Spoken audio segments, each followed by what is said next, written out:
Турэмныя сшыткі, Алесь Бяляцкі, чытае Зміцер Бартосік.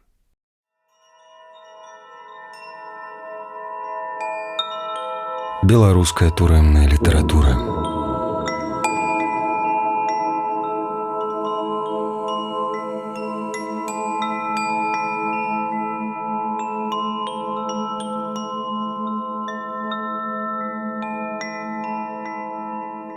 Алесь Бяляцкі. Турэмныя сшыткі. Чытае Зміцер Бартосік.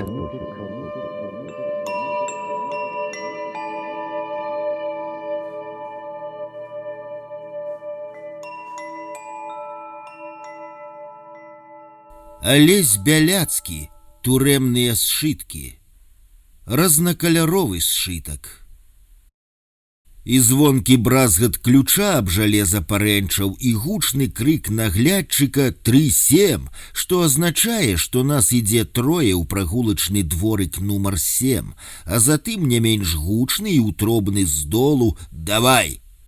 Светла-карычневыя сцены, бялюткая пасля рамонту столь, расклад у драўлянай рамацы ў жоўтых разводах і плямах, жоўты стол і 2 лаўкі, бетонная падлога, шырокія раснічкі, праз іх з цяжкасцю можна бачыць неба, энергазберагальная лямпачка ў наточаным голым патроне, апельсінавыя лушпайкі на падваконні.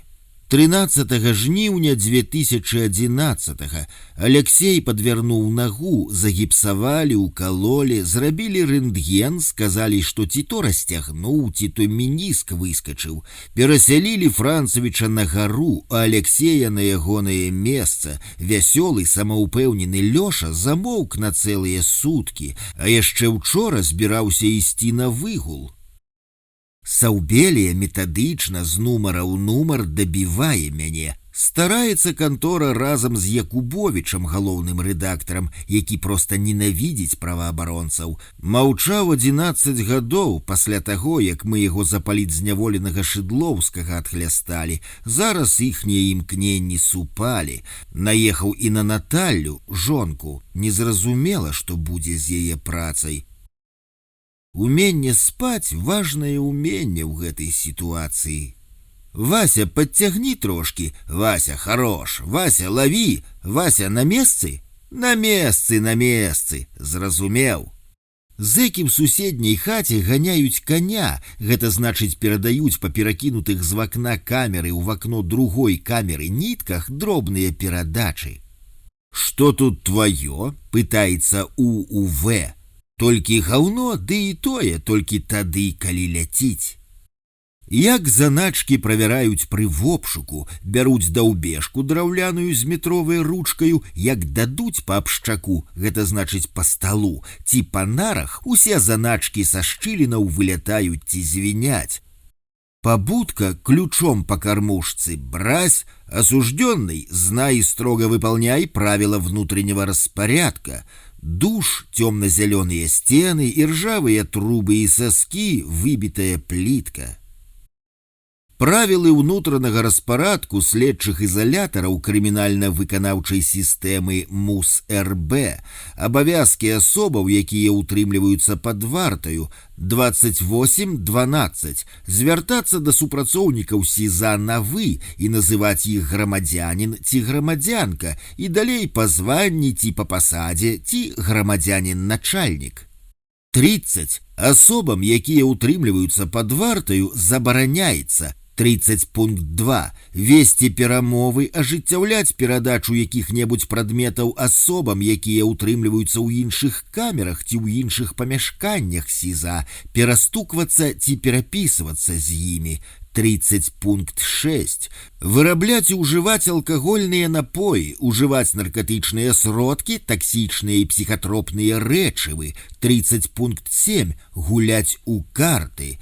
30 пункт 9. Рабіць сабе ці іншым асобам татуіроўкі. 30 пункт 13. Утрымліваць жывёлаў і птушак. 30 пункт 17. Абклейваць сцены, абсталяванне, якое знаходзіцца ў камеры паперай, фотаздымкамі, малюнкамі, выразкамі з газет і часопісаў, рабіць на іх надпісы і малюнкі. 30 пункт 18. Пры руху па тэрыторыі СІЗА выходзіць строя, паліць, размаўляць, зазіраць у камерныя вочкі, паднімаць якія-небудзь прадметы, націскаць кнопкі трывожных сігналізацый. 4 верасня 2011 сцены дворыкаў пакрытыя растворам унахлёб, калюжы на паўдвара, патрэсканы асфальт і лаўкі пасярэдзіне. Сцены па кутах мокрыя і пазелянелыя, зверху краты, бачны франтон сцяна, а з другога боку сетка, дах над галавой, палова бляха, другая палова сетка. Мы ходзім, адціскаемся, размаўляем, прысядаем, марым, чым будзем займацца, як выйдзем. Зазірнула калідорная. Во, расклалі харчы на падваконніку, на волі ежы не хапае, а вы тут раскашуеце. Халадзільнік дазволілі б у камеры, не было б такога навалу на вакне, буркачу я ў адказ. Шконка, нара, 6 жалезных полос і абвадная труба.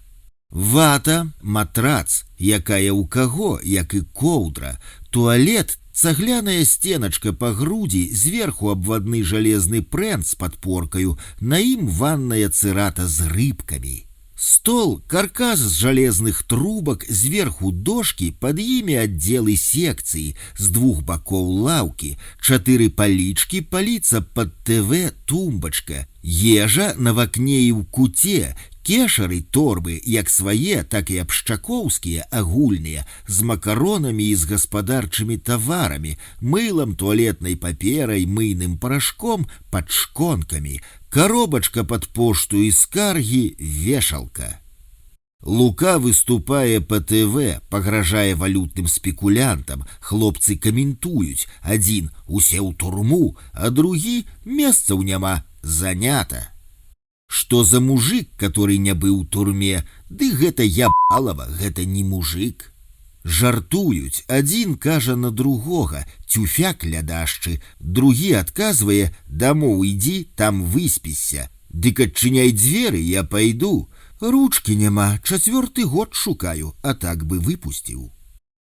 Зранку дзяжурны мые руки, забірае цукар у зялёным мяшэчку з нумарам камеры, напісаным ручкаю, чорны хлеб, затым белы хлеб і дыету. Чэрці беспредельшчыкі, наколка клен, клянусь любіць ее навек. Людзі заштырыліся, ускрыліся, падкручваюць пальцамі па-рознаму, як гуляюць у нарды. Для таго, каб жыць у шчасці, трэба красці, красці, красці. Ігар звяртаецца ў кармушку да зусім маладзенькай кантралёркі з белай касой пад кепі. «Девушка, девушка!» Тая адказвае тоненькім галаском: «Я не девушка, я дежурный контролёр». Мент — гаёвы манекен. Мы як касманаўты на арбіце, і хацеў бы збегчы, ды хер збяжыш. Як хутка жыццё прайшло, няхай бы яно так ляцела тут, у турме. У малога была кароста, забралі на бальнічку і сказалі, што гэта турэмная хвароба, алергія на ваду, на хлёрку.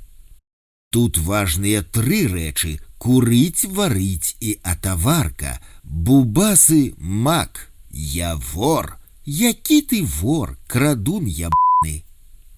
Светла-карычневыя сцены, шэрая бетонная подлога, белая столь, такі жоўты, як сцены абшчак, на толчку занавеска з рыбкамі, сіняя з жоўтым. Тэрміны даюць такія, як быццам бы мы чарапашкі. Зараз у турме ні кулак, ні хуй не гуляе. Я старшы ў хаце, а не сматрашчы. Сматрашчым быць — гэта дахуя дзялоў. Карычневы сшытак. Арышт. Заставалася апошняя школа з летніх школ па правах чалавека, якія беларускія праваабаронцы ладзілі для моладзі ў беларускім доме правоў чалавека. Еду з дому ў Ракаў, узяў пустыя слоікі ў пляцак. Метро. Перад офісам вясны папярэдзілі, што там круцяцца нейкія людзі. Вяртаюся на ўсялякі выпадак. Думаў, можа, чарговы вопшук. На выхадзе з метро на станцыі Акадэмія навук, кіруючыся на офіс вясны, я сустрэў свайго калегу з вясны, які папярэдзіў мяне, што каля офіса стаяць нейкія падазроныя асобы. Тады ж я вырашыў не ісці на офіс, вярнуўся ў метро і паехаў дадому. У снежні 10 і студзені 11 года на офісе праваабарончага цэнтра «Вясна» адбыліся 2 вобшукі. Таксама па надуманых прычынах на офіс некалькі разоў прыходзілі супрацоўнікі міліцыі. На круглай плошчы мужычок спыніў, пасведчанне паказвае, рукі дрыжаць. Уся каманда чакала ў двары, паказалі пастанову на арышт. Паднімаемся в обшук, знайшлі дробязь грашовую, тасёмку з флэшкаю я перадаў. Флэшку, якая вісела на шыі, я адкрыта на вачах у старшага групы, якая праводзіла вобшук, перадаў жонцы Наталлі. Ён абурыўся, але не адважыўся гвалтам адбіраць яе. 2 маскі-шоу і камермен у падраных джинсах пагражае сыну Адасю. Забіраюць трохі папераў, грашовую дробязь, ноутбук сяброўскі Адама і вінчэстер з прыбіральні. 2 вінчэстары ад стацыянарных кампутараў пасля майго званку падчас затрымання, які я паспеў зрабіць, Наталля і Адам схавалі ў вентыляцыйнай шахце ў прыбіральні. Іх знайшлі падчас вобшуку. Вінчэстары былі запароленыя, і следства не змагло выкарыстаць супраць мяне інфармацыю, якая была на іх. Затым дзіўны вобшук у вясне, апісалі ў нашай кватэры тэлек, тут ксеракс-факс, забралі пару аркушаў папераў, а старыя ноутбукі, што ляжалі ў канапе, пакінулі. Пасля вобшукаў і канфіскацыі кампутарнай тэхнікі на офісе вясны мае калегі звычайна забіралі ноутбукі з сабой, 2 старыя ноутбукі хавалі ў канапе. Дзяўчаты Тацяна Рывяка і Алена Радачынская заходзяць як журналісткі, іх выкідаюць, маскі паздымалі і праз дзверы здымаюць дзяўчат, а самі хаваюцца ад здымкаў, здаровыя дзецюкі. Каментуюць, хтосьці фатаграфуе, Тацяна развітваецца. Едзем у кантору, там адвакат Зміцер Лаеўскі і следчая Тацяна Касынкіна. Першы допыт, я адмаўляюся даваць паказанні. Мяне вязуць спаць на завулак Коласа, савецкая РУС Менска. Едзем у цывільнай машыне, начны жнівеньскі Менск. Заводзяць у абязьяннік, вузенькія лаўкі, п'яныя хлопцы, якія пабілі люстру ў боулінгу, крычаць, пагражаюць, у мянтоў скура сланячая, праз 3 гадзіны ўночы іх выпускаюць. Я сплю. Зранку вяртаемся, допыт другі, я прызнаю рахункі, кажу, што даход не мой, паведамілі, што ёсць польскі рахунак. У мяне аж цямнее ў вачах, выходзім на калідор, адсопваюся. Думаю, ўсё ж адважыліся хлопнуць, нейтралітэт скончыўся. Адразу было зразумела, што пытанне майго арышту палітычнае. Званок да Наталі, прыехала з Ірынай, следчы патэлефанаваў жонцы, паведаміў пра затрыманне і сказаў, што можна перадаць неабходныя рэчы. Наталля прыехала з Ірынай Пракопчык. Прывезла рэчы і ежу, абняліся, пацалаваліся. Ірка цялёпкалася, паклікаў яе і з ёю абняліся. Падумаў, што можа і надоўга. Едзем адразу на Валадарку, на сапёраў. У ізалятар часовага ўтрымання не вязуць. Яны кажуць, так лепей, цягаць не будуць. Валадарская брама, здача мяне, забор крыві і рэнтген, праверка скуры, рэчавы склад, увесь час з ДФРа са мной пухлы, штосьці з кілбасой хімічыў, на Расію перакідвалі. Выдалі вату, коўдру і зэчку, алюмініевы кубак, павялі на 3-й паверх, 22-я хата. Сказалі вату паставіць. Старшы папытаўся, патлумачыў. У мяне месца каля вакна, 16 шконак, 2 вентылятары, я 16. Паказалі, як абыходзіцца з выключальнікам у туалеце, дзе есці. Я больш гляджу, назіраю. Гена Ракаўскі распавёў, што хадзіў паўз нашу хату на рынок. Начальнік кукса цэнтральнага раёна адплацілі, жонка дома не бачыла, казала, бяры раскладанку, ідзі спаць на працу. Кіраўнік турыстычнай кампаніі «Сакуп» Сергей Букас, хлопец з маім 243 артыкулам, будаўнік. Тут нас багата, смяецца. Маладыя хакеры, кіраўнікі фірмаў, доктары ранец, які вучыць нямецкую мову. Зладжаная мітусня, апетыту няма. Я тармажу з чысткаю зубоў, пакрыкваюць. Першыя прагулкі. Прагулкі. Прагулкі, выхад, звон ключоў, давай, спуск у падземны паверх замка, ягонае апісанне, скляпенне, нежылыя хаты, злева недзе яшчэ адзін калідор. Гэтак званы расстрэльны калідор з камерамі, дзе трымаюць асуджаных да смяротнай кары. Идем, руки сзаду, затым выход у дзверы ў вежу, прамінаем. Наўпрост дворыкі пад нумарамі ад 1 па 10, двузначныя направа, раслінкі, коцікі, захляпаныя сцены, цагляны дол у куце аднаго дворыка, сетка і краты, неба, лісты, лаўка. Улетку адціскаюся і прысядаю, увосень ходзім. Носім з сабой пляшкі з вадой, каб цягліцы працавалі. У маленькіх дворыках калюжы на паўдвара, гучнае радыё о 15 гадзіне. Ходзім да абеду ў выходныя, пасля абеду ў будныя дні. Ігар ледзь ходзіць, а мы бегаем. Ён скардзіцца: во, чаравікі запылілі. Ігар Павлович Азаронак, камандуючы военно-паветранымі сіламі і войскамі супрацьпаветранай абароны, генерал-майор, яго абвінавачвалі і потым асудзілі за атрыманне хабару, віны не прызнаў. Тут можна размаўляць больш адкрыта, бо праслухаць цяжэй, хаця магчыма. Дыхаю, бо баліць галава ўвесь час. Налёпкі на сценах розныя, зялёная кветачка налеплена на сцяне. Ходзім доўга, дамаўляемся і на працягласць, і на лепшыя дворыкі. Жалезны люк у дворыку, жартую, выхад на волю і назад. Жартую, вот даць бы нагою, б'ю. Каб мур задрыжаў і упаў, свабоду, крычу. Бачны шчыток франтон корпуса, дзе трымаюць жанчынаў і няпоўнагадовых. Перавязанае зялёнымі стужкамі цела валадаркі. Стары будынак турмы знаходзіцца ў аварыйным стане і змацаваны стальнымі палосамі зялёнага колеру. Аднаго разу сварка афіцэраў і прапараў звялі ў адзін час разам у праходзе ў падземным лёху 3 вывады. Прапар крычыць: «Ды за такія грошы!» Сухая восень, запляваныя куты сцена ў дворыку, ні да палкі, ні да куркі ў сценах тырчаць. Глеб, які сядзіць і зудзіць на лаўцы. Глеб аказаўся сынам мастака, які быў лепшым сябрам майго добрага знаёмага мастака Агуновіча.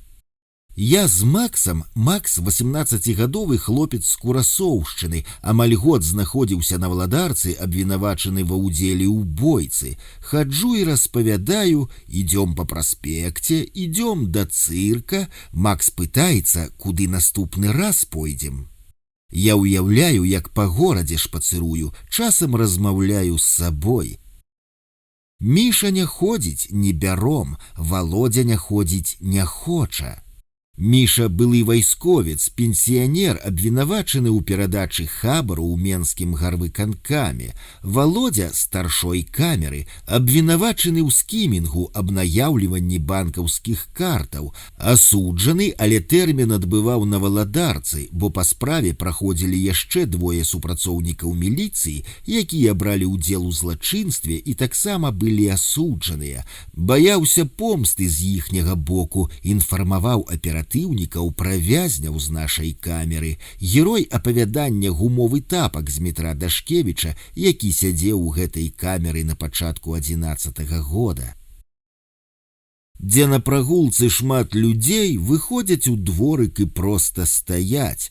Надпіс на сцяне ў дворыку: «Браты цыганы дали 3 месяцы за конократство, жизнь хороша, Лола, сука, укатила на юга». Телевизор, газеты.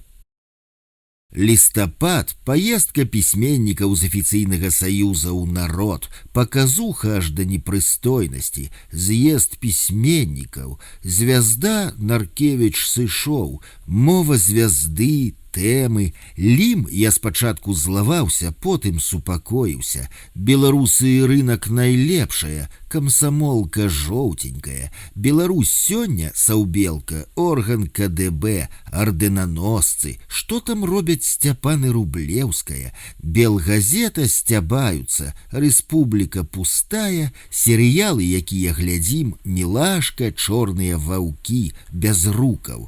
Тэрытарыяльная абарона, Таджикистан, земля, контроль. Лука отчитывая Мясніковіча: «Я агульны контроль».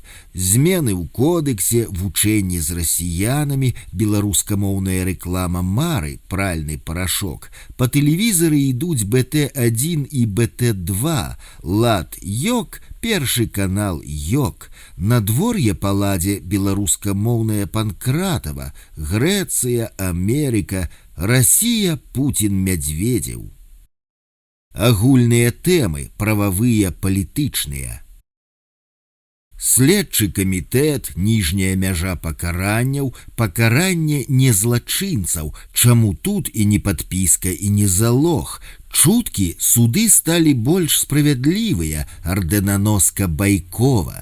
Святлана Байкова, былы старшы следчы па асабліва важных справах Генеральнай пракуратуры, спецыялізавалася на карупцыйных справах супраць супрацоўнікаў МУС, КДБ, мытні. За паспяховую працу атрымала ордэн за службу радзіме 3-й ступені. Верагодна, па яе ўказанні з падследных выбіваліся паказанні ў СІЗА. Урэшце была арыштаваная і абвінавачаная ва ўчыненні асабліва цяжкага злачынства, звярнулася з прашэннем аб памілаванні да прэзідэнта, асуджаная да лёгкага прысуду на 2 гады хіміі. Мытны саюз, стасункі з Расіяй, спадзяванні на заканадаўчую уніфікацыю. Пачута ад зняволеных, крымінальнае заканадаўства ў Расіі па эканамічных злачынствах больш ліберальнае за беларускае. Еўразвяз, супярэчлівыя адносіны, Беларусь, улады, мова, культура, літаратура, правы чалавека, жанчыны, сістэмы пакаранняў, агульная сітуацыя ў краіне, крызіс. Напісанне скаргаў Паўлавіч піша сабе і Максіму. Пасля таго, як Ігар Азаронак напісаў Максіму скаргу па ягонай справе, той быў выпушчаны на волю. Лукашенко и кардинал, ждем оборону наших интересов. Валюта – адзіны курс, іншыя зняволеныя кандыдаты і вуз, Дашкевіч, Лобаў. Ва ўсіх следакоў адна школа – Байковай. Справу зляпіў і скінуў в суд. Справа Грамовича. Анатоль Грамович, наместник начальника управления КДБ по Брестской области. По гэтак званой справе Грамовича были арыштаваныя мытники на мытні Заходні Буг. Их абвінавачвалі ў пропуску промысловых товараў праз мяжу без мытнага афармлення за атрыманне хабару. Справу вяла следчая Байкова. Суд, які адбываўся з 21 траўня 10 года по 15 лістапада 11 года, усіх апраўдаў. Праз некалькі тыдняў пасля заканчэння суда Байкова была арыштаваная КДБ. По справе Грамовича апраўдалі 36 чалавек. Узровень следства. Людзі адсядзелі, быў фізічны прэсінг, выбітыя зубы, зламаныя рэбры. Апраўдаў вайсковы суд. Усе чакаюць разборак. На Валадарцы, як пасадзілі Дуброўскага, былога начальніка, і Цэдрык адсядзеў амерыканцы 3 дні, болей не прасуюць, баяцца. Сёння Лука, Дзіма, Дмітрий Мядзведзеў і Назарбаев у Москве дэкларацыю аб эканамічным супрацоўніцтве падпісалі. У нас у камеры дыскусія. Я нервуюся, нясу на Россию. Казахам дзявацца няма куды, знізу Кітай. У России выбары і амбіцыі. А мы што?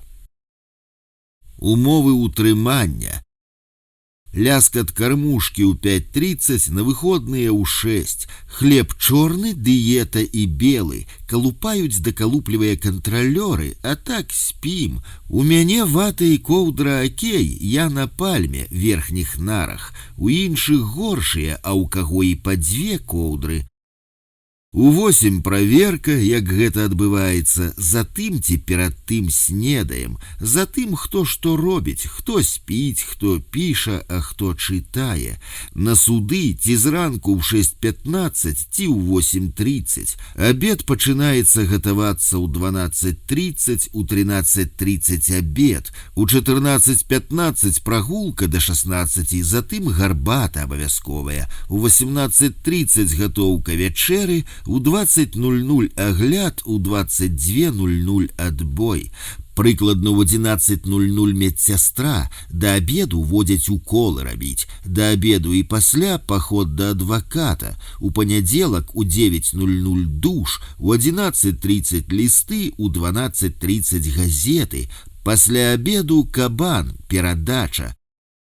З суда 19:00, па серадах перадача лекаў, можа быць гадзіннік ды іншае, ляскат дзвярэй з лесвіцы, рогат па выходных кантралёраў, раз на тыдзень абход цэдрыка, варыкаша ды іншых, гэта кіраўніцтва СІЗА, хаджэнні ў прыбіральню, подколки, не раскалі фарфор, апельсиновыя лушпайкі. Пры выкарыстанні прыбіральні палілі сухія апельсиновыя скарынкі, перабівалі непрыемны пах. Ходзім гуляць у лістападзе па 2 гадзіны, выгульваемся. Ежа. Дыета, сечка, перлоўка, перлова-гарохавы, малочны, сечкай ці макаронай супы, бульба, кісель, малако, капуста. Нашыя супчыкі, салаткі, эксклюзіў, кіпяцільнік, лыжкі, талеркі, кабан зайшоў, перадачу перадалі, зэчка, вясло, шлёмка, кубак, лыжка, міска, халодная вада, ачышчальнік вады. А таварка, цукеркі, зефір, масла, шакалад, мінералка, папера туалетная, пячэнне ў клетачку, вафлі. У кабане мяса, сала, сасіска, грэчка, рыс. Салата, рэдзька плюс яблычкі, плюс морква, плюс мёд. Кісламалочная вытворчасць. Мы па маёй ініцыятыве злівалі малако з малочнага супу ў пластыкавыя пляшкі і ставілі на суткі. Атрымлівалася прымальнае кіслае малако, сыракваша. Лядоўні няма, хто просіць, едзе катацца. Гэта значыць, перакідаюць з камеры ў камеру. Гарбата чорная, зялёная, кітайская, кава мая і тутэйшы жакей. Расейскія таблеткі з 7-месячным тэрмінам прыдатнасці, сухое малако, чарэшні, Паўлавіч. У суд шакаладка, пячэнне ў клетку, вада. Маю атаварку кантралёр перадае асабіста ў рукі, хлеб палажняковы і вальняшны. Розныя рэцэпты супу, я зеляніну не вару, дыету Паўлавіча, мяса ці тушонку кідаем у суп. Зранку ягоная дыета, масла, з перадачак нарэзанае мяса ці каўбаса, скажам дзякуй нашым родным, а не нам. У першых перадачках касякі, вада, хлеб. Максу перадачак зусім не было, я пісаў на яго долю, Наталля перадавала. Хата, прадол, кабінеты. Абажур гатовы. Абажур на лямпачку, якая свеціць увесь дзень, зрабілі з газеты і чаплялі яго на ноч. Дальняк, толчок, адгароджаны ваннымі шторкамі з рыбкамі, шконка праз сцяну. Кешары, жоўты стол абшчак, сцены, белая столь, бетонная падлога ў белыя каменьчыкі. Аддзелы пад абшчаком. паліца з лекамі, кнігамі і тэлевізарам, цукеркамі і ніткамі, тумбачка запасы ўсярэдзіне, гарбатнік і ачышчальнік на ёй.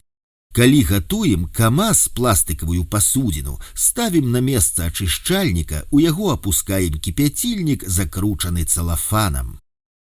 Як камазы запаиваюць, камаз часам прапальваецца кіпяцільнікам, тады яго запаиваюць, капаючы расплаўленым цэлафанам. Начнік завешваем, ежа на рэшцы, рэшка краты на вакне, пляшкі з вадой у куце, батарэя, на якой сушым шмоткі, краткі над дзвярыма, вісім на іх, радыё палкаю зачапілі і вырубілі, бляшаны ўмывальнік, піпка, з якой цячэ вада, зробленая з тюбіка з-пад зубной пасты, балея і балейка, начовачкі, зубныя шчоткі стаяць у абрэзаных пляшках з-пад вады. На сцяне правілы распарадку. Кісламалочная прадукцыя з малочнага супу, кешары пад шконкамі, мыем і падмятаем раз на 2 дні, тэлік віцебскі маленькі выключаўся, здалі ў рамонт. Кніжкі. Евгения Гинзбург «Круты маршрут». Книжку перадала Наталя яшчэ ў дэпартаменце фінансавых расследаванняў, калі дазволілі перадаць першую перадачу. Пры пераездзе ў СІЗА яе мне пакінулі. Караткевіч, Купрын, Алеся, дзеяслоў, беларускі гістарычны часопіс. Лісты, унутранае я. Я шмат пішу, магчымасць умовы дазваляюць. Першыя 2 месяцы чытаю, вучу ангельскую, затым рыхтуюся да справы. Пішу іншым, што стаў лепшым, чысцейшым, адбываецца тое, што апісвала Гінзбург, але не ў такіх умовах, бо тут лягчэй, і я старэйшы. Але тым не менш тут нічога кепскага не робіш, бо няма як, нічога не просіш, ні з кім не дамаўляйся, і ад цябе ніхто нічога не патрабуе. Ты нікому ні ў чым не абавязаны, актыўней пачынае працаваць мозг, адраджаюцца навыкі, якія змарнелі. Уменне марыць – гэта нумар 1, адсутнасць спиртнога ачысціла мозг. Прымітыўны быт узняў дух, абвастрыліся пачуцці, менш бачыш разнастайнага, затое лепш чуеш, любы шоргат на прадоле. Тое ж з іншымі сядзельцамі, усё заўважаеш, і ты таксама, як на далоні. І ўнутраныя пачуцці аджываюць, зноў вучышся пісаць лісты, праз словы выражаць свае пачуцці. Пачуцці становяцца больш складанымі, больш яркімі і шматфарбнымі. Каханне, сяброўства, прыяцельства, знаёмства, нелюбоў, нехаць – усё больш рэльефнае і больш важнае, незаезджанае штодзённай мітуснёй. Я значна менш размаўляю, больш думаю, перажываю, асэнсоўваю. У душы я памаладзеў, штось падобнае, прыгадваю, адчуваў, калі мне было з 20 до 30 гадоў у гэты перыяд. І больш думаеш пра сваё месца ў жыцці, пра свае каардынаты быцця. Я зноў пачаў размаўляць з людзьмі, у мяне з'явіліся жаданне і час. Я значна болей успамінаю, як яно было. Праз 3,5 месяцы я стаў больш упэўненым, абжыўся, вольна паводжу сябе ў хаце, размаўляю з іншымі, з баландзёрамі і з вертухаямі, паспакайнеў і гляджу на свет ужо не дзікімі вачыма. Паступова валадарка стала домам. Прачытаў у дзеяслове ў інтэрв'ю з Бураўкіным. Часто ўжо нічога не выправіш, гады мінуліся, іх не вернеш назад, але тое, што трэба было б больш цаніць жыццё, больш цаніць людскія адносіны, больш цаніць шчасце яднання з прыродай, яднання з сябрамі, яднання з высокай літаратурай, пра гэта цяпер думаецца ўсё часцей і часцей і з усё больш шчымлівай журбою. Вось і ў мяне такія ж пачуцці, але ёсць упэўненасць, што ўсё яшчэ можна выправіць і наладзіць, зрабіць сваё жыццё больш правільным і камфортным. Далей Геннадзь Бураўкін гаворыць: «Мае старэйшыя сябры расказвалі, як вайна абвастрыла іх пачуцці, асабліва тады, калі яны пасля бою траплялі ў шпіталь. І я падпішуся пад гэтымі словамі, пачуцці абвастраюцца, калі трапляеш у турму, а потым кажуць, усё мінае, і як гэта захаваць. Пасля суду пачуцці мае прытупіліся, чаканне суду і прысуду змянілася на чаканне этапу, які па ўсім відаць будзе неўзабаве. Іншыя знаёмыя, браты Кісялёвы, Ігарок Пажарыцкі, Андрэй Шамбярэцкі, Макс Анкуда, Глеб Капшай. Пра Кісялёвых піша ў сваёй кніжцы «108 дзён і начэй у застенках КДБ» Анатоль Лябедька. Пасля СІЗА КДБ іх перавялі ў СІЗА МУС. З адным з іх, бізнесменам, сядзеў і я. Ён распавядаў пра парадкі ў амерыканцы, калі там з'явіліся палітычныя зняволеныя. Утрыманне пагоршылася, іх без прычыны ганялі, абшуквалі, здзекваліся. СІЗА пару месяцаў кантралявалі чорныя маскі. Усё было так, як ва ўспамінах тагачасных сядзельцаў амерыканкі Лябедькі, Фядуты, Аліневіча, Халіп, Радзіна і Саннікава. Ігар Пажарыцкі сядзеў па эканамічным артыкуле, з'явіўся ў камеры, праз некалькі дзён, між іншым, пры ўсіх спытаўся ў мяне, чаму я не пішу памілаванку, адпусцяць жа. У адказ я зарагатаў, дурня знайшоў. Праз некалькі дзён яго забралі з камеры. Мяркую, што запытаўся ён не з сваёй ініцыятывы. Андрэй Шамбярэцкі, маёр, арыштаваны за эканамічныя злачынствы. Праз 5 месяцаў СІЗА справу спынілі і яго вызвалілі. Макс Анкуда, Глеб Капшай, асобы, з якімі я пэўны час знаходзіўся ў адной камеры. Лазня, іншыя, хто там. Ігар сядзіць на вочку, паліць і ліст чытае, шторку не зашмаргнуў, стомлены пасля суда. Я кажу, і ў туалеце, як туды ідуць, ваду ўключаюць і шторку зашморгваюць. Ён крычыць: «Алесь, пад'ебшчык!» Майно, правілы паводзін, мары.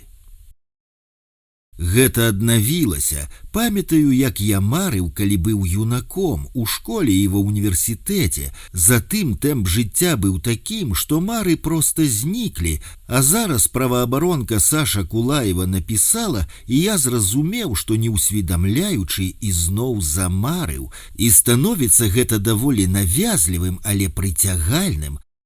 Пра што мае мары? Пра вясну. Вось мы легалізаваліся, вось мы ад дзяржавы хатку атрымалі, вось мы раскруціліся і ўсе лічацца з намі.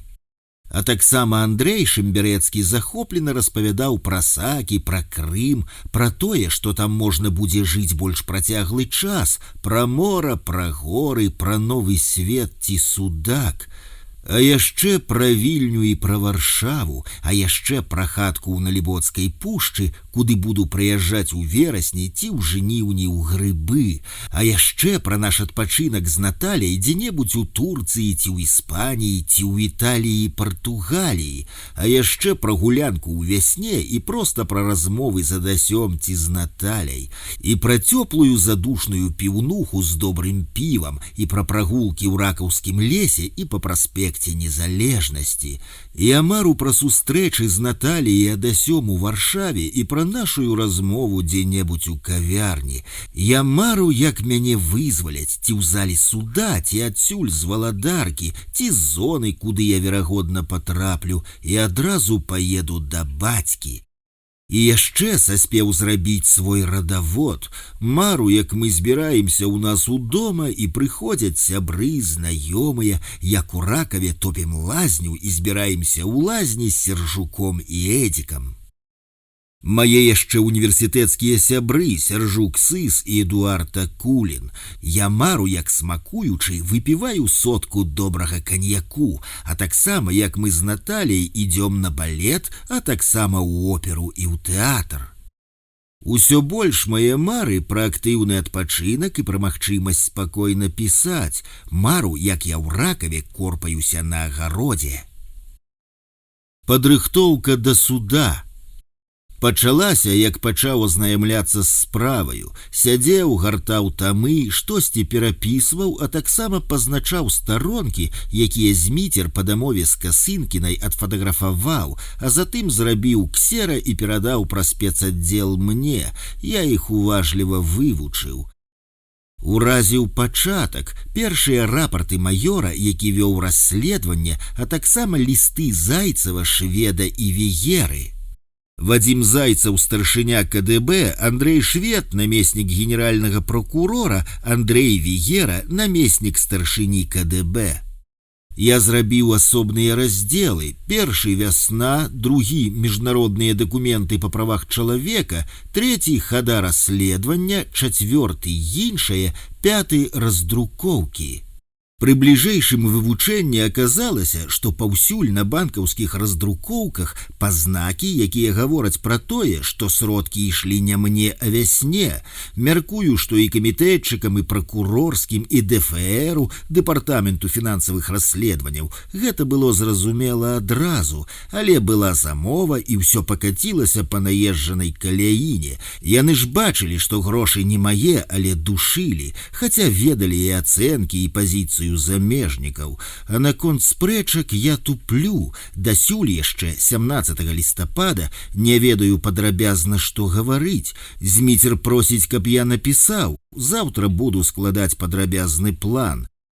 Рыхтаваўся, лічы, месяц, закінуў ангельскую, а Караткевіча прымушаў сябе чытаць, але зусім не шкадую. Я прагаворваю сваю прамову ўжо дзясяткі разоў, і некуды мяне заносіць не ў той стэп. Калі пракурор запрасіў 5, а адвакат апраўдаць мяне, спрэчкі скончыліся. Мне засталося апошняе слова.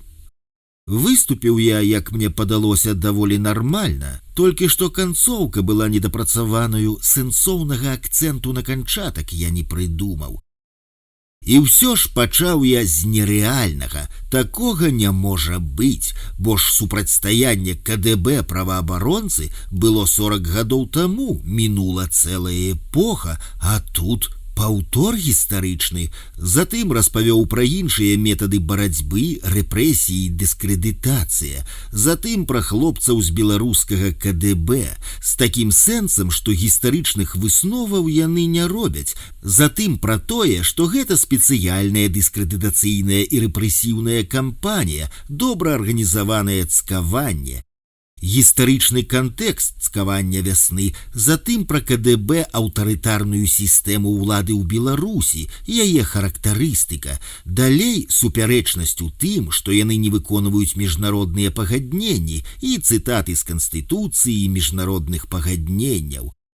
Далей адносіны да праваабаронцаў, гэта як лакмусавая паперка, Узбекістан, Расія, Кыргызстан. Таму праўдападобнасць майго пераследу лухта, ціск на суд, афіцыйныя СМІ, вясна, 10-й год. Сны. З 15 на 16 лістапада сніў 2 сны. Пігулак не еў, таму сны былі вельмі маляўнічыя. Першы – вёска, зямля, набрынялая вадой, бялявая дзяўчынка. Другі, як я на самакаце з Менска да Бабруйска каціў, пасціраліся колы, блукаў па вуліцах, шукаў выйсця на цэнтральнай вуліцы, так і не знайшоў.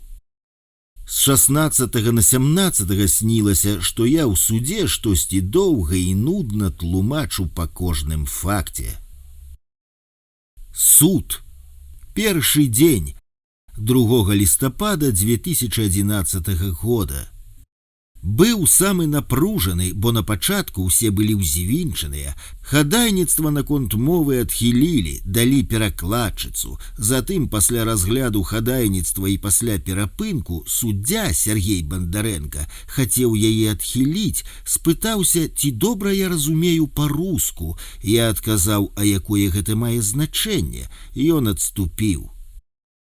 Распавядаць я нічога не стаў. Пытанні задаваў пракурор Валерый Сайкоўскі. Бачна, што рахункі ён і сам толкам не вывучыў. Я звярнуў увагу на вясну, гранты, грамадскую прыёмную, камандзіроўку і брашуру, выдадзеную ў Літве, пазнакі пра немае даходы, якія былі паўсюль. Распавёў, як яно было на самой справе. Пазіцыя па рахунках, пазіцыя па людзях, распавёў пра вясну.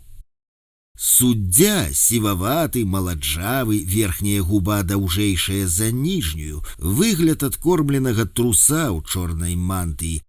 Пракурор — непрыемная звычка аскальваць верхнія зубы, падцягваючы верхнюю губу, як быццам бы хоча укусіць.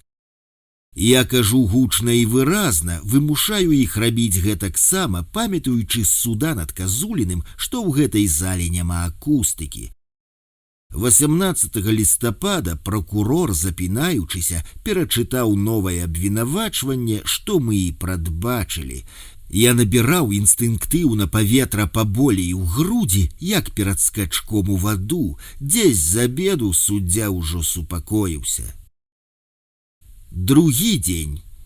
У другі дзень былі сведкі, добразычлівая цётка з банка, мужик-чыноўнік з дэпартамента па гуманітарнай дзейнасці, які спачатку быў драўляным, а затым падабрэў і пачаў усміхацца, Злоева родам, затым сведкі праваабаронцы.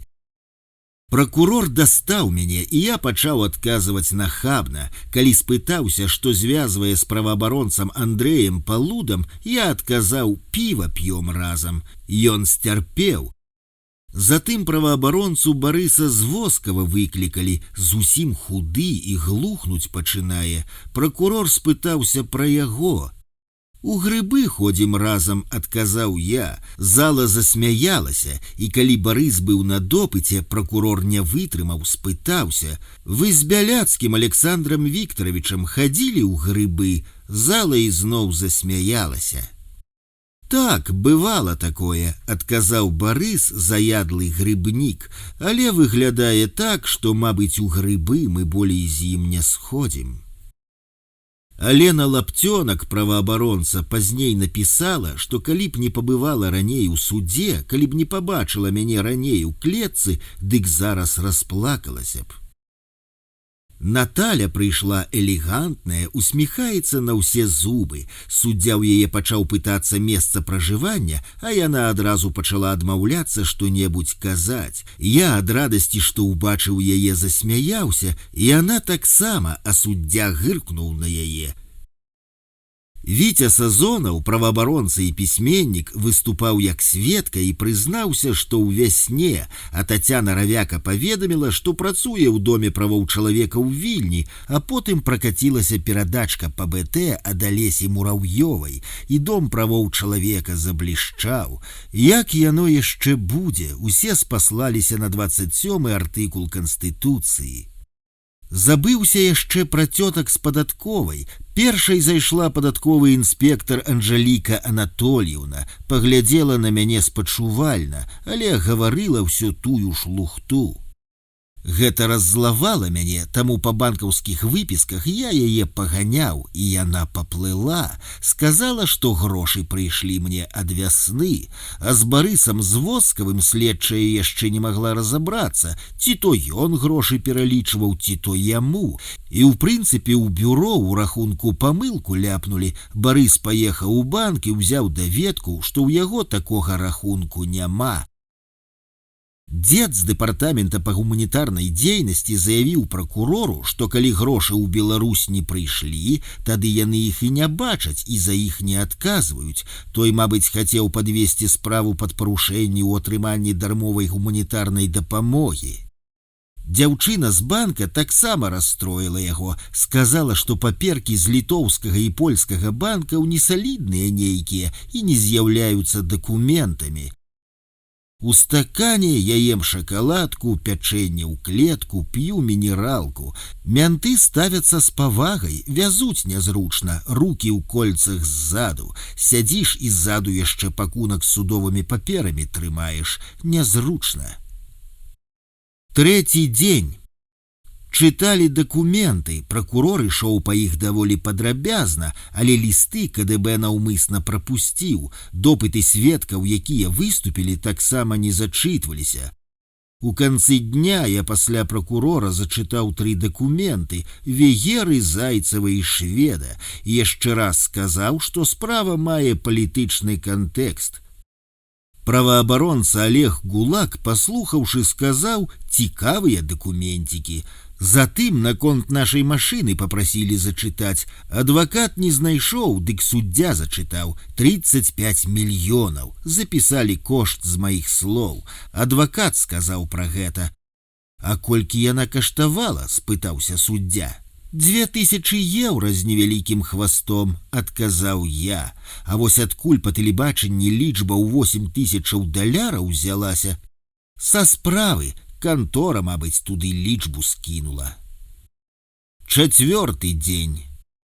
Завяршэнне судовага разбору. Пачыталі паперы падаткавай пра мае даходы, якія яны накапалі яшчэ раней па ўсіх нашых прыватных куплях і продажах, а таксама акты агляду з розных беларускіх межаў. Прыйшло іх мала, літаральна 2-3 паперы, з купляй Сітраэна і са 150 баксамі, і ўсё. Пракурор прадставіў іх, спытаўся, ці не знайшла Наталья іншыя копіі аглядаў. «Адпусціце пад падпіску», – сказаў я, – «тады прынясу». Народ засмяяўся, і ён, гадзёныш, пасміхнуўся. Адвакат, у сваю чаргу, прадставіў паперы ад шведскай арганізацыі абаронцы правоў чалавека, Міжнароднай федэрацыі правоў чалавека, фонду «Адкрытае грамадства», дзе было напісана, што ў іх няма ніякіх прэтэнзіяў да мяне. Затым пракурор заявіў, што ён мае новае, значна адрознае абвінавачванне. Мы ўсе усміхаліся, бо ўдалося хоць даказаць, што тое, што следства прад'явіла мне, непрафесійнае, подтерли нос Косынкиной. 5-й дзень. Зала зноў поўная, усе ківаюць мне, вітаюць, усміхаюцца, я ім таксама. Пракурор узяў яшчэ адтэрміноўку на паўгадзіны, а затым зачытаў тое самае, але прапісанае больш дакладна і падрабязна. Слово злучэнне «асабісты даход» знікла, трохі фармулёўку змяніў. Я ўзяў 5 дзён перапынку на азнаямленне. 18 лістапада. Было шмат прадстаўнікоў амбасадаў, для іх першая лаўка. Паківалі галовамі, з журналістамі ўсімі вітаюся. Геннадзь Кеснер, Сергей Пульша, Інна Студзінская, усе усміхаюцца. Тацяна Каліноўская, сумная такая. З міжнароднай місіі дзяўчыну ледзь пазнаў. З палітыкаў былі Анатоль Лябедзька, Юрась Губарэвіч, Алексей Янукевіч, з сяброў Вінцук, Сергей Мацкевіч з Тамарою, Алена Валынец і ўсе нашыя. Пад'ехалі Жодзіна і Гародня, Павел Жук з'явіўся, Юля і Іркі. Язэп Янушкевіч быў за брата, сказаў, што Наталя прыхварэла. Зала зноўку поўная. Прокурор сказаў, што утро вечера мудренее і папрасіў 20 хвілінаў для ўладкавання абвінавачвання. Усе зашумелі. Зміцер, адвакат, сказаў, што ён такога яшчэ не бачыў. Язэп, што Мясніковіча знялі, ва ўсіх свае версіі. А Уладзя Лапковіч штосьці пра 193-ю тлумачыў. Яны і такі варыянт прадбачаць. А былі яшчэ Валерый Шчукін і Раіса Міхайлоўская, і з імі я павітаўся. Пракурор зачытаў больш удакладненае і разгорнутае абвінавачванне. Падчас перапынку мяне выводзілі ў кайданках. Праваабаронца Алексей Лапіцкі здымаў, а Андрей Палуда і Тацяна Равяка так жаласліва паглядалі, як на памерлага ці скалечанага. Я сябе такім не адчуваю.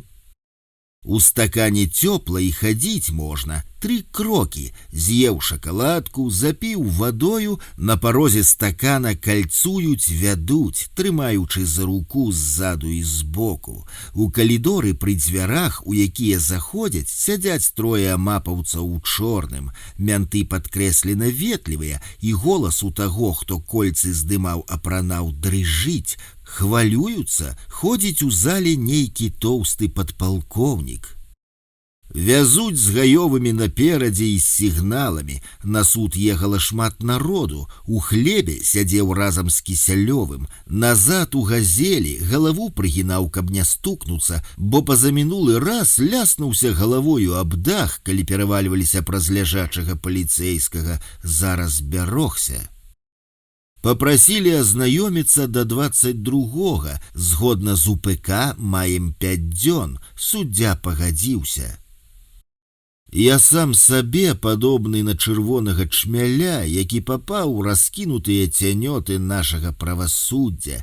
Цянёты тонкія, амаль нябачныя, але з сталёвага дроту. Прарваў, здаецца, у адным месцы, але іншае павуцінне спружыніла, утрымала і адкінула назад, а тут зноў заснавалі імклівыя лапы павука і звязалі, прывязалі яшчэ мацней і прыгажэй. У лагічнасці і прыгажосці сталёвай павуціны павука-пракурора ёсць штосьці ад прыгажосці і бязлітаснасці смерці. Я яшчэ буду торгацца і гудзець, але неўзабаве падпаўзе скурчаны павук-смерць і угоніць у маё аздобленае перапялёсае цела сваё джала. Рыхтаваўся доўга, усё уважліва перачытаў і вывучыў найбольш цікавае, затым распісаў па асобных аркушах, па тэмах. Гэта прыдалося, у ігра навучыўся. Інна Кулей, грамадская дзяячка, была ў майцы з маёй выявай. Алена давала паказанні, скінула світку, засталася ў такой жа майцы і сказала «Свабоду Бяляцкаму». Пасля суда аблягчэнне і задавальненне, адсыпаюся ўжо амаль тыдзень, трэба збірацца на зону, а ўзімку не хочацца. 6-й дзень. Народ рэагаваў на мяне па-рознаму, у асноўным усміхаліся, Уладзе Лапковіч быў скрыўлены, адчувалася, што палічылі яны з Валікам Стэфановічам, што пасадзяць, і зноў Палуда паглядаў як на памерлага, Някляеў памахаў рукою, трымайся. Быў Уладзе Арлоў вялікі і кашлаты, паспрабаваў паразмаўляць са мной, мент адагнаў яго. Таксама глядзеў на мяне развітваючыся, і Артак Кіракасян аднекуль, армянскі праваабаронца, няўжо столькі сядзеў у нас? Спрэчкі. Прокурор пачаў пра мировое сообщество, пра процветающие страны, пра мяне, які в некоторых сферах общества даже уважаемый, казаў, што я виноваты, што ўсё доказано, і запросіў 5. Прокурор Сайковскі падкрэсліў подленька, што я атрымліваў эканамічную выгоду, апісваючы мою асобу, сказаў, даже не затруднял себя быть честным и выплачивать налоги. Назваў мае паказанні няшчырымі і непраўдзівымі, а калі зачытываў паперы пра КДБ, звяртаўся да залы. Таксама сказаў, што недахопы па рэгістрацыі вясны маглі быць выпраўленыя. Усе замоўклі, і мне стало волнительно. Усё ж запросіў значна болей, чым чакалася. Перад гэтым я размаўляў з адвакатам, які казаў, што 70% будзе хімія, а 30%, што дадуць ад 3 до 4, бо ўсе ў турме казалі, што па гэтым артыкуле па першым разе не садзяць, а даюць хімію. Толькі калі па беспределу, тады ўжо дадуць, колькі заплануюць. Зміцер адказаў, што загадваць баіцца, але ў яго інтанацыях я адчуваў, што ён спадзяецца і на вызваленне ў зале суда, ды пракурор раскінуў іншыя карты. 7-й дзень. Кепска спаў, прачынаўся мо з 10 разоў і зноў засынаў. Завялі ў залу за паўгадзіны загадзя. У зале мо з 10 камер. Я сяджу як дурань, мяне моўчкі здымаюць. Я тады ўстаў і павітаўся. Затым з'явіўся Зміцер і стала весялей. Я з ім паразмаўляў. Штось жывое для здымкаў з'явілася. Пачалі запускаць народ, і вось тут я, як заўсёды, заўсміхаўся, замахаў рукою, ажыў. Мянты таксама перагаварылі між сопку, дамовіліся, каб адразу пасля агалошвання прысуду вывесці мяне як хутчэй. Я гэта ўлічыў таксама. Зачытвалі ўвесь прысуд, суддзя часціў скарагаворкаю і вось наблізіўся да выніковай часткі. З залы «Чытайце разборлівей» пачаў чытаць павольней і выразней. І вось 4 гады і 6 месяцаў з канфіскацыяй. Наперадзе сядзяць моя сястра Вольга з Наталяй. Вольга сумная, Наталя нармальная, усміхаецца. Як чыталі прысуд, Тацяна плакат узняла, плакат фічаўскі са мной. Скончылі, мянты ўсе прыспешваюць мяне, зала гукае ганьба. Як скончылі, я адно паспеў выгукнуць «Жыве вясна», хутка вывелі. Як мянты прывезлі ў турму, старлей спытаўся: «Яшчэ ўбачымся?» «Наўрад ці», адказаў я. Пасля працэсу Кацярына-перакладчыца паціснула мне руку, сказаўшы з метру, што яна пераканалася, што я не вінаваты. Везлі назад на валадарку з дзяўчатамі, якія трындзелі ўсю дарогу. Хто не быў у Астрозе, кахаць не ўмее. Дзялюга — крымінальная справа. Начнікі — тыя са зняволеных, хто не спіць ноччу. Ты каго турмою папужваеш, мышонак? Шаноўны суд, шкада, што я не нарадзіўся птушкаю. Чаму? А тады б я насраў на вас з гары. За добро добром, а за зло по заслугах.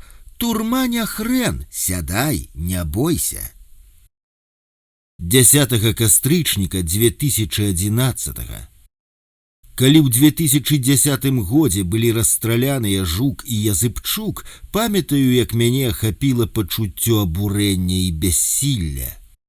Ужо год, як мы, беларускія праваабаронцы, распачалі і праводзілі кампанію супраць смяротнай кары. Мы замовілі сацыялагічнае апытванне, якое дало непаганыя вынікі. 2 замеры паказвалі ўстойлівыя лічбы. Амаль палова беларускіх грамадзянаў выказвалася супраць смяротнай кары. Калі ўлічыць, што дзяржава ў гэтым пытанні заўсёды і паслядоўна займала агрэсіўную пазіцыю, дык існуючае грамадскае меркаванне, якое сфармавалася насуперак афіцыйнай палітыцы ўладаў, было неблагім. Некаторыя чыноўнікі высокага ўзроўню таксама пазітыўна выказваліся па гэтым пытанні. Я маю на ўвазе і старшыню Верхоўнага суда, і некаторых дэпутатаў, і, здаецца, генеральнага пракурора. Гэта таксама было добрым знакам, бо ад нашага запалоханага і страшна заціснутага чынавенства ўвогуле цяжка дабіцца нейкага самастойнага меркавання, а тым болей, калі яно яшчэ пярэчыць статус-кво.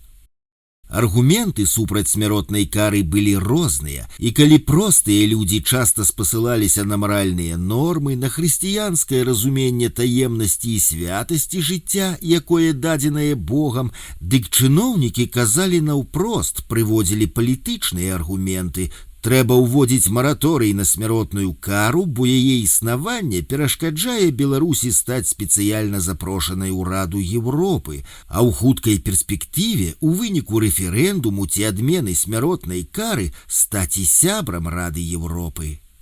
Да такога рашэння іх падпіхвала таксама і пазіцыя ўсіх нашых краінаў-суседзяў, якія ўсе, нават Расія, ужо даўно ўвялі мараторый ці адмянілі смяротную кару. У вачах цывілізаванага і нават не вельмі цывілізаванага свету, маючы смяротную кару, Беларусь выглядала на нявыхаванага дзікуна. Відавочным аргументам супраць смяротнай кары з'яўляецца тое, што нідзе ў Еўропе яе ўжо няма, і нават постсавецкія сярэднеазіяцкія сатрапіі, такія як Узбекістан і Туркменістан, былі вымушаныя адмовіцца ад яе. Усе гэтыя абставіны стваралі добрыя перадумовы для правядзення грамадзянскай кампаніі супраць смяротнай кары. Падчас кампаніі абязлічаныя асуджаныя на смерць, дзякуючы нашым намаганням, пераўтварыліся ў жывых людзей, і яшчэ больш бессэнсоўным уявілася гэтае ўзаконенае дзяржаваю забойства. Але, як высветлілася, усе нашыя намаганні і грамадскія інтэнцыі ў кірунку забароны смяротнай кары натыкнуліся на палітычнае рашэнне аднаго чалавека. Яму з нейкіх прычынаў, пра якія можна толькі здагадвацца, была патрэбная гэтая смяротная кара. У свой час пытанне пра смяротную кару было вынесенае на рэферэндум, гэткім прычапным пытаннем да іншых, якія дазволілі змяніць канстытуцыю і зрабіць ягоную ўладу практычна неабмежаванай. Таму ўвесь блок пытанняў, які быў у 96-м годзе вынесены на рэферэндум, у ягонай свядомасці звязаны непарушна, таму ён не можа адмовіцца ад смяротнай кары і чыста па эмацыйных, забабонных матывах.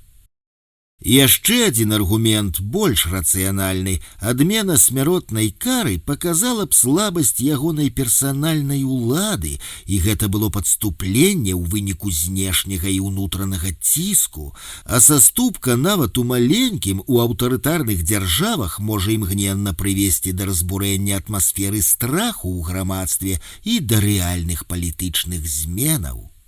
У выніку мы пачулі катэгарычнае «не», і Жук з Языбчуком былі расстраляныя. У знак пратэсту 4 праваабаронцаў выйшлі да адміністрацыі прэзідэнта. Менавіта туды, бо ягоная пазіцыя і была асноўнай прычынай гэтых расстрэлаў. Нас былі асудзілі, але кампанія супраць смяротнай кары працягваецца. Дэмакратычнае грамадства ў гэтым пытанні аднадушнае. Падчас леташніх 10-го года выбараў у прэзідэнты практычна ўсе апытаныя кандыдаты, апаненты дзеючага прэзідэнта выказаліся супраць смяротнай кары. Седзячы зараз на Валадарцы, дзе ўтрымліваюцца смяротнікі, а таксама дзесьці ў лёхах турмы адбываюцца расстрэлы няшчасных, я чую яшчэ адзін істотны аргумент. Сістэма правасуддзя ў Беларусі настолькі недасканалая, залежная і суб'ектыўная, што ані следству, ані судам няма даверу. У судах вельмі верагодныя памылкі. Дзіўнай у гэтай сітуацыі выглядае пазіцыя праваслаўнай царквы і каталіцкага касцёла. З аднаго боку, на пастаўленае наўпрост пытанне, як царква і касцёл ставяцца да смяротнай кары, мы атрымліваем адназначнае супраць, але гучыць гэты адказ ледзь не шэптам, напаўголасу і засцярожнай аглядкаю на ўлады. У той час, як ясная і выразная пазіцыя царквы і касцёла магла б канчаткова схіліць вагі на карысць забароны смяротнай кары. Можа, гэта прымусіла б таго, хто так ганарыцца народнай падтрымкай і увагаю да меркавання народу, адступіць. Перадачка на Валадарку. Сасіскі 1,5 кілаграма, разынкі 500 грам, чарнасліў 300 грам, курага 300 грам, арэхі сумесь 500 грам, мяса вэнджанае 400 грам, рыс, грэчка ў пакунках па 6 штук, сала 1 кілаграм, рыба 1 упакоўка, салата пекінка 1 штука, апельсіны 10 штук, мюслі 1 пачак, каўбаса вэнджаная 1 палка, буракі вараныя 1 кілаграм, зеляніна, прыправа для супу, грошы на рахунак 1 мільён, лекі, папера паўпачкі, парашок пральны, вялікія канверты і маркі для вяртання, зубная паста, мыла 3 штукі. Чорны сшытак. Гавораць пра будучае, і Макс штосьці кажа, вось як буду старым, не дажывеш, кажа спакойна Володя. Будзеш матляцца па турмах, падхопіш тубік і згніеш з сярэдзіны, брадзяга. Гавораць пра наколкі, у Макса выкалата слова «клён», клянусь любіць ее навек. Ён кажа, 10 месяцаў адсяджу, хачу пагон сабе выкалаць. Ты што, ахуеў? Пытаецца Володя. Пагон колюць тыя, хто 10 на зоне ўзяў, да іх і ў масках зялёныя за сцярогаю ставяцца. Выколвай павука, калі і далей збірайся ісці гэтай дарожкай. Павука на плячо з заходам на шыю. Гэта якраз па табе, брадзяга. У жодзіне лісты марозяць, тут хоць на 3 дні, а ў жодзіне людзі лісты па 2 тыдні не атрымліваюць. Тармазы дзверы. Выкідаюць зранку з хаты не мусар, а смецце. Чэрці тыя, хто прэсуе. Усе размовы ў іх курыць, варыць, нахуй, захуй. З понтам пад зонтам. Зраблю, як у авіяцыі, спачатку ўзлятаем, а там паглядзім. Да хуя закону. Сонца свеціць вору, а не пракурору. Макс распавядае, у газету «Адам і Ева» часта пішуць з МЛС, мест лишения свабоды. Таму там у абвестках часта прыпіска «З МЛС просьба не пісаць». Гэта ўсё злыя зэкі.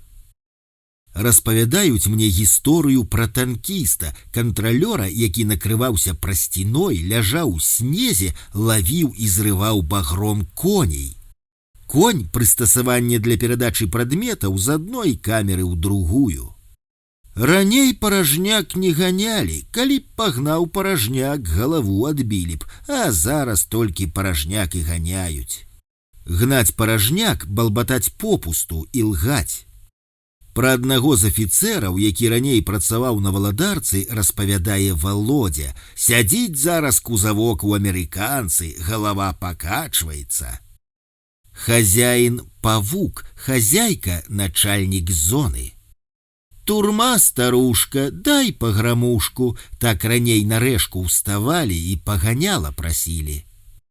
Падколка пра корм коня, буханку хлеба навічку далі на прагулку, каб коня пакарміў. Адное са значэнняў слова «конь» на турэмным жаргоне – турэмны супрацоўнік. Яшчэ аднаго падвучылі спытацца на праверцы, калі ў хляраваны басейн павядуць. На пальме сядзець на другім ці на 3 ярусе на нарах. Строгая хата, камера з тымі, хто ўжо не першы раз сядзіць. Перваходка, втораходка. Володя распавядае, як на зоне сядзеў, не хацеў працаваць, дошку пад паху і пайшоў на спортгарадок, затым у бібліятэку шараецца. Паначох глуха стучаць маякі, у кожнай хаты ён свой, гук перадаецца па жалезных шконках, пазначаюць дарогу. Хата перабіта, багата людзей. З мяккім знакам піша, а ўсё туды ж, не дай паесці, а дай пакамандаваць. Кешары пад шканар, торбы пад нары. На пасадачным сяброў не бывае. Гэта ж не важна, у каго колькі за плячыма, у каго які тэрмін. Палажняк, паложаная ў турме ежа. Парашыць справу, змяніць артыкул абвінавачвання. Делаво. Справа. Дзіравая хата, паганая камера, рабочая хата, камера, у якой ганяюць коня. Увогуле стала цяжка жыць, не тыя турмы і не тыя зоны. У нашай хаце парняга сядзеў. Вызываць на громкую, размаўляць гучна з кімсьці з іншай камеры. Закидывать праз кармушку, перадаваць штосьці дробнае ў камеру праз кармушку. Зялёныя схапілі. Колхоз, абшчак, збіраецца? Так, я перадаю дзецям лішкі. Кіча, карцар, жалеза, зброя. Асобныя аркушы.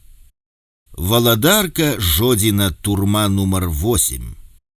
На час разгляду апеляцыйнай скаргі пасля суда мяне перавялі з СІЗА нумар 1 у Менску ў СІЗА ў Жодзіна, якое знаходзіцца ў жодзінскай турме нумар 8. Там я знаходзіўся з пачатку снежня 2011 года па сярэдзіну лютага 2012.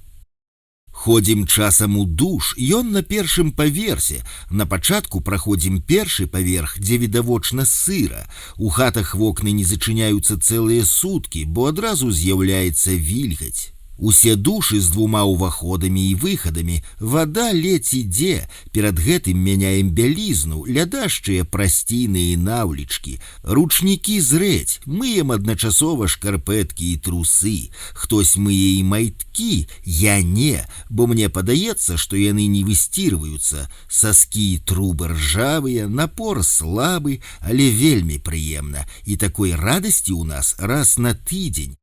Было для нашай камеры перад тым, як мяне закінулі часцей, а як я з'явіўся, ўсё стала строга па раскладзе. Пасля лазні п'ем гарбату. Сястрычка маленькая, чорненькая, спачатку афіцыйная і раўнадушная, затым стала пазнаваць мяне, бо я кожны раз прашу пігулкі аспірыну і валер'янкі і для сну. Для сну яна дае нейкія супрацьалергічныя, дзейнічаюць, сплю не прачынаючыся ноччу і зранку. Каб канчаткова прачнуцца, выпіваю кубак кавы, яшчэ яна мерае нам ціск, ён у мяне тут у норме. Праз яе запісалі мяне і зрабілі ў бальніцы УЗІ горла, а таксама схадзіў да акуліста, прымерылі мне лінзы для акуляраў, падбіраючы шкельцы старым спосабам, і памерылі вочны ціск ужо новым, замарозілі вока кроплямі, а затым прыставілі мернік, як маленькі малаточак. Усё ў норме. Дзесь унізе ляжыць Зміцер, якога прывезлі зноў са спінаю. Апошні месяц ходзім гуляць з Санем па 2 гадзіны, неяк ён угаварыў вывадных. Добрыя дворыкі з 1 па 5, затым 18, і яшчэ пару, дзе можна хадзіць, хай сабе і па пабітым і вышчарбленым асфальце, ці нават проста па зямлі. А вось 10 зусім ніякі, люк завараны сталёвай паласою, а ў другой палове маленькага 2 метры на 6 дворыка стаіць калюжына, не развярнуцца. Нас туды спецыяльна выводзілі пару разоў. «Будем крапіць», кажа Саня. Шуба ў іх розная, накіданая ў розныя часы, пластамі, куты пазеленелі ад вільгаці, у дзірках тырчаць недакуркі і запалкі. Да муроў лепей не дакранацца, запляваныя, а вывад ідзе праз лёхі падвалы з падвальнымі хатамі старога корпусу. Дзесь справа там схаваная яшчэ адна галерэя. Гулка адбіваюцца крокі, вывадны вечна бухнуты і аблітыя дэкалонам, пустыя вочы, адбывае час. Пасля суда адсыпаўся, было супакаенне, спусташэнне і задавальненне, як вагон з цэментам разгрузіў. Грамадская думка цалкам на маім баку, афіцыёз проста шалеў. Спатканне было з жонкай Наталяй. Добра пагаварылі, яна трымаецца выдатна, замовіў сабе вопратку, лекі і перадачку, і нічога яна перадаць не паспела, паехаў я на этап. Прыйшлі зранку, сказалі збірацца і вопіс рэчаў далі, верная прыкмета этапу. А тут і адвакат прыйшоў, я яшчэ і да яго схадзіў, папярэдзіў, што выязджаю, памеркавалі куды, вырашылі, што сюды. Вярнуўся, па мяне ўжо прыходзілі, паеў разам з усімі супчыку, хацеў яшчэ на прагулку схадзіць, не атрымалася, там у калідоры і развітаўся з Санем і Ігарам, вось каму я не зайздрошчу.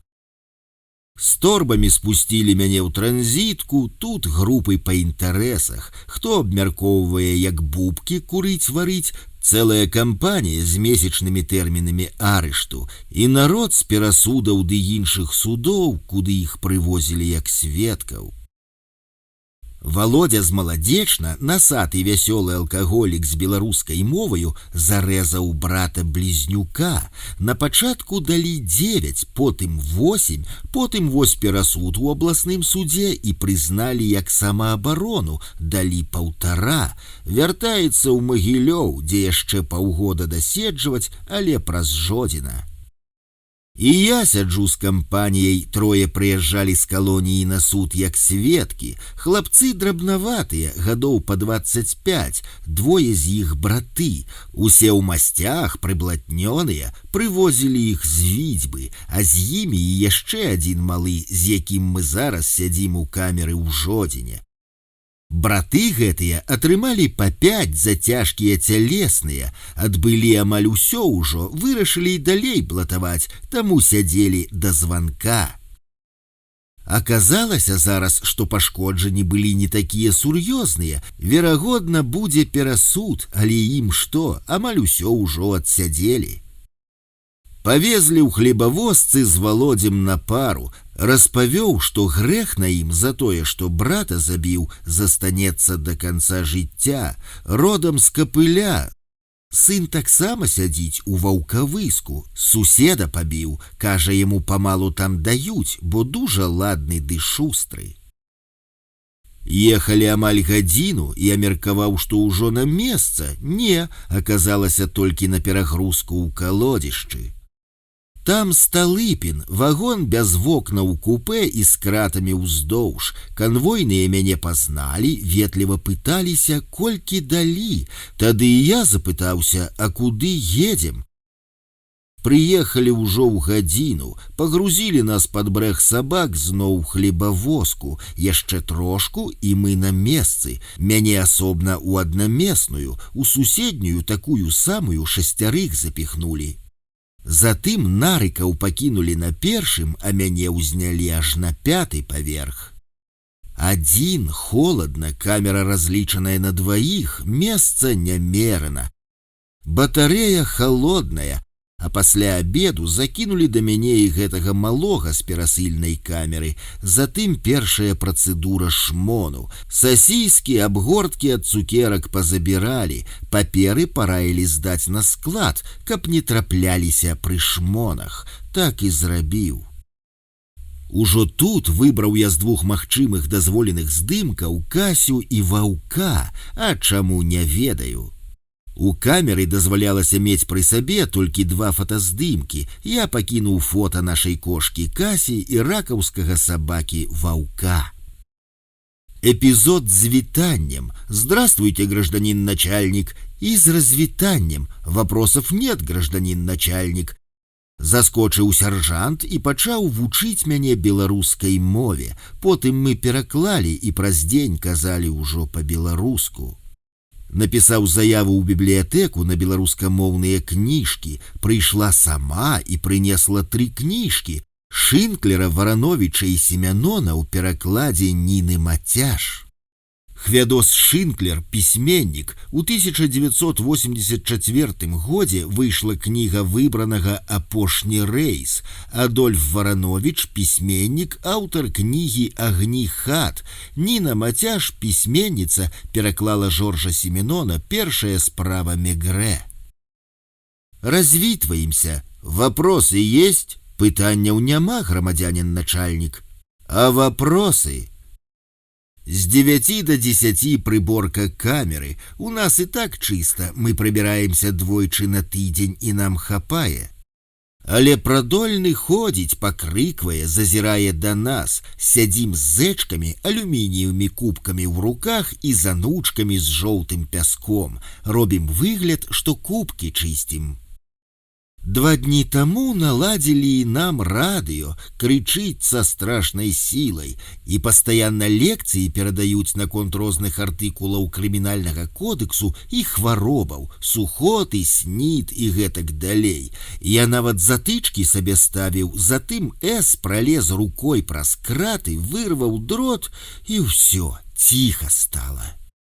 Штодзень тут свае прыколы. У аўторак абыход начальства. Апошні раз быў начальнік турмы, увайшло чалавек 5. Усе трымаюць гарызантальна ў руках гумовыя дручкі, мо так і трэба па інструкцыі, гатовыя да ўжытку. У цёплых бушлатах і зімовых шапках начальнік дзяжурна спытаўся, ці ёсць пытанні. Адказалі, што няма. «Усё ў парадку?» – спытаўся ён у выхавацелькі. Яна аглядала нашыя палічкі, на адной з іх ежа, на другой каперты, кніжкі і лекі.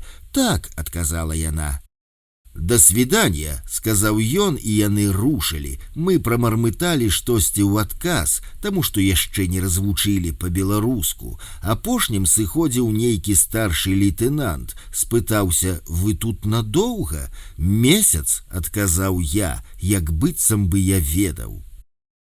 Ёсць тут і дзень тэхагляду, рэчы на сярэдзіну, матрацы скручаныя на лаўку. Кантралёры забягаюць і драўляную калатушкаю абгрукваюць усё жалезе, шконкі, абшчак, перагародку з дальняком. Гукі ідуць на розных танах, як ігра на арганах, адначасова правяраюць, прамацваюць усе нычкі. Лазня, лепшая за валадарскую значна, просто сучасны душ, але вода рэгулюецца цяжка. Лазня тут жа на паверсе, таму туды можна хадзіць у майцы. Дворыкі чыстыя, падмеценыя, прыходзіш з іх, а яшчэ на 5-й паверх, падэшвы амаль чыстыя. Штовечар прызначаюць дзяжурнага, кантралёр ходзіць і ў кожную камеру ў кармушку называе прозвішча. «Нам Бяляцкі», ты адказваеш «Александр Викторович», ён працягвае «дзяжурны». Ваюем за зачыненне форткі, якую праз сетку зачыніць немагчыма. Першая фортка зачыненая, адчыненая знешняя. Дзьме моцна, асабліва калі вецер сюды. Бабруйская колония, карантин.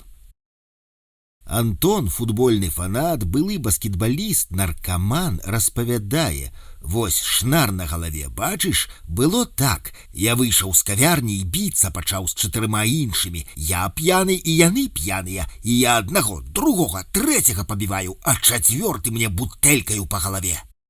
Сябры мае стаяць, смяюцца: «Давай, Антон, давай!» Затым я яго пляшкаю агрэў. Назаўтра пайшоў у дзіцячую клініку зашывацца, бо ж я не паўнагадовым быў. Вось у мяне шнар і застаўся.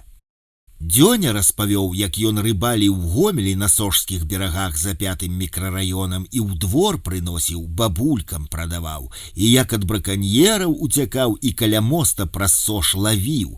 Сетку з меха выпускаў, так што ніхто нічога зразумець не мог, а працаваў сантэхнікам і на роварах пагарэў. У сябра з падвала дома 2 зубраняці скралі, пакаталіся, а затым загналі іх. Праверка начальніка калоніі, ён упэцкаў руку ў разлітую гарбату, і потым мы цэлы дзень жылі па распарадку, пазамярзалі ўсе.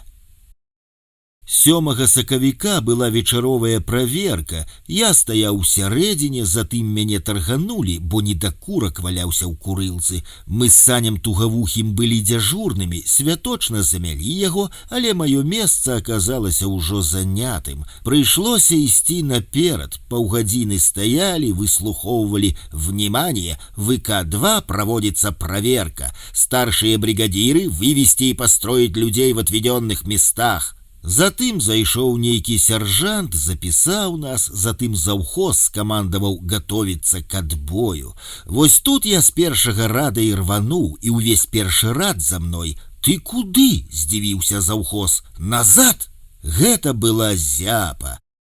А 6-го ён мне сказаў збірацца з рэчамі на бальнічку. Я сабраўся, аказваецца, гэта не мне, а іншаму бяляваму худому хлопцу з нездаровым румянцам на шчоках.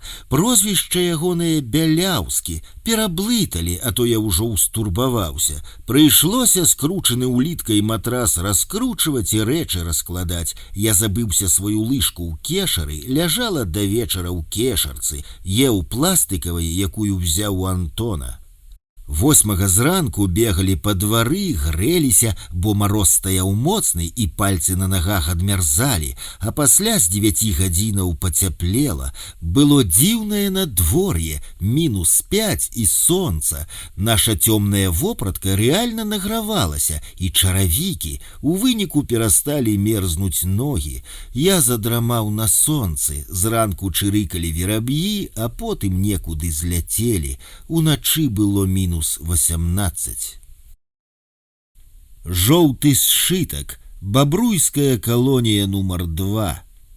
Што сядзіш, як ляляк на шышках, пытаецца Ша у мяне. А хто такі ляляк, перапытваю я. Доўд, удот па-руску, адказвае ён. А чаму на шышках? Бо гнёзды ў яго з яловых шышак, ён вельмі іх любіць. Дзе ты быў? Можа, ў туалеце, можа, на мурзе. Так, я бачыў, на мурзе стаяў нехта, малаціў. На мурзе з парнаграфічным часопісам. 26 красавіка 2012 года бабруйская калонія па радыё Магілёў-1, якое гучыць па радыёсетцы, перадаюць: «Поздравляем Александра Беляцкого из Бобруйска с 16-летием его любимого ребенка и просим поставить песню про весну». Так мои коллеги повіншавалі мяне. 16 гадоў таму мы нарадзілі праваабарончы цэнтр «Вясна». Упершыню пачуў: вы чалавек ужо сталы, жыццё пражылі, таму вырашайце самі. Мне 49 гадоў з паловай, і вось пачуў, жыццё пражыў. Якая кармёшка, такая і ябешка. Вось так пераўтвараешся ў ЗК. Спачатку цябе не ўкласці спаць, затым табе ўжо падабаецца, а потым цябе ўжо не падняць. Кодекс маіх паводзінаў мне прадыктаваны, але выснова рабіце як хочаце. Ды амністыю ўжо распісалі. Цыганам па 5, касякам па 2, а мужикам па году. Гэта касяковае ачко ці не? Ды ўрэшце паебаць, хуй з далбану не расце. І сеў, запаліўшы цыгарету. 30 траўня 2012 года бабруйская калонія нумар 2. Зайшоў П, сеў на ложак да Л, даў кулаком у жывот, пракаментаваў: ну і пуза, адзін кісель. Пайшоў. Л гаворыць сам сабе, чухае галаву, як быццам бы ў ёй штосьці ёсць, мазгоў, як у канарэйкі. Калі мяне пасадзілі, табе яшчэ мамка сраку падцірала.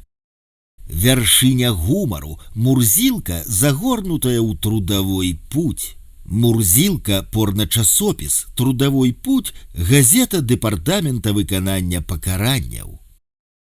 Гісторыя з яблыкам і Л, і з цыбулькаю і М. Пасля таго, як я пачаставаў 2 зняволеных, іх неадкладна перавялі ў іншы атрад. Моя характеристика: обязательство не утверждено, в СООТ не вступил, взыскание есть. СООТ, секция по ахове працы, одна из формальных самодейных организаций осудженных.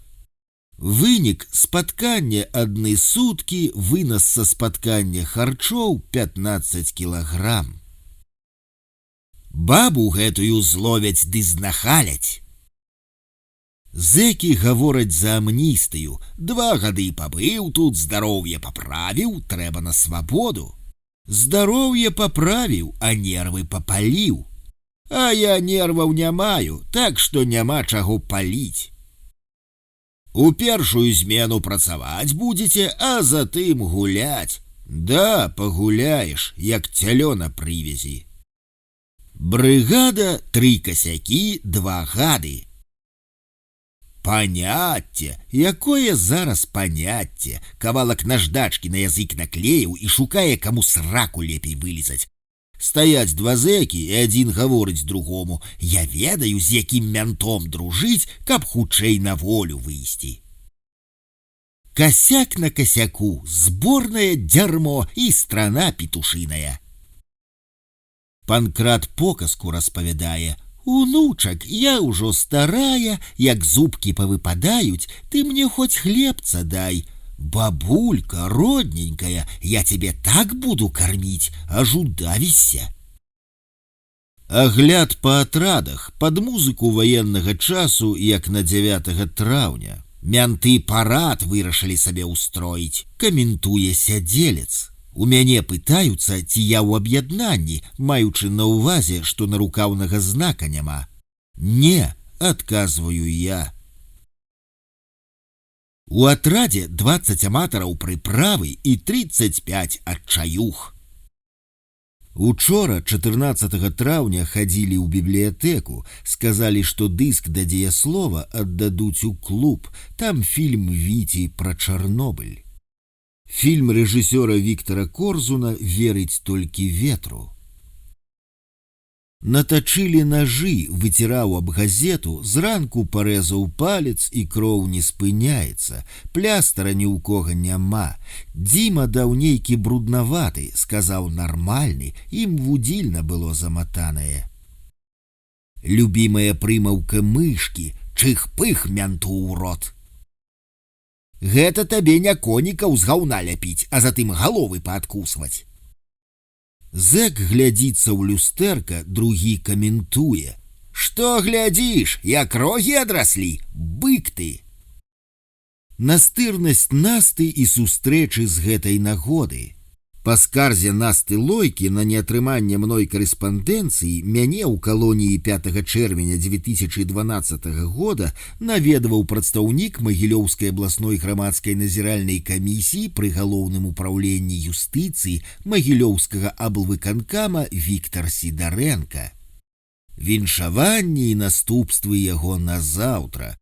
Намеснік начальніка калоніі павіншаваў мяне з атрыманнем прэміі Дзярждэпартамента ЗША за дзейнасць у галіне абароны правоў чалавека. Я падзяліўся гэтым з іншымі зняволенымі. Відаць, адразу ж гэтая інфармацыя патрапіла ў аператыўны аддзел калоніі. Назаўтра я быў выкліканы гэтым службоўцам, і ён падкрэслена прамовіў, што ніякіх віншаванняў не было. А затым паслязаўтра мой нарад па секцыі. Пустэльнік, шызафрэнія – гэта заразная хвароба. Што рабіць, калі ў зэка багата вольнага часу? Не мяці мятлой – гэта значыць не трындзі, не кажы няпраўду. Калі сучка не захоча, сабака не ўскоча. Стаіць кантралёр, трымае картатэку. «Во!» – гаворыць Панкрат. Ён неяк пахваліўся, што ў нас у вёсцы 2 чалавекі ў людзі выбіліся. Я і мой брат участковы.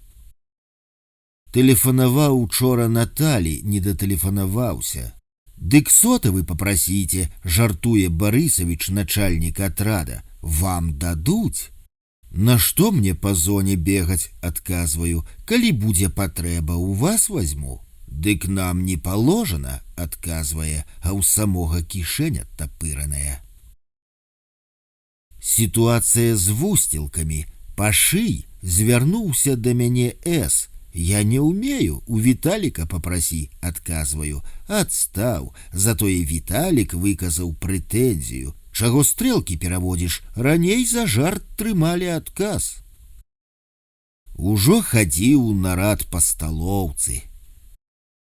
У бабруйскай калоніі прачытаў я незвычайны раман Васілія Гросмана «Жыццё і лёс», выпісаў сабе цытаты з эпізоду размовы гестапаўца Ліса со старым бальшавіком Мастоўскім у канцлагеры. Когда мы смотрим в лицо друг другу, мы смотрим не только на ненавистное лицо, мы смотрим в зеркало. В этом трагедия эпохи. Разве вы не узнаете себя, свою волю в нас? Разве для вас мир не есть ваша воля? Разве вас можно поколебать, остановить? Мы наносим удар по вашей армии, но мы бьем себя. Наши танки прорвали не только вашу границу, но и нашу. Гусеницы наших танков давят немецкий национал-социализм. А если победите вы, то мы и погибнем, и будем жить в вашей победе. Это как парадокс. Проиграв войну, мы выиграем войну. Мы будем развиваться в другой форме, но в том же существе. Тех немецких коммунистов, которых мы посадили в лагерь, вы тоже посадили в лагерь в 1937 году. Ежов посадил их, и рейхсфюрер Гиммлер посадил их. Ваш террор убил миллионы людей, и только мы, немцы, во всем мире понимали, так надо. «Учитель», — сказал он, — «вы всегда будете учить нас и всегда у нас учиться. Мы будем думать вместе». Спрабаваў даць пачак цыгарэтаў за прыборку лакалкі, не ўзялі. Дзіўны узбекскі хлопчык быў, а потым знік. Зняволены пасля размовы са мной быў пераведзены, верагодна, ў іншы атрад. «Матрас, матрас, дай хоць раз, палак 8 і болей не просім». Паганяла кантралёра: «Маша, Саша, жопа». Шмон з выкіданнем століка, пляшак, фаянсавых кубкаў і 2 коўдраў. Што за фільм? Сіські ды піські? Перадок-задок, а што зэкам яшчэ трэба? Туалет, сядзенне з прычындаллем на паказ, сярэдні пісуар не работает. Третья смерть за гэты час близких мне людей: Сямдзянова, бацька, Арына. Пишу лист Вінцуку и детям, и слезы тякуць.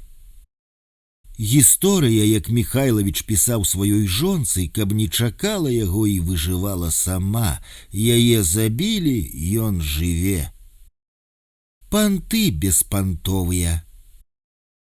Ганяць лысага, займацца ананізмам, касяка шавяліць, мець палавы контакт з гомасексуалам.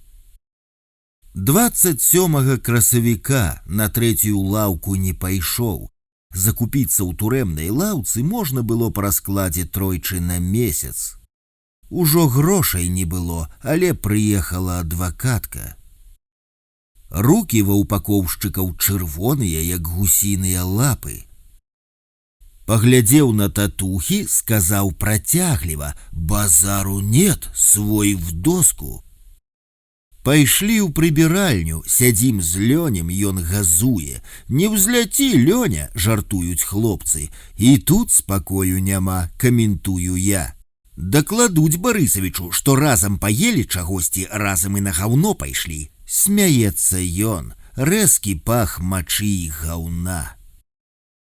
У цех заляцела ластаўка, доўга лётала з канца ў канец, не магла сарыентавацца, прысаджвалася з гары на лямпы дзённага асвятлення, адпачывала, дзюба яе была разяўленая ў жаху, але віртуознасць палёту дазваляла ёй не ўрэзацца ў стенку, не ўпасці.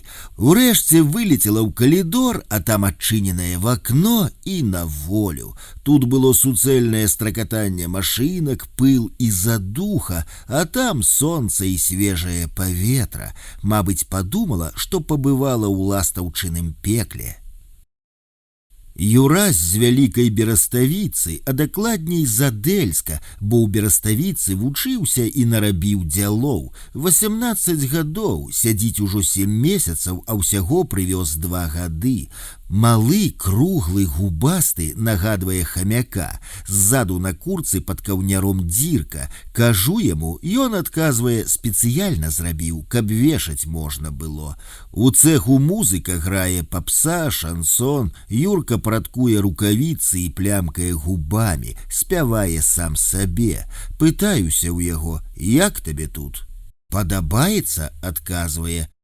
Юрка абшыў цёмную робу белай ніткай, атрымалася як на выварат.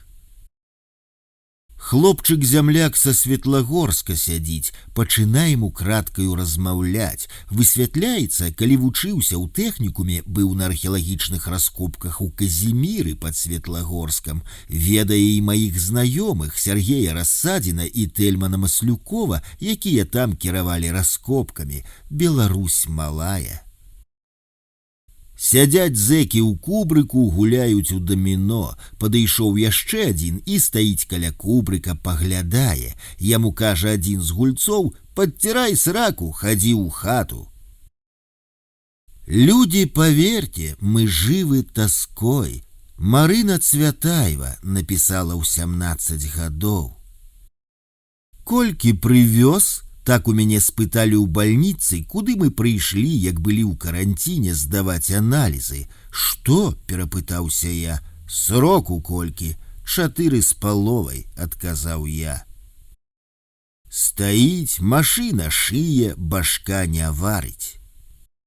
Хлопцы вату не катаюць. Не катаць вату, не губляцца, рабіць усё рашуча, смела. Не камандуй, не пры немцах. Прыбірае хлопец, хоча газетку ўзяць пачытаць, лічыць не ўмее, вечныя прыколы на праверцы. Я кажу, нельга, бо атраднік прыйдзе, галаву адарве. Усе смяюцца. Распавялі мне, што ён і сам тупым ножом адрэзаў галаву ахвяры. За гэта сюды і патрапіў. Нахуй ты их збираешь, пустые пляшки, перасидок? В большом и радостном Париже мне снятся травы, облака. Марина Цвятаева, 1909 год. 2 красавіка я дзяжурны, мыю прадол, тады ж не адчынілі лакалку, колькі выклікала размоваў. Саня і Саня звяртаюцца ў першую суботу да мяне. Я цярпліва папраўляю. Алесь, Алесь. Бальнічка, доктар глядзіць маю картку і чытае Бяляцкі Алесь Віктарович, хоць там напісана Александр, адразу бачна, што ведае, хто я. Адзін зэк кажа другому: «Яшчэ можаш паспаць гадзінку, паебаць матрац».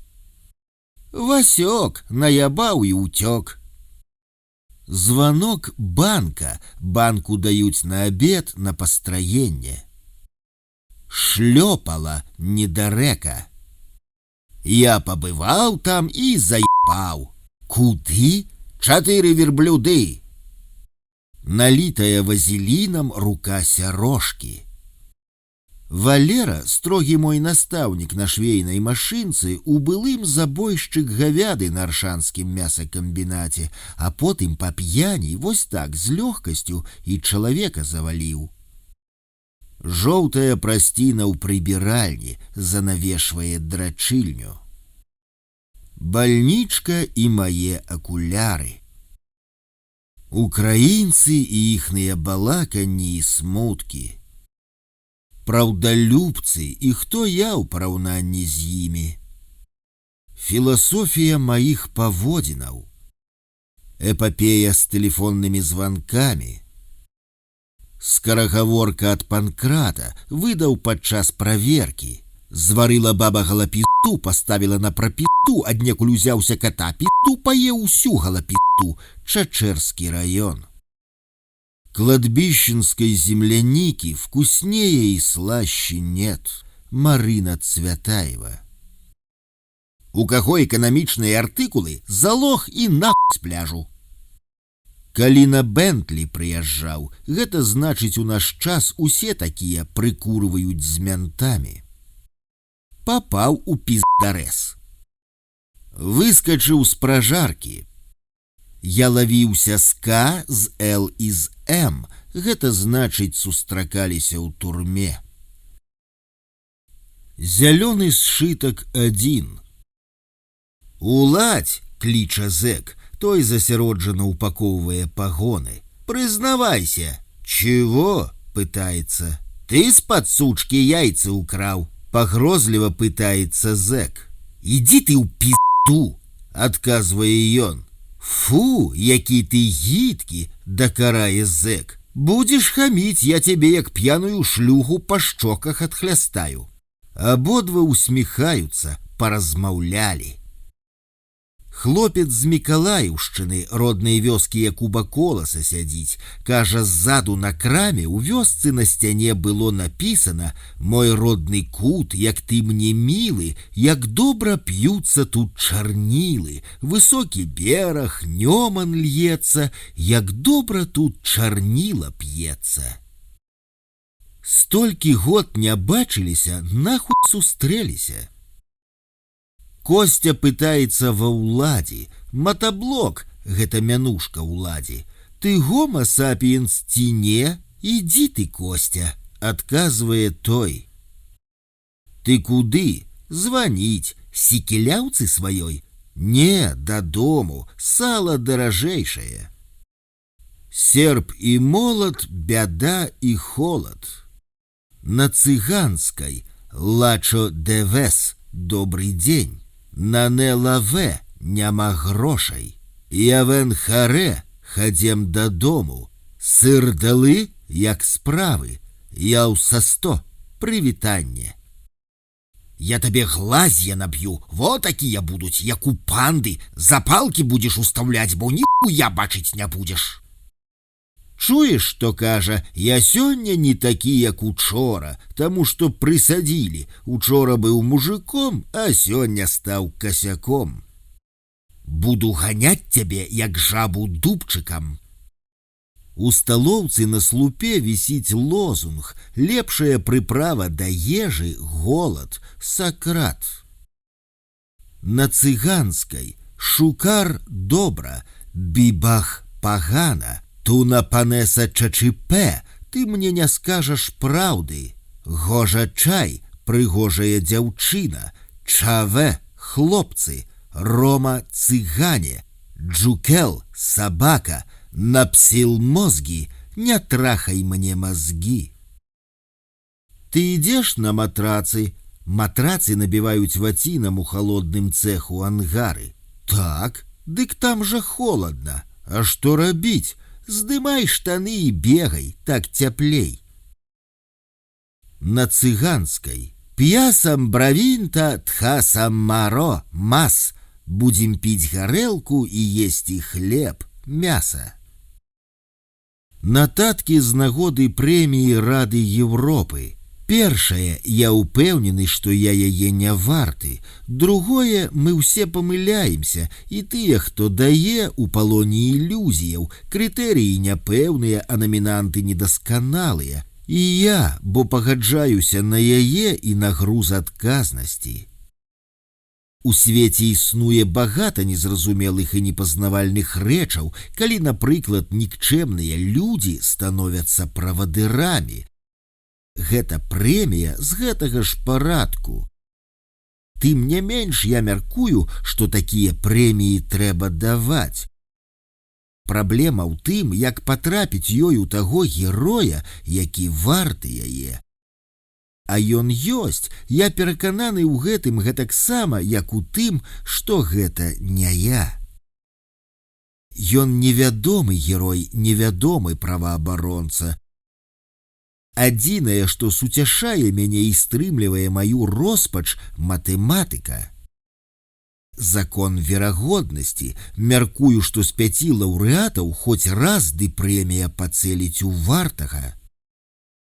Можа быць, той, хто быў перада мною, варты яе. Можа, той, хто будзе пасля мяне, можа, ён сапраўды варты яе.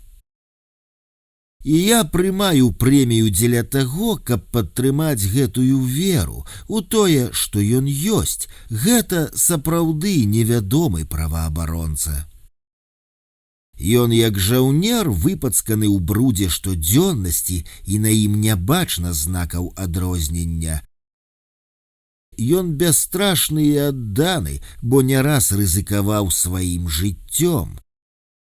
Ён узнікае тады, калі ў ім ёсць патрэба, і знікае, калі ўсё сціхае. Ён адданы справе і перакананы ў тым, што робіць. Ён творчы і здольны на ўчынкі, якія бураць правілы і законы. Ён іх устанаўлівае і развівае. Яму нічога не патрэбна, і ён ні на што не прэтэндуе. Ён не славалюбны і мае задавальненне толькі ад таго, што робіць. Я ведаю, ён ёсць сярод нас. Дзякуючы яму і мы рухаемся, як караван вярблюдаў па пустэльні жыцця. 2012 год.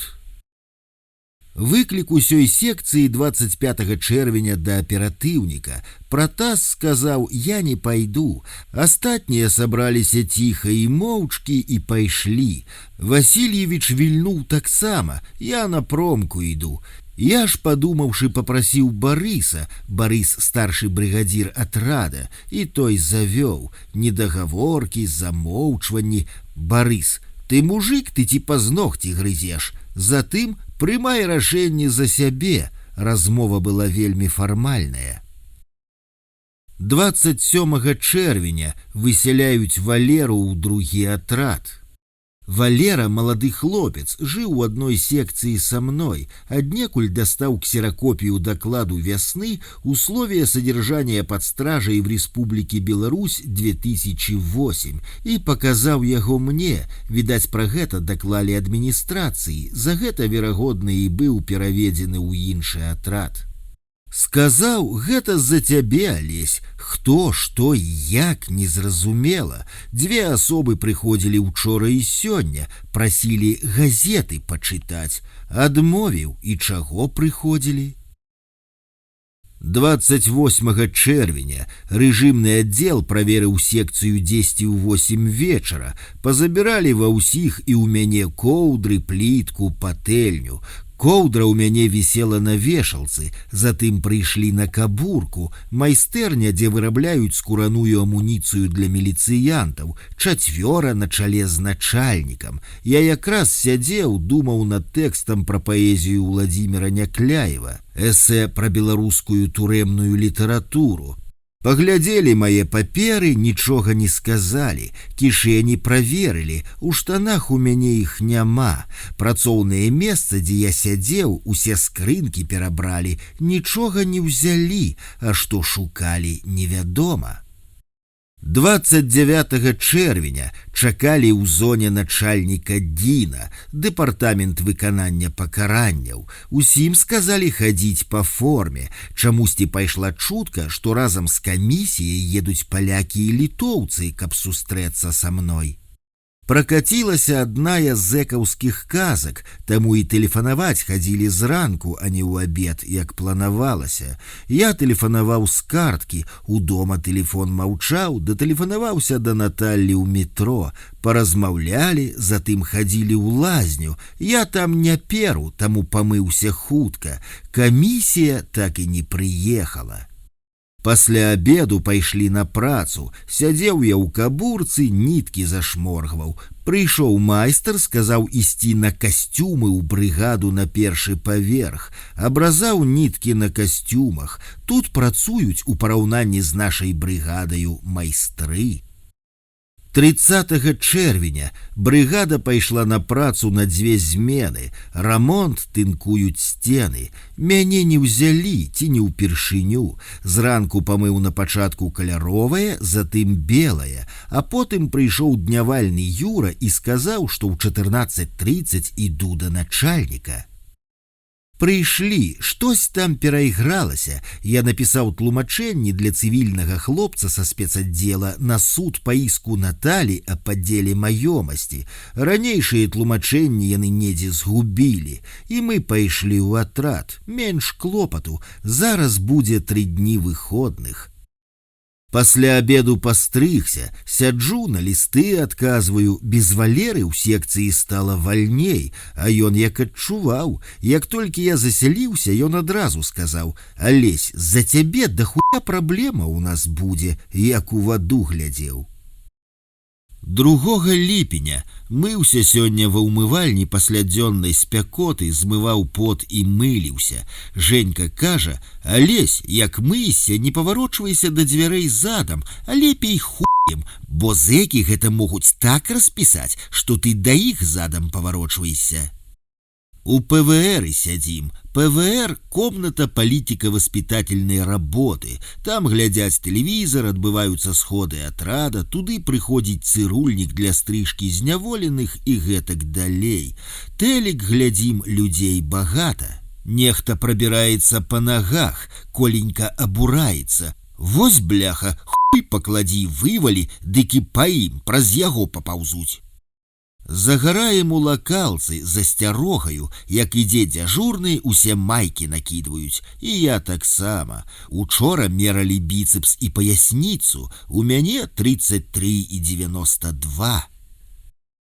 4 ліпеня было цёпла і сонечна, сядзеў на свежым паветры, праз сілу пхаю ў сябе кашу, пафарбавалі лаўкі, былі карычневыя, сталі зялёныя. Пазаўчора Барысавіч, начальнік 14-го атрада калоніі Дмітрий Барысавіч Козлоў, убачыў у мяне тату і сказаў: «Вы ж да гэтых сваіх наклеек нічога тут не дамалёўваеце».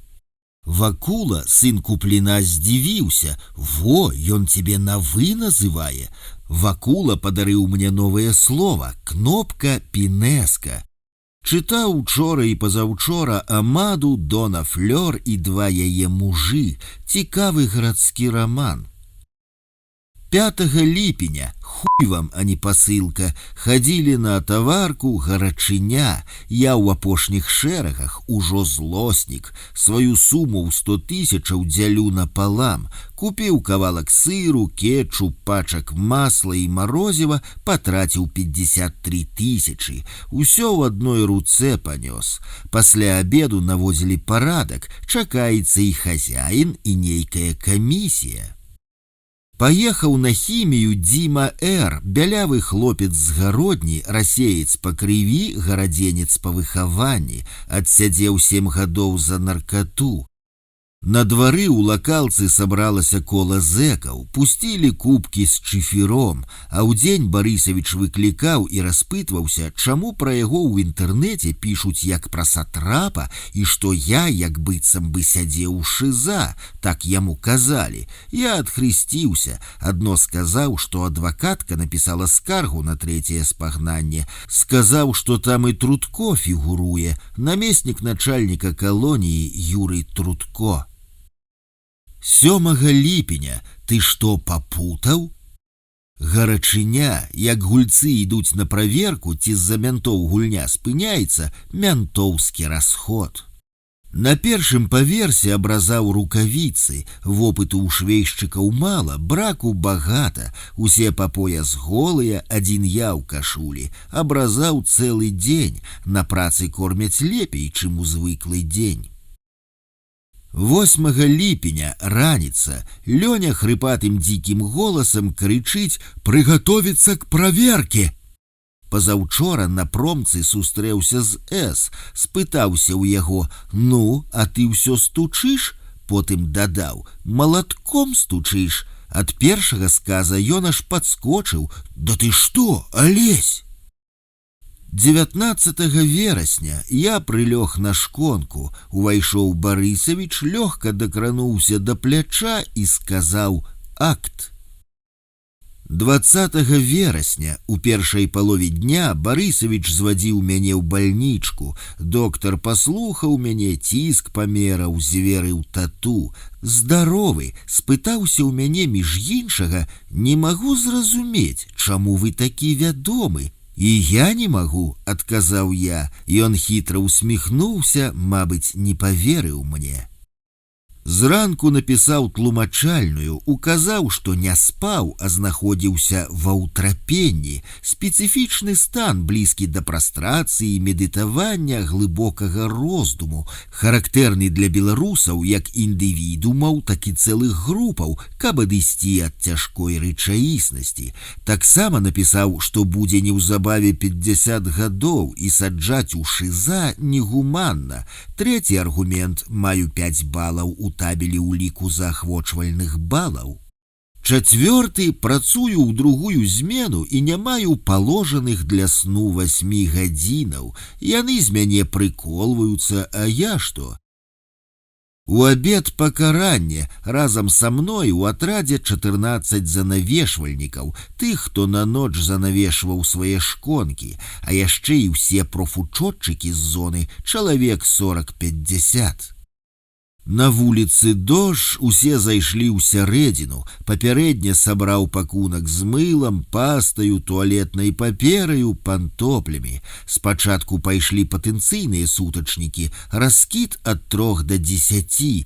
Моя чарга, заходжу, выпад начальніка калоніі Александра Кукуева супраць беларускай мовы. Справаводства ж па-руску, пішыце па-руску. Адказаў: не, як умею, так і пішу. Начальнік: я пачытаў, мне спадабалася, вы так усё грамотна распісалі. Афіцеры сядзяць маўчаць. Начальник: ситуация непростая, выйдите.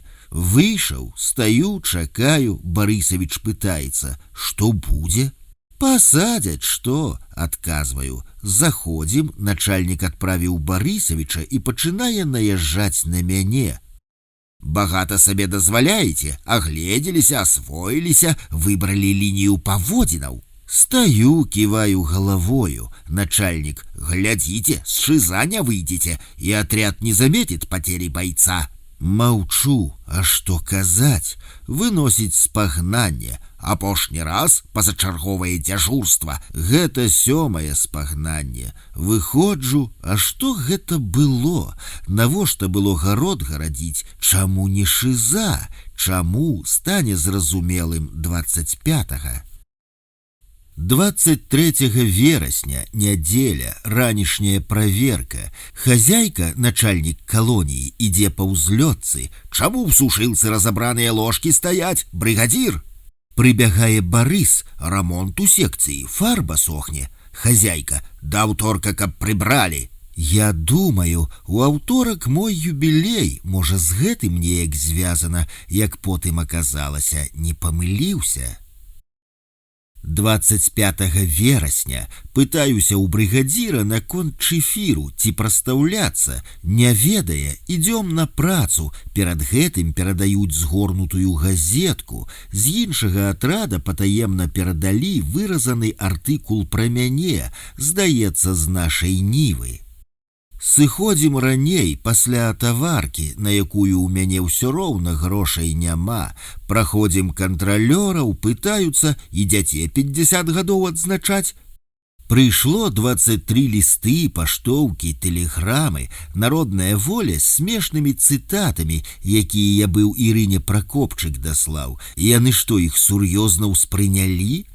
Алесь, вы наш талісман.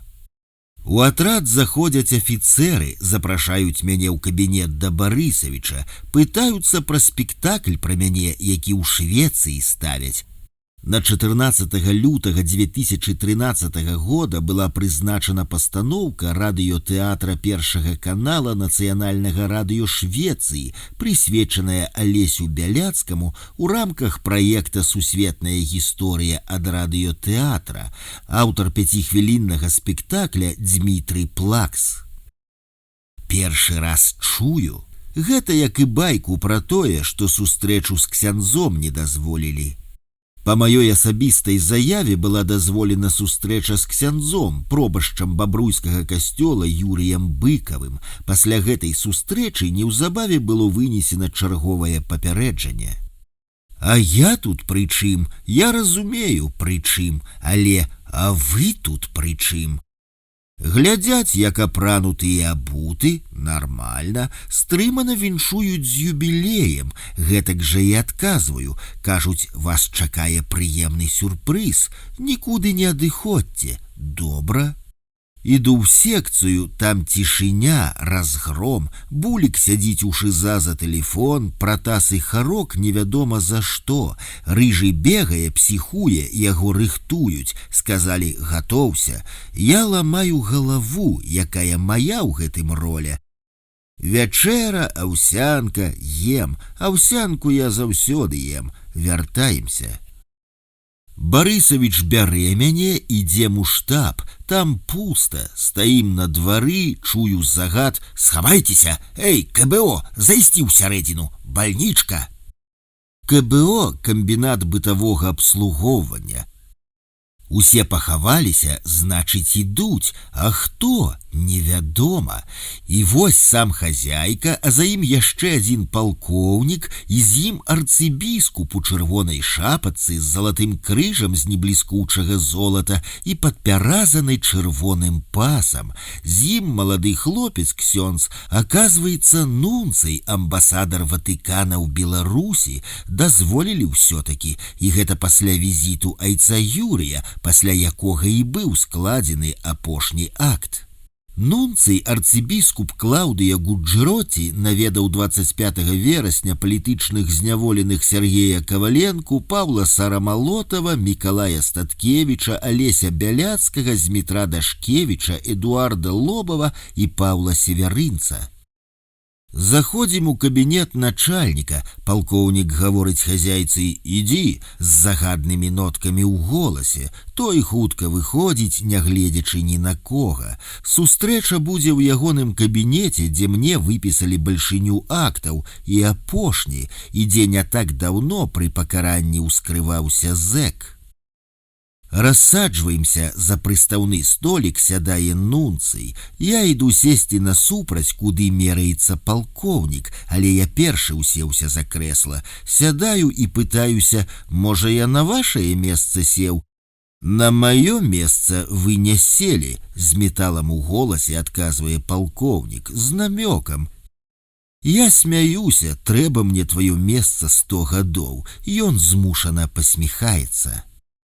Нунцый гаворыць, што прыехаў па даручэнні папы перадаць ягонае бласлаўленне. Я дзякую. Пытаецца, як мне тут. Кажа, што багата хто з дыпламатаў і з грамадскасці хвалюецца. Я адказваю, што пра ўмовы ўтрымання гаварыць не буду. Не ў той сітуацыі знаходжуся, каб мог пра гэта казаць.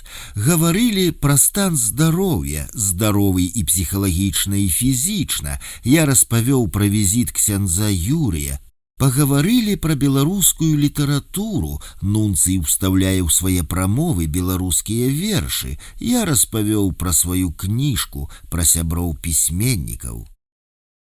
Нунцый запытаўся, чым я займаюся і ці ёсць час думаць. Я адказаў, што працую фізічна і зрэдку думаю. Сказаў яму, што з працоўнай сям'і і працаваць прывучаны, не буду ж я пры палкоўніку распісваць як і што.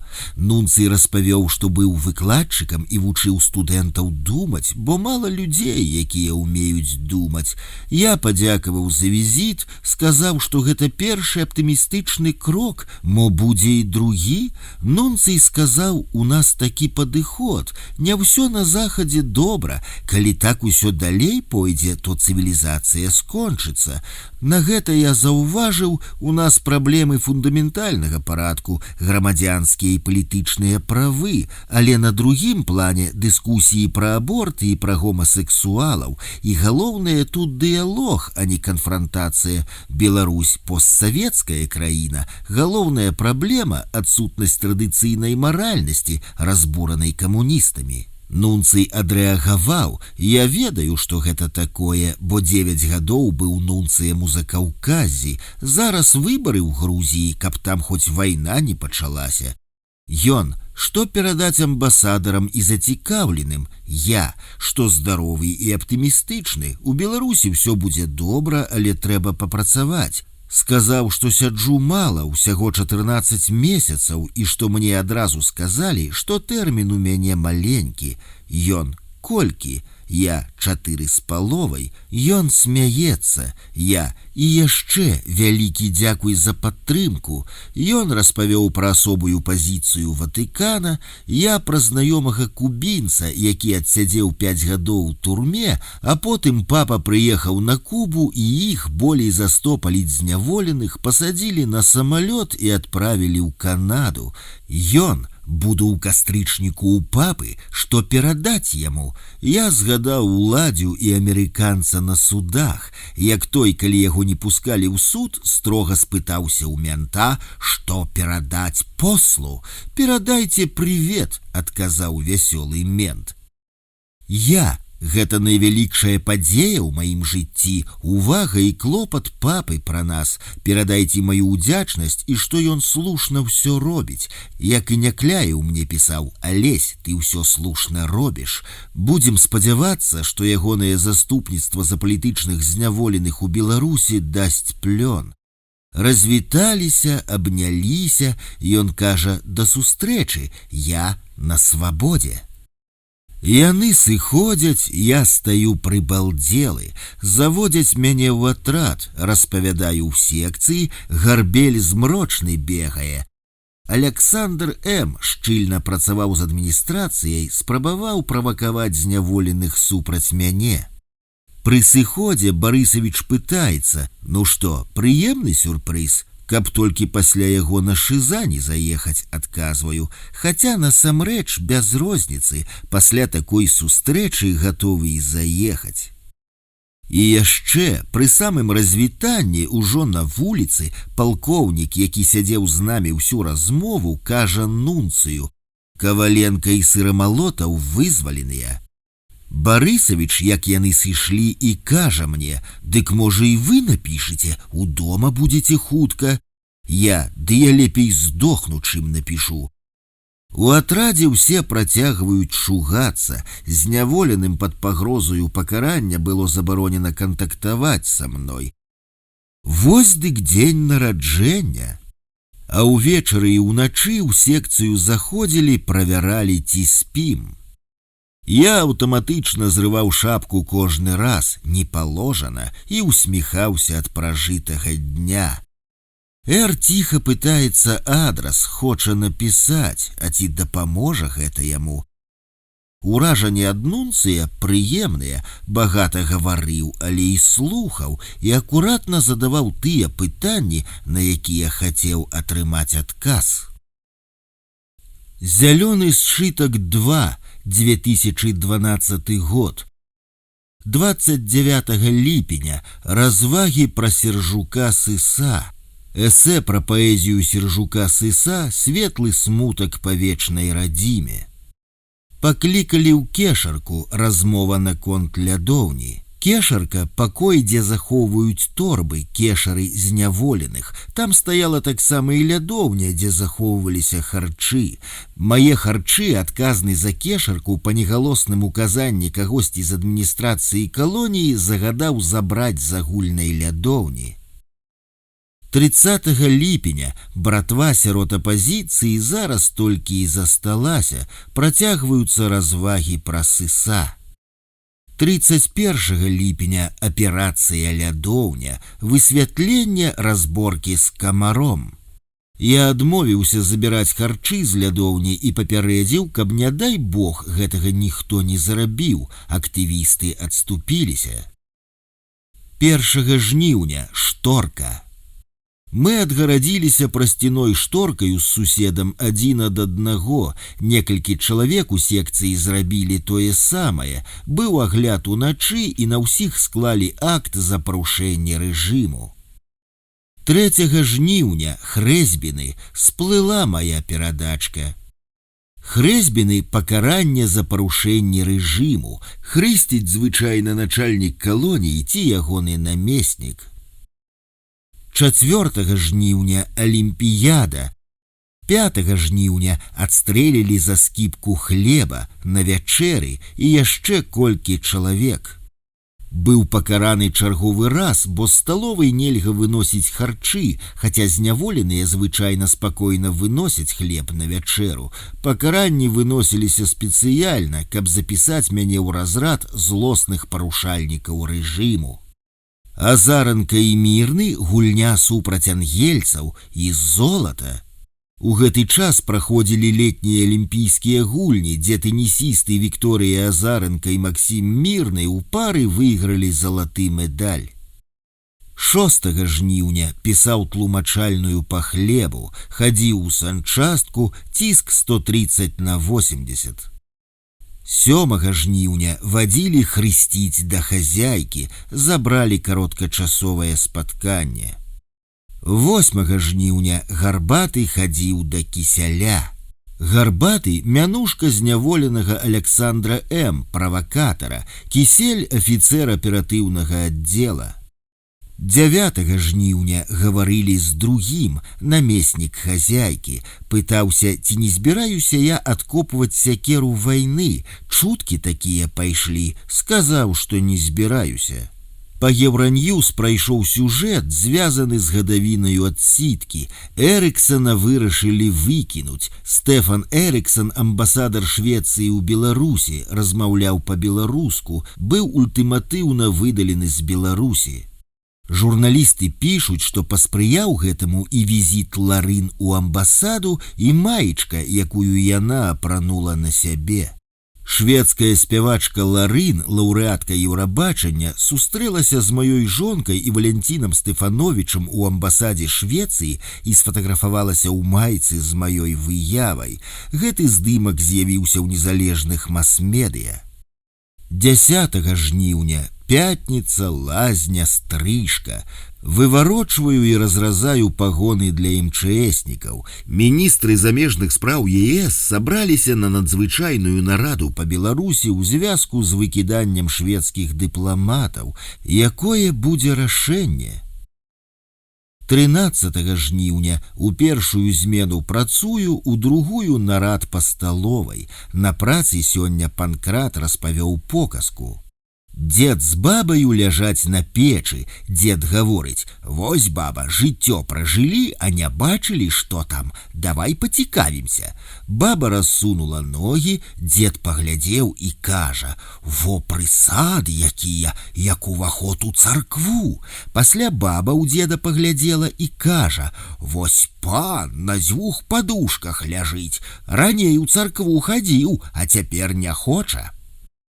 15 жніўня. 4 жніўня абвешчаны міжнародны дзень салідарнасці з беларускімі праваабаронцамі. І вось трэці дзень, як ідуць мне паштоўкі з розных краінаў. Сёння быў дзень Швецыі. Мартин з Сафіяй, усяго 8 паштовак. Мартин і Сафія Угла, праваабаронцы са Швецыі. А Марына Статкевич написала, што запрасіла жонак і матак і будуць святкаваць дзень народзінаў Міколы і пра нас гаварыць. Бррр! 17 жніўня душ на промцы, гарачая вада і нікога. 18 жніўня працы няма, проста сяджу і пішу лісты. 20 жніўня панядзелак, абход, дасталі з партовага кутка плеценыя з брызентавых рамянёў гіры, мяхі з цэглаю і 2 камені. Пагрузілі на вазок касяка і вывезлі. 21 жніўня хадзілі на 101-ю, перакідвалі аполкі з пахіленага кораба ў новы. 101 артыкул крымінальна-выканаўчага кодекса РБ абавязвае асуджаных адпрацоўваць пэўны час без аплаты працы. Затым схадзіў на КП-2, атрымаў дакладнены іск. К пытаецца: «Ну што, на свабоду?» «Не, кажу, яшчэ рана, пад зіму пайду». Прыслала Наталя прадмову Карла Гершмана да кнігі, вельмі ўзнёслая, а я занадта там ідэальны. Прадмова Карла Гершмана, прэзідэнта Нацыянальнага фонду падтрымкі дэмакратыі, была напісаная да кнігі Валерыя Каліноўскага «Справа Бяляцкага». 22 жніўня распавялі мне: «Стонешца к 5, дядько, стопка гарыць, а даўно яна гарыць. Пакуль мы з вами будзем гаманець, то і хата выгарыць. І гэта адтуль: дзе була, у лес хоіла. Ну і як? Хоіла, хоіла і нічого не выхоіла». 23 жніўня прыязджала доўгачаканая праверка, зайшла і ў наш атрад і выйшла. Учора кашу з тушонкай увечары давалі. 26 жніўня, нядзеля, пішу лісты, воля працягваецца, не ходзім на працу. 27 жніўня распавялі показкі, як у воршы ў калоніі адзін зэк зубы кіслатой ачысціў. а другі токам зубны нерв вырашыў забіць, забіваў зварачным апаратам, ачомаўся на трэці дзень, а што гэта было? 4 верасня прыйшоў Рудзік-псіхіятр і упакаваў рыжага. 6 верасня Гарбаты прад'явіў мне за гэта, я яго паслаў, папярэдзіў: глядзі, будзе бяда, усе напружаныя чакаюць працягу. 7 верасня у народнай волі з'явілася прадмова Карла Гершмана да кнігі. Цікава, як яна паўплывае на маё існаванне. Званіў дадому, часам пры размовах пачынаем буксаваць. У перагаворным пакоі вісяць на сцяне цытаты. У таго, хто вырашыць вывучыць усе законы, не застанецца часу іх парушаць. Гёте. І усё, што схавана зараз, раскрые некалі час. Гарацый. Ці эстэты своеасаблівыя, ці цынікі, не магу сказаць дакладна.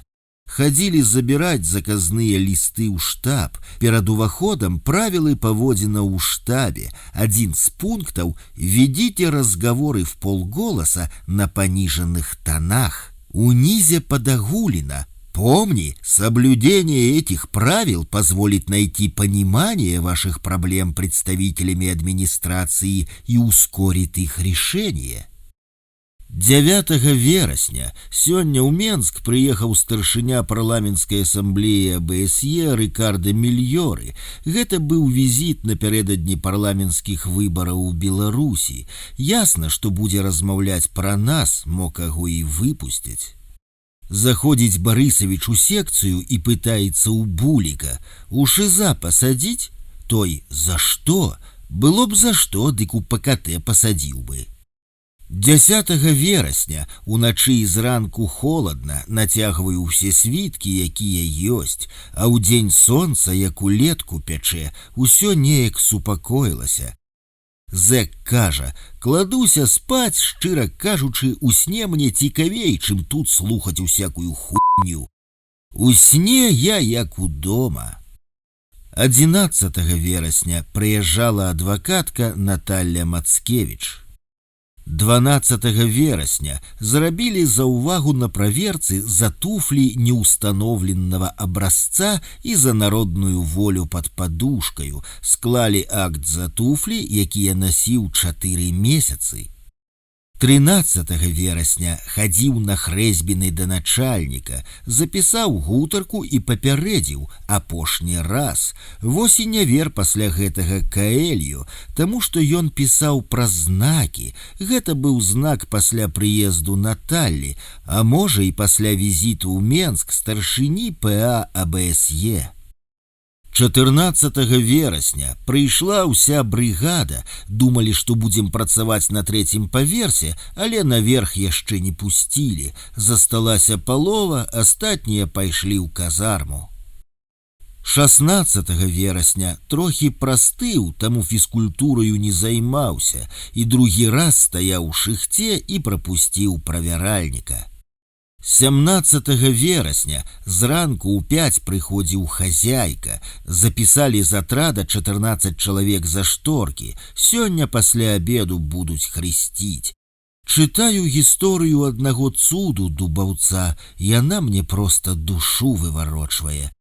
Усю размову тут можна пабудаваць на наступных фразах.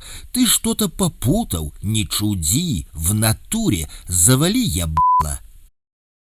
18 верасня прыходзіў ксёндз Юры, ксёндз пробашч бабруйскага касцёла Юры Быкаў. Паразмаўлялі 45 хвілінаў, тэлефанаваў Наталі, у Адасе бралі пункцыю пасля укусу кляшча. Мяне гэта хвалюе. Народная воля друкуе Валераву кніжку пра мяне. 19 верасня у 14:40 ціха-ціха зайшоў Барысавіч. Я ляжаў з павязкаю на вачах, драмаў. Ён ціхенька пакратаў мяне за плячо, сказаў: акт, а я адказаў: я не сплю, я думаю. Позна. 20 верасня напісаў, што я ўпаў ва ўтрапенне, стаў утрапёным, што хутка будзе 50, што маю 5 балаў заахвочвальных і не дасыпаю паложаную норму.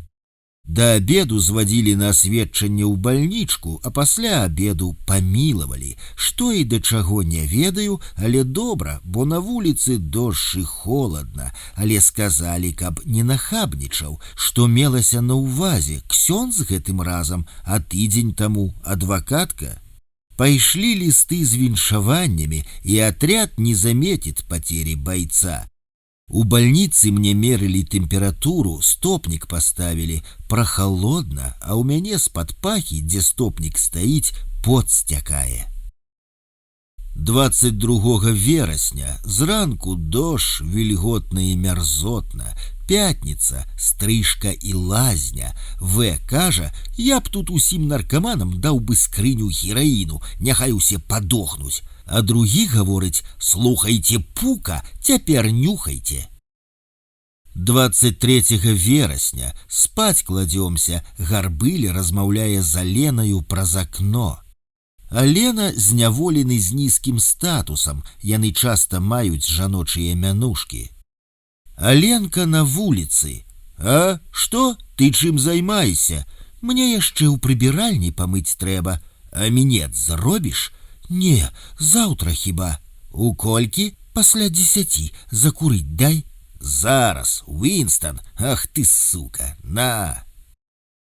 25 верасня, вось мне і 50, сёння прыязджаў папскі нунцый, сустракаліся ў кабінеце ў начальніка, адкуль яго папрасілі, і дзе 5 дзён таму мяне ледзь не адправілі ў ШИЗА. Прыязджаў нунцый па асабістым пасланні папы, улады дазволілі сустрэцца. Пры сыходзе сказалі яму, што вызвалілі Каваленку і Сырамалотава. Намеснік начальніка калоніі па выхаваўчым працэсе і ідэалагічнай працы Дмітрий Дылевіч кажа, можа і вы? Лепш я здохну, а не падпішу. 29 верасня прыйшоў з промкі ў чужых зэчках. Зранку ў сталовай падзывае пузынчык, афіцэр, і кажа, хацеў пераканацца, што з вамі ўсё добра, бо ў інтэрнэце пішуць, што вы ў ШИЗА. Вынік адмененых званкоў. Наталя, мабыць, зрабіла такія высновы. Другі побач стаіць, дык мы можам гэта хутка выправіць. Пажартаваў мянтоўскія жарцікі. Пасля, як прыйшоў з промкі, да вечара праўся, выпраў ватоўку, куртку, бялізну і робу. Пральны парашок скончыўся. 30 верасня пішу адказы на віншаванні, Някляеў павіншаваў. Дарагі Алесь, з юбілеем, можна і ў турме быць у жыцці, і на волі быць у небыцці. Ты ў жыцці, мы цябе чакаем, абдымаем, Вольга і Владзімир Някляевы.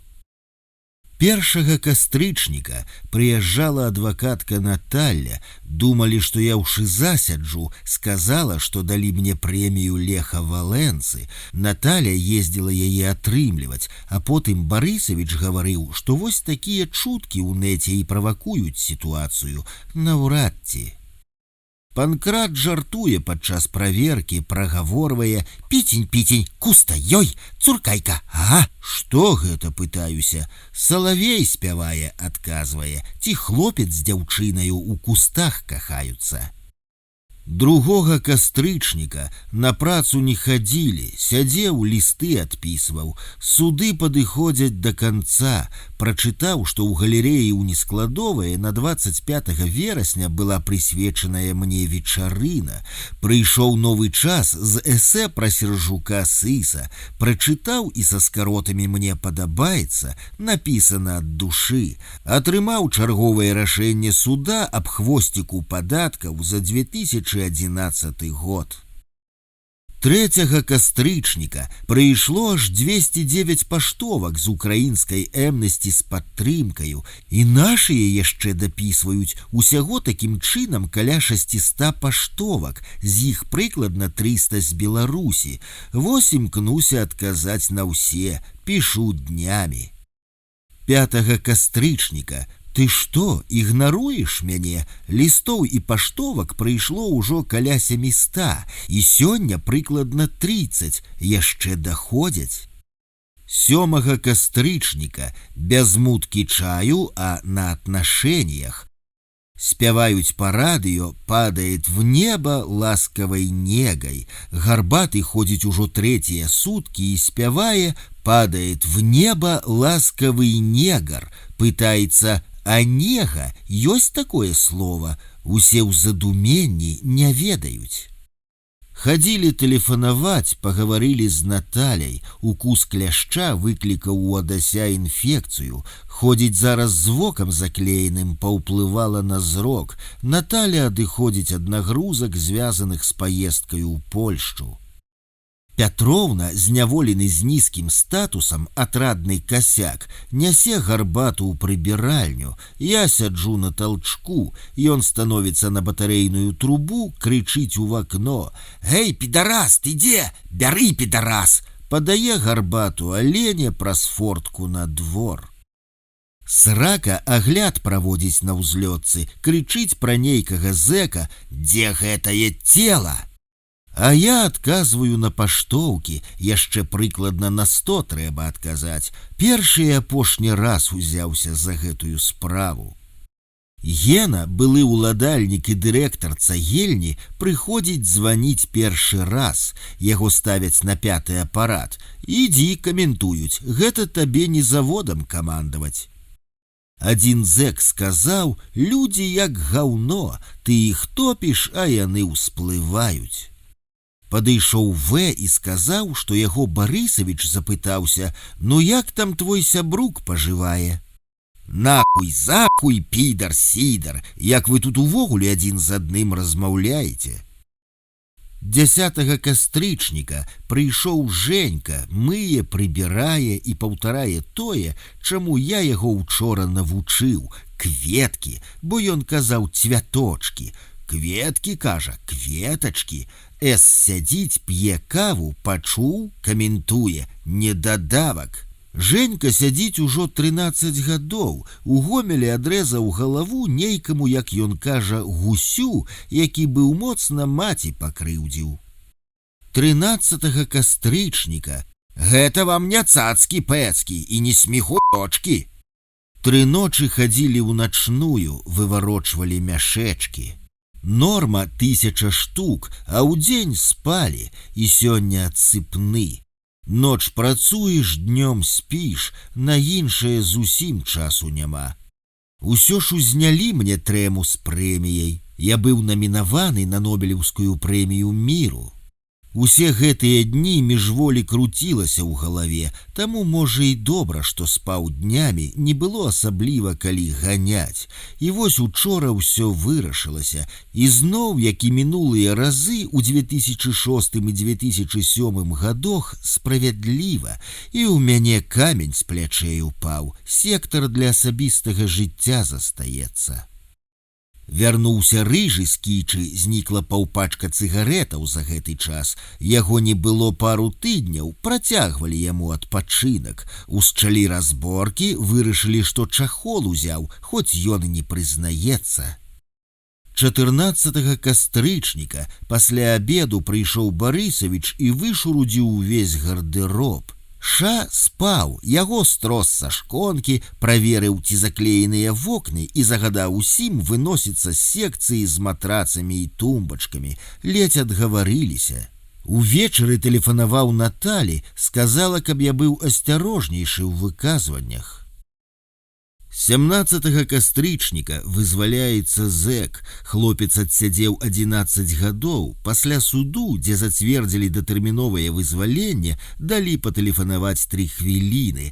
Распавядае: «Пазваніў дадому, мамцы кажу: «Заўтра прыеду». Яна перапытвае: «Заўтра прыязджаць?» «Не, кажу, я сам заўтра прыеду». Евангелле ад Яна: «Іудзеі, табе няма яшчэ 50 гадоў, і ты бачыў Абрагама?» 22 кастрычніка рыжы пёс насраў авёс і крычыць: «Яечка знёс». Учора была нядзеля, папраўся, ліст напісаў, Рубінчыка пачытаў. Вольф Рубінчык – беларускі і яўрэйскі пісьменнік і публіцыст. 25 кастрычніка зранку зацяплілі батарэі, выдатна, а то пару дзён апошніх было вельмі вільготна і халаднавата ўжо. Я ж не дачакаўся, схапіла крыж, разагнуцца не магу. Іду сёння ў бальнічку, на працу не пайшоў. 26 кастрычніка прыходзіла падаткавая, склалі адміністрацыйны пратакол за нявыплату падатку ў 2011 годзе, які я мусіў выплаціць у 2012, седзячы ў турме. Прыйшлі лісты, стаў я ганаровым грамадзянінам Парыжа. 30 кастрычніка чытаю нашу веру. Ксёндз Адам Станкевіч гаворыць, ці ж мы толькі вечна будзем гнуцца і плакаць, і наракаць невядома на каго, што нам дрэнна, што нас усе крыўдзяць. Нічога дарма нікому не даецца, і лепшыя часы для нашага народу без нашай працы і нашых ахвяр да нас не прыйдуць. Гэта выкуць для сябе мы павінны самі. Мудры быў чалавек, да апошняга адданы беларускай справе. А ўвечары пасля вячэры, калі я ляжаў і чытаў газеты, прыходзіў Барысавіч. Я, прылёгшы, чытаю, на бальнічным апошні дзень. Ён прысеў, пацікавіўся, што пішуць, як з Адамам, потым, усміхаючыся, пытаецца: «Парушаем?» «Што парушаем?» – цікаўлюся я. «Вось, без адзення адпаведнага і без бэйджа. Дык я ж на бальнічным». Ён разводзіць рукамі. «Так можна хадзіць толькі ў прыватны час пасля вячэрняй праверкі. Складу акт». І пайшоў. 1 лістапада ізноў хрысцілі. Хазяйка распавёў пра 96-й, пра тое, што ён быў на чарнобыльскім шляху маладым лейтэнанцікам, пра публікацыі, пра Саннікава, пра закрытасць турмаў і метады выхавання персаналу. Сэнс, чым меней пра вас будуць згадваць у прэсе, тым лепей. У выніку вымова: працуем у ноч зараз. 2 лістапада дзяды разбудзілі ў 11, па паперы пайшлі да Станішэўскага, а там камісія, УДО, замена. Гадзіну прастаялі каля штаба пад дажджом, затым зайшоў, распісаўся ў паведамленні пра будучы суд наконт пені да падатку, што за ён ужо заблытаўся. Прыпіска: можна асабіста не прысутнічаць. Я распісаўся і выйшаў. Гадзіну не даспаў, а сёння зноў ноч. Кіпяціла перагарэла да ўсяго. Вазьму на промку на рамонт. Увечары, як ужо рассцяліўся і лёг, дастаў малітоўнік і памаліўся за бацькоў. Дзяды. 3 лістапада у ноч з 2 на 3 не пайшлі, і для мяне была вялікая палёгка, бо пасля начы сплю цэлы дзень, і тое, калі даюць, а не цягаюць па розных справах. Нічога тады не паспяваю і ўсё роўна не выспаны. А так у суботу пайшлі зранку, на другую змену не застаўся, хоць мяне Андрэй, брыгадзір брыгады швейшчыкаў, і прасіў. Сказаў, што здароўя няма.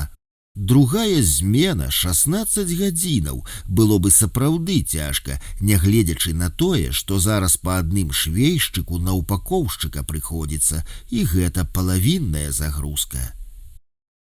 5 лістапада выварочвалі і суботнія, і сённяшнія рукавіцы. Фактычна без перастанку, толькі з перапынкам на абед. Сяджу за сталом, дзе і бакі стаяць. Днявальныя на промцы шустры Эдзік і нехлямажны Шустік. Сёння засталіся 2 пайкі лішнія другога. Бульба, капуста, тушонка. Ну, нам іх і хлёпнулі.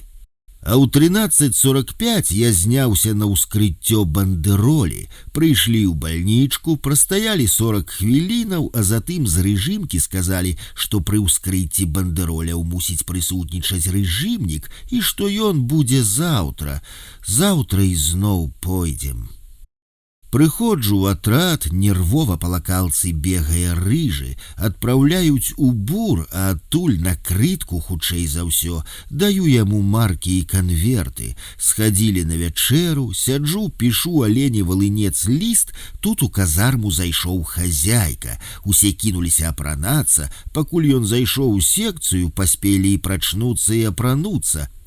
«Штосьці мне парадак у вас не падабаецца, Александр Викторович, вам ужо пад 60? 50, папраўляю. Не можете моладзь навучыць, як парадак наводзіць? Я сам тут малады, адказваю, год сяджу толькі». Дыялог суседзяў па секцыі. «А, можаш зрабіць гучней радыё, калі ласка?» Пайшоў сраку. Дык вось ты які, паўночны алень.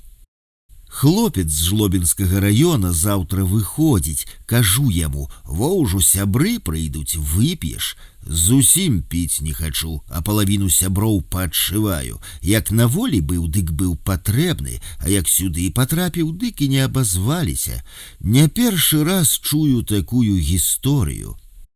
Гісторыя з тумбачкамі. Не хапіла Мішу цыгану тумбы ў другой секцыі, там, дзе я раней жыў. Пайшоў, сказаў старшаму брыгадзіру Бору, той атрадніку. Назаўтра загад, усіх ураўняць. На двухпавярховую шконку адна тумба. Гэта на 2 чалавек. Мне давялося ўціскацца, Шустік падсяліўся.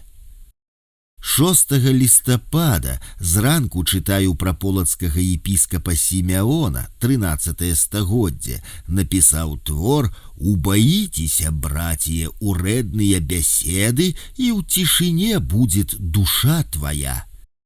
7 лістапада учора ўвечары матаблок гаворыць Пятроўне, таму 67 гадоў. «Пятроўна, не будзеш рабіць тое і тое, дам пасасаць». Пятроўна з гумарам адказвае, я магу хіба што падзёргаць. Учора зранку Барысавіч пагражаў на праверцы, знік спіс дзяжурстваў па ўборцы тэрыторыі, калі не знойдзецца, усе будуць прыбіраць па чарзе. Ніхто не прызнаўся, а сёння пытаюся падчас праверкі. Вісіць, адказваюць, нехта ціхенька павесіў. Учора ўвечары пасля праверкі нарад па сталовай, дзелім рады сталоў і прыбіраем, падмятаем і мыем. Жаўтабірачнік, які мінулы раз крывіўся, гэтым разам забіў хамут, адмовіўся прыбіраць. Барысавіч прыйшоў, спачатку крычаў на яго, потым папулярна патлумачыў. Ты з тваім тэрмінам 24 гады да канца не дасядзіш, і сядзенне тваё будзе цяжкае. І затым наконт уборкі з ім спакойна паразмаўляў. Урэшце той узяўся, а калі б не, быў бы шыза, затым бур, а потым і крытка. А якія яны з крыткі прыязджаюць, я па Сяргею памятаю, худы і аж зялёны, з сінякамі пад вачыма. Зараз вось хутчэй за ўсё Марцінковіча рыжага чакае гэта. 10 адсядзеў і яшчэ 6 яму сядзець, худы, на каленях зоркі выкалатыя. Сёння свята, з Менска прыязджае хтось з рэжымнікаў, вопісы ў кешарах папраўлялі. Далей прыбіраю, пад канец ужо учора, падчас прыборкі ў сталовай, пасля канфлікту з жоўтабірачнікам, Барысавіч і кажа, вось бы і вы так, Александр Викторович, сказалі б не хачу, не буду, адмовіліся б, і мне значна лягчэй было б. Я б вас як Бандарэнку, Андрей Бандарэнка, грамадскі актывіст, у шыза здаў бы і ўсе дзялы. Вы і так можете здаць, адказваю. Не, ён кажа, гэта не тое, а так прыгожа было б. Дык я і рады быў бы адмовіцца, адказваю, але здароўе не дазваляе. 8 лістапада іду сёння ў бальнічку выпісваць рэцэпт на лекі ва ўскрытай бандэролі, таму не пайшоў разам усімі на працу, пакуль з самага ранку сяджу, пішу паштоўкі. Выпісаў рэцэпт, усе лекі доктар не выпісаў, я папрасіў ціск памераць 140/90, павышаны, з чаго б гэта не ведаю, адчуваю ж сябе нармальна. 10 лістапада былі званкі, пагаварыў з Наталяй і братам Володзем троху, ён такі ж негаваркі, якім і бацька быў. Наталя з Марынаю, жонкай Мікалая Статкевіча, з'ездзілі на апошнім тыдні і сустрэліся з Фюле. Часу пагуляць па Брусэлі ў іх не было зусім. Потым на працы перабіраў жалезкі для мантажных шлемаў, а затым пайшоў у канец цэха да пагончыкаў. І там змарыў мяне сон пасля абеду. Сонечны дзень і ў цэху цёпла, а на абед ужо тыдзень як бульба з тушонкаю. Сёння Шусцік наваліў ад душы, зараз увечары буду праца. У абед выходжу са сталоўкі, пакуль паеў, атрад ужо пабег. Я разам з апошнімі адзінкамі. «Маёр, я за вами давно назіраю, штосьці вы не паспяваеце разам з усімі». «Я, дык у мяне ж перадачак няма, дзякуючы вам. Вось я хлеб даядаю, таму спазняюся. Вам трэба зрабіць высновы. Якія, думаю, не даядаць ці каўтаць не жуючы». 14 лістапада зайшоў з узлёткі дзяжурны. Ляжалі? Не, сядзеў. Я ў спартовым касцюме чытаю газеты. Акт за парушэнне формы адзення. Ясна, прачытаў у «Звязде», Лука ізноў выказаўся пра мяне. 16 лістапада Барысавіч кажа: «Хазяіна няма, у Трутко спытаюся, ці будзе ён акт разглядаць. Калі не, тады да панядзелка адкладаецца». Прачытаў тлумачэнне, дзе я напісаў, што знаходзіўся ў працэсе пераапранання. Пытаецца: «Што, сапраўды?» На што я па-філасофску адказаў: «Мы ўсё жыццё знаходзімся ў пераапрананні. Адное скідаем, іншае апранаем». А потым дадаў: «Які акт, такое і тлумачэнне». «Ясна», адказаў ён. А тут яшчэ пятніца, стрыжка і лазня, і лекі забіраць трэба, якія з бандэролькі не дабраў. Выпісываў у пятніцу зранку. Уладзіміраўна, галоўны доктар, на прыёме. Прыйшоў, сказала: «Фу, як непрыемна было чытаць». «Гэта вы пра што?» спытаўся. «Пра бандэрольку?» «Так». Потым дадала: «У сувязі з гэтым я вырашыла, што ў нас сваіх лекаў хапае, і ў выпадку неабходнасці будзем лячыць імі. Гэта лекі, вядома, не замежныя, беларускія, але яны часам лепшыя, таму скажыце сваякам, каб болей нічога не прысылалі». 17 лістапада, апошні дзень працы на тыдні. Швейшчыкі працуюць па 2 змены і ў начную ходзяць, а мы за вячэрнюю змену выварочваем і пакуем як нашытае, так і тое, што шыецца. Стомленыя яны, стомленыя і мы, усе знерваваныя. Выпадак з жоўтабірачнікам. Пабіўся з М, хапаўся за пажарны заступ, чыркануў па сцяне, атрымаў па пысе, пасадзілі ў шыза абодвух. А учора ў Шусціка коўдру з накоўдранікам забралі. Коўдра была рыжага. Той урэшце ўзяў анучу і швабру, мыў прадол. Прыходзіць потым у секцыю, мацюгаецца. 4 разы ездзіў у шыза перад гэтым за тое, што адмаўляўся браць швабру ў рукі. А зараз ізноў збіраюся на працу. Лістоў у апошнія дні зусім не пісаў, сілаў не было. Чытаю газеты. Ёсць уражанне, што штосьці павінна скрануцца. 19 лістапада на хрэсьбіны не вадзілі, усе падзеі адбываліся ў ядальні. Спачатку ў абед са столі крапнула ржавая кропля мне на галаву. Вярнуліся ў цэх, хлопцы смяюцца, след застаўся, ці не птушка сернула. А падчас вячэры выпацкаў куртку пінжаку кашу, прыйшоў у казарму і замываў. 21 лістапада гучыць «Я свабоден», своеасаблівы гімн мара зэкаў. Усе яго любяць і часта з волі для сябрукоў зэкаў замаўляюць. Валерый Кіпелаў спявае «Я свободен, словно птица в небесах». Учора адбылося вялікае кілешаванне. На пачатку пазаўчора ў іншую секцыю перасялілі Дзіму дыябетыка. Затым учора з нашай секцыі Шухно, святога Володю Азаркова і Саню Шусціка. Шуст спаў нада мной, разгойдаваў шконку з плючы, паслалі ў другі атрад. А сёння Сяргей стары ўцёк, палічыў, што і яго могуць перакінуць. З іншых паехалі Дзіма, Мішка, Саня Малянович і Ашароўскі, усе з другой секцыі, чаму невядома, а нашыя вядома з-за мяне. На месца Шуста прыехаў з 7-га атрада нейкі малы з малалеткі, сядзіць ужо 5 гадоў, яму 21, яшчэ 5 сядзець, усяго 10, зямеля Гарбатага, той ім адразу заапекаваўся. Схадзіў сёння ўвечары пазаймаўся, стараюся не кідаць канчаткова. Учора хрысцілі 8 раз, гутарка. 22 лістапада зняўся раней на 2 гадзіны з працы, схадзіў у бальнічку, забраў лекі. Адную нару ў секцыі разабралі, стала вальней. Пасажыр нада мной перабраўся на другую шконку ў кут. 23 лістапада, кажу Жэньку, які прыбірае ў секцыі, сядзіць ужо 13 гадоў, у 18 заехаў і яшчэ год сядзець. Вой, людзей за мяне пераводзяць. Ён адказвае цвяроза так: не хвалюйся, абы табе добра было, а ім пагана не будзе.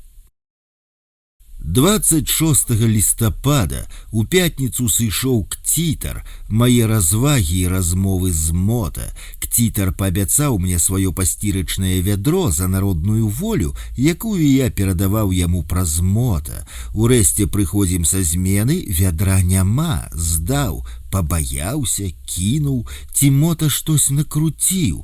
А учора размова з начальнікам атрада, пытаецца пра абщение з тым і тым. А з гэтым, кажа, абщайся, бо ён нядобры чалавек, няхай бы яго ў іншы атрад перавялі.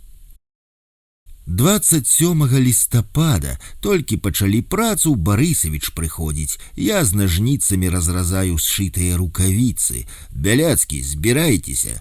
Прыйшлі на прахадную. Афіцэр рэжымнага аддзелу Карчэўскі даглядзеў па поўнай праграме. Паміж ног папляскаў так, што я аж вохнуў. Да адваката, калі здымалі, сказаў Барысавіч. Прыходжу праз 1,5 гадзіны на працу, на запытальныя погляды, кажу, да адваката хадзіў. А наконт шыза гэта ментоўскія жарты.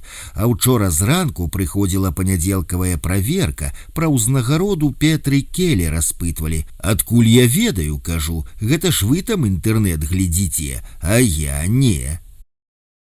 29 лістапада пасля прыходу правяральшчыкаў загарэліся рабіць рамонт. Начальнік атрада закамандаваў касметычны, начальнік аддзялення больш грунтоўны, з перабудовай шатні і абшчаку. Мы учора і сцены абадралі, і фарбу падрыхтавалі, хацелі ўсё хутка падмазаць, ды начальнік аддзялення забараніў. Сёння ён пераканаў і начальніка атрада. Прыйшоў хлопец-будаўнік, з Володзем падпісалі кошт рамонту.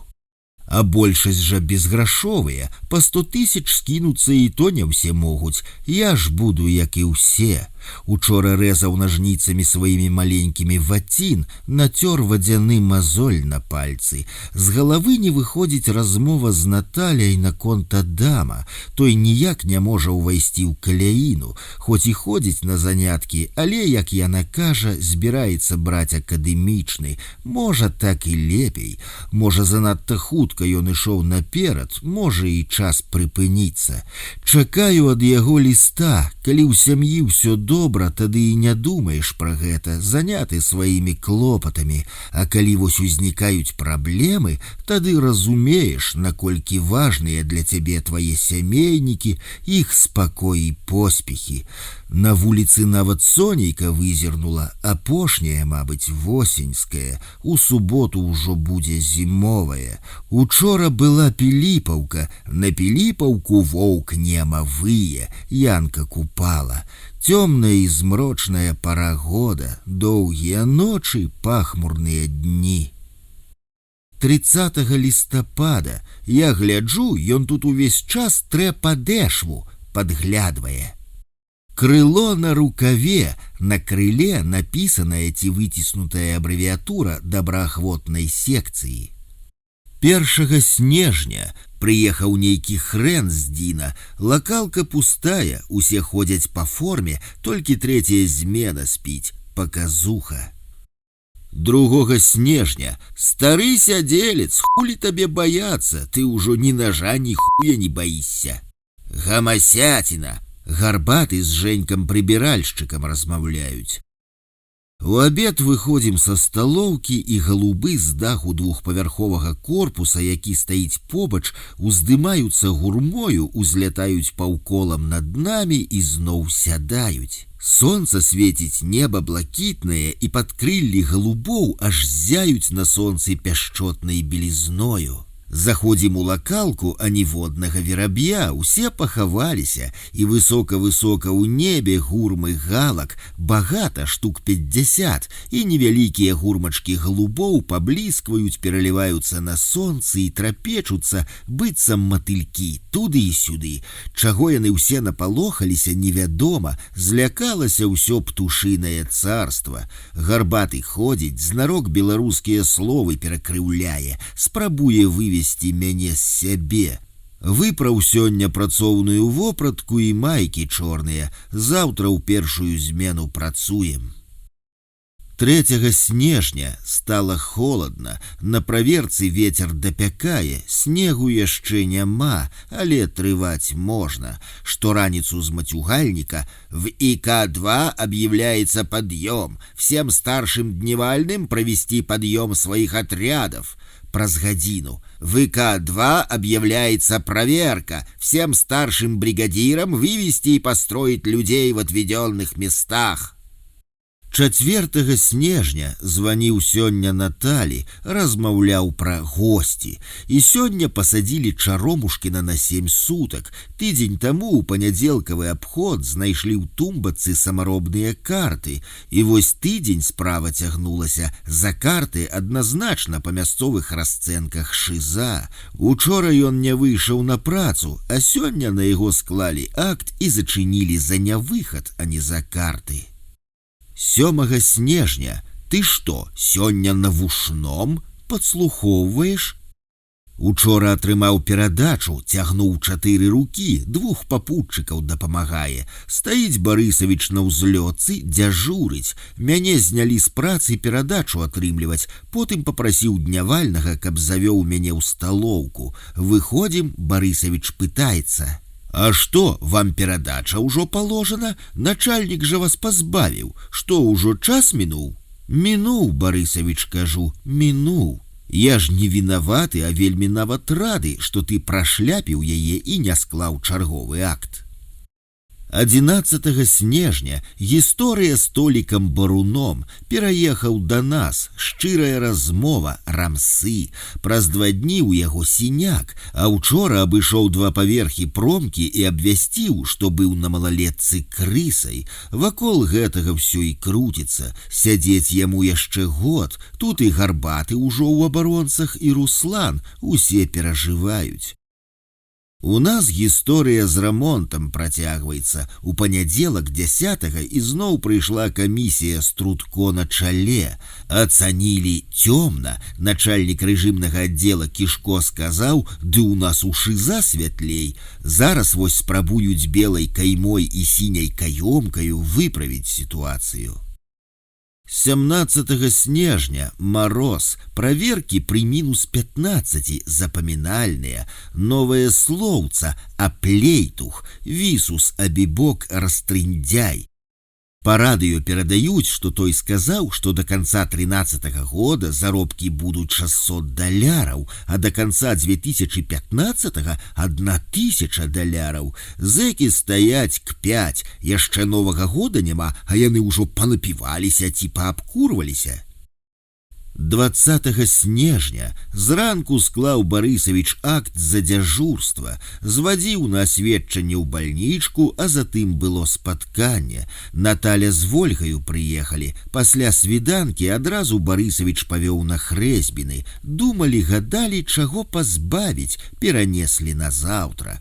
Затым была схватка Харка і Гарбатага. Гарбаты дастаў Харка, і той тузаў яго па секцыі, хочучы, але баючыся стукнуць, а ўжо перад званком рэжымнікі зайшлі і калонку для радыё знеслі. Цэлы букет падзеяў. На працу сёння не хадзіў, лістамі Эмнесці завальвае. Я спрабую каментаваць найбольш цікавыя. Лосік яго вядуць, а ён галосіць. Добра стала, як 10 бабак адшаптала. А ўсё пачалося з таго, што Харок узяў тазік Гарбатага. Той пачаў ныць, што ён яму будзе зранку патрэбны. Харок пайшоў, быў не ў настроі, памяняў тазікі, узяў ружовы стары тазік, які дастаўся яму ў спадчыну ад Пратаса. А Пратаса за 2 тыдні да званка пасадзілі ў ШИЗА, і так ён адтуль пайшоў на волю, таму і тазік нікому загнаць ці аддаць не паспеў. А потым Гарбыль зачапіўся: ды што ты, ды чаго ты, вось і дабалтаўся. 22 снежня, учора пасля хросту, забраў мяне ад штаба адразу начальнік клуба. Завёў у клуб, спытаўся: вы католік? Так, адказаў я. Ксяндзы актывізаваліся, сказаў начальнік клуба. Бабруйскі ксёндз Юры і яшчэ адзін з Адэльска, Гродзенскі раён, кніжкі вам перадаў. І ён перадаў мне некалькі кніжак, выпушчаных Гродзенскай дыяцэзіяй па-руску. Я прагледзеў іх, як прыйшоў у казарму. Мяне зацікавілі жыцці святых, якія маюць адносіны да Беларусі. А сёння рвалі вацін на матрацы ў доле ў гаражы. Я апрануўся максімальна цёпла, так што не змёрз. Ішлі з працы. 2 Толіка і Аўтуха тармазнуў хазяйка. Адзін ішоў з паднятым каўняром, другі з рукамі ў кішэнях. Парушэнне, склалі на іх акты. Працуем заўтра ў нядзелю, і толькі 25-го выходны. Мяне завальваюць лістамі, і зноў, мабыць, на беларускія паспрабую адказаць.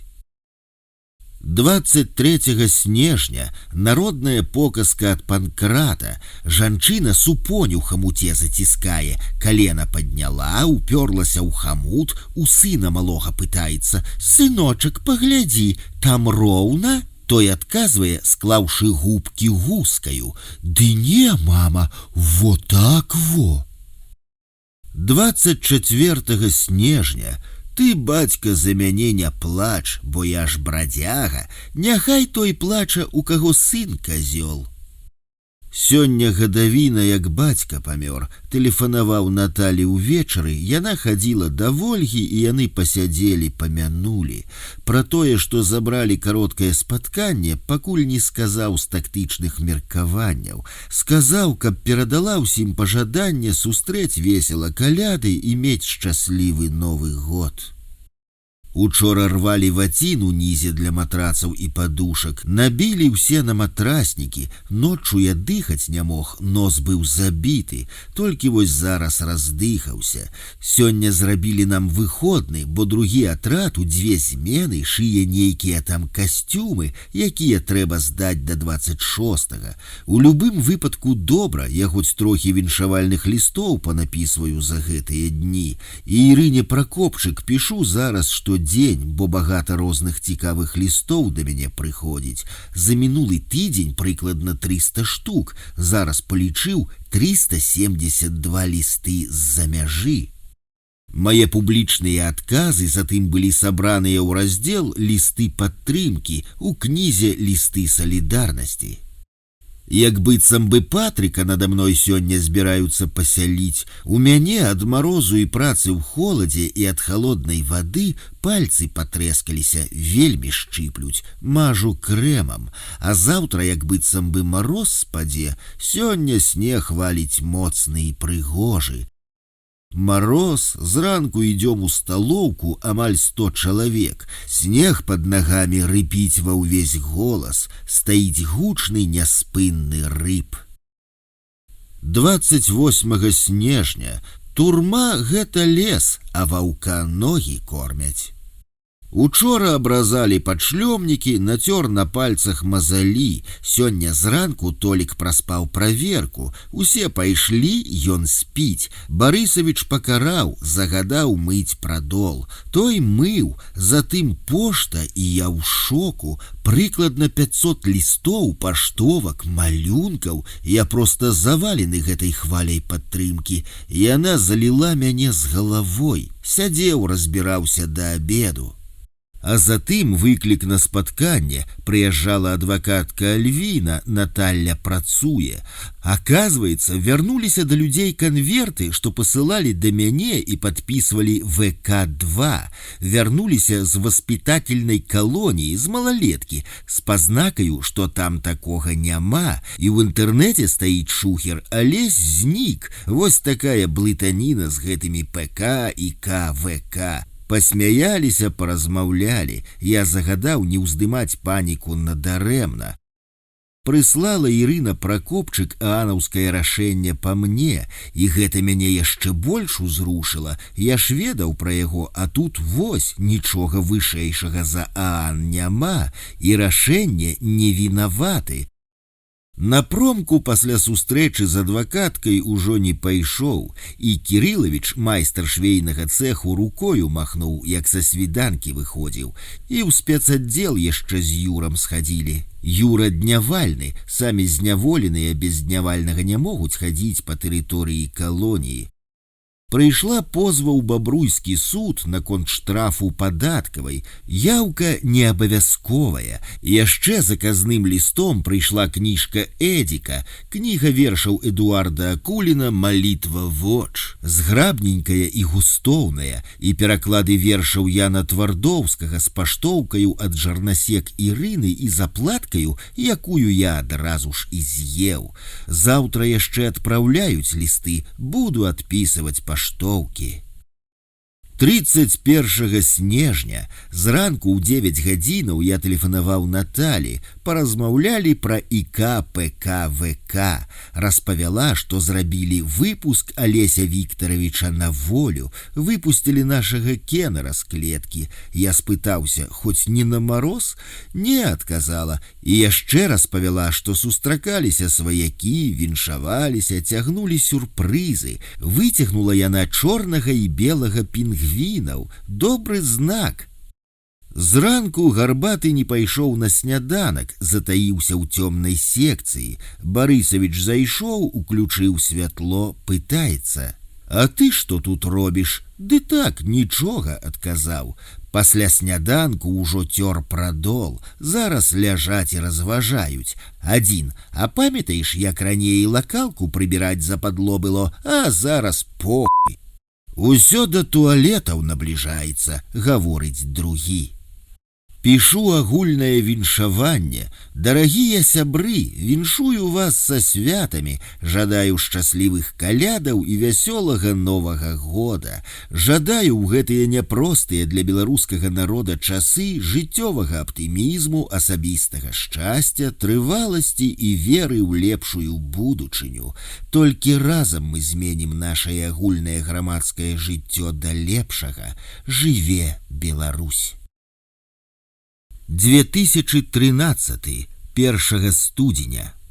Учора ўвечары на Новы год паглядзеў канцэрт у ПВРы. Прыйшоў хазяйка, павіншаваў, папярэдзіў, каб паводзілі сябе прыстойна, каб не падгадзілі тым, хто тут будзе сустракаць наступны Новы год. Міколка на ўсё гучна адказваў: «Так, так, так». У яго ў гэтым годзе званок. Паслухаў Луку, казаў, беларусы адзін народ, адна нацыя. Выступ быў, я сказаў бы, міралюбны, зброяй не бразгатаў. Затым ізноў канцэрт і ў гадзіну пайшоў спаць. Зранку схадзілі ў 7 гадзінаў на праверку і легальна дасыпалі. Затым я ўстаў, з'еў навагодняй салаты, папіў кавы з шакаладам і чытаў малітву «Воч» Едруся Акуліна. Прачытаў першую частку. Вельмі добрыя вершы, створаны свой свет вобразаў, сюжэтаў, нават Бог у яго свой, я думаю, радзімецкі. Зараз дапішу до канца дня ўсе віншаванні, адказы, а заўтра ўжо праца. 4 студзеня адзін зэк кажа, адбіваючыся добрай ночы. Рыжы, засынаючы, адказвае: «Памры нахуй, сабака дзікая». І ўсё гэта без злосці, амаль тое самае, як і добрай ночы. Удзень іду з промкі атрымліваць заказныя лісты. На ўзлётцы стаіць Барысавіч, дзяжурыць. Пытаецца: «Калі дадому?» На днях адказваю. «За словы трэба адказваць», кажа. «Калі прыйду ў атрад і будзеце там, у ШИЗА паедзеце». Мянтоўскія жарты. Пагаліўся сёння налыса, гадзіну галаву шкрабаў, неяк выгаліўся. Самалёт заўтра сыходзіць па амністыі. Хаджу ўвечары па лакалцы, кліча з суседняй лакалкі праз плот, кажа: «Заўтра сыходжу». Я пажадаў усяго добрага, а потым толькі падумаў, што трэба было даравання папрасіць за клопат. Самалёт, ён жа Валера, за кантакты са мной быў пераведзены з нашага атрада ў іншы. Пабіліся Прорвіч з Дзімам Чацвертаком, паганяла такое, бо ў яго тэрміну 24 гады на промцы, абодвух пасадзілі ў ШИЗА. Лістоў ідзе багата, цэнзар кажа: «Мы табе не ўсе аддалі, інакш бы паралізавалі пошту для іншых зэкаў. У нас яшчэ штук 200 ляжыць, пазней аддамо, выдаюць порцыямі». 7 студзеня Раство, дзень народзінаў Эдзіка. 5 студзеня Праўся, Барысавіч робіць абход па секцыях. Хто ваду грэе? Я? Чый тазік? Дзімы. Якога? Гэтага. Пайшоў далей, знайшоў Дзіму, наехаў на яго. Будзе табе парушэнне за тое, што бяляцкаму тазік даў. Учора я разбіраўся з лістамі і сёння яшчэ працягну. Пытанне па тазіку для прання стала актуальным. Сёння выходны, Барысавіч 5 студзеня выклікаў. Ходзяць чуткі, што вы дадому збіраецеся. Ды не, сяджу як сядзеў, скажуць збірайся, тады і буду. Насамрэч я спецыяльна распускаў гэтыя чуткі з разлікам на актывістаў і адміністрацыю, каб моцна не шчыравалі і не дапякалі, каму ахвота звязвацца з палітычным зняволеным, які адной нагой ужо на волі. 9 студзеня учора ў лаўцы паразмаўляў з Барысавічам. Ён даў зялёную на секцыйны тазік, дазволіў карыстацца агульным для секцыі, дзе я жыў тазікам. Але я ламаю галаву, дзе тут сабака закапаны. 13 студзеня пазаўчора хаджу па лакалцы, чую крыкі з суседняй лакалкі. Скласці на гэтага ўрода акт. Зэк карміў птушак хлебам, а тут хазяйка ішоў. Вось ён і крычыць дзяжурнаму афіцэру. А ў абед ідём з лазні, Барысавіч крычыць з перамоўнага пункта: «Гэй ты, шакаладны, зайдзі да мяне». Гэта ён так Патрыка кліча. Патрык паганяла, Александр Патрыкавіч, зняволены, родам з Рэчыцы, мулат. 15 студзеня, другі дзень і рвём падсумкі ад супрацьгазаў на працоўныя рукавіцы для нашай промкі. Падсумкі старыя, яшчэ савецкія, сустракаюцца 1964 году выпуску. Яны і гнілаватыя, і ў плесені, і ў тальку, якім была абсыпаная супрацьгазавая гума. Мабыць, вайсковая частка аддала спісаныя падсумкі, а айцы-камандзіры вырашылі не даць ім прапасці. І рвём, пыл, цвіль, тальку паветры, забітыя нечым вочы, усе чхаюць, кашляюць. Мы разрываем их па шве, затым з іх на другім паверсе зробяць выкрайкі, а потым іх сшыюць нашыя швейшчыкі. У такіх рукавіцах мы цягалі бярвення на 101-й. Усё добра, каб яшчэ нам рэспіратары выдалі. Працуем на разрыў, таму за дзень рукі трэніруюцца. Хлопец з Мазыра далі 24 гады, прозвішча Гетманенка, мітуслівы і недалёкі, відаць. Мянушку далі, перарабіўшы прозвішча. Бэтман, сугучнае з Гетман.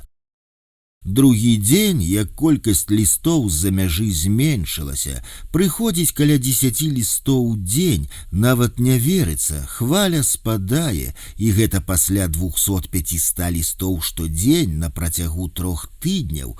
Пытанне тазіка зараз адное з істотных для мяне. 19 студзеня рвалі супраць газы, з хусцінкі зрабіў павязку.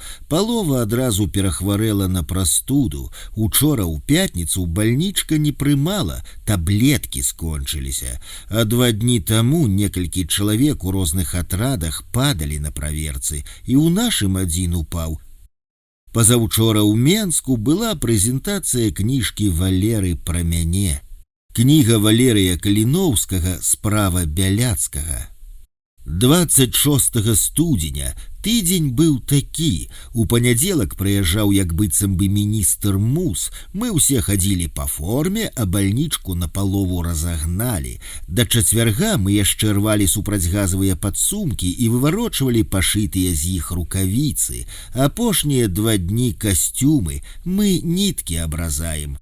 Сёння зайшоў зранку Барысавіч, і паляцела мая начная шапачка ў сметніцу, а была ж са мной ад самага пачатку, затым шмон у секцыі, і тут выпраная мною учора бялізна ледзь не паляцела туды ж, і лісты загадаў забраць з верхняй шконкі, маўляў, шконка не твая. Я адсылаю лісты дадому, ледзь паспяваю кожны дзень. Увесь тыдзень пісаў рэцэнзію на малітву воч. Чарнавік ёсць, буду перапісваць. Зранку сёння мыў палову прадола, другую палову мыў гарбаты. Учора ён наехаў на беларускую мову, папрасіў сёння ваду не выліваць. Я выліў. 27 студзеня вось ружовая штучка, тазік, і ў мяне. Тазік мне патаемна перадалі з іншага атрада ад зняволенага, які сыходзіў дадому. Пасля адбылося расследаванне без майго ўдзелу. Хоць у калоніі амаль 2000 чалавек, тым не менш аператыўны аддзел даведаўся, чый тазік. Мабыць, усю сетку інфарматараў дзеля гэтага паставілі на вушы, але пакараць гэтага зняволенага яны ўжо не змаглі. Мабыць, залічылі аперацыю тазік як свой пройгрыш, але мяне не чапалі. Гарбаты чытае кнігу «Искусство обмана». Барысавіч будзе пасля абеду, усе спяць.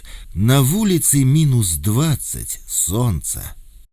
31 студзеня учора зранку Барысавіч прымусіў прыбіраць секцыю. Стаім на ранішняй праверцы, святло запалілася ў секцыі, а я па графіку дзяжурны. Кажу, гэта па маю душу. Адразу пасля праверкі торгае. Александр Викторович, прибирали? Отказываю, произвел внешний осмотр помещения. Предметов, засорявших его, не замечено, ведер и тазиков также. Вы убирать должны. Добра, зараз прыбяру. На ягонай мове паразмаўляў. А прыйшоў з працы ліст ад Таццяны. Кніжка моя выйшла, вось сапраўды прыемная навіна. Таццяна Рывяка написала, что вышла моя книга, освечанная беларушчынай. 3 лютага у прыбіральні хацеў сесці, заходзіць Димыч, мышка. Стаў, адлівае, і я ўжо сеў. Пятроўна кешкаецца, Димыч пытаецца: «Што, стары, ці думаў ты на старасці гадоў, што касяком станеш?» Пятроўна смяецца: «Моя жонка была, казала мне, ты пидарас. Дык таму ты яе і заваліў?» Смяецца: «Не». 4 лютага інфармацыя па радыё. У хаце ў Касцюковічах пажар, патушылі. Там жыве, нідзе не працуючы, судзімы адзінокі мужчына. Загаранне ўзнікла ў выніку няспраўнасці ў праводцы. Зранку пасля агляду Барысавіч выклікае: «Дзяжурны і не прыбраў». Дык я думаў, што ўчора быў дзяжурным, адказваю. Калі я мінулы раз быў дзяжурным па графіку, вам намякаў, так што гэтым разам акт. Так, асаблівая ўвага. 5 лютага стаім на праверцы ў лакалцы. Лёгкі марозік прыбраў учарашнюю хлюпоту, з пляскатага даха 4павярховай казармы вецер пасмамі здзімае снег. Той ляціць змеямі, разгортваецца ў абрус пелярыну, якая ззяе тысячамі блёстак пад святлом моцных лямпаў. Прыгожа. З хаты секцыі 4 ідуць, нас вядуць на хрэсьбіны. У кожнага штосьці сваё, але ўсё роўна дзіўна неяк. Схадзіў на хрэсьбіны, хазяйка сказаў апошні раз. Наступны будзе шыза, які ўжо раз. Пазбавілі доўгатэрміновага спаткання, рыжыку і харку па 10 сутак, у гарбатага таксама лішонка. Лішонка – спагнанне за парушэнне ў выглядзе пазбаўлення чарговай харчовай перадачы. На працу ўжо не пайшоў, засталася яшчэ ў мяне перадачка, але да красавіка і яе забяруць, мабыць. 6 лютага, хто быў у турме, той у цырку не смяецца. Барысавіч дае распісацца за парушэнне і гаворыць: «Дзе наш найпаважанейшы Александр Віктарович?» Я адказваю: «Мудзей найпаважанейшы, але не ў гэтых месцах». 7 лютага падчас хрэсьбінаў хазяйка сказаў, што дастаць чалавека маральна можна мацней, чым фізічна.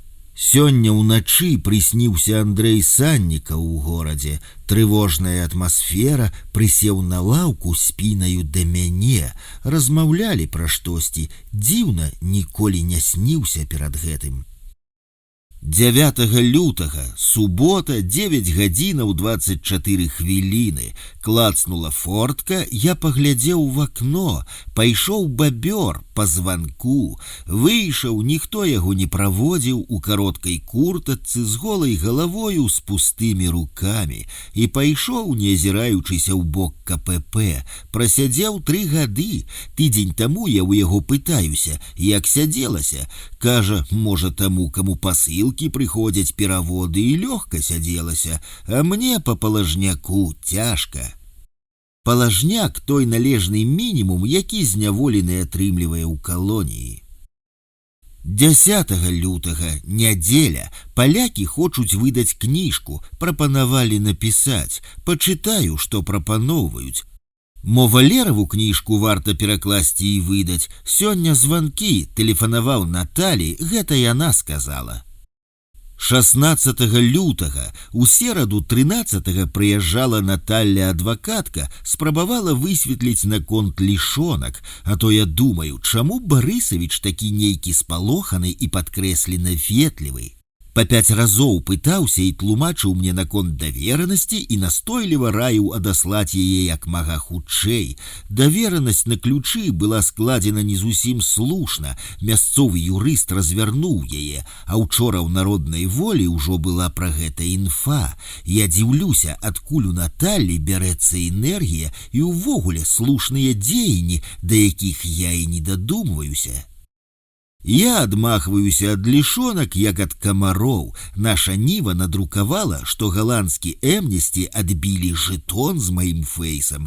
Адасёў апошні ліст усхваляваў мяне. Ён пачаў чытаць кнігі. Раней дражніў мяне, кніжны чарвяк. 17 лютага матаблок кульгае, калена баліць. Падчас апошніх хрэсьбінаў перад імі завёў мяне Барысавіч у бальнічку. Я, як заўсёды, скарыстаўшы момант, мераю пульс. Нармальны. Доктар, прысядьце, я прысеў. Вось, чытаю інтэрнэт. Жонка вашая гаворыць, што ўсе там, тут хварэюць і лекаў няма. Гэта ж няпраўда. Я не спяшаюся з адказам, затым кажу, але ж праблемы ўсё роўна ёсць. Ну якія, пытаецца ён, ежа нармальная, тубіку, як народу стала на зоне меней, амаль няма. Калі я чаго не ведаю, у горадзе з маімі калегамі кансультуюся, лекаў хапае. Так дык так. Я, вядома, магу пакрычаць, выгнаць асуджанага з кабінета, але па сутнасці ўсе дапамогу атрымліваюць. Я нічога не адказаў, прыйшоў Барысавіч, і мы пайшлі ў атрад. Пазней ужо я падумаў, а чаго ж вы бальнічку перад прыездам генерала разгрузілі напалову і зэкаў па атрадах паразганялі. Пальчык і кетатыфен, каўтае яго, каб спаць па маёй парадзе, але ж па 2 пігулкі, назаўтра ходзіць як п'яны, кажа, не магу засяродзіцца. Я смяюся, во параіў, дык пі па адной. Тады не засынаю, кажа, збіраецца на перасуд, прыйшла адмена прысуду. 19 лютага, учора зранку пасля пад'ёму заходзіў у секцыю хазяйка, тыцнуў пальцам на тых, хто не паспеў устаць, скласці акты, затым спыніўся і на ламанай беларускай мове на падвышаных танах паразмаўляў са мной. Выказаўся: «Піяр, гэта пра публікацыі пра лішонкі. Наступны раз пасаджу ў шыза, понялі?» Так, пайшоў далей. А ўвечары падчас праверкі ён бегаў па промцы, крычаў: «Што там у вас? Адзін дрочыць, блядь, другі носіць!» Да чаго і чаму крычаў, не ведаю. Зранку сёння хадзілі ў клуб. Барысавіч казаў: «Эканомце ваду і энергію, бо ходзяць чуткі, лішнія секцыі паразганяюць і вас ушчыльняць. Не будзеце ўставаць зранку, будзеце хадзіць па пляцы калонай па 5 чалавек. А я по секции пройдуся, фаянсовые кубки, пизда, чайничек, пизда, яшчэ што знайду, пизда». Сходили ў камерцыйную лаўку, зефіру, мармеладу не было, купіў пакунак кетчупу. 24 лютага ты аднясіся да мяне з арыштанскім паніманіем. Пятроўна, касяк, збіраецца на волю, жартуе. Хутка вакансія з'явіцца на загадчыка санвузла. Дубешка паляк. На гэтым тыдні з'явіўся новы сусед, заняў верхнюю шконку, цёзка. Пару дзён гуляў і пайшоў на промку, выварочвае пагоны за адным са мной сталом. Зняволены, адкрыта прыстаўлены да мяне адміністрацыяй з мэтаю дакладаць пра кожны крок. Пазаўчора я ледзь не праспаў, званок на гадзінніку не пачуў. За 4 хвіліны перад пашыхтоўкаю піхнулі, ледзь паспеў, перапісваю рэцэнзію на Паліну. Рэцэнзія «Роднае гняздо» на кнігу Паліны Степаненка «Матылі». 26 лютага стаю на праверцы, руки за спину закладаю, Кастэнку руками чапляю ўжо другі раз, той торгаецца, тлумачу, ужо год без 2 дзён, як у гэтай камандзіроўцы, а ад парадку, як у жодзінскім СІЗА навучылі, адвыкнуць не магу. Стаяць зэкі на праверцы распавядаюць цікавыя гісторыі. Адзін пра тое, як на волі па п'яні замест локшынаў запалкі варыў. Другі пра тое, як цешча купіла здохлае прапеніцыліненае парася і смажыць пачала, а ён адчуў пах пеніцыліну і пайшоў да суседа, у якога купілі высвятляць. Аказалася, здохлых замарожаных крадуць з мясакамбіната, а потым на фарш і прадаюць. Тады першы расказаў, як у яго карова ў хляве здохла, дык ён яе адтуль не выцягваў, а там шматы адразаў, варыў і еў. Тут і праверка скончылася. У інтэрв'ю Сергею Шапрану Рыгор Барадулін называе геніяльным Някляева, а Шапран цытуе геніюш, як яна казала пра Барадуліна. Гэта ж не нармальны чалавек, а паэт. І геніюш у Барадуліна геніяльная, і Быкаў, а Някляеў Барадуліна называе геніяльным паэтам. Перакінулі б мяне ў іншую секцыю, скардзіцца Гарбаты, а то ў мяне тут і рве галаву. 3 сакавіка Уладзімір Сыракомля, пераклад Ірыны Богданович. Мужу ў справах спагадае, падтрымае ліхалеццем, перадасць любоў да краю з малаком уласным дзецям. Гаспадарна будзе весці ў доме мужа лад, парадкі, хоць кабет нямала ў свеце, ды найлепшыя сарматкі. Ян Чачот. О сорам жанам ліцвіны, о сорам, браты палякі, што вус мы згаліць павінны і насіць не свае апранахі. 5 сакавіка звадзілі на наказанне да намесніка Трутко, пазачарговая уборка лакалкі. За тое акт, што секцыю не прыбраў, напісаў, што быў міжнародны дзень пісьменніка 3, і я находился под впечатлением. 7 сакавіка учора ідём на промку, усіх абшманалі, мяне глядзеў начальнік рэжымкі, дастаў 2 газеткі, ліст алены і пусты аркуш. Трутко стаіць, глядзіць, кажа, чытаць газеты ідзе. З незадавальненнем такім адклалі, як вяртаўся з промкі, забраў дзяжурнага афіцэра. Хварэю, калі абшмонвалі, рэжымнік пытаецца: не горача? Не, кажу, прастыўшы. Было на мне 2 спартовыя світкі. Спытаўся, ці ведаю, колькі можна. Адну, кажу, але я хварэю, не забраў. А сёння прыйшлі 7 пакетаў з Канады з лістамі і паштоўкамі, 822 асобнікі. 9 сакавіка Міхал Міхалыч Піхал Піхалыч. Пайшоў Пятроўна, 8 гадоў узяў за забойства жонкі. Ні кала, ні двара, ісці баяўся. Кажа, я не ўяўляю, як там яно. У секцыю зайшоў дзяжурны афіцэр з узлёткі. Ну што, вары, ці хто павары? 11 сакавіка схадзіў сёння ў бальнічку, грыпую, прыхварэў ужо з 7. Ад інфекцыі нічога няма, прыйдзецца вам лячыцца тым, што ёсць у вас. Арпетол шукалі, не знайшлі. У мяне ёсць колдрыкс і яшчэ нейкія пігулкі, так што галоўнае, што бальнічны да 15, таму зараз сяджу дома і адказваю на лісты. 17 сакавіка да пятніцы сядзеў у секцыі, хварэў, а ў пятніцу-суботу ўжо выйшаў на працу. За гэтыя 2 дні снегу наваліла, як не было за ўсю зіму. Мусіла прыехаць Наталля адвакатка, мо таму і не прыехала. Усе гэтыя дні і сёння з тэрыторыі на стадыён звозілі снег, а ўчора на вячэрняй праверцы прыляцела птушка і села неяк дзіўна паднырнуўшы на дрот на рагу нашага тытаніка. Я гляджу, галава пляскатая, аказалася коршак і нас не баіцца, а потым зляцеў у дол у сушылку. Мы падышлі і паглядзелі, невялікі, як 2-3 галубы, хвост з узорам.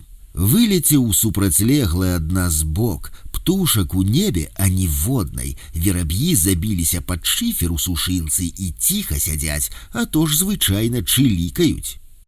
Прыбіральня, шторка, пах, мышка. Умоўны рэфлекс выпрацоўваецца ў тых, хто ходзіць за шторку. Эрэкцыя на смурод. 22 сакавіка апытанне люстэрка ААА, травень 12 года. Адносіны людзей да ўлады плюс 16%, мінус 48%, не ведаю 34%. Важнейшие нормы жыцця грамадства: эканамічны росквіт 51%, стабільнасць 44%, выкананне законнасці 37%, дэмакратыя 25%, свабода 19%, цярпімасць 18%, справядлівасць суда, правасуддзе 18%, рэлігійная вера 10%, мэты ладу жыцця сям'і, жыць не горш за большасць сем'яў у маім горадзе раёне 39%, жыць лепей 31%, жыць як у ЕС ЗША 17%, выжыць 8%. Пазаўчора ў сталовую заляцеў той самы коршак і пачаў драць вераб'ёў. Яны спрабавалі хавацца па шчылінах, налятае лапай туды і цягне вераб'я. Сядзіць на трубах і толькі пер'е ляціць, дзярэ. А учора там ужо амаль іх і не было, зляцелі. Вераб'іны рай, сталоўка, для іх скончыўся. І ў той жа дзень прыязджала адвакатка Наталля наконт кватэры. Паразмаўлялі толькі 20 хвілін. Дурні, во, сядзяць. А ты што, лятаеш, не сядзіш? Я адбываю пакаранне.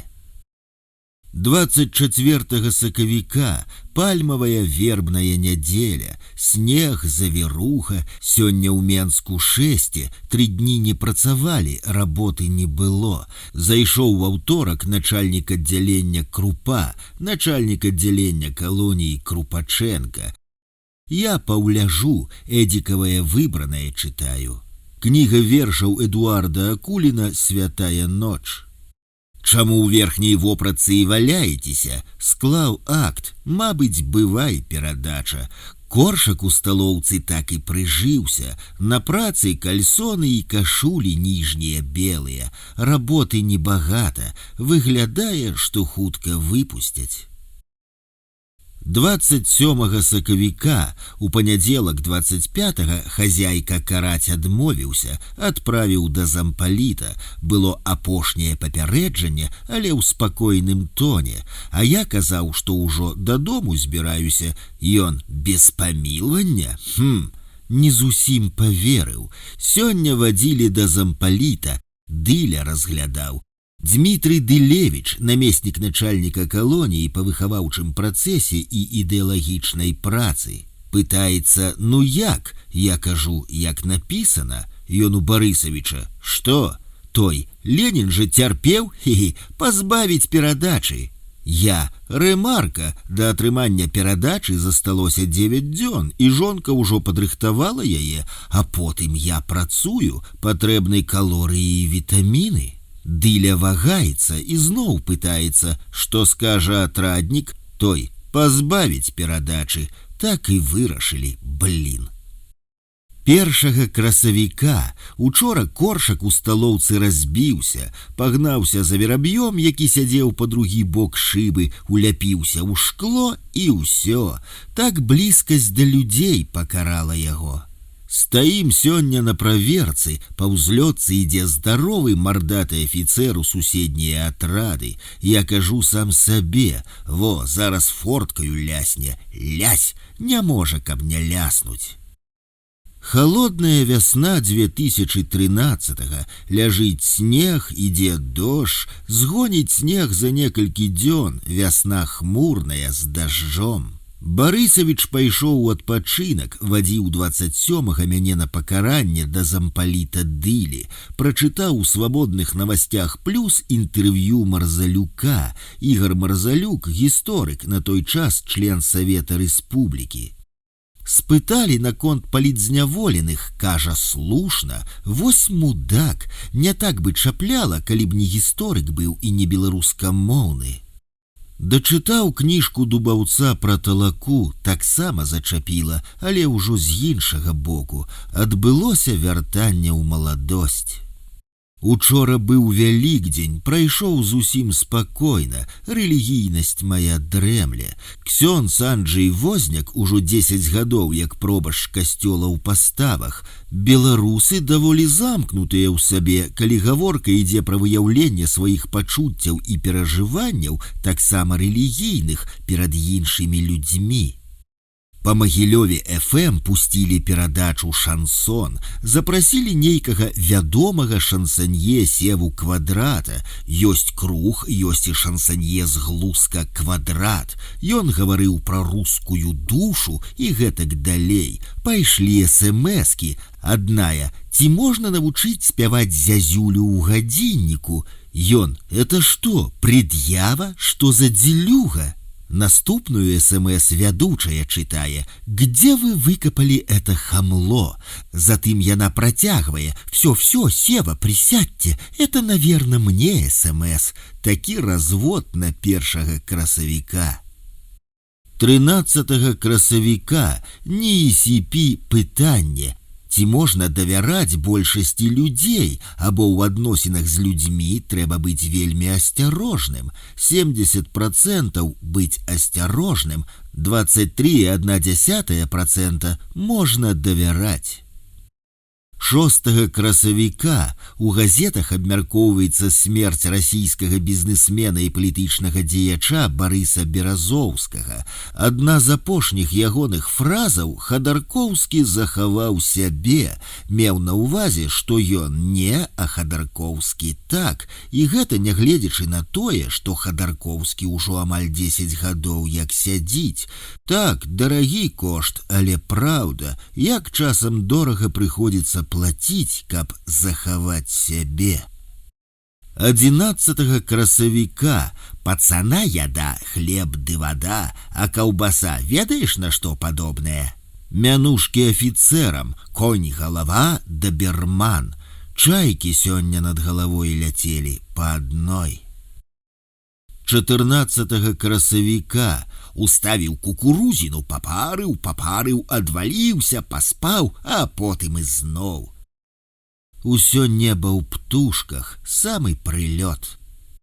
18 красавіка опер пытаецца ў зэка пра мяне. Як ён? Ды ніяк, сядзіць на марозе. У гэтым выпадку сам па сабе, паперкі піша.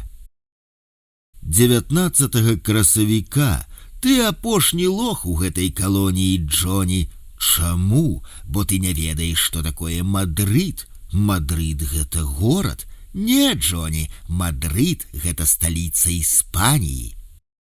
20 красавіка пайшоў сёння Кацуба, год скасавалі па амністыі, дыябетык. У мяне пачуцця зайздрасці зусім няма. Ёсць адчуванне, што кожны сядзіць сваё і за сваё. Я свайго тэрміну яшчэ не адсядзеў. Учора ластаўкі ў цэх прыляцелі, адразу некалькі параў. 22 красавіка Някляеў Шапрану ў гутарцы інтэрв'ю гаворыць: мы звычайна ідэалізуем сябе, мы заўсёды лепшыя за іншых.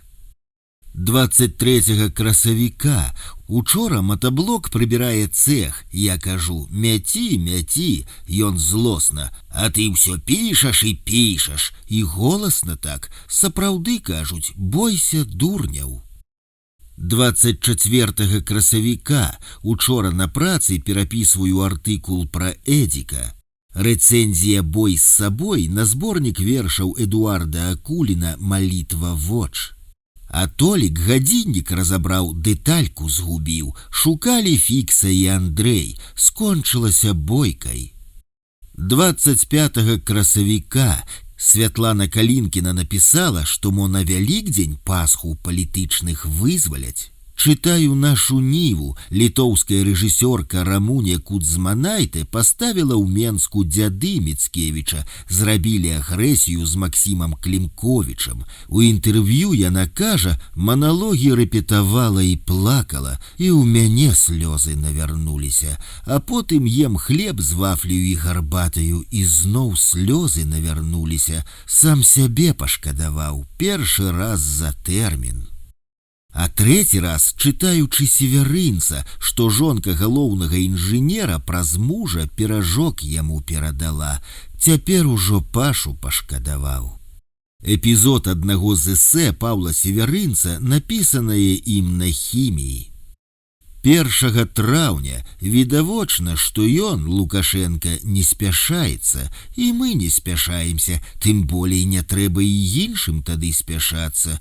Перапісваю і правлю нарыс пра Эдзіка, будзе вялікім. Размова ідзе пра эсэ даследавання пра творчасць Эдуарда Акуліна «Сцяга паэта». 5 траўня падпісаў заяву ў начальніка на рэчавую перадачу. Сёння праваслаўная Пасха, нас не выпусцілі, як некаторыя спадзяваліся. Вось і ў праваслаўных Христос уваскрос. 7 траўня Міша гаворыць пра тое, як шыў рукавіцы. Я сіліў, 20 штук не пасіліў. На дошцы аб'яваў павесілі абвестку пра чарговы смяротны прысуд в назіданне. Рыгор Языбчук быў асуджаны да расстрэлу Магілёўскім абласным судом 23 красавіка 2013 года. Учора падчас праверкі голуб сярнуў на опера, які праводзіў праверку.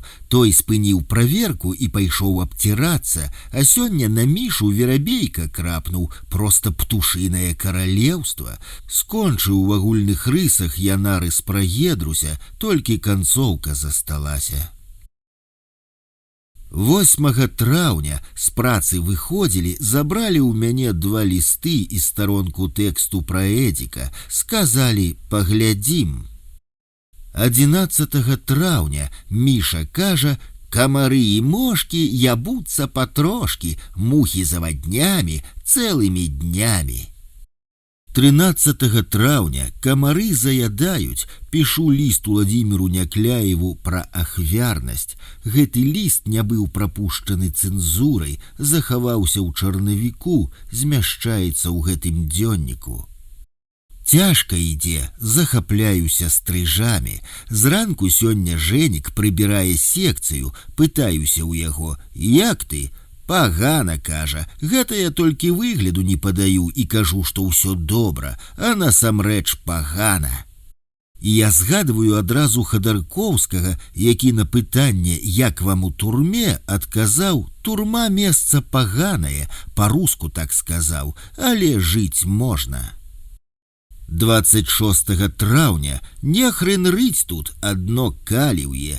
Учора закрылі гарбатага, жука і зялёнага. Спачатку гарбаты і зялёны пераабзываліся петушкамі і підарамі, а затым гарбаты з жуком пайшлі разбірацца з зялёным. Урэшце ўсе апынуліся ў шыза, далі па 7 сутак, але гарбатаму месяц да званка, кажуць, што можа там і да канца прасядзець.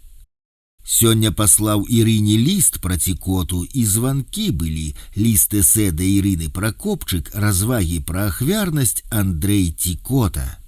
Наталля трапеча перад 6.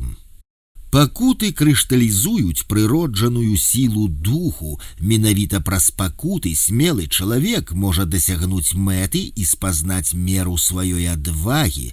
Анвар Садат. 1 чэрвеня, 3-й дзень сяджу на бюлетэні, схапіла спіну. Сёння скончыў пераказ жыцця айца Леаніда Фёдорова, якое ўразіла мяне сваёй самаахвярнасцю. Эсэ «Развагі пра ахвярнасць» Леанід Фёдораў.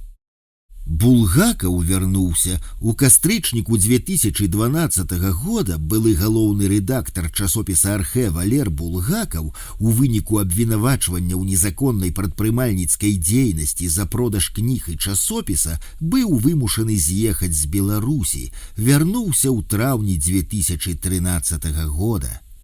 Архэ аднавілі рэгістрацыю. Наступныя выглядае, што мы, але калі... 2 чэрвеня ні адзін галодны шчэ не ўсраўся. 16 чэрвеня нейкі спакойны перыяд у жыцці быў. Чытаю зараз Дамброўскага. Юры Дамброўскі, расійскі пісьменнік, вязень ГУЛАГа. На маю просьбу Алена Лаптёнак даслала мне кнігу з 2 ягонымі раманамі «Факультэт непатрэбных рэчаў» і «Захавальнік старажытнасцяў».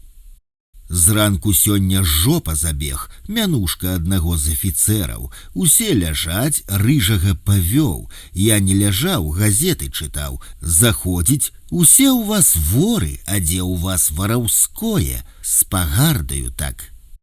Працы небагата, пастарнак Андрэй сёння пайшоў, гарбаты так і сядзіць у шыза, і яму пару тыдняў да званка засталося.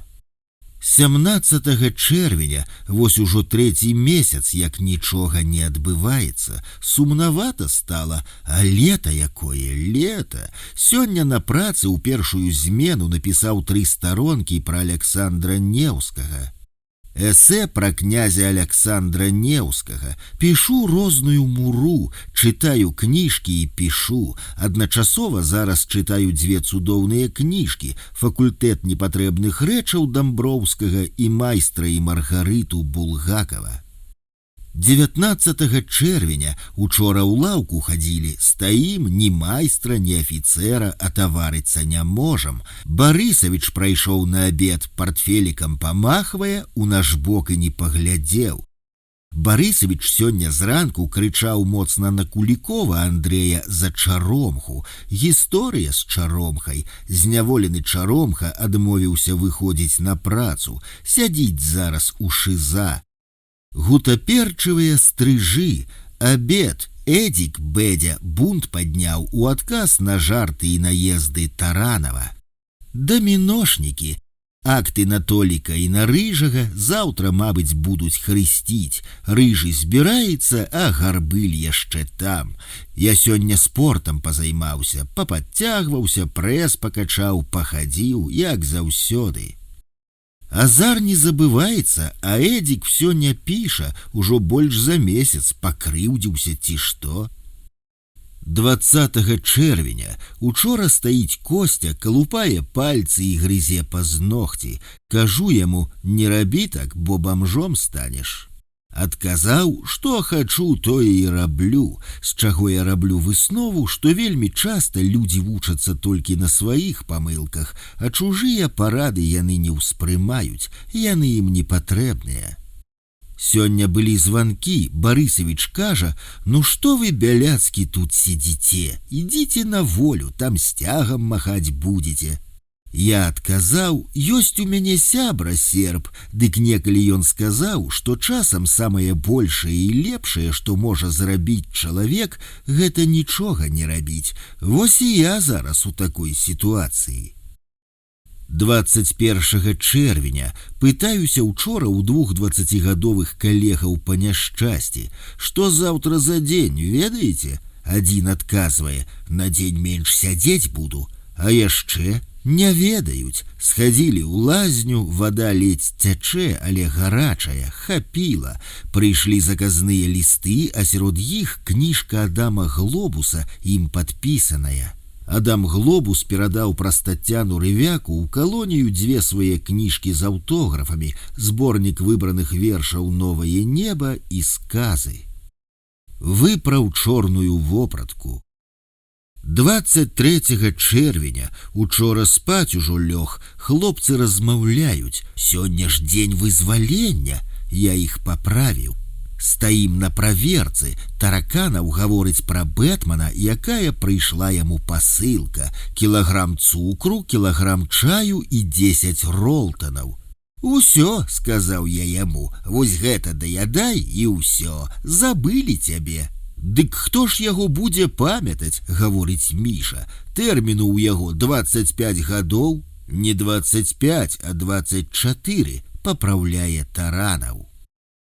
24 чэрвеня. Выклікаў Губіч, начальнік аператыўнага аддзела калоніі, у штаб, паказваў лісты наконт адпачынку. У асуджанага, які працуе паводле крымінальна-выканаўчага заканадаўства, ёсць права на працоўны адпачынак у 12 календарных дзён у межах калоніі. Для яго атрымання трэба адпрацаваць 11 месяцаў за каляндарны год. У 2012 годзе я адпрацаваў 9 месяцаў, і яны не былі залічаныя для атрымання адпачынку. У сувязі з гэтым адвакатам быў падрыхтаваны ад майго імя ліст, які мы меркавалі накіраваць па некалькіх адрасах дзяржаўных ведомстваў. Я тлумачыўся, здаецца, пойдуць, заходзіць Барысавіч, адпачынак, і я хацеў бы з'ездзіць у Сочы. 26 чэрвеня урэшце прыйшоў ліст ад Эдзіка. Добры, і я супакоіўся. Заняты быў, помнік бацьку мяняў, на фестываль у Балгарыю ездзіў, і дзякуй Богу. Нашыя пацягнуліся вялікай грамадою лаўку. Я застаюся, грошай няма. Чую за вакном: а ты кап'ё взяў? Барысавіч у Патрыка пытаецца, мянтоўскія жарты. Усё кап'ё ў нас ненаяўнае. Ідзі сюды, хула. Гэта ўжо дзяжурны афіцэр на ўзлётцы кліча нейкага беднага зэка, які брыдзе нечага з аднаго атрада ў другі. 29 чэрвеня идем зранку ў сталоўку. Што, Эфіоп, холодно? Пытаецца Барысавіч у мулата Патрыка. Тэлефануем. Ну, калі вашыя сябры вас вызваляць? Гэта ўжо ў мяне. Размова з Наталяй была нервовай. Я сеў і адразу накатаў ліст. Яна нервуецца пасля абароны. Паперы абрыдлі. 2 ліпеня Рыжы чытае тэлепраграму на заўтра. Альпінісцкая балада. Я папраўляю, не альпінісцкая, а альпійская. Маўчыць. Пяе любэ, скварцы летят на родину, скварцы, скварцы. Рыжы кажа: во, гэта птица такая. Я кажу: гэта расійская птушка, а нашая шпакі. Ён кажа: дык гэта адное і тое ж. Я кажу: не, у іх под крылом написано: калі шпак, значыць наш, калі скварэц, значыць расійская птушка. Маўчыць, думае.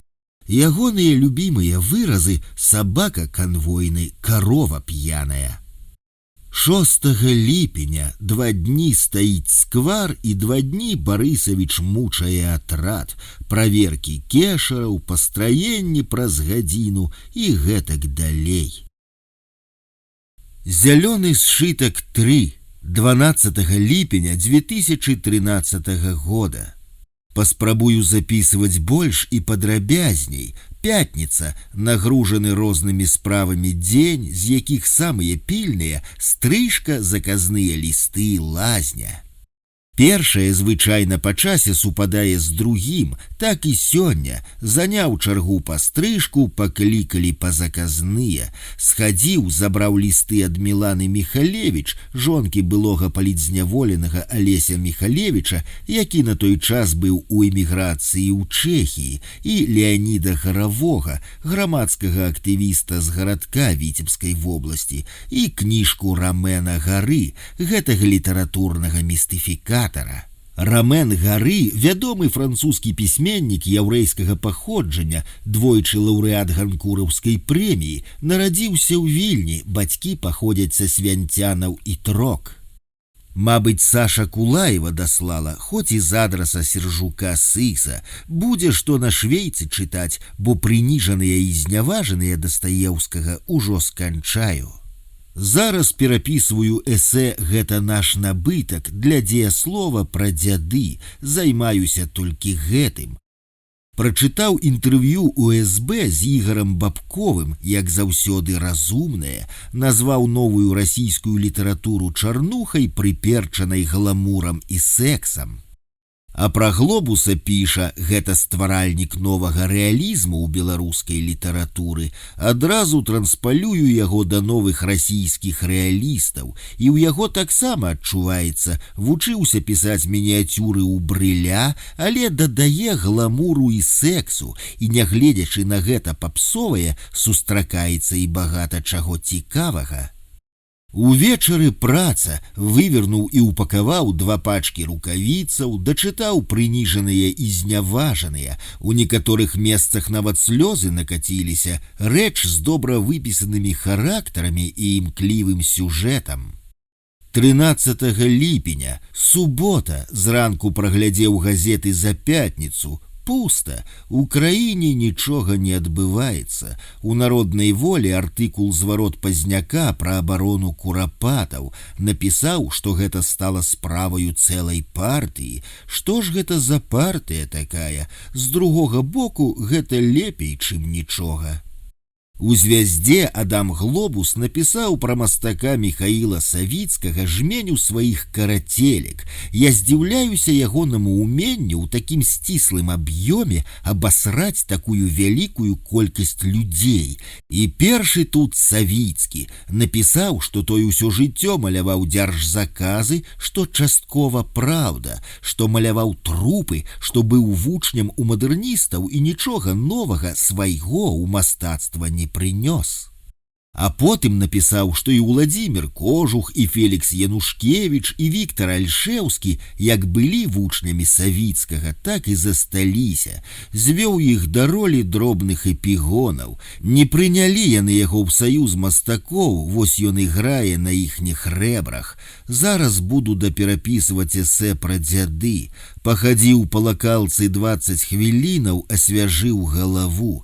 Праходкі асвяжаюць мае думкі. 14 ліпеня зранку пачалі ізноў даваць кашу са згушчаным малаком. Учора ўвечары на вячэры адзін сусед за сталом кажа: «Зранку пасаліў кашу, штосьці горкае». Я кажу: «Дык яна ж згушчонкаю запраўленая». Тады другі гаворыць: «А я то думаю, чаго яна такая салодкая ад пакуначка цукру». Ён кашу пасаладзіў. Я не саліў і не саладзіў, самы хітры аказаўся. Зараз праць каляровае буду. Прыходзіў Барысавіч у другую змену. Здалося яму, што брудна ў секцыях. Вынеслі ўсе матрацы на вуліцу і прыбралі па другім разе. 15 ліпеня Гена пайшоў на спатканне, і я за яго выварочваў рукавіцы за Толікам і Фіксам. Працы хапіла. Увечары ў асабісты час хаджу, выходжваю сваю гадзіну, узнялася цэлая хмара галак, варонаў, лятуць над галавою, каркаюць, цякаюць. Я стаў, галаву ўзняў, гляджу на іх. Барысавіч выходзіць з казармы і ідзе на пост. Ён сёння дзяжурны. «Што, глядзіце, каб не абгадзілі? Нічога, зноў якую-небудзь прэмію атрымаеце». Пайшоў жартаўнік. 17 ліпеня пахмурны цёплы ранак. Учора перапісваў эсэ, другую частку, засталася трэцяя. Усё думаю, пісаць эсэ пра кніжку Глобуса ці не. Зборнік выбраных вершаў Адама Глобуса «Новае неба». Сёння ў зоне бокс у актавай зале будуць баі паміж зэкамі, але мы працуем. Пасля працы ў першую змену прыходжу стомлены, толькі газеты чытаю. І думкі, але праходка пасля вячэрняй праверкі разгружае галаву і сплю добра. Чытаю Рамена Гары пра сланоў у каранях неба і ўставіў ужо гэтых сланоў адным словам у эсэ.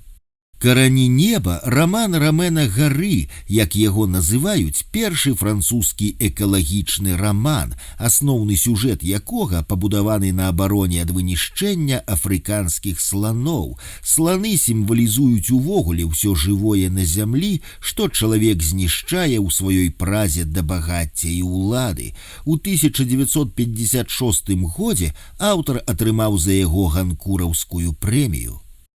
Учора прыйшло некалькі новых вясноўскіх паштовак з палітзняволенымі і ў тым ліку з часткаю майго твару, нармальныя. 18 ліпеня у Белгазеце прачытаў, што міністр замежных спраў Уладзімір Макей напісаў вялікі артыкул пра гістарычную абумоўленасць усходнеславянскай цывілізацыі, уключыўшы ў яе без усялякіх агаворак і Беларусь. Вось так міністр 500 гадоў нашай гісторыі ўзяў і выкрасліў. Учора ўвечары крыху на брусах падціскаўся, пахадзіў, пападцягваўся, пазначыўся і другі пасажыр, які паедзе з нашай секцыі. Гэта Кэваль, 8 гадоў сядзіць. Ізноў пайшлі даволі густа паштоўкі з-за мяжы, у асноўным нямецкія, учора 15 я атрымаў. 21 ліпеня тыповая размова зранку. У футбол гуляць пойдзем, а дазвол ёсць? Ды там на ўзлётцы Челентана стаіць. А хто такі Челентана? Не ведаеш, хто такі Адрыяна Челентана? Адразу, відаць, малады. Ды некаторыя з іх не ведаюць, хто такі Ленін. Тут я ўжо не вытрымліваю. Вось Толік не ведае, хто такі Ленін. Толік, помаўчаўшы крыху, гаворыць: «Председатель партии Ленин». Правильно, Толик, кажу я. Сёння нядзеля, адпрацавалі ўвесь тыдзень, і я крыху стаміўся. Гарачыня стамляе, зараз рэзка пахаладала і няўтульна ў секцыі холадна. Таксама нядобра, для зэка ўсё пагана. Дапрацаваў 15 старонак нарыса пра Эдзіка, працягваю чытаць «Карані неба» і выпісаў цудоўную цытату пра вясну. 22 ліпеня стаіць халаднаватае надвор'е, хмары, часам сыпле дождж. Вельмі добрае надвор'е для працы ў цэху, не горача. Зранку былі званкі, Наталі яшчэ няма, і я коротка пагаварыў з сястрой Воляй. 16-го ў яе быў дзень народзінаў, паштоўку ад мяне яна атрымала. Ужо бабуля ў 41 год, пляменніца Аксанка, нарадзіла Максіма месяц таму. Уношу праўкі ў сцягу паэта, і тэкст вялікі, і правак багата. 24 ліпеня зранку даўнёс праўкі ў тэкст пра Эдзіка Акуліна, заўтра вышлю Алене. Алена Лапцёнак, моя калега, калі я знаходзіўся ў турме, рыхтавала да друку мае тэксты, якія я дасылаў ёй лістамі, падрыхтавала да друку кнігу «Іртутнае срэбра жыцця». А потым, пасля сняданку, да абеду валяўся на шконцы, чытаў газеты. У аўторак прыходзіць і «Народная воля», і «Беларусы», і «Рынак», і «Белгазета». Вось жа ў сераду і адбываецца генеральнае чытво. Галоўныя навіны: Макей паехаў у Брусель. Па дадзеных НІИ-СІПІ рэйтынг Лукашэнкі ўзрос да 40%. Гэта проста вынік падвышэння заробку. Учора на працы добра было, людзей хадзіла на працу з брыгады няшмат. Работы абразаць і складаць касцюмы было на гадзіну. Астатні час сядзеў, чытаў. Прачытаў тэксты, альманах з Дмітра Вішнёва. Ёсць цікавыя тэксты, сам Вішнёў, Жыбуль, Сыс, Кавалёў. І пачаў чытаць Стругацкіх. Панядзелак пачынаецца ў суботу, напісаны ў 1967 годзе, у той час, калі і Караткевіч напісаў свайго Хрыста. Здзівілі пакуль кошты на ежу, якія там апісаныя. Удома ж ляжыць рамен гары «Карані неба», але з-за сённяшняй порцыі газетаў за яго не браўся. Па ўсім выглядае, што і ў 2015 годзе, маю на ўвазе прэзідэнцкія выбары, шансаў ні ў кога няма. У Расеі Навальнаму далі 5 гадоў і адпусцілі, пакуль абскарджвае, спадзяюцца, што збаіцца і ўцячэ за мяжу. Вось дык блогер, які стаў палітыкам. Ем сухі часнык, смакчу, адзіны з прысмакаў, які застаўся, бо я доўга не мог зразумець, што гэта такое. Зараз абед, потым праца, у другую змену гэты тыдзень ходзім. 25 ліпеня, сёння чацвер, сядзім удома, рукавіцаў не накраілі. Напісаў лісты Барысу Петровічу і Наталі. Сухафрукты ўрэшце скончыліся, дастаў згушчонку. Падцягваўся сёння 9 плюс 8 плюс 8, 25 разоў у 3 прыёмы. Не трэба і на камароўцы працаваць, як былы палітзняволены скрабец. Пацяплела, але быў яшчэ дождж, надвор'е добрае. Хвосцікі на рукавіцах попрасіў Костю абрэзаць за пачак двушак. Зараз прыходзіў Жора, прынёс незалежную баранавіцкую газету «Інтэкспрэс» з нататкаю, фоткаю і паведамленнем пра тое, што ў другія ўгодкі майго затрымання падалі заяўку на пікет у Баранавічах і яшчэ ў 15 гарадах. Падмаўляюць хутчэй за ўсё. 26 ліпеня, пятніца, дзень шматлікіх падзеяў. Стрыжка пайшоў на ПВР, заняў чаргу, сеў стрыгчыся, прыйшлі з заказнымі. Папрасіў, каб пачакалі, пакуль пастрыгуся. 3 заказныя лісты. Праваабаронца Наста Лойка ліст напісала і канвертаў з паштоўкамі прыслала. Хоць я прасіў яе не дасылаць, бо ў мяне затаварванне ужо багата ляжыць і абгортак, і паштовак. Вось упартая, жах. Полина Степаненко, моя сяброўка, праваабаронца і пісьменніца, даслала старонкі з Шынклера пра Мікуліча.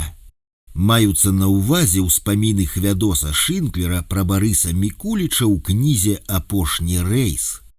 Збіраўся папрацца, сёння ж у нас пральны дзень. Дзе там? Званок на пастраенне, зноў хтось, як і ўчора, у іншы атрад у госці пайшоў. Аказалася, што хлопец, што з ПКТ да нас прыйшоў, з памяшкання камернага тыпу, зматаўся некуды. Паўгадзіны мы прастаялі, потым разышліся. Затое пачаў пра кніжку Балахонова пісаць. Рэцэнзія «Гомельцы руляць» на кнігу Сергея Балахонова «Зямля пад крыламі Фенікса», размешчаная на сайтах праваабарончага цэнтру «Вясна» і Саюза беларускіх пісьменнікаў. Будзе такі водгук, гэта стаіць у мяне ў планах, адпісацца па тых кніжках, якія я чытаю і пра якія хочацца напісаць, пра Рыбакова, Глобуса, Дамброўскага, хоць карацелькі якія. Анатоль Рыбакоў і Юрый Дамброўскі, расійскія пісьменнікі, раманы якіх «Важкі пясок» Рыбакова і «Захавальнік старажытнасцяў» і «Факультэт непатрэбных рэчаў» Дамброўскага я прачытаў у калоніі. У выніку я напісаў эсэ «Беларускія сляды на важкім пяску» Анатоля Рыбакова, змешчанае ў кнізе «Халоднае крыло радзімы». Дык вось, цэнзар сказаў, што і Някляе услед за астатнімі учора быў вызвалены ад сваёй адтэрміноўкі, і дзякуй Богу. Яшчэ не зразумела, ці пойдзем сёння на працу. Зараз пайду, пахаджу паўгадзінкі на ўсялякі выпадак. Яшчэ ж і лазня сёння, а Лена прыслала назву маіх успамінаў як «Падсумаванне». Пытаюся ў Юркі Дзяргаўкі, ідзеш сёння на працу? Не ведаю, стаім на пастраенні. Пацікаўся ў Бугра, кажу. Бугор, брыгадзір Андрэй, стаіць побач. Не буду. Чаго, пытаюся, баішся? Пацікаўлюся, дык будуць распытваць, чаму пацікавіўся, таму і не хачу. Што гэта? Вытрымка скрытнага беларускага характару ці выхаванне цярпеннем, уменнем трываць? 27 ліпеня. Такі вобраз жизни мне неприемлемы. Так не хацелася ісці на працу, тым болей, што учора ўсе рукавіцы паскладалі і была верагоднасць, што сёння работы не будзе. Але ж дзе там, пасля абеду павесіў Бугор абвестку, выхад 100%. Што ўжо яны там накраілі? Народная воля учора выйшла з зацімкаю на першай старонцы, палітвязняў выпускаюць? Блін, вось што выводзіць з раўнавагі, дык гэта няпэўнасць і неправераная інфармацыя. Зранку сёння паперыў каляровае і дапісаў зацімку пра Балахонова. 28 ліпеня. Учора з промкі ідём на вячэру, стаіць прапар, пыса ад'етая, чэрава з-пад папругі вывальваецца, смяецца: «Падыдзіце, я хоць перагарам на вас дыхну». Паперы ў белую бялізну, костачкі пасціраў тактёр, і водгук на Балахонова перапісаў на чыстую. Сёння нядзеля, сядзім удома. Дзіма, у якога праз 3 тыдні званок, адсядзеў 6 гадоў, кажа: «Усё, час для мяне спыніўся. 29 ліпеня. Дык што рабіць, распаясаліся, зараз ні ябуць, ні рэжуць. Пацяплела, сплю без майкі і сподняга ў адных трусах. На працу сёння не пайшлі, работы няма. Я ўзяўся напісаць пра важкі пясок Рыбакова, а Лена надасылала мне шмат цікавых матэрыялаў, там багата чаго звязана з Беларуссю, піша пра Юрыя Трыфанова. Цярпенні, абвастраючы талент пісьменніка, часта скарачаюць яго жыццё. Юрый Трыфанаў, вядомы расійскі пісьменнік, бацькі якога былі рэпрэсаваныя ў 30-е гады, пісаў пра сталінскія рэпрэсіі. Учора Сергея Гараднова, начальніка аддзелу папраўчага працэсу, пузатага маёра, знялі з загадчыка выхаваўчай часткі, а хазяйка як быццам бы вымову атрымаў, а за што невядома. Сёння нашыя прыйшлі з промкі ўзбуджаныя, стары, які ў Расіі адсядзеў амаль 20 гадоў, а сюды заехаў з 2 гадамі і ўжо адсядзеў 13 месяцаў, 11 засталося, спрабаваў на промцы павесіцца. Заўважылі і знялі жывым, хуткая забірала, зноў жа чаго невядома. 30 ліпеня накінуў ноздры на пальцы, скончыў чытаць раман Ажара «Жыццё наперадзе», псеўданім Рамена Гары. За абедзве кніжкі атрымаў ганкураўскую прэмію, збіраўся хоць у літаратуры пачаць жыццё спачатку. Містыфікацыя ўдалася, што не выратавала яго ад самагубства, ён не наталіў сваё тамленне духу. Ранак пачаўся актыўна, на промку не пайшлі, працы няма, затое Барысавіч загадаў памыць прадол. Ці не перад палажняковай перадачкай гэта, думаю я, да яе яшчэ 1,5 тыдня, часу хопіць, каб адабраць. А затым агляд знешняга выгляду на пляцы пад бравурныя маршы. Агляд праходзілі першымі, таму хутка. Зараз будзе па ходу лаўку, але я не іду, грошы скончыліся. Паспрабую напісаць штосьці пра важкі пясок Рыбакова. Беларускай мове нашылі на світку жоўтую зорку. З горыччу напісаў Сергей Астраўцоў у эсэ «Пісьменнікі ва ўласным соку», якое выйшла ў літаратурнай Беларусі ліпень 2013 года. Тэлефанаваў Наталі, была ў Адама, той яшчэ працягвае здымаць «Сагу ў пушчы», зацыкліўся на ёй. Дакументальны фільм Адама Бяляцкага «На мяжы».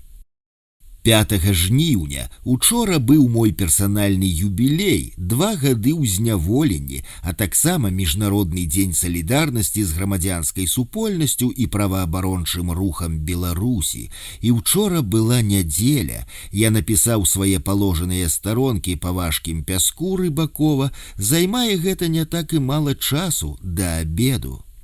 А пасля абеду нічога не рабіў. Прачытаў 100 старонак з рамана Муракамі «Краіна цудаў». Зараз амаль усё, што чытаю, падпіхвае да думак, і ўсё хочацца адкаментаваць. Вось прачытаў у Муракамі цытату з палаты нумар 6 Чэхава, якая мала што значыла для мяне, і адразу ж узгадаў іншыя думкі Чэхава ў гэтай палаце, і адразу ж захацелася штосьці напісаць пра іх. Найвялікшая праблема з глобусам. Мучаюся, пісаць ці не пісаць, і ўжо быў вырашыў пісаць, а потым атрымаў ліст ад Паліны, дзе яна страшэнна крыўдзіцца на яго, і зноў я ў роздуме, і зноў гайкі падкруціліся. У суботу брыгада, асноўны склад, сядзелі ў атрадзе, а мяне пагналі на працу. Асаблівая ўвага да персоны, ці гэта звязана неяк з 4 жніўня, ці не ведаю. Зараз, мабыць, буду рэгулярна хадзіць, а ў чэрвені-ліпені па тыдню і я не працаваў. Усё нічога, але зараз надта горача там у цэху. І яшчэ адно пытанне не выходзіць зараз з галавы. Ці дажыву я да 7 без акта аб парушэнні? 7 жніўня падыходзіў тэрмін атрымання перадачы. Хаця я імкнуся надта пра гэта не думаць, але ўсё роўна думкі рэгулярна вяртаюцца. Сёння будзе цёплы дзень, як і ўвесь гэты тыдзень, да 28 градусаў гарачыні. 2 гады, мабыць, яны ўсё ж болей пайшлі мне на карысць, яны перафарматавалі маё жыццё. Ірка Пракопчык ліст мне напісала і высока ацаніла гэтыя гады для мяне. Не ведаю, якая з іх карысць для іншых, але мне жадалася, каб вось вынік ад іх быў менавіта такі, як яна напісала. 6 жніўня сёння некалькі чалавек пайшлі ў першую змену, а ў другую змену працы не было. Тым не менш, увесь дзень быў вельмі нервовы. У 10 гадзінаў хадзілі мы на рэнтген, які робяць раз у паўгода. Я дапісваю да ўсяго свой артыкул на важкі пясок. Ідзе ўсё даволі павольна, па старонцы ў дзень, не лічачы цытатаў. Дык вось, флюраграфію пайшлі рабіць. Я яшчэ ніводнага радка не напісаў, прайшлі хутка. Як вяртаўся, зайшоў у бібліятэку. Узяў рэшце «Вайну і мір» і «Уваскрасенне» Толстога і «Паны Галаўлёвы» Салтыкова-Шчадрына. Цягне зараз на расійскую класіку. Прыйшоў, прачытаў пасля балю Толстога. Усё гэта чытаў некалі, нічога не памятаю, толькі смутныя, далёкія нейкія сцені і адгалоскі. Затым кіпіш пачаўся, ці не начальнік Діна прыязджаў. Адпаведна, Барысавіч сабраў усіх на прадоле і даў 15 хвілінаў на навядзенне ідэальнага парадку. Я скарыстаў іх на галенне, затым усё ж сеў і старонку па важкім пяску напісаў. І падчас гэтага пісання забягае потны К, мяне садзяць, абвяшчае, за 3 тыдні да званка. Пачалася мітусня, ён збірае, майно раздае, прыйшлі аператыўнікі, абшукалі тумбачку, праверылі паперы, па абедзе ён і пайшоў. Вараўскія традыцыі падтрымліваеш, запытаўся ў яго Барысавіч. Затым усё ж вось толькі тады я дапісаў сваю старонку, і газеты прынеслі. У «Народнай волі» фотка з паведамленнем пра дзень салідарнасці і фоткі з Берліна і яшчэ аднекуль, і асобна інфармацыя, што імпрэзы прайшлі ў розных гарадах і краінах. Спякотна вельмі, пад 30, і так будзе да канца тыдня. Тут гарачыня не самая добрая справа. Перад вечаровай праверкаю пахадзіў 40 хвілінаў, падцягнуўся на турніку 3 разы па 7. Зараз байкаць. 10 жніўня. 7 жніўня перадала Наталя мне перадачку. Вельмі дарэчы, бо ў торбе заставалася бляшанка згушчонкі, 2 пачкі вафляў, кілаграм рысу і ўсё. І вось у гэтыя 2 дні, 7-8, я ўкладаў усё ў 2 торбы, і тое, што мне перадалі, 30 кілаграм ежы і 5 кілаграм садавіны і астаткі ежы, якая заставалася, усё ў адную торбу, адзенне ў другую, папер, кніжкі, пральны парашок. Кожная стала важыць кілаграмаў па 35-40, затое 2, як і дабіваўся Барысавіч. Гарачыня ўсе гэтыя дні стаіць пад 30, а то і болей. Есці не хочацца, але мяса я ем, каб не прапала. Кава з'явілася зранку, жыццё усталявалася. Сёння вычытаў у нашай ніве, што Тацяна і Уладзя, праваабаронцы Тацяна Рывяка і Владзімір Лапковіч, раздавалі ўлёткі і былі за гэта аштрафаваныя, значыць, затрыманыя і асуджаныя. З аднаго боку я ўдзячны, з другога хочацца паспяховых акцыяў. Перапісваю важкі пясок, пішу лісты, ні пра што іншае не думаю. З'явіліся ізноў багамолы. Увечары на промцы прылятаюць на вялікі ліхтар. Адтуль іх цягнуць сюды, у жылую зону. Так было і летась. Выклікаў батанік, начальнік аператыўнага аддзела Губіч, і распытваўся пра блог, пра які я і сам нічога не ведаю.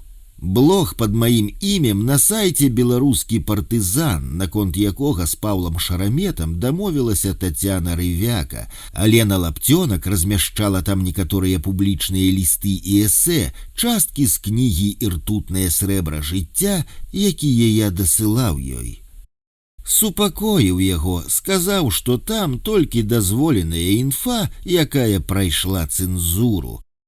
Чытаю зараз паэму магілёўскага самадзейнага паэта-сядзельца, перадаў і папрасіў, каб я пачытаў. Намяшана ўсяго, блытаніна і хаос у думках вылітыя на паперу, але хаос патрыятычны, за ліцвінаў і пагоню. 11 жніўня. Во, злодзей дык злодзей, чужы хую краў і ў сваёй срацы схаваў. Нядзеля, пачынаецца ранак з пошуку двух багамолаў, якія з кветак распаўзліся і пазамаскіроўваліся. Рыжы кажа, трымаючы муху, яму трэба ням-ням, а ён дзесьці лётае. Чытаю «Васкрасенне» Талстога, вельмі добра апісвае суд, вёску, але нянавісць да царквы прэз яго. Увесь мінулы тыдзень днявальныя аддзіралі пабелку на фасадзе, запылілі, забялілі ўсю лакалку. Усе хадзілі з пабеленымі чаравікамі і цягалі гэтую пабелку на падэшвах у секцыі. Вось толькі як мінула залева, Жырык выйшаў, шоргае сінтэтычнай мятлой, мутныя ад пабелкі ручаі сцякаюць з лакалкі на ўзлётку, забеленыя як малаком. На вуліцы было пад 30, а зараз лупіць шчодрая залева. Моладзь дурэла, звязалі на верхняй шконцы толіка, рукі прывязалі знізу, а да саскоў на грудзях прышчэпкі прычапілі. Малыя з іншых секцыяў хадзілі глядзець і ржалі. 13 жніўня Міхась распавядае, калі затрымалі, ўсё адзенне забралі на экспертызу. Я 3 сутак у міліцыі ў трусах прасядзеў, жонцы пазваніў, адзенне прынесла, туфлі забыла, да пракурора босым вадзілі. Стрыжоў ужо і не чуваць і не відаць, зляцелі першымі. Учора выварочвалі брызентавыя рукавіцы, цяжкавата. Народы, народжаныя для рабства, барбары для рымлянаў.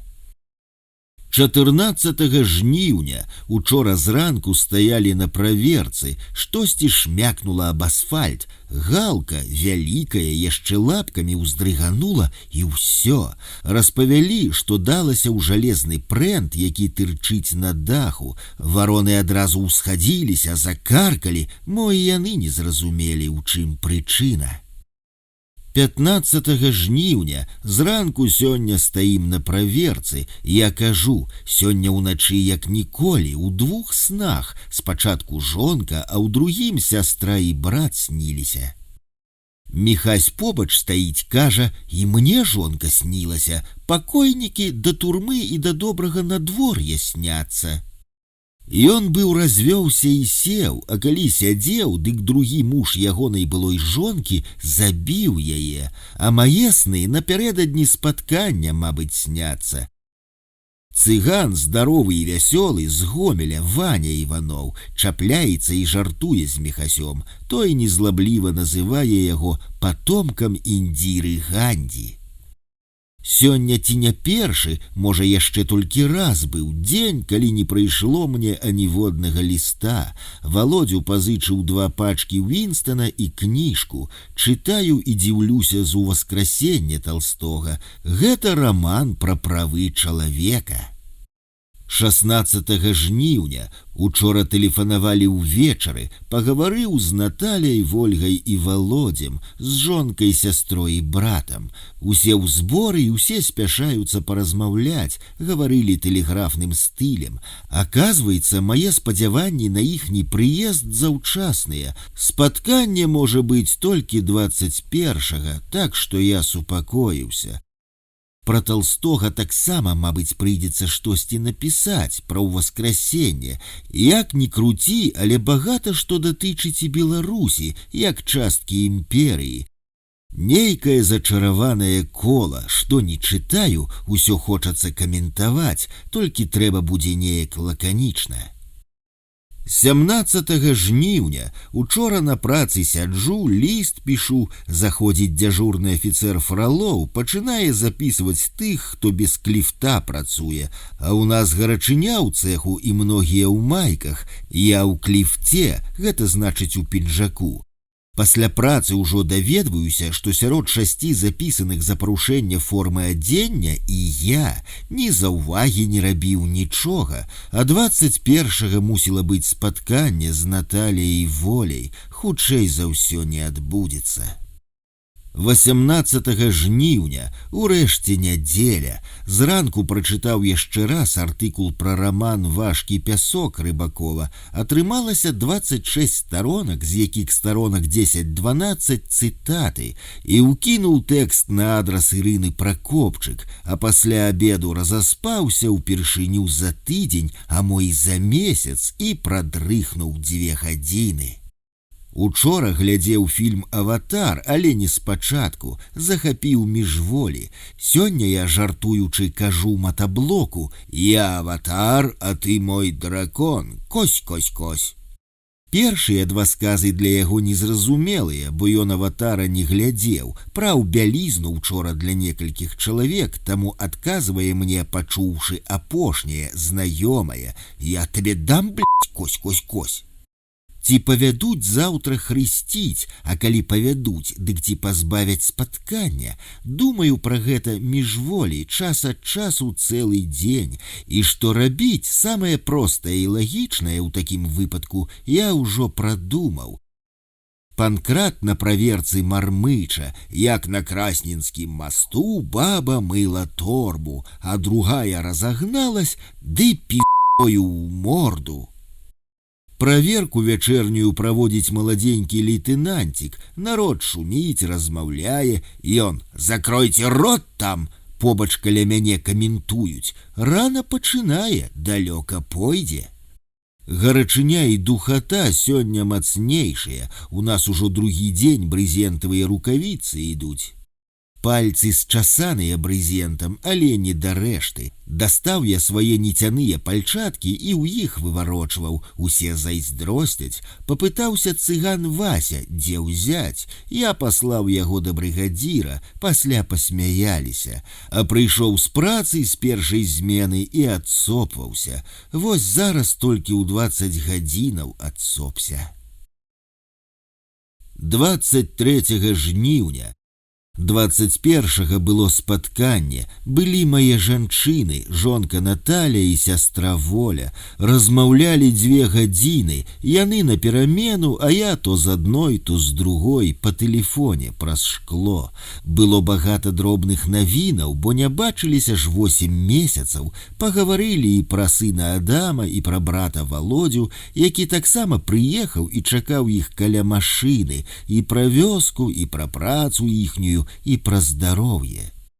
Сустрэча ўнесла разлад у размераны рытм майго жыцця. Эмоцыі накрылі мяне, і учора я быў пад уражаннем сустрэчы.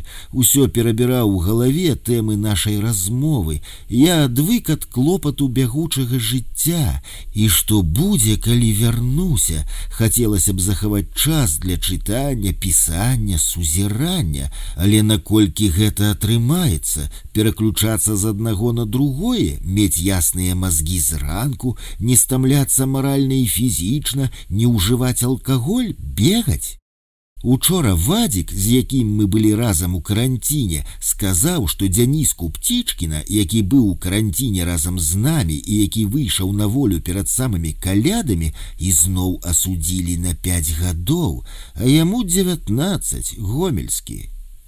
24 жніўня завяліся мошкі ў маіх яблыках-апельсінах. Яблыкі я ўжо сам паеў, а апельсіны вось зараз знішчаю па 2 штукі ў дзень. Забраў з кешаркі і перавесіў на плечыкі пад робу. З зеляніны яшчэ 1,5 цыбулі і штук 6 часночынаў ёсць. І я ўсё яшчэ перажываю нашую сустрэчу.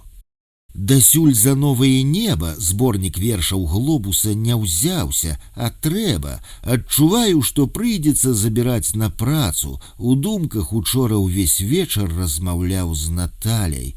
На вуліцы дождж, пахаладала, павеяла восенню, зранку нават мерзнуў. 25 жніўня прачытаў паны Галаўлёвы Шчадрына. На пачатку чытаў уважліва, а другую палову проста праглядзеў, чытаў урыўкамі, стаміў ён мяне.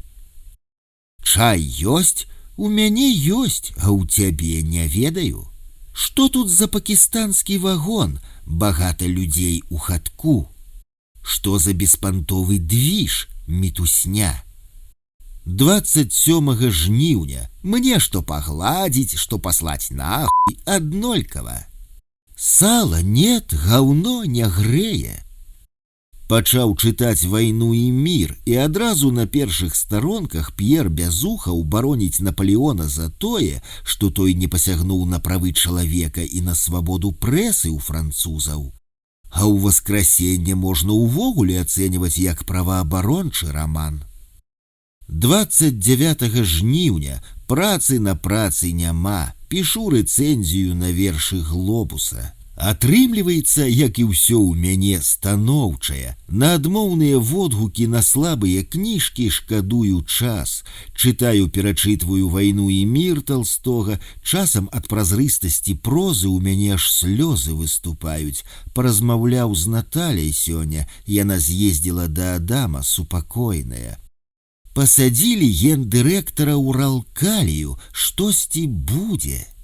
Уладзіслаў Баумгертнер, генеральны дырэктар Уралкалію, арыштаваны 26 жніўня 2013 года ў Беларусі, куды прыехаў па запрашэнні прэм'ер-міністра Мясніковіча, абвінавачаны ў нанясенні стратаў Беларуськалію. Праз месяц быў выпушчаны з СІЗА КДБ пад хатні арышт. 21 лістапада быў перададзены праваахоўным органам Расіі. 20 лютага 2015 года крымінальная справа супраць Баумгертнера ў Расіі была спыненая з адсутнасці ў яго дзеяннях складу злачынства. Вадкае гаўно хутка стыне. Раніца прачнуўся з памяццю пра два сны, якія сасніліся гэтай ноччу. Першы я ў нейкай канторы, як у бібліятэцы, бяру кніжкі. Нейкія дзяўчаты, знаёмыя, адна з якіх валынецца Лена, збіраліся мне перадаваць кніжкі на зону, а я ім тлумачу, што вось гэтая частка сну сніцца мне ўжо не першы раз. Прасядзеў я на зоне года паўтара, а потым патрапіў у бальнічку, а пасля яе нейкім дзіўным чынам мяне на зону ўжо і не забіралі. Бальнічка была цывільная, так што быў я ў сне на волі. А другі сон быў у секцыі, як быццам бы я прачынаюся і бачу сыса Сержука, які побач сядзіць. І мне весела і лёгка, удваіх сядзець лягчэй, і зэкі збіраюцца на нейкую прабежку, і нават пару дзяўчатаў сярод іх ёсць, апранаюць спартовае. Я пытаюся, што гэта для ўсіх абавязковае? Не, адказваюць, па жаданні, і я супакойваюся. Зранку спаў так моцна, што і будильніка не чуў. Разбудзілі за хвіліну да банкі, паторгаўшы за плячо, а я якраз сон сысам глядзеў. Коршак ходзіць, збірае цыгареты за уборку лакалкі для днявальных. Да мяне не звяртаецца. На калідоры сустракае Патрыка, кажа: «Эй, Патрык, з цябе 2 пачкі за лакалку за 2 месяцы?» Патрык флегматычна адказвае: «Дам, калі ў мяне будзе багата цыгаретаў». «А калі?» – пытаюся я, праходзячы побач. «Ніколі», – адказвае Патрык. Закон пачка цыгаретаў у секцыі. У народнай волі прайшла інфа, што я ўвайшоў у тройку намінантаў на прэмію Рады Еўропы Вацлава Гаўла, яшчэ грузінская і кітайская праваабарончыя сеткі. 1 верасня чытаю нашу веру, дзе арцыбіскуп Кандрусевіч даволі падрабязна распісвае пагрозу ад свецкага лібералізму, якая з'яўляецца падмуркам для праваабарончых поглядаў. Але вельмі багата людзей, якія мне пішуць у падтрымку ад Эмнесці, галандцы і амерыканцы жадаюць, каб Бог бараніў мяне, і пішуць, што яны моляцца за мяне. Яны не бачаць супярэчнасці паміж Богам, рэлігіяй і правамі чалавека. Не бачу іх і я. Ёсць пэўныя межы, якія іх размяжоўваюць, але ёсць і шырокае агульнае поле. А дзе супярэчнасці па дробных пытаннях, ці так яны важныя, значна большая небяспека стаіць з іншага боку, паміж лібералізмам і рэлігіяй з аднаго і таталітарызмам і дыктатураю з другога. Женька мые подлогу, заходзіць Саня, я кажу: ну все, Женька, хавайся. Ён мые і адказвае: нахуй мне хавацца, я сам убийца, ад каго мне хавацца? Ты што так смела базарыш, сказаў я матаблоку, калі ён занадта дзёрзка жартаваў са мной. 2 верасня заходзіла праверка, сёння панядзелак, дзень праверак. Я сядзеў, перапісваў рэцэнзію на Глёбуса. Тыя, хто спаў, паўскоквалі, хто кідаў зарыкі, кубікі ў нардах пахаваў і іх, і дошку. У секцыі мітусня, апранаемся, папраўляемся і на вуліцу. Стаім, чакаем. Я з сумам думаю, што на адную з ніжніх паліцаў пад абуткам запіхнуты мой пакунак з рэчамі, якія я хацеў адаслаць дадому, і торба з цыбуляй, 10 кілаграм цыбулі, дастаў з кешаркі, бо з маёй вялізнай торбы разляталіся мошкі, і я падаставаў усю гародніну, цыбулю, часнок і апельсіны. Калі выпараць, выкінуць, і акт будзе складзены. Такое няпэўнае жыццё зэка, але выйшлі 3 афіцэраў без нічога. Абышлося і для мяне, і для астатніх. 5 верасня заходзім у сталоўку зранку на сняданак, смачна і бяспечна пахне кашаю на малацэ, і сонца ярка свеціць у вокны, а на вуліцы золка. Учора ўвечары абмяркоўвалі, ці зачыняць на ноч вокны ці не, пакуль вырашылі не зачыняць, хоць ноччу 5-7 градусаў. Зранку мне зябка, як адціснуўся 100 разоў у 3 прыёмы, тады пацяплела. Загаварыў Лука пра каштоўнасць незалежнай дзяржавы, вынік калійнага канфлікту. Руднік, старшыня магілёўскага аблвыканкама, выступаў у Быхаве на днях беларускага пісьменства і сказаў: рэстаўрацыю замка давядзём да канца. Хоць збіраліся толькі часткова яго закансерваваць і 2 вежы адбудавалі. Відаць, як і гэтых калгаснікаў, урэшце нейкія аргументы прымушаюць па-іншаму глядзець на гістарычную спадчыну. Сёння і званкі, і лаўка. 8 верасня. Здароў, здаравейшых бачылі. Дзе? Па радыё паказвалі. Скончыў пісаць пра Глёбуса і ўзяў перапынак. Трэба было б пачынаць пра Мікуліча, але яшчэ хачу атрымаць некалькі ягоных перадваенных апавяданняў. Пайшлі ўрэшце рукавіцы на працы. Учора выйшла на працу ўся брыгада. Я выварочваю за Арбузам і Паўлюковічам. 2 пачкі яны зрабілі, і 2 пачкі я вывернуў.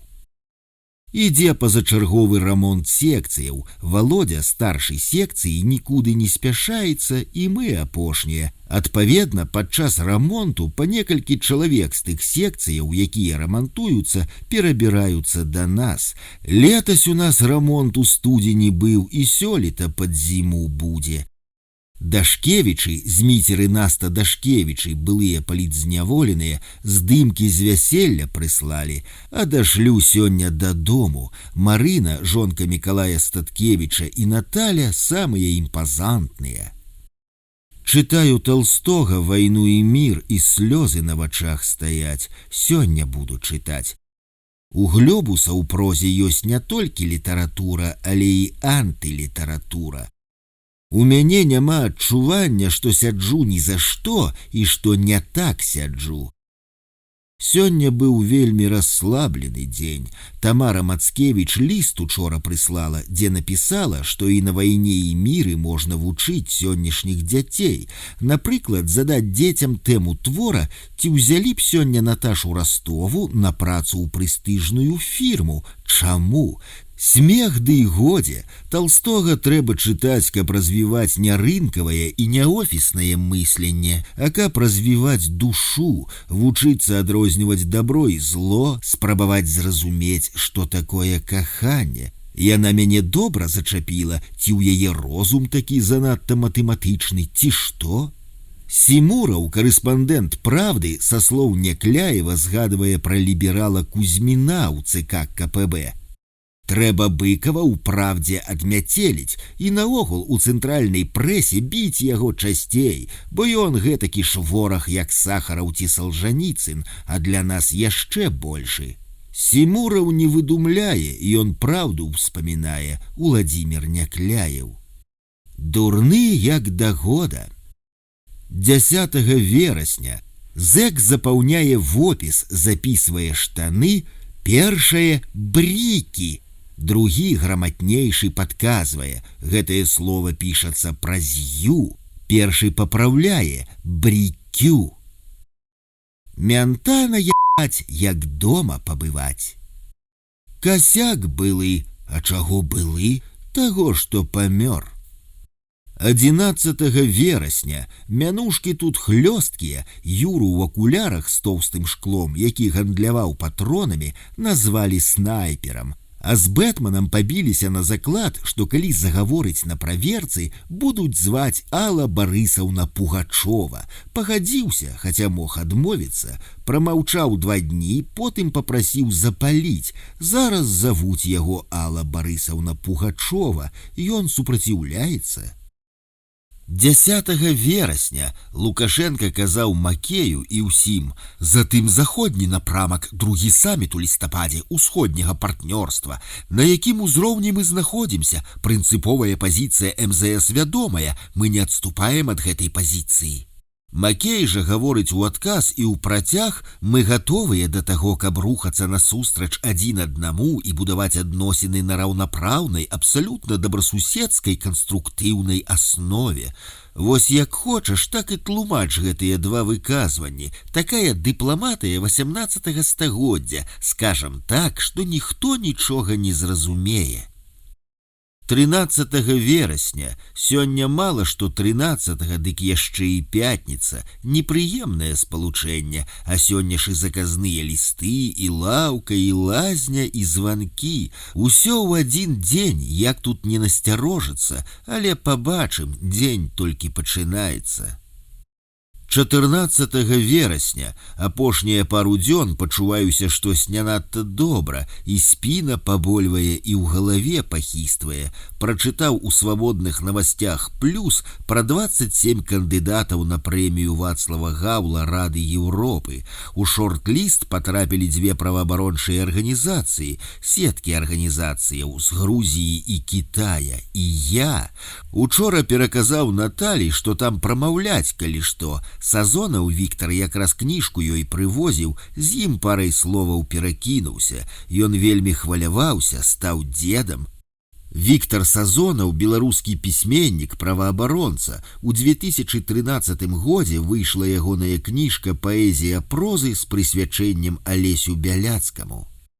Нічога ў гэты тыдзень не напішу. Зранку кепскавата, а потым раскумарваюся. Вось і зараз прыйшлі з працы, і я ўжо за вячэрай спяваю, і цэлы год на шконцы думаў я пра то, якая шкурва нас заклала.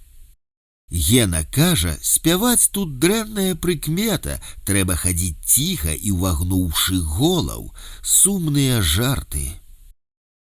16 верасня Юра, старшы днявальны, ходзіць па лакалцы з цыгаретаю ў зубах, не струсваючы попел, з мятлою на доўгай ручцы і саўком, збірае недакуркі і розныя паперкі, кажа некаму з зэкаў, якія выйшлі на ганак папаліць: «Вася, маякні, калі ласка, касяку».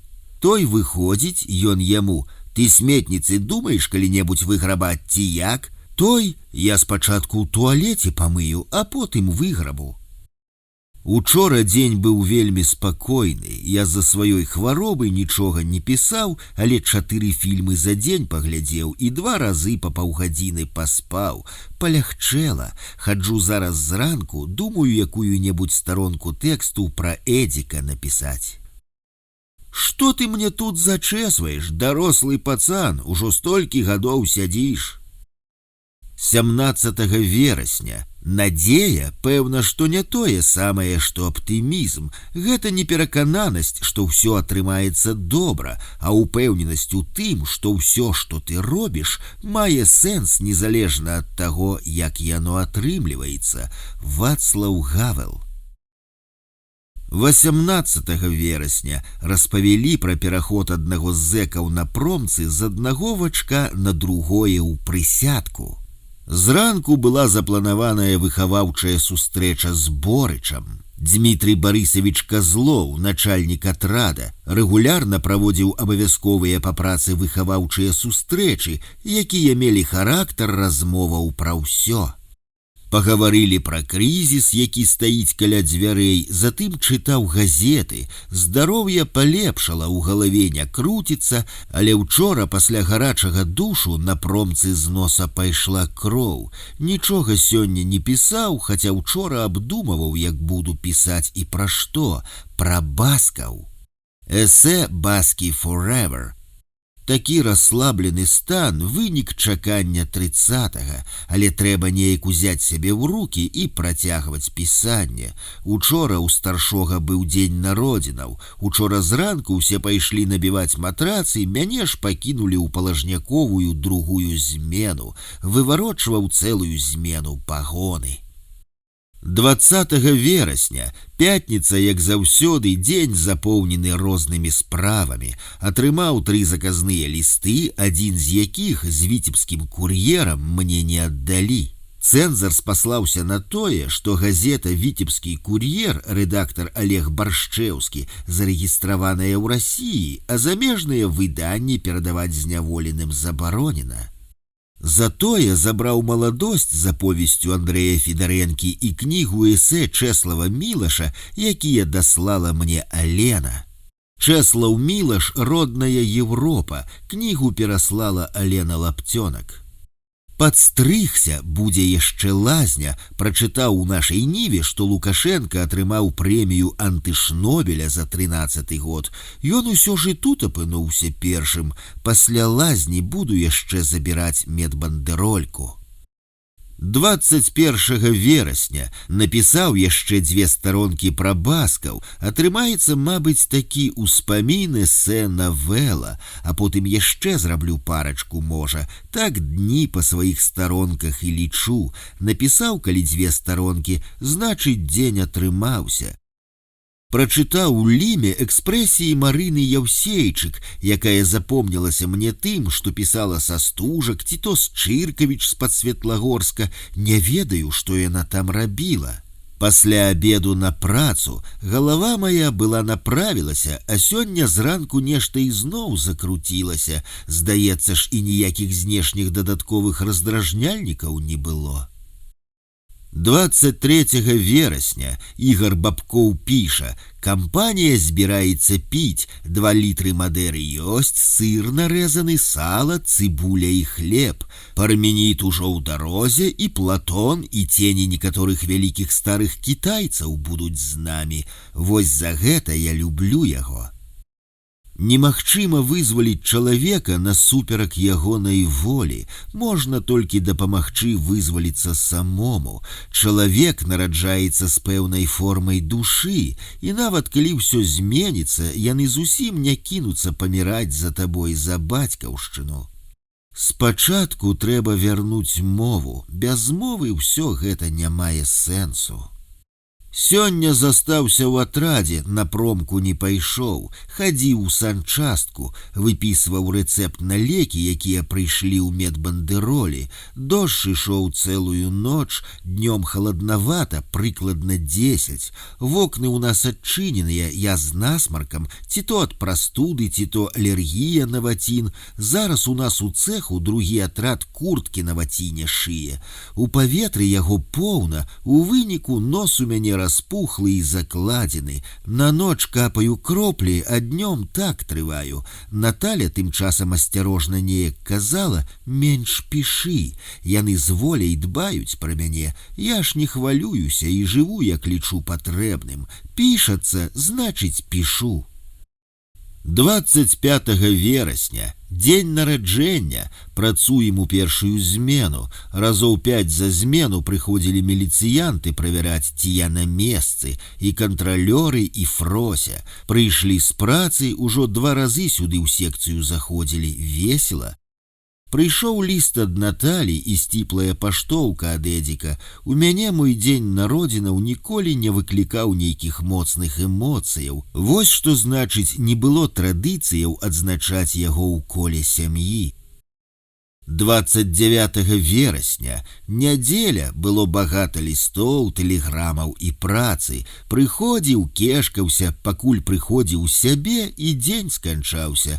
На працы былі пагоны. Заяву на доўгатэрміновае спатканне на лістапад напісаць я спазніўся. Буду пісаць на снежань, а ў снежні яшчэ і час кароткатэрміновага.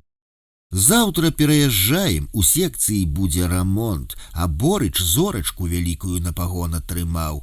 Наталя паляцела ў Страсбург, як яно там будзе, заўтра яна будзе ведаць. А я, выглядае, што пазней. Борыч выклікаў, казаў, што ўсе размовы адвакаткі з начальнікам не маюць сэнсу пра УДО, бо там неабходна прызнаць віну. Я пацвердзіў, сэнсу размовы не маюць, бо я віны не прызнаю. 2 кастрычніка, пазаўчора быў цяжкаваты дзень. Зранку адшкрабалі сцены, фарбу, а пасля абеду на швейку. Прыйшлі толькі ў 23:20. Я стаміўся моцна, ды яшчэ і спалі на новым месцы. І ў гэты дзень у Страсбургу Наталя была падчас інтрыгі, якая скончылася для мяне памысна. На працы былі пагоны МНС. Усе гэтыя дні адпісваю на віншавальныя з днём народзінаў паштоўкі. Учора пісаў да абеду і учора пачуў па радыё Магілёў-1 віншаванне ад калегаў з прэміяй. Вядучая здзівілася, што гэта за Алесь Віктаравіч такі, якога віншуюць то з днём нараджэння, то з прэміяй, але ў любым выпадку і я яго шчыра віншую. Бедная і не здагадвалася, дзе ён гэты Алесь Віктаравіч знаходзіцца. А ўначы учора прыйшлі, а там народная воля са здымкам і інфой на першай старонцы. Народ заварушыўся, і Борыч пасміхаецца, як начышчаны пятак. Сёння выбівалі жалезныя кліны з дужак на нарах, задаўбаўся крыху, і зноў паштоўкі. Зараз абед і пасля яго на працу. 4 кастрычніка, сёння 2 гады і 2 месяцы зняволення, пятніца, атрымліваю заказныя. Цэнзар Віктаравіч кажа: «Шчаслівы вы чалавек, Бяляцкі, сядзіш, а лісты і прэміі на цябе так і сыплюцца». Робім рамонт у секцыі. Сёння я падмазваў плінтусы на столі. Учора хадзілі, мянялі білы ў ложкаў, бо адное, з якога выбівалі гачкі для змены на вінты, трэснула. Прыйшлі, у падвале кладаўшчыка няма, самі залезлі, схапілі, замянілі і прынеслі бракаваныя, і зноў вярнуліся.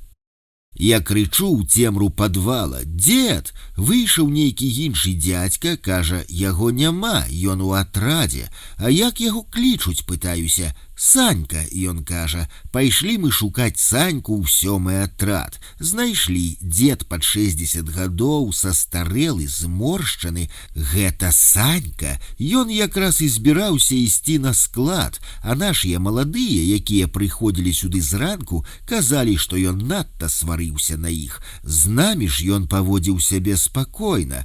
Кажа, як я магу вам штосьці добрае выбраць з гаўна? Штось выбраў. Прынеслі, верхнія гачкі аказаліся прывараныя, і зноў Володя кажа, ідзі памяняй, бо толькі ў цябе складаўшчыком атнашэнне. Я паглядзеў біла, ніжнія гачкі былі ўкручаныя. Кажу рыжаму, Сярожа, давай адаб'ём, бо ісці мяняць дахуя дзялоў. Урэшце білі і выбілі гэтыя гачкі. Прывараныя адбілі, а зварку ўбілі, увагнулі. Затым мы пайшлі на працу, а ложкі пафарбавалі ўвечары. Юрка Дзяргаўка паводзіць сябе дзіўна, мыляе вуснамі, штосьці сам сабе гаворыць, такое адчуванне, што рашае задачу, дзіўнае такое стварэнне.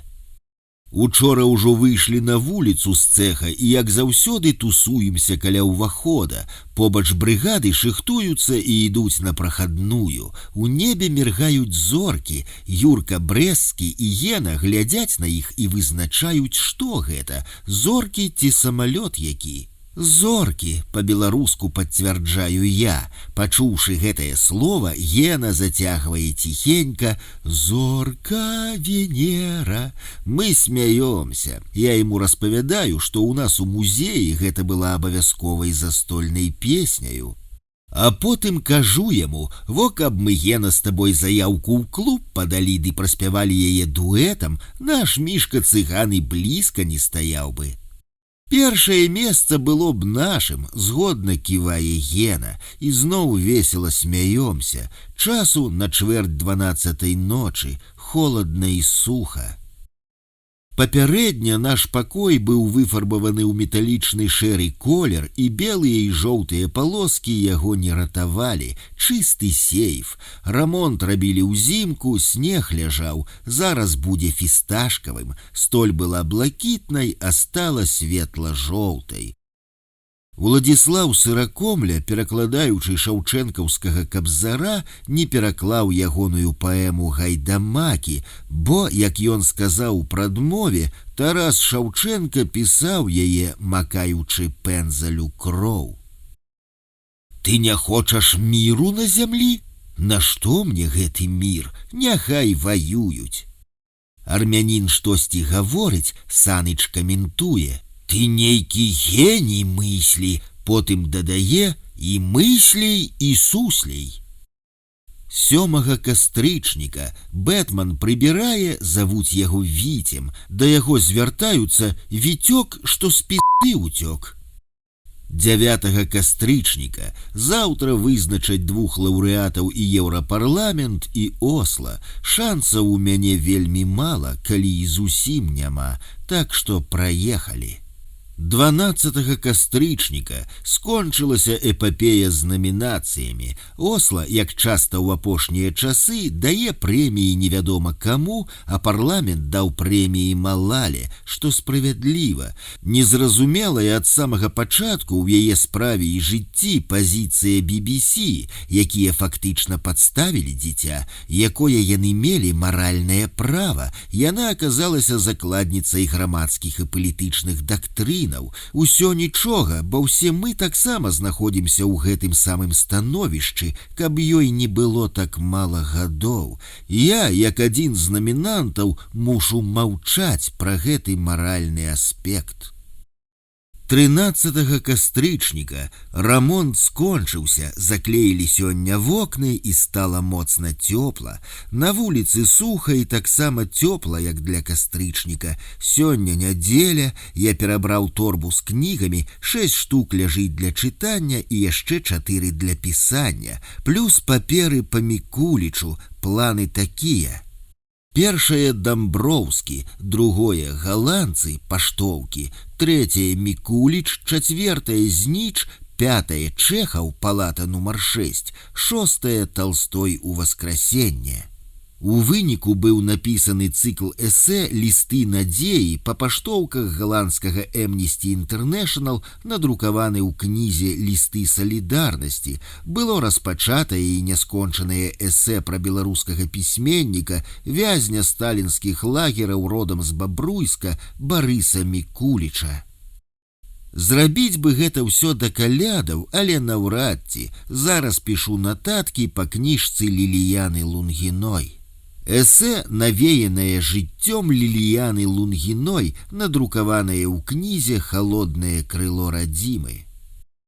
Толік валяецца, я паперы парадкую, астатнія вокны клеяць. Снайпер сядзіць красворды разгадвае, Володя на спорт пайшоў. Пачалі Толіка паднімаць, каб дапамагаў, той не хоча. Пачалі рамсіць, сварыцца з арбузам, так і жывём. Прачытаў інтэрв'ю з папам Францішкам, ён сапраўды пачаў мне падабацца, значна жывейшы за свайго папярэдніка. Пра Вітю Івашкевіча трэба ўспаміны напісаць.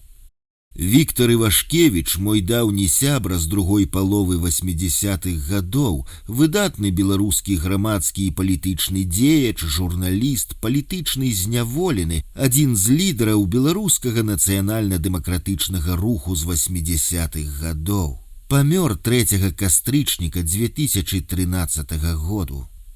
Папа гаворыць, нарцысізм указвае на выключную самазакаханасць, а гэта нядобра, можа прынесці цяжкую страту не толькі душы самазакаханага чалавека, але і яго стасункам з іншымі людзьмі, з грамадствам, у якім ён жыве. Нарцысізм – хвароба свядомасці. Перад клерыкалам я таксама раптам станаўлюся антыклерыкалам. Містык бачыць глыбінны сэнс дзеянняў, фактаў, мэтаў місіянерскага служэння. Ён узвышаецца да блажэнства.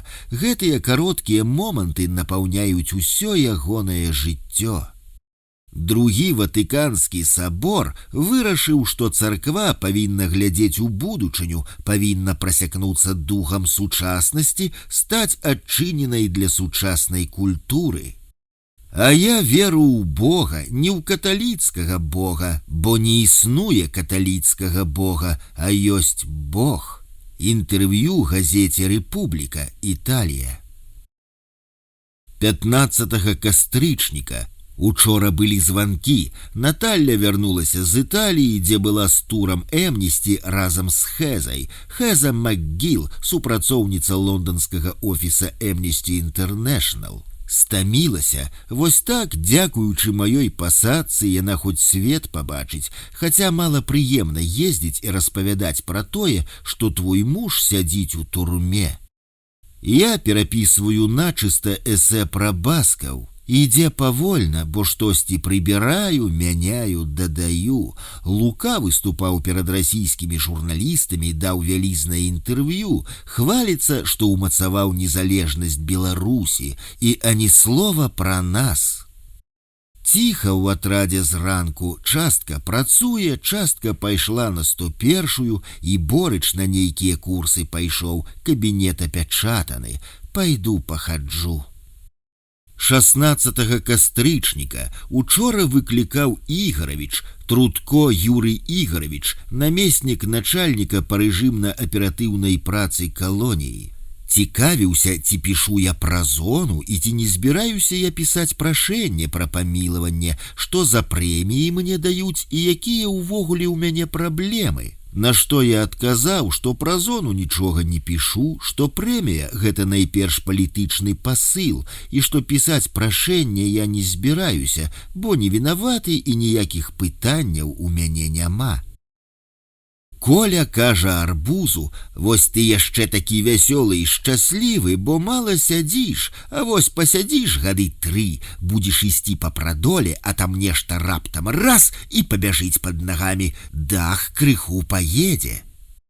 Прачытаў «Народнай волі» Лінас Лінкявічус, міністр замежных спраў Літвы, збіраецца ў кастрычніку ў Беларусь, запрашэнне на саміт усходняга партнёрства прывязе, і зноў размовы, ці выпусцяць палітвязняў. Чытаю апёк Васіля Аксёнова. Здаецца, Уладзімір Някляе ў сваёй газіроўцы крыху ўзяў адтуль. Калі ў Аксёнова чысты джаз, дык у Някляева свінг. Сяджу, перапісваю ўспаміны пра баскаў. Па радыё «Мір» перадалі, што Беларусь атрымала запрашэнне на саміт усходняга партнёрства ў Вільню і што рашэнне пра ўдзел знаходзіцца ў кампетэнцыі кіраўніка дзяржавы.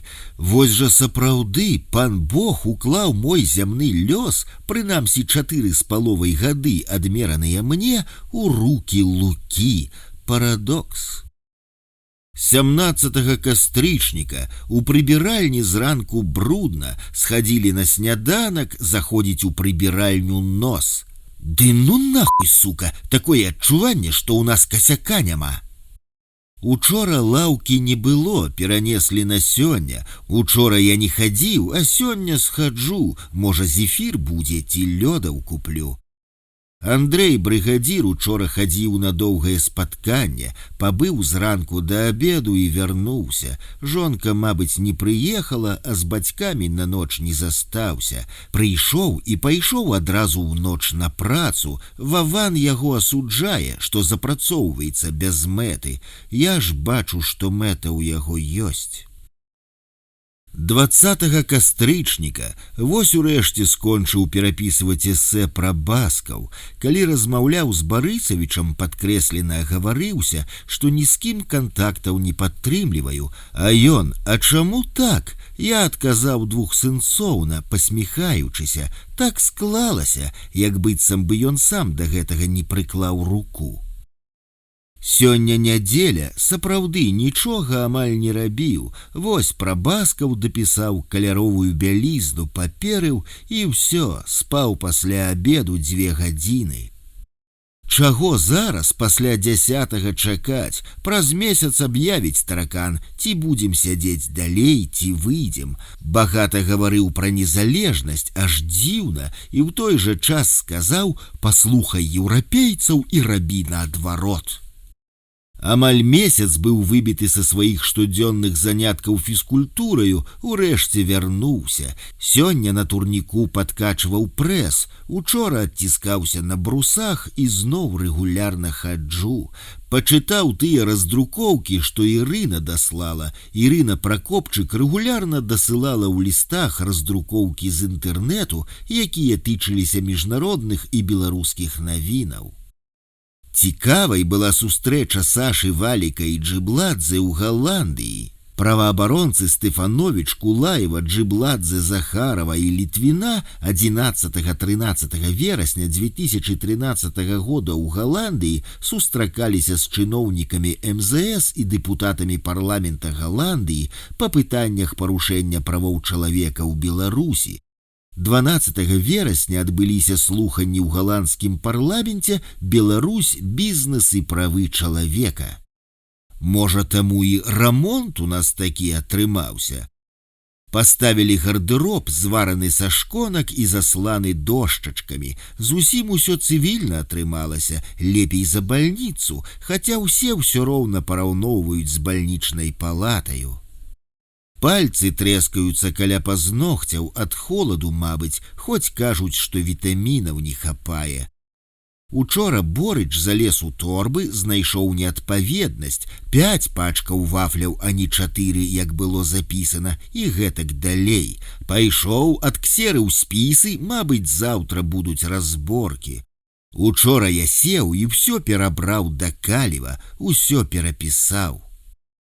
21 кастрычніка справы па палітычных, хоць і клопатныя, але выгодныя для чыноўнікаў, якія імі займаюцца.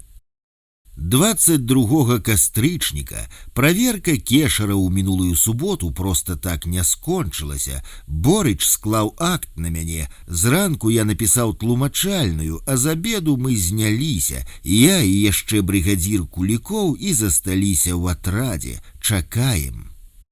Схадзілі ў штаб, бо Шумахер сказаў о 14-й быць на ганку, а яму Борыч. Там у штабе пуста, усе на нейкай вучобе, якая ў іх па аўторках штотыдзень. Вярнуліся, напісаў заяву на тэлефанаванне ў лістападзе. Заява на тэлефонныя званкі на наступны месяц пішацца загадзя ў папярэднім месяцы. У ПВР заходжу, адношу тэчку з узорамі заяваў, Тарас сядзіць, які бульба, кажа: «Алесь, трэба заяву на ТБО напісаць наконт вашай прапіскі і працаўладкавання па месцы жыхарства. На што, пытаюся, фармальна трэба. У мяне ўсё ёсць, кажу, праца, прапіска, толькі свабоды не маю. Не напісаў». Прайшла дыскусія з Рыжым пра Амерыку і Францыю, якіх ён крытыкаваў за блакітнасць. Кажа, 35% підарасаў у Амерыцы. Аж на вечаровую праверку на 3 хвіліны затрымаліся, спрачаліся. 28 кастрычніка, тыдзень мінуў за працай, у дзеяслове выйшаў матэрыял пра дзяды 88. Эсэ «Дзяды былі з намі», надрукаванае ў часопісе «Дзеяслоў», атрымала прэмію дзеяслова «Залаты апостраф» за 2013 год, затым надрукаванае ў кнізе «Халоднае крыло радзімы». Чытаю ў коле першым Салжаніцына. Роман Александра Солжаніцына ў коле першым напісаны па ўспамінах пра турэмнае зняволенне ў 1947-1950 годах. Дакладныя апісанні чалавечых пачуццяў і самае істотнае зэкаўскай тугі нагналі на мяне меланхолію, і учора-пазаўчора неяк вельмі выразна згадаў я Наталю, хату, працу, волю. У суботу працавалі 2 змены, сёння ў панядзелак выходныя. Сустрэў учора ў сталоўцы далёкага знаёмага, ён сказаў: «Мабыць, будзеце яшчэ сядзець». Я адказаў: «Паглядзім». Прачытаў эсэ Гаўла «Сіла бяссільных», трэба што-нішто запісаць сабе для цытатаў.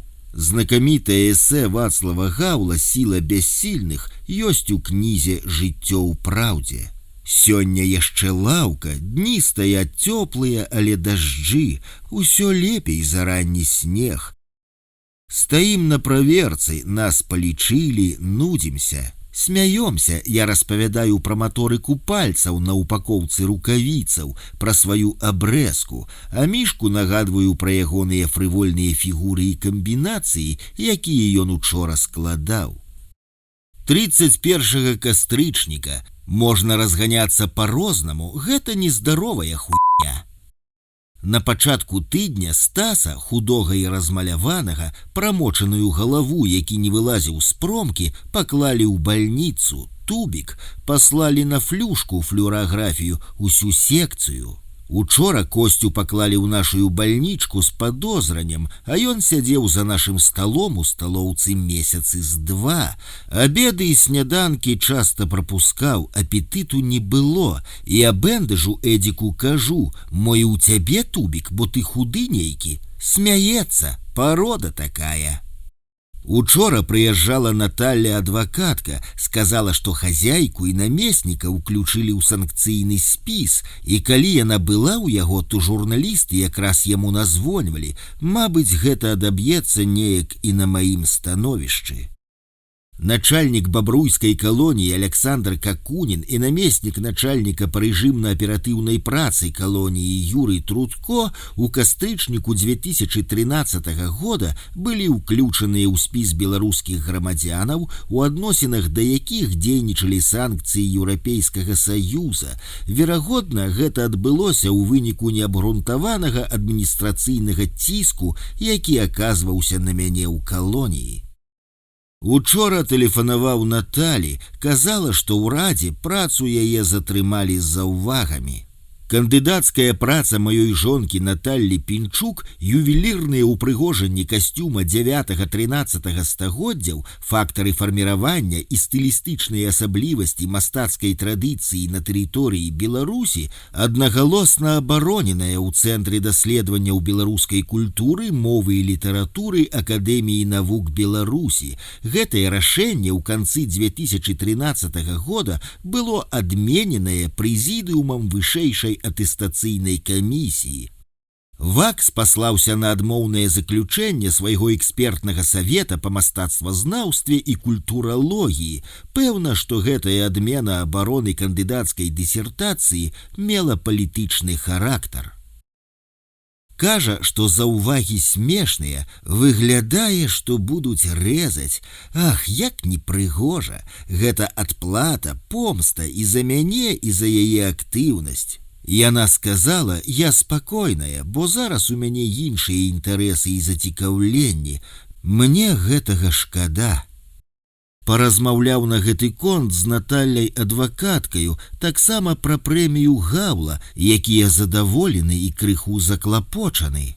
Таксама пра з'езд праваабаронцаў, які на гэтых выходных прайшоў у Вільні.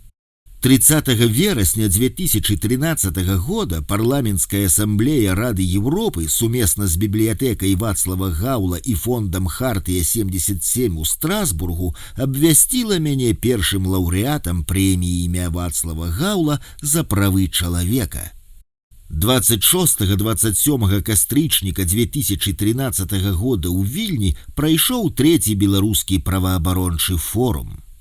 Прэса выцягнула азначэнне палітзняволеных і вязняў сумлення, па якіх была дыскусія, як асноўнае пытанне, спрэчка і марная і небяспечная, бо пустая, па сутнасці неканструктыўная, адцягвае ўвагу на другаснае. Я хаджу, вечна перхаю, і макроты вечныя адхаркваюцца. Хочаш, не хочаш, пра тубік будзеш думаць. Умывальня, чаропіны з двух бакоў, маленькая двухстворкавая фортка, сметніца ў куце, стірка, смарканне, галенне, мыццё і абмыванне перадам да ўсіх, выкручванне, паленне, вада, якая пераліваецца, сцёк пасярэдзіне, тут я перуся.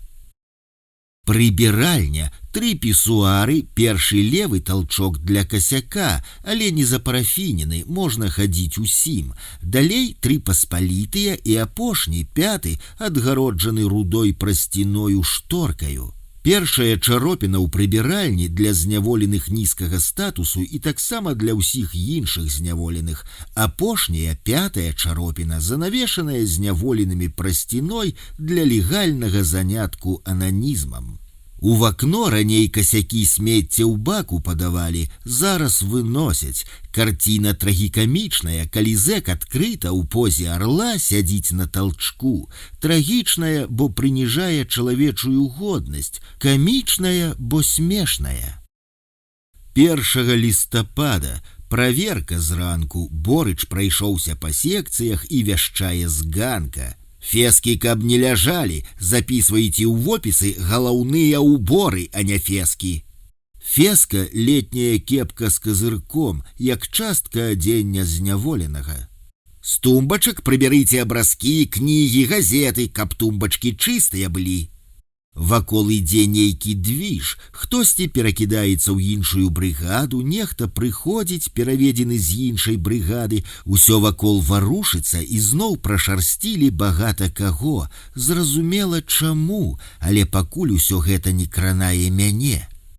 Перыядычна амаль усіх жыхароў секцыі, у якой я жыў, пераводзілі ці ў іншыя секцыі атрада, ці ўвогуле ў іншыя атрады калоніі.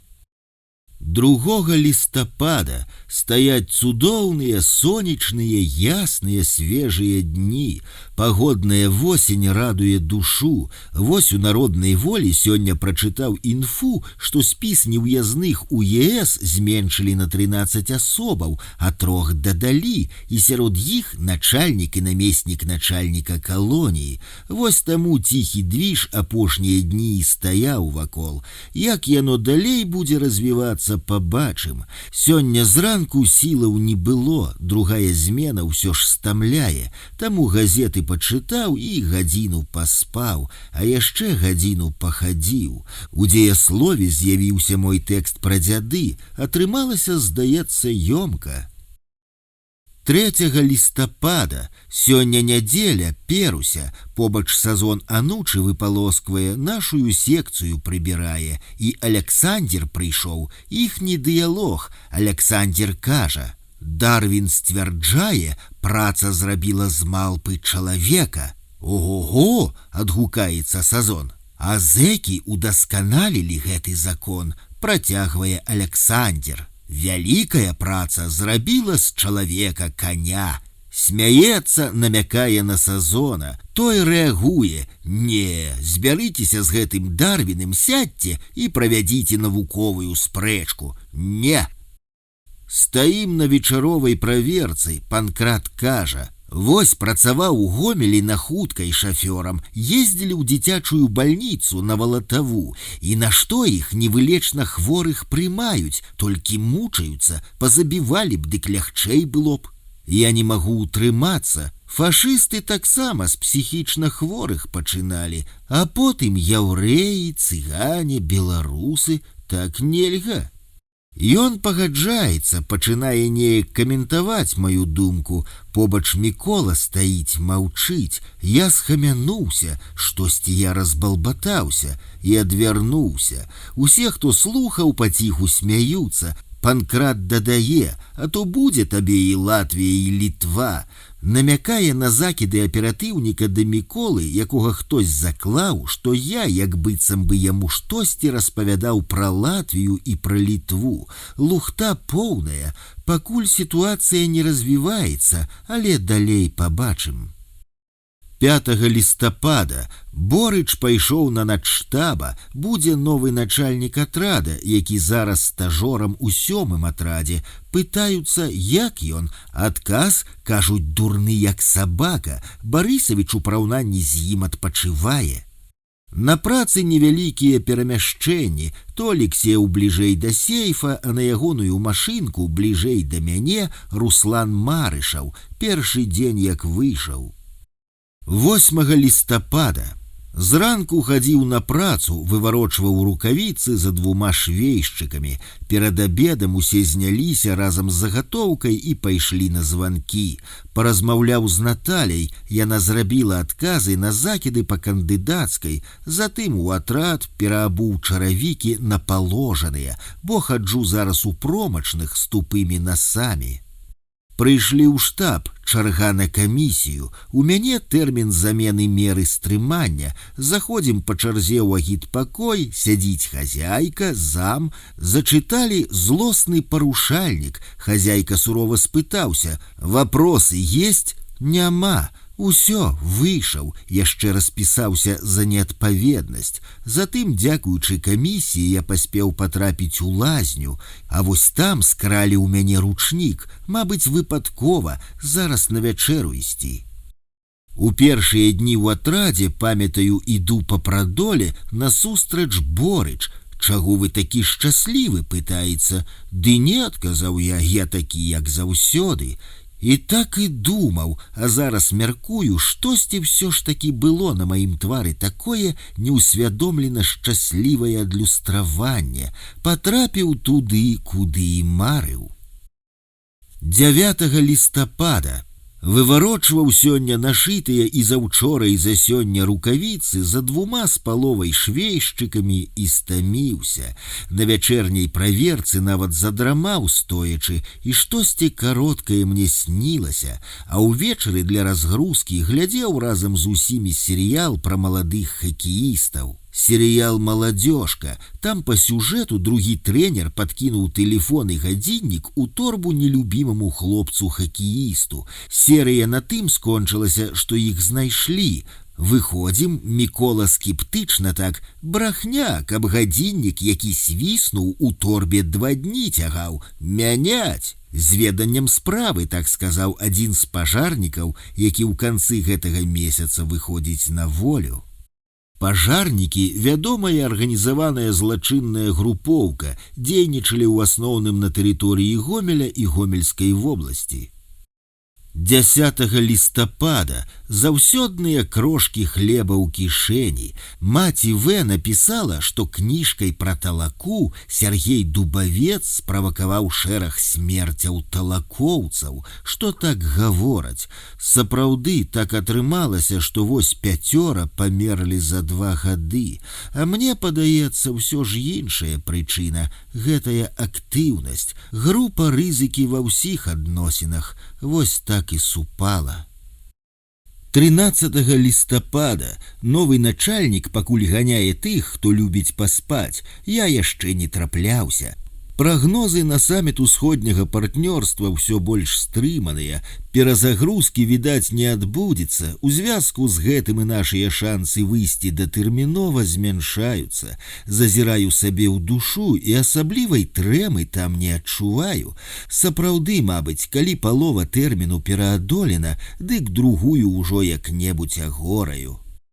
Працягваю начытваць Мікуліча, выйшаў пазаймацца фізкультурай, з носа кроў з унутраных сасудаў пайшла, адхаркнуў і спалохаўся, а раптам сухоты, спыніўся і кінуў турнік. Зараз пішу, на падваконні скачуць два верабейкі і ў вакно зазіраюць.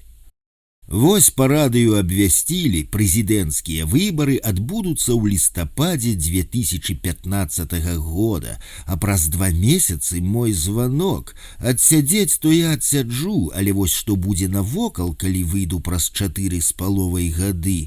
Мабыць, багата што зменіцца, і адаптацыя будзе няпростай. Вылучылі ў Літве на прэмію свабоды. Прэмія свабоды, заснаваная літоўскім сеймам, адзначае дасягненне асобаў і арганізацыяў у абароне правоў чалавека, развіцці дэмакратыі, барацьбе за свабоднае самавызначэнне і суверэнітэт народаў усходняй і цэнтральнай Еўропы. Пакуль атрымлівалі яе савецкія дысідэнты, першую Кавалёў, якога асудзілі ў Літве на 7 гадоў, другую іхні Тэрляцкас, якога я не ведаю. Сергей Кавалёў, вядомы дысідэнт савецкіх часоў, быў асуджаны ў 1975 годзе ў Вільні на 7 гадоў турмы за антысавецкую агітацыю і прапаганду. Антанас Тэрляцкас, былы палітзняволены савецкіх часоў, дысідэнт. 16 лістапада. Штосьці з табой сёння зробіцца, ці маланка заб'е, ці карова абсера. Кожную раніцу прачынаюся і бачу Володю і сан Віктыча Арбуза, якія стаяць на галовах, такая ў іх фізкультура, ці на коле з ручкаю ездзяць з ціхім грукатам па падлозе, такія антыатланты, якія падтрымліваюць не столь, а падлогу. Стаім на праверцы, я чытаю: «Не загаснуць зоркі ў небе, покі неба будзе, не загіне край забраны, покі будуць людзі». Мішка каментуе: «Хутка не людзі будуць па зямлі хадзіць, а блядзі, гамадрылы адныя, підарасы». Адвечная ягоная тэма, ЗК, які прасядзеў 10 і яшчэ 8 наперадзе. Усе гэтыя дні начытваў Барыса Мікуліча, штосьці вымалёўваецца, але яшчэ прашу Алену даслаць мне то адно, то другое. Асноўная думка будзе, як чалавек караскаецца па прыступках жыцця, а бязлітасны лёс скідвае яго раз за разам у пекла, а другая лінія – творчая моладзь, якая вырасла ў перыяд беларусізацыі, і што потым з ёй сталася. Спрэчка маладых хлопцаў побач з маёй шконкай. Адзін: «Прагрэс дае больш магчымасцяў. Зараз у нас лядовы палац, а мы гулялі некалі ў хакей на балоце». Другі: «Гэта ўсё лухта, людзі нікуды не ходзяць, сядзяць удома за кампутарамі ды страфуюцца, і ніякія палацы ім не трэба». 19 лістапада. На промцы быў дагляд, даглядзелі маю торбу, пісаў тлумачэнне, чаму ў торбе апынуліся кніжкі Чэхаў і Платонаў, а таксама ксеракопіі Барыса Мікуліча, 2 прасціны і працоўная роба. Напісаў Кісялю. Кісель, оперупаўнаважаны аператыўнага аддзела. Ён сказаў, што будзе складзены акт, зразумела, адкуль ногі растуць, мабыць, аднаўляецца графік штомесячнай прафілактыкі. Адась прыслаў 2 завумныя лісты. Наталля піша, што сумуе, але ў звязку з тым, што Высоцкая зарэзала яе працу, думаю, што зараз ёй весела. Падтрымаць яе інакш, чым словамі, няма як. Я ўсё ж гадзіну сваю адходжваю. Дачытаў аповесць для сябе, аўтабіяграфічную аповесць Барыса Мікуліча, і думаю міжволі пра яе. Усё неяк спрабую прасвяціць сваімі промнямі Барыса Мікуліча. Няпросты ён, і ці ўдасца мне гэта перадаць у поўнай меры, не ведаю.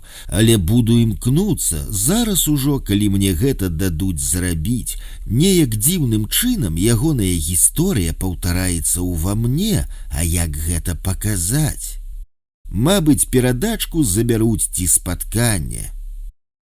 20 лістапада піццё кавы зранку святое з шакаладам, калі першая змена. Пачынаю гатаваць яе да адыходу на сняданак, накрываю паперкаю, і яна настойваецца. Прыходжу і п'ю з кавалкамі папярэдне пакрышанай кілаграмовай пліткі шакаладу, сыпанай у поліэтыленавы мяшэчак. Бандэролі ёсць, іх не забраць у зэка, значыць, будзе і кава ў мяне. Прымерваюся, калі пачынаць пісаць пра Мікуліча, мабыць, прачытаю яшчэ ягоную аповесць «Чорную вірню», хаця ў першую частку, якая пра ягонае дзяцінства і ранняе юнацтва, яе ўжо не дадаць, што маю, тое і маю. Лістоў сёння не было, не могуць разабрацца, каму іх атрымліваць, як быццам бы днявальным іх аддаваць ужо не будуць, а толькі начальнікам атрадаў. Вось жа наш, мабыць, сёння яшчэ не атрымліваў і дадому сышоў. На працы багата белых мяшочкаў, выварочвалі і разразалі сёння цэлую змену, і заўтра тое самае будзе.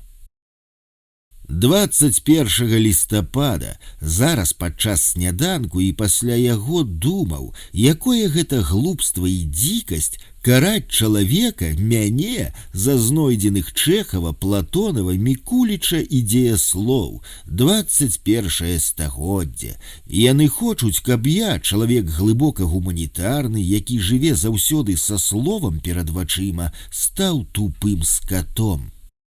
І зноў учора пасля праходкі ўжо з носа пайшла кроў, хоць з нагрузак практычна і была толькі праходка, і гэта мяне насцярожвае. Ціск, штось іншае, трэба было б у бальнічку запісацца ды схадзіць. Праз тыдзень саміту Вільні ўсё менш шансаў і спадзяванняў, што гэта неяк паўплывае на мой лёс. Саміт усходняга партнёрства ЕС адбыўся ў Вільні 28-29 лістапада 2013 года. Галандская Amnesty International ізноў распачала двухтыднёвую кампанію падтрымкі. Прыходзіць багата паштовак, я іх сартую па тэмах, кветкі, жывёлы і краявіды, і дасылаю Наталі дадаткам да лістоў, як ілюстрацыі, а найбольш цікавыя інфармацыйна дасылаю Ірцы, Ірыне Пракопчык. У душы пазаўчора не памыўся, ідзе халодная вада. Вось пра што айцам-камандзірам трэба было б думаць, а не пра Чэхава і дзеяслоў у маім кешары. Мяшочкі самы лёгкі для апрацоўкі занятак, але іх так багата, што яны забіраюць увесь час. Прынёс учора газеты на працу назло стукачам, і пачытаць не было калі, ад калка не адыходзіў. Упакоўшчыкі ў швейным цэху працуюць каля прымацаваных да варштатаў калкоў, на якіх выварочваюць рукавіцы, пагоны, мяшочкі і гэтак далей. Цікава слухаць, ужо не цікава, як кантынгент разважае наконт касякоў, зняволеных з нізкім сацыяльным статусам. А калі б выйсці ў горад і спытацца, хто для іх больш непажаданы, думаю, што адказ багата каго б здзівіў. Жыць на адной лесвічнай пляцоўцы з касяком ці з былым забойцам ці наркадылерам, мяркую, выбар быў бы адназначным, а кантынгент гэтага не разумее. 22 лістапада, сёння дзень калоніі, у 65-м годзе яна адчынілася, і сёння падчас сняданку я ўголас уявіў, як пад зыкі духавога аркестра начальнік калоніі дакладваў міністру пра тое, што калонія адчынілася, і зэкі нядружна пракрычалі «Ура!». Учора падчас працы ў цэх зайшоў бацюшка з крапідлам і кадзілам. Ягоны памочнік, нейкі мужычок, нёс за ім пластмасавае вядзерца. Музыка грае шансон, машынкі гудуць, швейшчыкі шыюць мяшочкі. Я сяджу на варштаце пры калку, выварочваю гэтыя мяшочкі. І вось у гэты працоўны вэрхал заходзіць бацюшка і пакрапляе ўсіх святой вадой. Моўчкі праходзіць па цэху ад увахода і ў канец. Я толькі паспяваю саскочыць з варштата. І гэтак жа моўчкі сыходзіць, як быццам бы пабываўшы ў жытле і прыстанішчы грахоў. Руслан, убачыўшы яго, выбег, потым распавёў, ён не хрышчоны. Кажа, хацеў пахрысціцца, прыйшоў у мясцовую царкву. Там яго на ганку сустрэў зэк, які штосьці жаваў і працадзіў скрозь зубы: «Вывучы 3 малітвы і потым прыходзь». «Добра», — адказаў ён, развярнуўся і пайшоў. Сёння званкі, а лазня, мабыць, пралятае. Працуем у першую змену. 23 лістапада. Учора падчас размовы па тэлефоне Наталля распавяла, што ВАК хоча, каб яна забрала кандыдацкую. Яна не забірае, адмовілася. Я яе падтрымаў. Відавочнае жаданне камісіі ўнікнуць адказнасці, перакласці рашэнне на Наталю. Мала што ў цябе праца паганая, дык ты яшчэ і сама яе забраўшы павінна прызнаць гэта. Штосьці падобнае чакаюць ад нас. Мала што вы вінаватыя і асуджаныя, вы павінны яшчэ і пакаяцца, напісаць просьбу на памілаванне. Б'юць і плакаць не даюць. Учора сабраліся ў лазню, прастаялі перад прахадной пад дажджом паўгадзіны, пакуль усіх не запусцілі. Нягледзячы на лазню па раскладзе, нас раней не выпусцілі, толькі потым мы выйшлі з промкі. Прыйшлі ў атрад а палове на 4, хутка сабраліся і ў лазню павёў шумахер. Народу ў лазні мала, напор вады такі моцны, які я яшчэ не бачыў. На сціплую вячэру не пайшлі, затое памыліся, а шумахер нас забіраць не прыйшоў. Вось жа сапраўды шумахер, носіцца паўсюль як шалёны з дзікімі вачыма, а толку мала. А пад вечар новая навіна. Кулікова пераводзяць у другі атрад. Як заўсёды, без тлумачэнняў і нечакана. Ці трэба здагадвацца, хто будзе пасля яго брыгадзірам? Ускосна, а можа і не, ва ўсе гэтыя разборкі, падставы і замены ўблытаны і я. 24 лістапада. Вось ужо 4-й чытач у крузе першым скардзіўся. Надвор'е дождж і бруд пад нагамі, але і ў цэху і на працы цёпла. Андрэй Кулікоў прыходзіў з іншага атрада і працаваў, а хто будзе новым брыгадзірам, пакуль невядома. 26 лістапада пайшоў Коля Варапаев, адседзеў 8 гадоў, адзін з пажарнікаў, сам пад 2 метры, а выраз твару амаль юнацкі, ужо своеасаблівая легенда атрада. Вясёлы, любіў пасмяяцца, папрыкалвацца, але і пару разоў сінякі ставіў, СПСніку былому летась вялізны сіняк паставіў. СПС, зняволены, які адказвае за аказанне медыцынскай дапамогі іншым зняволеным у атрадзе, водзіць іх у бальніцу, па лекі, на абследаванне і гэтак далей. Жонка ягоная Наталя часта смс-кі па радыё з каханнем і падтрымкаю перадавала. Ён, гомелец, пайшоў ціха, без гучных провадаў. Хадзіў сёння да стаматолага, каронка хістаецца, доктара няма, як сказала медсястра, паехала на стрэльбы, пайду яшчэ раз у чацвер. 27 лістапада прыйшоў сёння акт аб маіх парушэннях на промцы, выклікаў новы начальнік атрада, папярэдзіў, што пойдзем на хрэсьбіны да хазяйкі. Пакуль збіраўся, галіўся, у клуб не пайшоў, дзе той самы хазяйка і выступаў, адказваў на пытанні. Зазірнуў арочка і сказаў, што на сёння экзекуцыя адмяняецца. Атрада не было больш за гадзіну, я чытаў прэсу. Затым зайшоў да начальніка, які з'явіўся, той сказаў: «Заўтра да зампарора пойдзем, да трутка». Так дык так, адзінае, што сёння меркаваў пад гэтыя хрэсьбіны на промку не пайсці, біятлон паглядзець. Сёння жанчыны бягуць на 15 кіламетраў, не атрымаецца. Рабіць па Мікулічу асабліва нічога не магу. Усё ж ёсць нейкае ўнутранае хваляванне, якое не выяўляецца ніяк, апроч вось такога нежадання працаваць. І звязана яно выглядае з віленскім самітам. Едзе Макей. Што ж ён адтуль прывязе? Спадзеў на свабоду ці далейшую вучобу? 29 лістапада учора вадзілі на хрэсьбіны па парушэннях у торбе на прамзоне, разглядаў Трутко, спытаўся пра спісы. Санкцыйны спіс ЕС у дачыненні да беларускіх чыноўнікаў, куды патрапіў і намеснік начальніка калоніі Трутко. Перад гэтым пасміхаўся, а потым стаў пагрозліва сур'ёзным. Я ніяк гэта не адкаментаваў. Скончылася размовай, запісанай натуральна ў асабістую справу. Афіцэры ведаюць, пазнаюць, вітаюцца, стаялі каля штаба з гадзіну, чакалі. Надвор'е перадзімнае, на клумбах і градах снег, на асфальце хлюпота. На працы рукавіцы учора выварочваў за Марышавым, да праверкі 2 разы соладка засынаў на зэдліку каля батарэі у куфайцы, і на душы было спакойна. Напісаў лісты Наталіі і Адаму, сёння заказныя лісты, званкі, лазня, стрыжка. Званіць, мабыць, буду Вользе, бо Наталя хутчэй за ўсё на сустрэчы ў Вільні. Таксама з навіною пра бяседу адправіў ліст са зместам перадачы, якая мусіць прыехаць. Яе прывязе Наталя праз 2 тыдні. Ёй клопат закупіць усё па спісе. Атрымалася лішняя вага на 2 кілаграмы. Калі што, напісаў, каб адкідала рыс.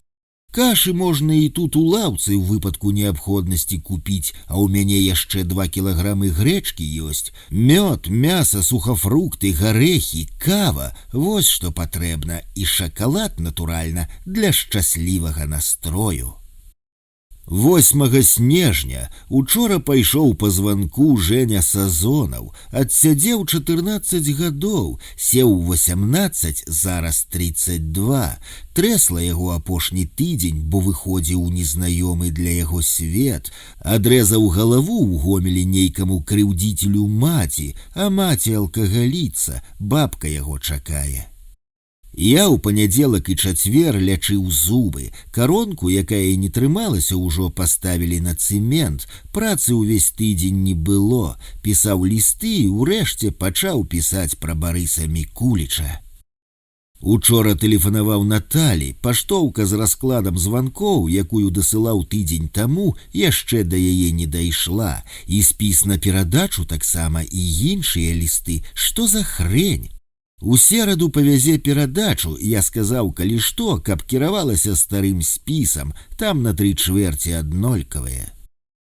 Выпаў снег, дарогі замятае. Яна таксама пыталася, ці дайшлі лісты ад Вінцука і Язэпа, якія былі дасланыя пару месяцаў таму. Не дайшлі. Вінцук Вячорка і Язэп Янушкевіч, з якімі я быў у пастаяннай перапісцы. Ада з 10 будзе ў Парыжы на абвяшчэнне мяне ганаровым грамадзянінам Парыжа, а Наталя пойдзе на абвяшчэнне лаўрэатаў прэміі Аляхновіча, прэмія Пэн-цэнтра і радыё Свабода. Інтрыга там застаецца, але 12 намінантаў. Мне сёння хаця б старонку пра Мікуліча трэба напісаць. Снег падае ўвесь дзень, але мокра. Перад праверкай і адразу пасля яе ў небе дзясяткі сняжкоў-камякоў, якія ляцяць з нашай лакалкі ў іншую і наадварот. Адразу смех у атрадзе, нейкі вясёлы настрой, як у дзяцінстве, калі ў школе на перапынках ладзілі сняжковыя баі. Заўтра 100% выхад на промку, панядзелак. 9 снежня стаім на ранішняй праверцы, і Мішка штось распавядае сур'ёзна пра спецыяльны станок, у які заганялі жарабка, які задавальняў распусных жанчынаў. І вось, кажа, аднаго разу той так напёр, што станок не вытрымаў, і жарабок так падсунуў, што ўсё там у яе разарваў, і жанчына памерла. Я смяюся, гэта што, чачэрскія паданні? Ён кажа, не, гэта ў старых летапісах так напісана, гэта некалі было. Такім дзіўным чынам даходзяць пераасэнсаваныя старарымскія паданні пра залатога асла. 10 снежня выклікалі, паразмаўлялі, Трутко. Пыталіся, ці не чытаю я ўслых у секцыі «Народную волю». Не, адказаў я, гэта гіены-стукачы брэшуць, балы зарабляюць. Усё нам цікава, і ЕС, і Украіна. Бачу, што ўсе зараз пільна назіраюць за ёй, чым гэта скончыцца. Дзень сонечны, адпаведна, ні радка пра доўбар Мусніцкага я сёння яшчэ не напісаў, і невядома, ці напішу ўжо. Юзаф Доўбар-Мусніцкі, царскі генерал, камандзір першага польскага корпусу, размешчанага ў Бабруйску, у 1918 годзе не падпарадкаваўся савецкай уладзе, захапіў Менск і значную частку тэрыторыі Беларусі. У траўні 18 года корпус быў раззброены нямецкімі войскамі і адпраўлены ў Польшчу. Хутка абед, у саўбелцы паведамленне, што на 350 мільёнаў баксаў зменшыўся залаты запас за лістапад. Такое адчуванне, што карабель павольна і няўхільна ідзе на дно. 11 снежня перадала Наталля сёння перадачу, атрымаў пасля гадзіны чакання. Нават днявальны ўцёк не стаў чакаць. Я затавараны і задаволены, будзе з чым і як каляды сустракаць. Да вячэры на працу не пайшоў, застаўся раскладацца і вопісы складаць. На цэлы дзень бугор брыгадзір не адпусціў, зразумела чаму.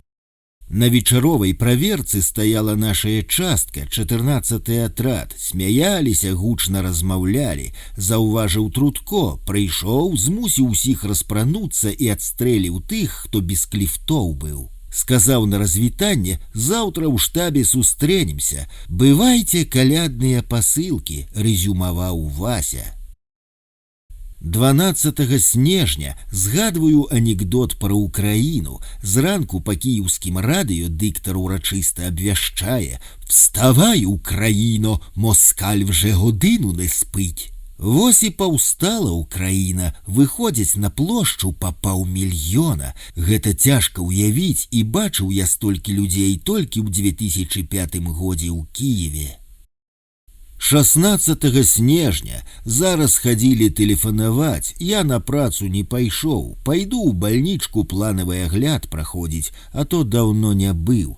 Ціск хачу памераць, аналізы здаць. Наталя толькі прачнулася, падзякаваў за перадачку. Сказала, што тэрмін прыезду можа быць толькі пасля 25-го, а там будзе багата людзей, таму будуць даваць на спатканне па паўгадзіны. Так ёй сказалі, калі яна тэлефанавала ў аддзел. Вырашылі, што будуць яны з воляй планаваць прыезд на пачатку студзеня. Я выказаўся наконт музея Максіма Богдановича, усё выказаў, пра што учора думаў і сёння згадаваў уначы. Абурэнне выклікала тое, што экспазіцыі Цэнтральнага музея Богдановича і філіі музея беларускай хаткі не працавалі ўжо некалькі гадоў.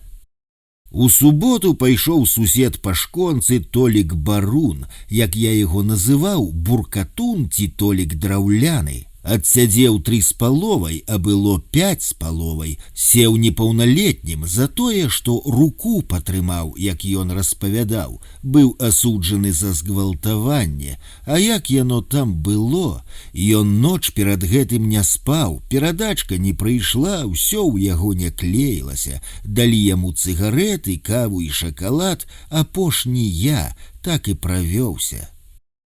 Новы заўхоз, былы капцёршчык Зялёны, тут только даведаўся ягонае сапраўднае прозвішча, а старога адразу перавялі ў іншы атрад і паклалі спаць на пальму каля ўвахода, бо праштрафіўся. Эпізод з ягоным сыходам, голас дрогнуў за тое, што не і не. Відаць, што гэта была адна з прычынаў. Адная з прычынаў ягонага змяшчэння была ў тым, як ён казаў, што адмовіўся ладзіць нейкую правакацыю супраць мяне, але якую канкрэтна не сказаў, паасцярогся. Першую частку дзяцінства, умоўна так можна назваць пра Барыса Мікуліча, я зрабіў, чарнавы варыянт, сёння ўжо буду перапісваць. Напісаў Алені ліст, там вызначыў 8 частак, а потым перапісаў яго, каб яе не палохаць, бо ёй жа ўсё гэта трэба будзе набіраць. Буду рабіць і дасылаць ёй па частках. Яны як асобныя эсэ могуць ісці, звязаныя між сабой некаторымі сюжэтамі, арматурна.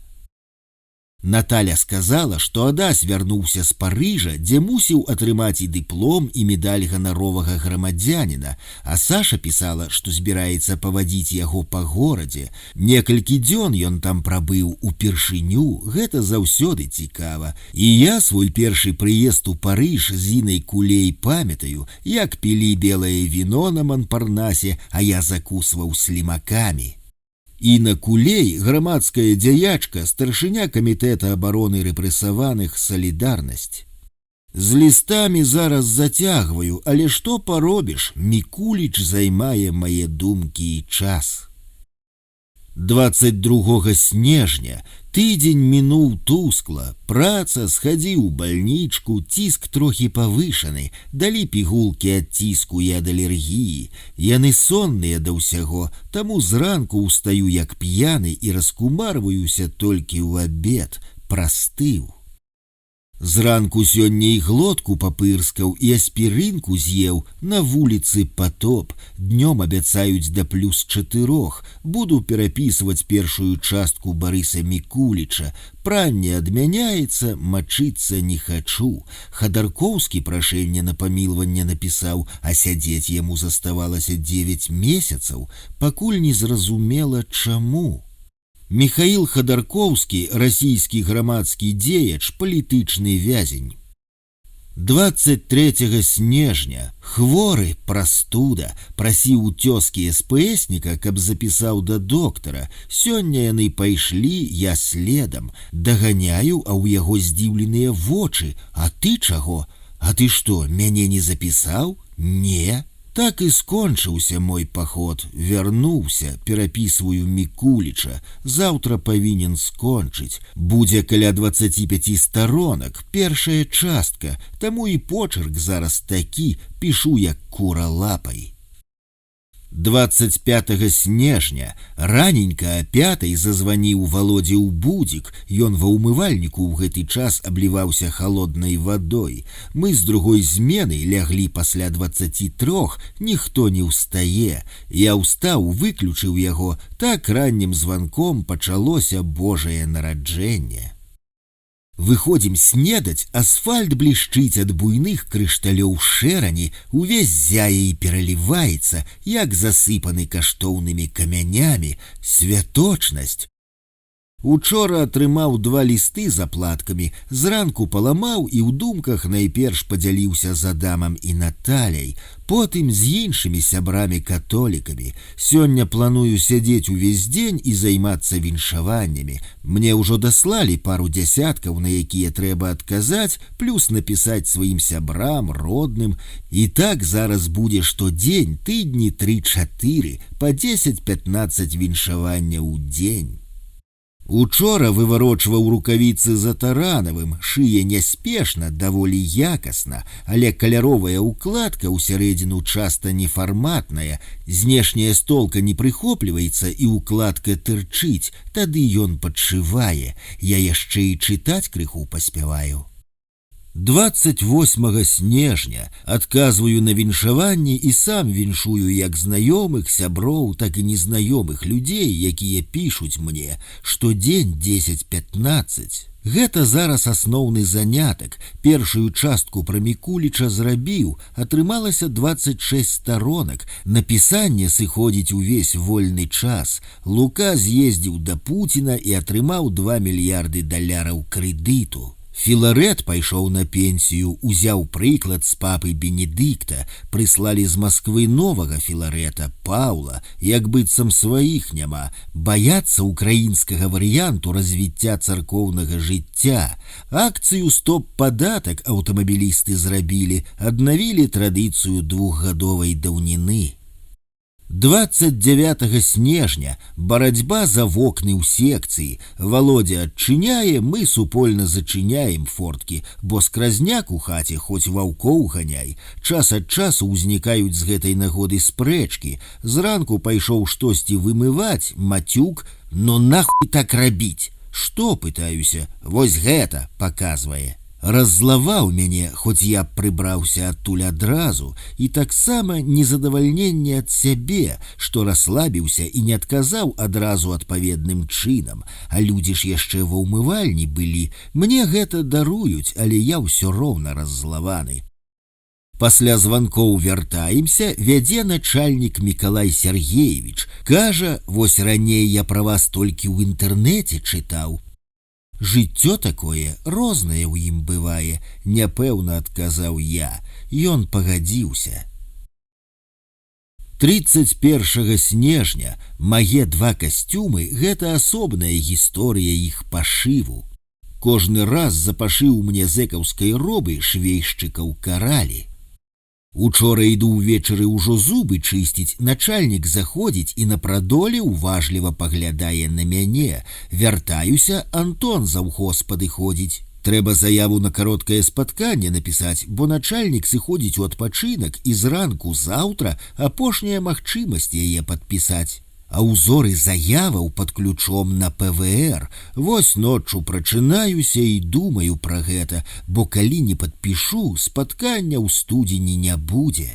Зранку папрасіў Каліну адчыніць ПВР, адчыніў, хаця мог і паслаць. Заяву я напісаў і аддаў, з самага ранку да праверкі паспеў.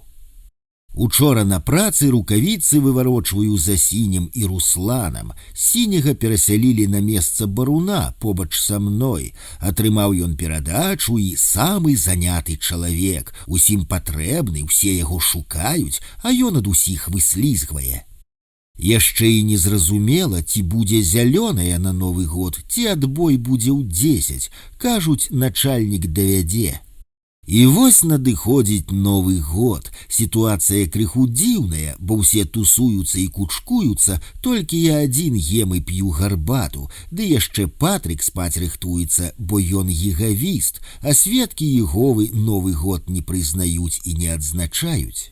Сёння сярод прыкладна 30 паштовак і лістоў прыйшло віншаванне ад Ленкі Галоты. Прыгадала смешны эпізод з нашай вучобы. Піша, як здымаліся на выпускны альбом, дык я засаромеўся і адняў сваю руку ад яе рукі, каб Наталя не прыраўнавала і не пакрыўдзілася. У студэнцкія часы Ленка Галота, Надзя Карповіч ды Ірка Дзягцяр, вось яны былі 3 мушкецёры, сябравалі паміж сабой, а я з імі, заўсёды смяяліся і жартавалі разам. І найшло на мяне сентыментальнае нейкае насланнё. Ленка была рагатунняй, вясёлай, з добрым характарам, і адразу думаю, чаму мы за ўвесь час, а гэта ўжо 30 гадоў, так ні разу і не сустрэлі. Шкада, вельмі шкада. Сёння працавалі да 15-й, і мой адпачынак пачаўся да 18-го. 1 студзеня 2014 года зранку ў сталоўку пайшлі лічаныя людзі, астатнія, і я ў тым ліку, спалі да абеду. Незвычайны Новы год, несапраўдны, бо няма жанчынаў. Жанчыны робяць Новы год сапраўдным святам.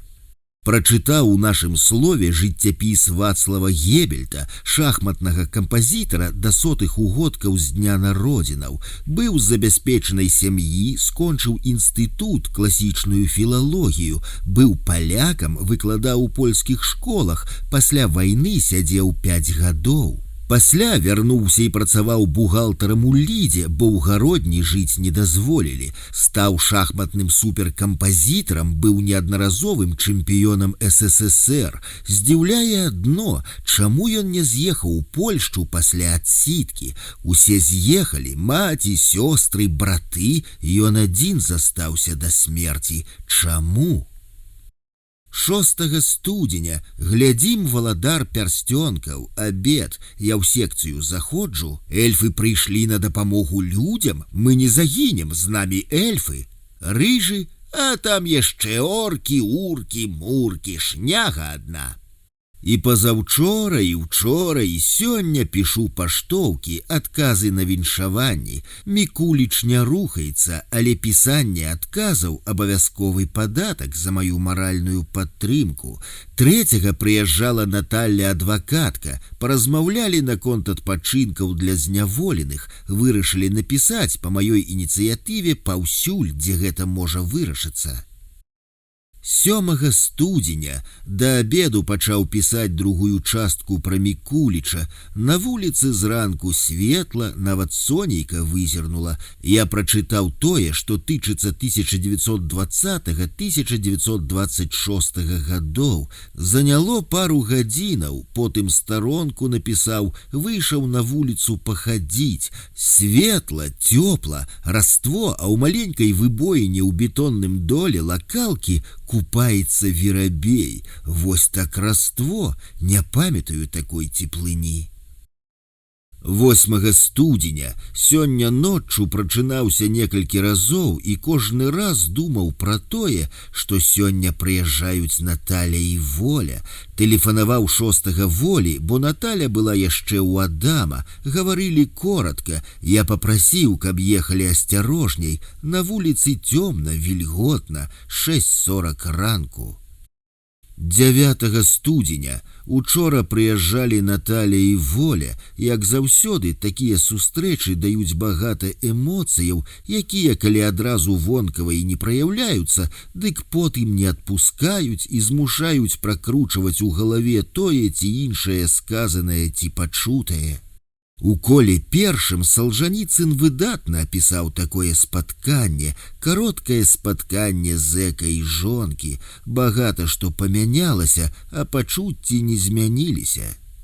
Паразмаўлялі мы пра справы і вучобу Адама, пра ягоную паездку ў Парыж і практыку на працы памочніка рэжысэра ў фільме, пра Наталю і яе юбілей, які набліжаецца і адбудзецца праз 3 тыдні, пра яе становішча на працы, пра яе кандыдацкую, якую зарэзаў ВАК, пра кнігу, якую я угаворваў яе рабіць, а з Воляй пра яе жыццё-быццё, пра Аксану, унука і працу. Я распавёў пра свае розныя навіны, пачынаючы ад атрыманых новых чаравікаў і сканчаючы новым начатрада. Сустрэча была 2 гадзіны, нагаварыліся дастаткова і аднавіліся ў свядомасці мілыя рысы Наталі і родныя рысы Волі. Час, а мы не бачыліся 5 месяцаў, зацірае абліччы, і Наталю я ў гэтыя месяцы часта згадываў і маладой, і крыху сталейшай, і ніяк не магу звыкнуцца з яе светлымі косамі. У памяці яна чарнавалосая.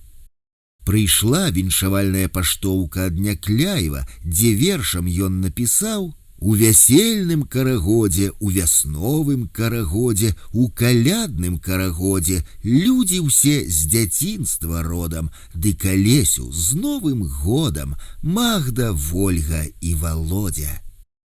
А назва ягоная ці прысвячэнне Алесю Бяляцкаму. І з гэтай жа поштай у стосе лістоў і паштовак ліст з нашым словам, а ў ім першая частка штрыхоў да творчага партрэту Акуліна, мая сцяга паэта.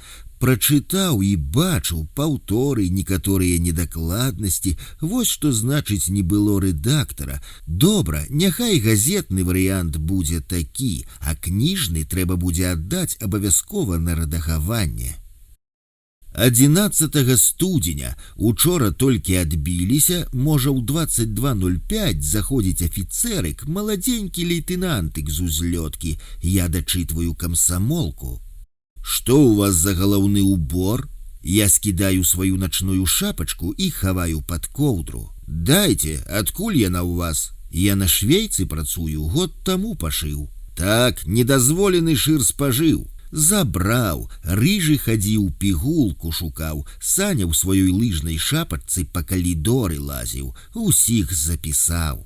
Зранку на іх дваіх склаў акты, вадзілі да бабра, паўшчувалі і адпусцілі, а адразу пасля абеду сёння толькі ўсе супакоіліся, корч карчэўскі з'явіўся. Я ў шапцы, ў курцы, куфайка пад падушкаю, трусы мокрыя сохнуць на біле і ложак крыху змяты. Снайпер валяецца, астатнія стаяць. Зайшоў, пахадзіў, загадаў сяржанту, запішы гэтых нягоднікаў, той запісаў мяне і снайпера. Так што ўсё роўна на наступным тыдні хрэсьбіны непазбежныя. 12 студзеня, пасля абеду я быў насцярожаны, не спаў, хоць вельмі хацелася. Калі глядзеў мужчынскі біятлон, нават засынаў на ПВР на імгненне, а перад гэтым толькі прылёг косткі расправіць, як зайшоў паглядзеў і хутка знік. Праз хвілінаў 5 я ўстаў, адчуўшы нядобрае, толькі апрануўся, ужо дзяжурны з узлёткі бяжыць. Я павітаўся і на ПВР, як казалі, дзяжурны зайшоў у атрад і адразу ў бок направа памкнуўся да нашай секцыі, мяне пабачыў і выйшаў. Гляджу, днявальныя скоса на мяне пазіраюць, зараз прыбіраюся ў тумбацы, выграбаю ўсё непатрэбнае. Першую частку пра Мікуліча адаслаў, пішу зараз другую, рэгулярна і штодзень зранку, каб хоць да канца тыдня напісаць, калі не гэтага, дык хоць наступнага, да 26-га. Так і незразумелы учорашні візіт карча ў звязку з сённяшнім, ці будуць якія ягоныя наступствы ці не, у бліжэйшыя дні будзе відаць. 13 студзеня сёння з секцыі ў іншыя атрады перавялі Володю Вінічука і Гарбуза, а з атрада яшчэ Гарноўскага і Таранова. Двое апошніх сядзелі са мной у сталоўцы за адным сталом. У гэтым развязка сітуацыі, значыць, будзе новы старшы секцыі. Сёння таксама перапісаў пачатак аповеда пра Мікуліча. З Парыжа Люсі Карбет, перакладчыца ў Міжнароднай федэрацыі за правы чалавека, прыслала смешны альбом з фоткамі Адася падчас уручэння пасведчання аб ганаровым грамадзянстве. Было багата калядных лістоў з Галандыі, усе ад актывістаў Эмнесці. 14 студзеня. Тэлефанавалі сёння, размаўляю з Наталяй. Аказваецца, мае лісты, маленькія пластыкавыя каперты, яна не чытала, думаючы, што там пошта, якая яе не датычыць, а я ёй ужо не першы такі ліст дасылаю. На месца Вінічука і Арбузова прыйшлі і заваліліся спаць пасля начной змены Фікса і Юрык, але месца Юрыка абходжвае Малючок, хоча туды ўпасці, цягне іх у нашую секцыю як мух. Прыйшлі з абходам 2 лекары, паглядзелі 2 тумбачкі, не мае, і пытаюцца ў мяне: а вось як вы ставіцеся да педэрастыі, па-нашаму садаміі? Мы не хочам, каб Еўропа гэта нам прапагандавала і нам навязвала. Зэкі ў секцыі стаяць, слухаюць. Я закасіў і пытаюся, а што гэта такое? Сыходзячы даюць наказ: вы там перадайце, што гэтага нам не трэба, а напаследак мардаты дадае: і чорных нам не трэба. Сышлі 2 лейтэнанты, медыкі. Сёння апошні дзень майго адпачынку, заўтра на працу, пішу пра Мікуліча, пакуль тэмп вытрымліваю, 1-2 старонкі штодзень, што для мяне зусім нямала. Чытаў сёння, як ён піша «Ганю ветер». Гэта ягоная аповесць «Ветер на світанні». Вось так і я ганю аповед пра яго. Таксама перапісаў пачатак першай часткі і адаслаў Алене. А гісторыя з медыкамі нагадала мне гісторыю пра хітрага паляўнічага, які, каб заняць увагу мядзведзя, падкінуў шапку і пакуль той ірваў яе лапамі і зубамі, усадзіў яму ў жывот рагаціну. 15 студзеня у Белгазеце палітолагі даюць прагноз на год, адказваюць на пытанне, ці выпусцяць да чэмпіянату свету па хакеі ўсіх палітзняволеных. Сергей Чалы адказвае, ды і хто там застаўся, па пальцах пералічыць. Леонид Заіка, праблема нацягнутая, палітзняволеныя, гэта хто? Статкевіч, Бяляцкі? Па гэтых адказах відаць, што прытаміліся эканамісты-палітолагі ад сядзення палітзняволеных, а мы прытаміліся? 16 студзеня перад абедам праверка маіх торбаў у кешарцы, у выніку недахопы дробныя, самы сур'ёзны з якіх туфлі. У складзеным за парушэнне акце напісалі, што ў асабістых рэчах захоўваў туфлі неўстаноўленага абразца. Як ніколі багата за гэтыя 1,5 года я пішу і як ніколі багата мяне караюць. Адное непарыўна звязана з іншым. Паразы і недахопы я спрабую ператварыць у маленькія перавагі. Застаюся да вячэрняй праверкі укладаць торбы і не буду набіваць матрацы. 17 студзеня. Зранку учора зайшоў корч і пазабіраў шапачкі ў тых, у каго яны былі, а таксама 3 зэкам паабяцаў акты з тых, хто мусіў уставаць. Мы спалі, другая змена, затым прыйшлі лісты ад Эдзіка Акуліна і з нашым словам, сцягой паэта, ужо другая частка. Эдзік прапаноўвае зрабіць асобную кніжку-брашурку, так, мабыць, і трэба зрабіць. Затым было багата заказных, паштоўкі з бабруйскім краявідам, а дакладней з відам бярэзіны, якія зрабілі па маёй замове. Атрымалася прыгожа. І ліст ад Ірыны Пракопчык, затым лазня з гарачай вадой, а вось пасля яе праца. І самая брудная, якая ў нас бывае, набіванне вацінам матрацаў. Пылу хмары лётаюць, мы ўнізе ў цэху набіваем, а ўгары на хорах стаіць трутко і паглядае. Зранку сёння прачнуцца не магу, а трэба ж Мікуліча працягваць. 20 студзеня мароз стаіць, учора ў дзень было -16, а ўначы было за 20 з мінусам. У секцыі на працы цёпла, а на праверках замярзаю. Уначы поўня свеціць, а ўдзень сонца. Сёння схадзіў у рэжымны аддзел і напісаў заяву на туфлі цывільнага ўзору, каб іх забралі на склад. Заходзіў да нас абход, і былы начальнік атрада Казлоў быў, і Трутко запытаўся, гледзячы на мяне, ці няма якіх скаргаў. Адказалі не, выйшлі гамонячы, якія шторы чырвоныя. Дзячэнка каментуе, тут сур'ёзныя людзі сядзяць, а яны, а што гэта у вас за вяровачка з вакна звісае? Мы смяёмся. На вуліцы -19, а ўжо абед, а пасля ж на працу.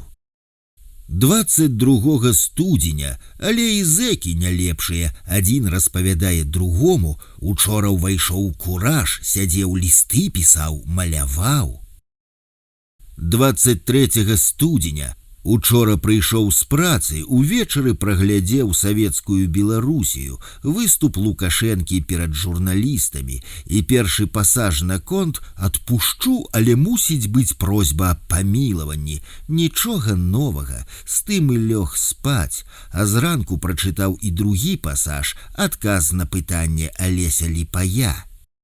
Алесь Ліпай, журналіст, генеральны дырэктар інфармацыйнага агенцтва «Белапан». І там ужо неяк весялей напісана, хоць і зноў няпэўна, а вось звязда дык і зусім аптымістычна рэзюмавала. Па просьбе аднаго з удзельнікаў сустрэчы прэзідэнт пракаментаваў справу Бяляцкага. Кіраўнік дзяржавы даручыў праверыць інфармацыю аб тым, што Бяляцкі кампенсаваў нанесеную ім шкоду, а затым разглядзець пытанне аб яго магчымым вызваленні. А сёння прыязджае як быццам бы абласны пракурор і начальнік дэпартамента, то сказалі мне знаходзіцца ў поўнай баявой гатоўнасці, прыйшоў заўхоз і папярэдзіў, што могуць выклікаць у штаб і трэба быць гатовым, каб на працягу 2 хвілінаў выйсці.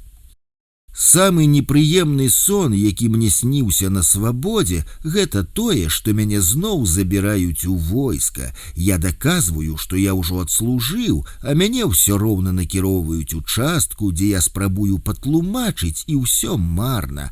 Ці будуць мне сніцца такія сны пра турму? Былі на працы, пайшлі вячэраць у сталоўку, там усе брыгады з промкі сабралі і не выпускаюць. Затым падышоў суровы рэжымнік і кажа: «Пойдзем». Пайшлі адразу штаб, там некалькі чалавек у парадным пакоі сядзяць з справамі, тыя, хто пісаў Верхоўны суд. Затым прыйшоў Дорожка. Сергей Дорожка, начальнік дэпартамента выканання пакарання ў МУС. Мы ўжо стаім на калідоры, мяне хазяйка паклікаў, а сам выйшаў. Пытанне было, ці буду я што пісаць. Я сказаў: «Не, віны не адчуваю, не прызнаю, таму і пісаць не буду». І так зыск выплаціў, астатняе не мой клопат. Ён на пачатку хваляваўся, па голасе было чуваць. Потым, як я размаўляў спакойна і пасміхаўся, і ён расслабіўся і заўсміхаўся. А першае пытанне было: «Як вам тут?» Я адказаў: «Турма ёсць турма, але цярпіма». А скончылі размову тым, што я сказаў: «Ды буду я сядзець». Гэта прагучала як «Адчапіцеся ад мяне». А пачаў: «Я бы рады напісаць прашэнне, але не магу». На тым і разышліся. Шухер у зоне быў страшэнны, цёмна ўжо, а ўсе на месцах, і майстры ў куртках вайсковых расходжвалі, чаго раней не было ніколі. А ён некалькі разоў сказаў: «Гэта вашае рашэнне, вам вырашаць». Прывёў аргумент, і Саннікаў, і Каваленка напісалі хоць што-небудзь. Я адказаў: «Такая ў іх планіда», маючы на ўвазе, што ў мяне іншая. Андрей Саннікаў і Сергей Каваленка палітычныя зняволеныя. 24 студзеня зранку перад сняданкам носіцца Квантуз, начальнік атрада, і ва ўсіх правярае бэджы. Ішоў у атрад таранаў Таранціна, падыходзіць да яго і кажа: «Эдуардавіч, я тое і тое». Той яму адказвае: «Па-першае, я не Эдуардавіч, па-другое, мітулем у свой атрад». Пасля сняданку зайшоў заўхоз і кажа мне: «Аляксандр, на промку сёння не ідзеш». Блін, ды што гэта? Адвечная думка зэка. 25 студзеня. Ты чаго прыпёрся сюды? Усе прыйшлі, а ты прыпёрся. Здаецца, што ідэя прытрымаць мяне 2 дні, каб я пасядзеў у атрадзе і не хадзіў на промку, была мясцовай ініцыятывай. Сёння дапісаў устаўкі ў другую частку аповесці эсэ пра Мікуліча. Атрымаецца здаравенная 22 старонкі без вялізных цытатаў. А затым паклікалі ў штаб, кожны такі выклік, як нямое пытанне: «Што, ужо на вызваленне?» Гэтым разам не, выклікаў Губіч, начальнік аператыўнага аддзела. Сказаў, каб пра вынікі размовы з Дорожкам не распавядаў зэкам, а сам пацікавіўся асцярожна: «А пра што размаўлялі?» Я дыпламатычна ухіліўся ад адказу на ўсялякі выпадак, хоць ніякага сакрэту ў гэтым няма. Спытаўся, што я буду рабіць, калі вызваляць. «Збяру торбы за 20 хвілінаў, ды пайду», адказаў я. У панядзелак тады вы ідзіце на промку, у першую змену. «Добра», адказаў я, а над ім вісіць цытата Ушакова, адзін з нейкіх міністраў царскіх ці не 18 стагоддзя, дзе ухваляецца данос. Андрей Ушаков, начальнік канцылярыі таемных вышуковых спраў у Расійскай імперыі. Заўважыў, што я прыглядаюся да гэтай рамачкі і патлумачыў, што засталася ў спадчыну. Уладзімір Някляе учора прыслаў знакі прыпынку і падпісаў Алесю Бяляцкаму, дзесь за гор'е, за лесе, за гарамі, лясамі, штосьці ў свеце, Алесю, застанецца і за намі. Уладзімір Някляе 14 студзеня 2014 года. 26 студзеня учора зламаліся тэлефоны і атрады не тэлефанавалі. Сёння ўвечары ў нас званкі, але ці будзем мы тэлефанаваць, невядома. Перапісваў Мікуліча, 6 старонак перапісаў, і рука байца калоць устала. Затым паперыў бялізну. На вуліцы зранку было -20, зараз -15. І сонца, і цёпла, на вуліцу не выходжу. І фільм «Васабі» з французам Жанам Рено паглядзелі. Які раз гляджу, добрый фільм. Вось абвясцілі, што званкоў не будзе па тэхнічных прычынах.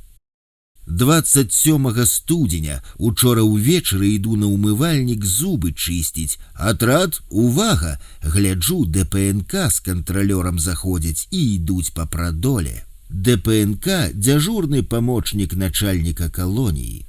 У мяне думка, ці не да мяне з радаснай навіною, вось так зараз я іх успрымаю.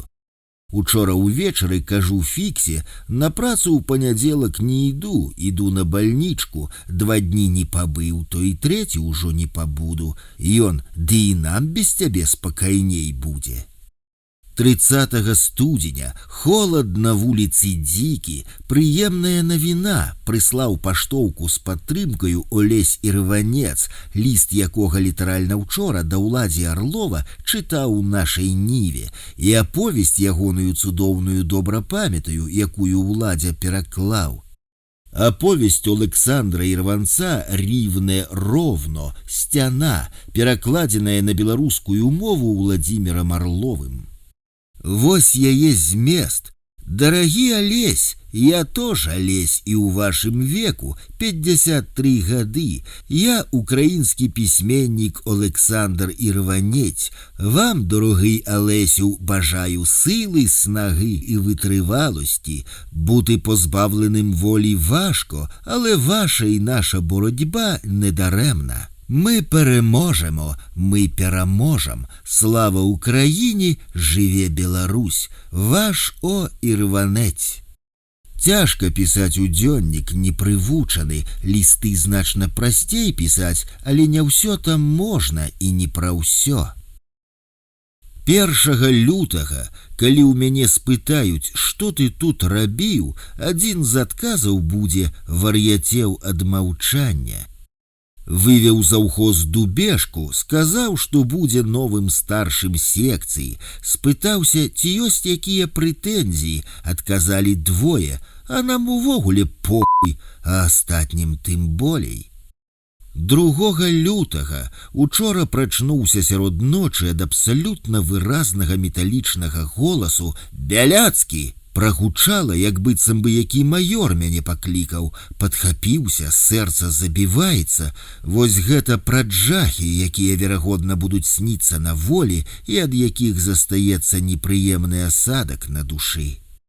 А сёння сніўся не лепшы сон. Спачатку нейкае вошканне з Аленай і Ірынай, нейкія пільныя справы, а потым сустрэча з Шеляговіч Тацянай у нейкім кабінеце, дзе яна запускае мне шпільку, а я бразгаю ключамі ад злосці і чамусьці з заточкай і выбягаю з кабінета.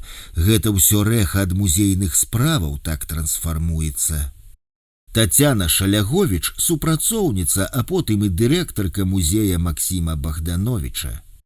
Учора ўвечары тэлефанаваў, Наталі няма, яна ў Вільні, таму паразмаўляў з Вольгай, папрасіў скінуць Наталі смс-ку, каб не хвалявалася, бо ж апошніх званкоў не было, і, як сказала ёй Наталя, яна хвалюецца. Паштоўка, якую паслаў адразу, мабыць, яшчэ не дайшла. 3 лютага зранку адчуў, што ўвесь час знаходжуся ў стане чакання, якое то большае, то меншае, але прысутнае пастаянна. Перачытаў зараз вершы, якія Эдзік даслаў па маёй просьбе, і якія не ўвайшлі ў ягоныя выбраныя, цудоўныя вершы, атрымаўся такі дадатак да выбранага. 4 лютага, вось 2 гады засталося. У Васі цыгана пытаюцца, на што бярэш туалетку у мяне. Сёння дзень нараду па сталоўцы, я нават на працу не іду дзеля сталоўкі, адпусцілі, а на працы ўвесь дзень учора былі пагоны. 5 лютага учора ўвечары нараду сталоўцы, а перад гэтым схадзіў у бібліятэку, патэлефанавалі на маё пытанне пра 6 нумар дзеяслова, аказалася, выпісаны ён не быў, і прыйшла паперына з першамайскага суда ад судовага выканаўцы, распачынаюць канфіскацыю, але чаго не ведаю, можа ізноў да кватэры вярнуліся, а што іх да гэтага падпіхнула, даручэнне разабрацца? У нарадзе мылам залілі дол, а потым яшчэ вадой з бранспойта. Сцягвалі ваду, сцягвалі, а затым выціралі. Прыйшлі толькі ў 22:30. У мяне з носа пайшла кроў. Ціск, таблеткі ж п'ю ўжо 8 дзён. Алена прыслала дадзеныя перапісу 1926 года па Бабруйску. Цікавыя. Ясныя марозныя ранкі, малінавае зарыва на ўсходзе, высокае зеленкаватае неба і зорка, вялікая зорка на ўсходзе, мабыць, Венера. 6 лютага Далі, па-каталонску гэта азначае жаданне. 11 лютага слата стаіць колькі дзён ужо, зіма скончылася, Даша Домрачава сёння стала чэмпіёнкай алімпіяды, узяла золата, вялікая справа для Беларусі. У студзені згандлявалі на мінус 400 мільёнаў даляраў, расійскага крэдыту такімі тэмпамі хопіць на 5 месяцаў. Пачытаў сённяшнюю Белгазету адзін артыкул. У офісе АГП разважалі, як сустракаць чэмпіянат свету па хакеі. Наталя махае шабляй адважна, ніякіх кампрамісаў. Гляджу і дзіўлюся на сваю жонку. А падчас праверкі назіраем, як у вечаровую якраз Даша бегла, так што мы і не паглядзелі. Насупраць начальнік атрада штодзень трасе секцыю, вытрасае розныя зэкаўскія транты. Добра, што ў нас не так, згадваюць зараз і Беласнежку добрым словам. Беласнежка – мянушка былога начальніка гэтага атрада. 15 лютага пазаўчора прыязджала Наталля адвакатка, абмеркавалі што і як, усе ў чаканні. Я распавёў пра вынікі сустрэчы, яна падрыхтавала ліст наконт адпачынкаў. Учора ўпершыню чуў гонар у рэпліках і водгуках пра Беларусь. На алімпіядзе 2 золата і бронза. Вось так спорт робіць народ і нацыю. І не адзін сказаў, вобля Лука будзе рады. Перамогі ў спорце атаясамліваюцца з Беларусю і аўтаматычна з ім. Мо таму столькі негатыву і ў дачыненні да Беларусі выказваецца, ці недаацэнкі, нявер'я, скажам так, бо счэпка ў свядомасці моцная. Беларусь Лукашенка. Я тут выглядаю белай варонай, бо буру стэрэатып, і што самае парадаксальнае, што і беларуская мова з ім звязваецца, і з яе насмешкі. 16 лютага праца не хуй, стаяла і стаяць будзе. 17 лютага учора, нядзеля, праўся ўвесь дзень, кіно дурное амерыканскае паглядзеў і болей нічога не рабіў. Добра, сёння лаўка і трэба думаць, што ірцы напісаць. Маюцца на ўвазе эсэ «Лісты надзеі», надрукаваныя ў кнізе «Лісты салідарнасці». Прыйшоў адзін, хваліцца здымкам дзяўчыны, хлопцы каментуюць: «Ну, яе і сіські». Ён: «Яна маладая, ёй 19 гадоў, яна проста вельмі жирная». Хлопцы, у яе сіські па баскетбольным мячы. Дзяўчына падпісала гэты здымак маёй ягадцы. Вызірнула сонца, пачаў падсыхаць асфальт, і вось урэшце запахла вясной. Галубы ўзнімаюцца з даху, лятуць гурмой, моў 50 птушак, блішчаць беллю пад крылляў, робяць кола і вяртаюцца на дах. 18 лютага чакаецца прыезд міністра, таму ўсё чысціцца, прыбіраецца. Заўтра мусіць быць, а сёння нейкі начальнік аддзела міністэрства прыехаў. Сёння была размова па лісце ў Канстытуцыйны суд. Рэкамендаваў Трутко дасылаць не ад мяне, а Даша стала тройчы алімпійскай чэмпіёнкай, атрымала Героя Беларусі. Учора, як па навінах на промцы пачулі, што ўзяла яна 3-й медаль, нават выгукнулі «Ура!» І гэта беларусы, у якіх усе эмоцыі ўсярэдзіне, а да ўсяго яшчэ і зэкі. 19 лютага чакаюць прыезду міністра, усё вымецена, прыбрана, мы ўсе па форме адзення. 3 часткі пра Мікуліча я ў чарнавым варыянце скончыў, спыніўся і зараз спрабую штось для Іркі напісаць. Потым па Гедрусю зрабіць матэрыял. Сцяга паэта друкуецца ўжо ў 7 нумарах нашага слова, і яшчэ працяг будзе. Алена Лаптёнак напісала прымхліва глядзіць на выданне асобнай кніжкі. Мне здаецца, мы занадта сціпла паводзімся і не цэнім сябе, а трэба, як Даша Домрачава, ламаць стэрэатыпы. 20 лютага ва ўкраіне часова дэманстранты перамаглі, здаецца, але толку там у перспектыве ўсё роўна не будзе. Тацяна Равяка напісала, што арганізацыя Роберта як быццам бы дае прэмію. Роберт Хорт, старшыня шведскай праваабарончай арганізацыі Civil Rights Defenders, 2 красавіка яны абвясцілі мяне абаронцам грамадзянскіх правоў года. І Марышава з промкі з панядзелка здымаюць. 23 лютага ва ўкраіне паціху ўладу забіраюць у Януковіча пад 100, а то і болей ахвяраў, забітых з абодвух бакоў, кошт рэвалюцыі. Я песімістычна гляджу на іхнюю будучыню, штосьці там не тое, а больш дакладна народ расколаты ментальна на ўсход і захад, а гэта за тыдзень не направіць. Так што зараз часовая перамога, і ўсе неяк з большай павагаю і шматзначна паглядаюць на мяне. Кожны, мабыць, думае, а ці магчыма такое ў нас?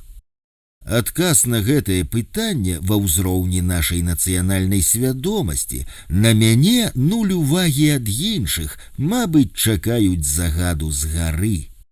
Пасля таго, як Лукашенка даў даручэнне разабрацца, і пасля прыезду з гэтай нагоды начальніка ДЗІНа Дарожкі, часова спыніўся ціск на мяне з боку адміністрацыі. На вуліцы дождж, зіма падыходзіць да канца.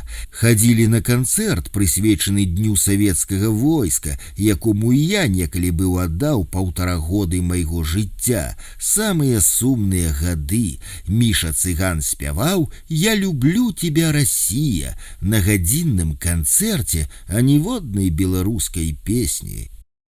27 лютага, пасля падзеяў у суседзяў ва ўкраіне, мой імпэт да пісання моцна падупаў, бо падаецца такім дробным і няважным. Адзін зэк пытаецца ў другога: «У цябе хлеба няма?» Той адказвае: «У нас Пілюлькін Антон дабрачыннасцю займаецца, збірае ў сталоўцы хлеб са сталоў, а потым раздае няшчасным. Вось ты прыкінься няшчасным і папрасі, ён дасць». Тонкі-тонкі серпік ветаха і зорачка ў сантыметры над ім. 2 сакавіка. Назавіся, хто зайшоў. Згадываю размовы Гарбатага, які падпіхаваў мяне да шыза. Сёння прыйшоў новы начальнік па мянушцы Квантус, дзядзька з характэрным беларускім «чэ». Тэлефанаваў учора Наталі, дзеяслоў, Барыс і кампанія далі мне залаты апостраф за публікацыю дзядоў у 2013 годзе, літаратурная прэмія. Ва Украине пахне войной, шаленец Путин збіраецца ўводзіць войскі ў Крым, яму патрэбная маленькая і пераможная вайна. А што ж украінцы дадуць яму такую магчымасць? Украіна аслабленая на парозе эканамічнага крызісу і без прэзідэнта, час падабраны ўдалы. А што ж гарантыі суверэннасці? Расія ж падпісвалася пад імі. Няўжо вайна? Сёння брыгада ідзе на працу ў нядзелю, а мяне пакідаюць, затое ў аўторак у мяне 101-я. А з Украінай адбываецца найгоршы варыянт. А як на гэта будзе рэагаваць Еўропа? Лука заявіў, што падтрымлівае цэласнасць Украіны. І што, як цяпер стасункі з Расіяй будуць развівацца? І паўночны Казахстан пад пытаннем, хаця там новай сталіцай і перасяленнем казахаў на поўнач і адтокам рускіх сітуацыю змянілі. Паглядзеў зранку паўтор учорашніх навінаў, Савет Федэрацыі Расіі даў дазвол Пуціну на ўвядзенне войскаў ва Ўкраіну. Заварушылася Еўропа і Амерыка, скліканая Рада бяспекі ААН. У нас, у гледачоў тэлека, усеагульная нянавісць да Амерыкі. І да чаго гэта прывядзе? І зноў падзел свету? 4 сакавіка сёння дзень міліцыі, дзень мянта. Учора па навінах перадалі і паказалі, як контр-адмірал украінскага флоту Беразоўскі прысягае рэспубліцы Крым. Гэты крызіс паказаў слабасць украінскага войска. Крым аддадзены зусім без бою, проста так. Украінскія часткі пераходзяць пад крымскае падпарадкаванне. З пункту погляду украінскай дзяржавы гэта здрада. І адразу прыходзяць цяжкія думкі, а што, калі падобная сітуацыя ўзнікла б у нас? Аргумент акупацыі і абарона стратэгічна важных для Расіі аб'ектаў, той жа мазырскі НПЗ і рускаязычнага насілення, а войска беларускае ў гэтай сітуацыі пшык, не гатовае ні маральна, ні псіхалагічна, ні стратэгічна. Я думаю, я перакананы, што такі варыянт падзей нават і не разглядаўся, але ж саюзнічак ненадзейны, і хто ў іх заўтра будзе ля руля? 8 праігнаравала сустрэчу ў Сочы, 7 краінаў адмовіліся, Расію практычна вывелі з 8, рубель падае, дагуляліся. 6 сакавіка другі дзень, як на працы няма працы, і я займаюся сваімі справамі. Чытаю, пішу, п'ю зялёную гарбату з цытрынаю. Кайф! Украіна ў цэнтры ўвагі і яшчэ доўга будзе, а я пішу тэкст для Ірынінага альбома. Напішу, а як ён пройдзе, хто яго ведае. Далі мне залаты апостраф у дзеяслове, а Эдзіку Акуліну гліняны велес за святую ноч. Вакол мяне ўсё ціха-ціха. Пачаў чытаць Картасара, гульню ў класікі, а Барыс Пятровіч сваю кніжку не даслаў, хоць я і прасіў яго. Не хоча, каб пасля сцягі паэта я што-небудзь пра яго пісаў, здаецца. Барадулін памёр, Лука, скрипучы зубамі, выказаў спачуванне. Барадуліна цяжка было не заўважыць. Пуціна крыху асадзілі, а ўсе грошы, патрачаныя на імідж на Алімпіядзе ў Сочы, у пясок. 8 сакавіка. Учора стаім на праверцы, ідзе пераклічка. Маёр майстар называе прозвішчы. Пятроў. Не ўсе адказваюць гучна, і можна пачуць у адказ замест сапраўднага імя і імя па бацьку Ніна Александраўна. Усе рагочуць. Майстар называе брыгадзіра, той стаіць у першым радзе і можа сабе дазволіць прамаўчаць. У адказ за спінай «бе», маючы на ўвазе казла. Вось тут ужо і я складаюся ў столку ад рогату. У Макея ў інтэрв'ю інфаагенству БНС пытаюцца: Я читала в белорусской прессе, что президент Беларуси обсуждал возможность того, что в ближайшее время можно было бы отпустить на свободу Олеся Беляцкого. Можно ли ожидать каких-то конкретных действий в отношении политзаключенных? Мы считаем, что все должно находиться не в политической, а в чисто правовой сфере. Все должно решаться в соответствии с законом. Если суд сочтет, либо соответствующие правоохранительные структуры сочтут, что лицо подлежит освобождению, или этот человек напишет соответствующее прошение о помиловании, соответствующими компетентными комиссиями или органами, эти прошения будут рассмотрены и внесены на рассмотрение главе государства. По поводу Беляцкого нет новой информации. Насколько мне известно, изучаются обстоятельства этого дела. Я не хочу сейчас гарантировать, отвечать за Генпрокуратуру и за соответствующие структуры, но обстоятельства этой ситуации изучаются. Народная воля 7 сакавіка 2014. Усе пайшлі на працу, а я застаўся свята. 10 сакавіка секцыі добраахвотныя СБД, СВП, СООТ. СБД секцыя побыту і вольнага часу, быта і досуга. СВП секцыя ўнутранага парадку, СООТ секцыя арганізацыі і аховы працы, арганізацыі і ахраны труда. СВП – свободный вынос продуктов, СБД – скоро буду дома.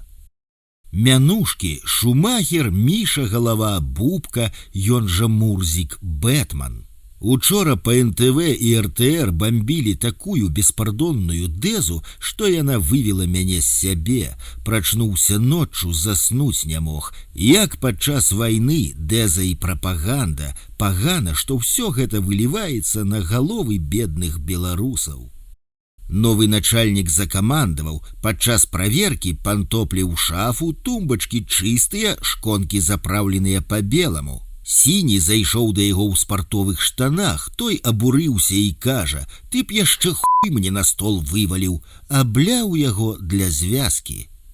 Украіна так вывела мяне учора, што я з гарачкі увязаўся ў спрэчку і адчуў няёмкасць, калі ўсе выслухалі і прамаўчалі. Зранку адзін зэк, беларускі армянін, грузіць другога. Синхрофазатрон, шчыльнасць атама, ведаеш? Той адказвае: «Ідзі ў сраку». Блин, а што вы за муть зранку вярзлі? Лепей ужо пра фізіку паразмаўляць. Гэта мы вяртаемся са сняданку. 12 сакавіка на працу не пайшоў сёння, іду да галоўнага доктара выпісваць медбандерольку. На вуліцы сонечны веснавы дзень, Украіна дурдом, авіярэйсы з Кіева адмянілі, рыхтуюцца да рэферэндуму ў нядзелю, які ніхто, апроч Расіі, прызнаваць не збіраецца. Пішу тэкст ірцы пра галандскія паштоўкі, мае развагі і рэфлексіі. 13 сакавіка учора ўвечары Лука заявіў, што запрашае яшчэ эскадрыллю самалётаў з Расіі ў звязку з напружанасцю на заходніх межах. Падобна, што і мы пачынаем уцягвацца ў канфлікт, а сёння зранку я згадаў, як усім нашым маладым бацькам пісаў, што столькі малых дзяцей, якія нарадзіліся за апошні год, гэта да вайны. 14 сакавіка ситуация такая, як за крок до войны. Украина и Россия грымяць зброяй, паўсюль вайсковыя вучэнні, і над нами вось ужо другі дзень падчас вечаровай праверкі пролятаюць грузавыя летакі, гудуць як авадні і шлейф з выхлапу за сабой цягнуць. Калі пачнецца вайна, для Украины гэта будзе катастрофа і для России ў перспектыве.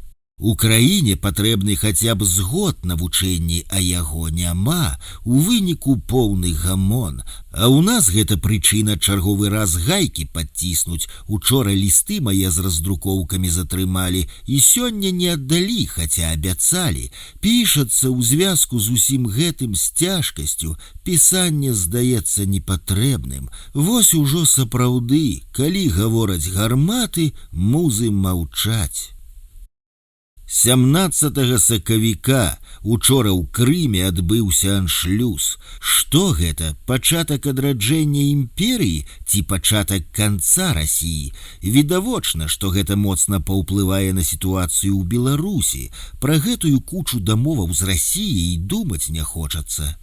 Ситуация яшчэ раз подтвердила, что без мовы мы потенційны этнаграфічны матэрыял для русских. Остаўленне дамовы сумна вядомае. Няма школьніцтва, мовы ў тэхнікумах ды інстытутах не будзе і ва ўжытку. Справы паганыя.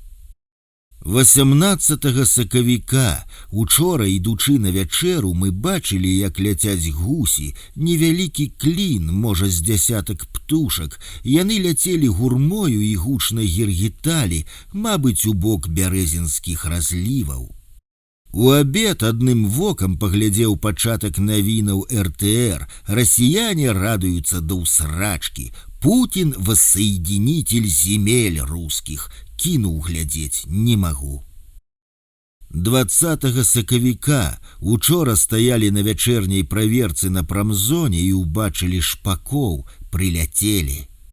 Бурлівая радасць расейцаў аб узнаўленні справядлівасці, крыўды на тое, што з імі не лічацца, заціскаюць у кут.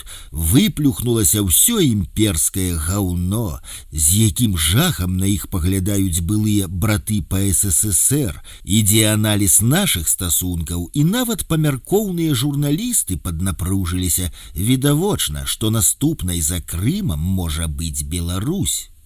У мяне цішыня надзвычайная, нязвыкла. Перадачку з красавіка хачу перанесці на травень, сумясціць са спатканнем, калі яно яшчэ будзе актуальным.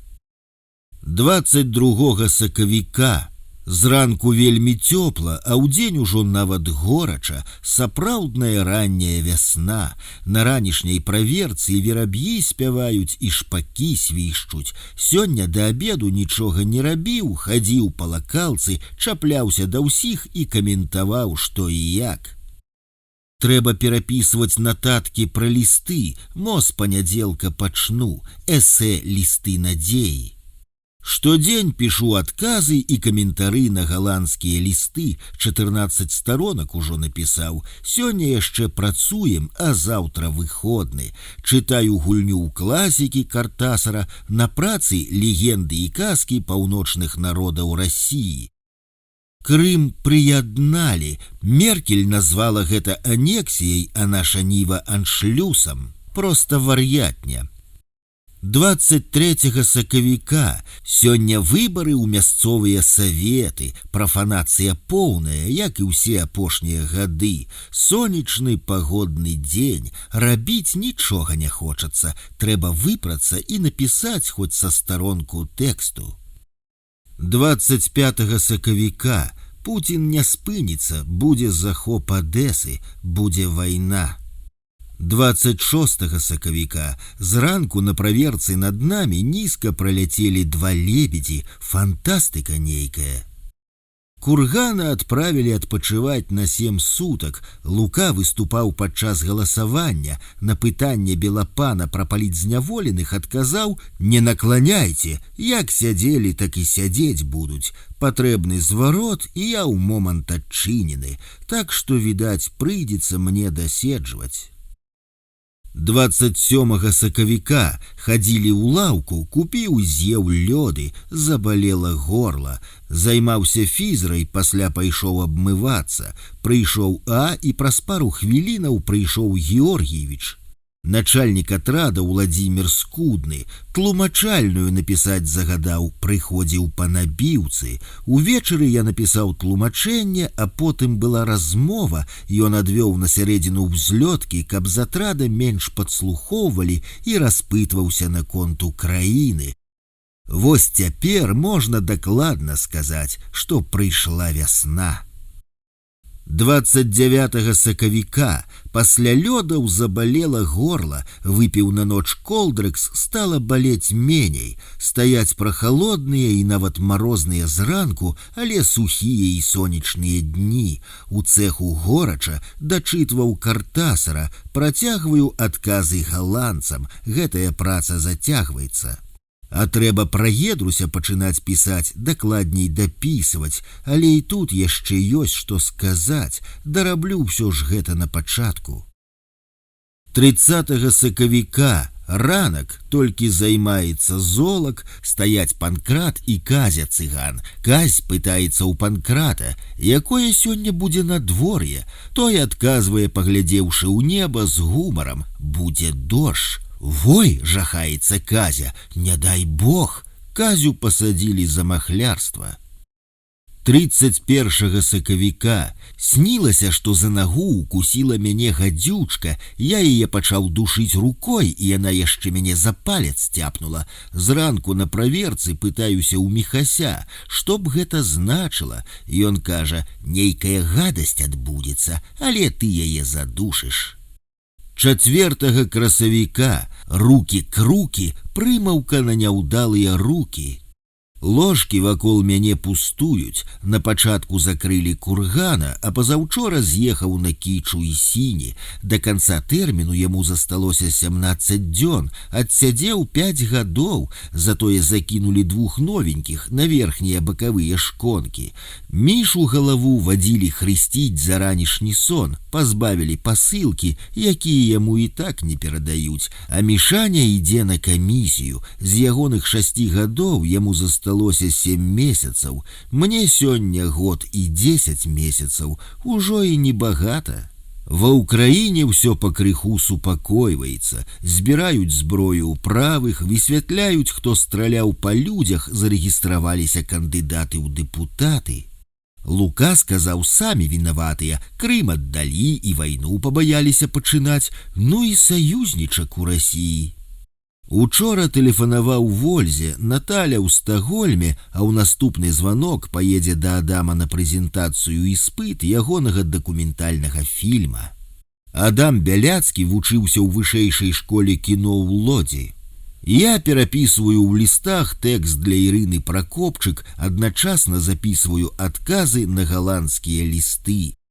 Сёння лаўка, заказныя, пастрыжка, гара спраў, чытаю гомельскі літаратурны альманах «Палац», цікава.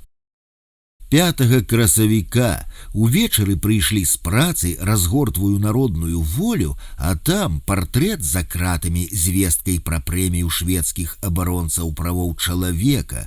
За вакном сонца і ядрана, дыхаць цяжка, бо нос закладзены, як і амаль заўсёды тут.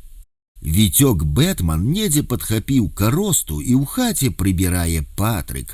З Патрыкам ды іншымі хадзілі 30 сакавіка ў нарад па сталоўцы, мылі падлогу, прыбіраліся. Патрык – сведка Єговы, як я яго называю, сведка Бога.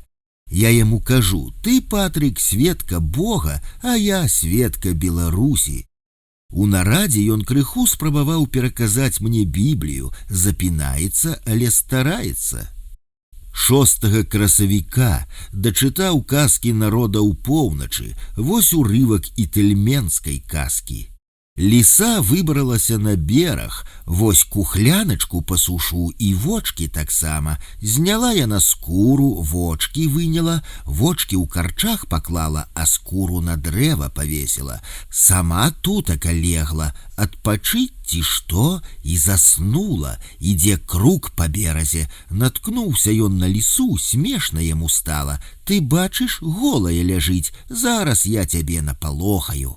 Пайшоў ён да ракі, набраў вады ў рот, і зноў смешна яму стала. Уся вада з рота вылілася. Зноў пайшоў да ракі, вады набраў і рот рукой затуліў. Ляжыць ліса голая, спіць, пырснуў крук вадой на спячую лісу. Моцна налякалася ліса, ускочыла, пабегла, натыкаецца на ўсё, бо сляпая. Крук са смеху памірае. Раптам лісу паклікаў хтосьці. Ты чаго ходзіш голая? Крук мяне напалохаў, кажа ліса. А хто тут? Гэта мы, голубічкі, самі сябе збіраем. Дайце мне 2 голубічкі. Далі ёй уставіла замест вачэй, усё навокал сінім стала. Ідзе далей, бачыць, бруснічкі самі сябе збіраюць. Ліса, ты чаго гэта тут ходзіш? Крук напалохаў, дайце 2 бруснічкі. Выкінула ліса голубічкі, уставіла бруснічкі. Усё цяпер чырвоным стала. Далей пайшла, знайшла яна тое месца, дзе пакінула вочкі і кухляначку. Глядзіць, у яе ўся скура засохла, пакарабацілася. Ліса замачыла яе ў калюжыне. Італьмены жывуць на Камчатцы, іх каля 1500. Мова адносіцца да чукотска-камчатскай групы палеазіяцкіх моваў, беспісьмовая. Не памятаю, ці пісаў я, галубка на адной назе на ўзлётцы скача, і голуб вакол яе круціцца, буркаціць, не зважае, што калекае. Сядзіць зэк, перапісвае нейкае абавязальніцтва, пытаецца: чуеш, Рома, правопослушный, гэта адное слова, разам пішацца? Так, а што, гэты дэбіл напісаў асобна? Бо дэбіл. 7 красавіка сёння зняўся з абеду, працуем у першую змену. На санчастку на ўскрыццё медбандэролі Саўчык, поўны цёзка, прыйшоў у сталоўку, забраў, а потым праз гадзінку сказаў, што рэжымнікаў у 14 не будзе, так што ўсё пераносіцца на заўтра. У Данеччыне закалот, гэта іспыт для новых уладаў, чарговы, а расіяне дзеюць па плане. Бегаў сёння паўгадзіны, зараз імкнуся кожны дзень, ці на турнічку і брусах, ці бег. 11 красавіка пазаўчора прыязджала Наталля, адвакатка, паразмаўлялі, нічога канкрэтнага. Я распавёў пра зацішша, яна пра справы ў Жэневе. Ужо дзён 5, як расквітнелі на градах жоўтыя нарцысы. Галя Янушкевіч, мастачка Галіна Хінка Янушкевіч, класны малюнак Ракава даслала, вясёлы і добры. Учора бандурольку не легалізаваў, начальнік атрада на працу выгнаў. У панядзелак пайду. Сёння пятніца, заказныя лісты і лазня, а цяпер збіраюся на працу. Ранак светлы, з малінавымі воблакамі, сонца ўсходзіць, але свежа і вецер ледзяны. 12 красавіка прачытаў інтэрв'ю Саакашвілі ў народнай волі, і пасля яго нейкае прадчуванне вайны Украіны з Расіяй перайшло ва ўпэўненасць. 13 красавіка учора перадалі пра захоп мянтоўкі ў Славянску, і ўсё, кладуся спаць, і сэрца тахкае. Ноччу прачынаюся і думаю, крыважэрныя думкі, адным словам. Сёння крыху пацяплела, ідём палуднаваць, а пасля некалькі лістоў напісаць трэба. Дык што ж з гэтай Украінай будзе? 16 красавіка выклікалі ў штаб, пагаліўся з халоднай вадой і пайшоў. Доўга чакаў, прыйшла гісторыя Літвы ў перакладзе Вінцука Вячоркі, далі пачытаць да аўторка. Гісторыя Літвы, пераклад на беларускую Вінцука Вячоркі. Кніжку далі пачытаць з умовай, што потым адразу я яе вышлю дадому. Украіна развальваецца, а я асцерагаўся, што выклікаюць па лістах. Здаецца, прайшлі, там эсэ для Іркі. Сёння ноччу прачынаўся літаральна ў жаху з-за Украіны. Бондарэнку пасадзілі ў СІЗА, СБ надрукавала за злоснае хуліганства, будзе яму не соладка.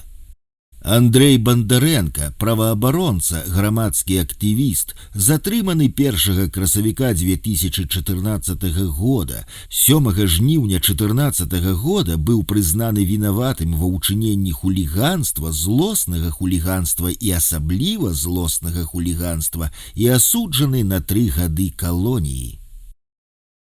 17 красавіка паціху ўцягваюся ў фізкультуру. Сёння прабег паўгадзіны на месцы без праблемаў, толькі пачуццё задавальнення. У атрадзе ціха, ва ўкраіне неспакойна. Учора ўначы ў Марыуполі быў напад мясцовых на вайсковую частку. Напад адбілі, 3 забілі, 12 паранілі, 64 узялі ў палон.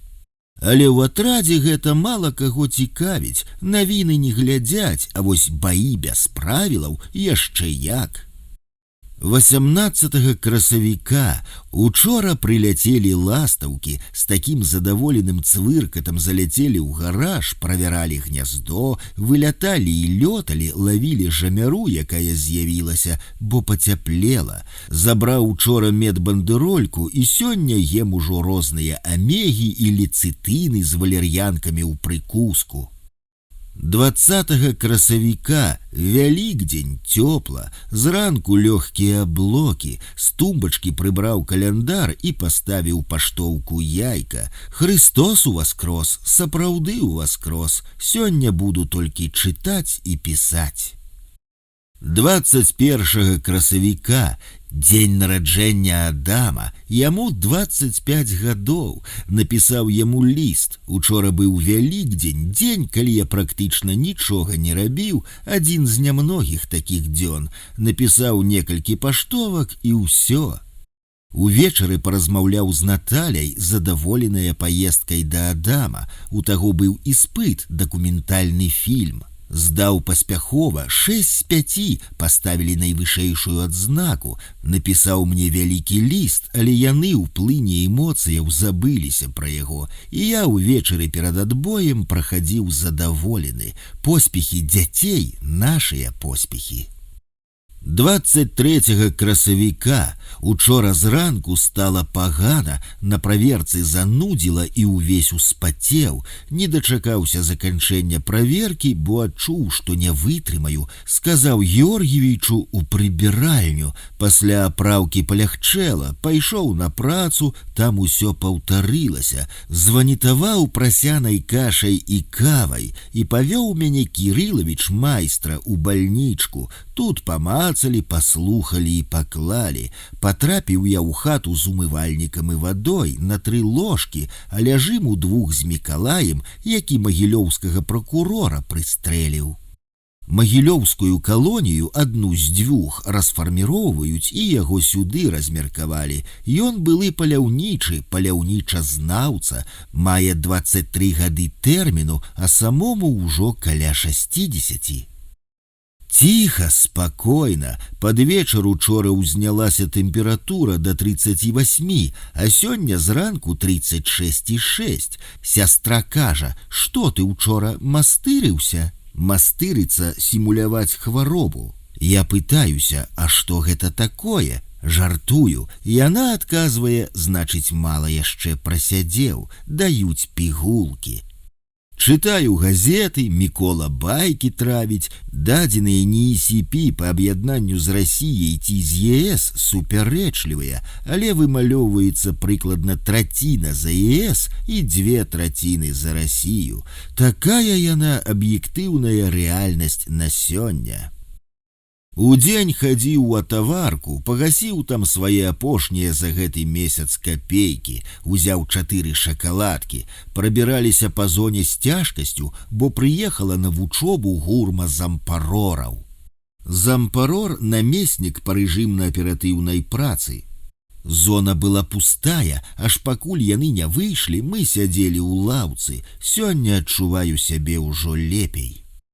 24 красавіка я яшчэ ў бальніцы здаў аналізы, зранку тэмпература 35,9, і гэта ўжо другая раніца, але нічога не баліць, пасля атрутны стан спакою ў арганізме.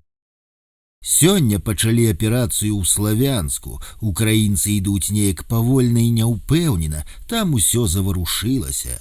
На вуліцы пахаладала і ветер, пішу лісты, а тэкст для Іркі пакуль адкладзены, ляжыць. Штогадовы зварот Лукашэнкі да народу, нацыянальна арыентаваны, за незалежнасць і за мову нешта сказаў. Як на гэта адрэагуюць чыноўнікі, хутчэй ніяк, але для актывістаў могуць з'явіцца дадатковыя магчымасці.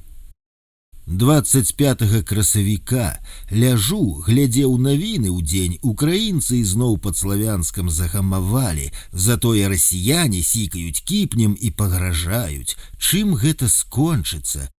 Ірка Пракопчык прыслала паштоўку, усе мае 4 лісты дайшлі, і гэта добра, а Кукабака сваю фотку даслаў, стары ваяка.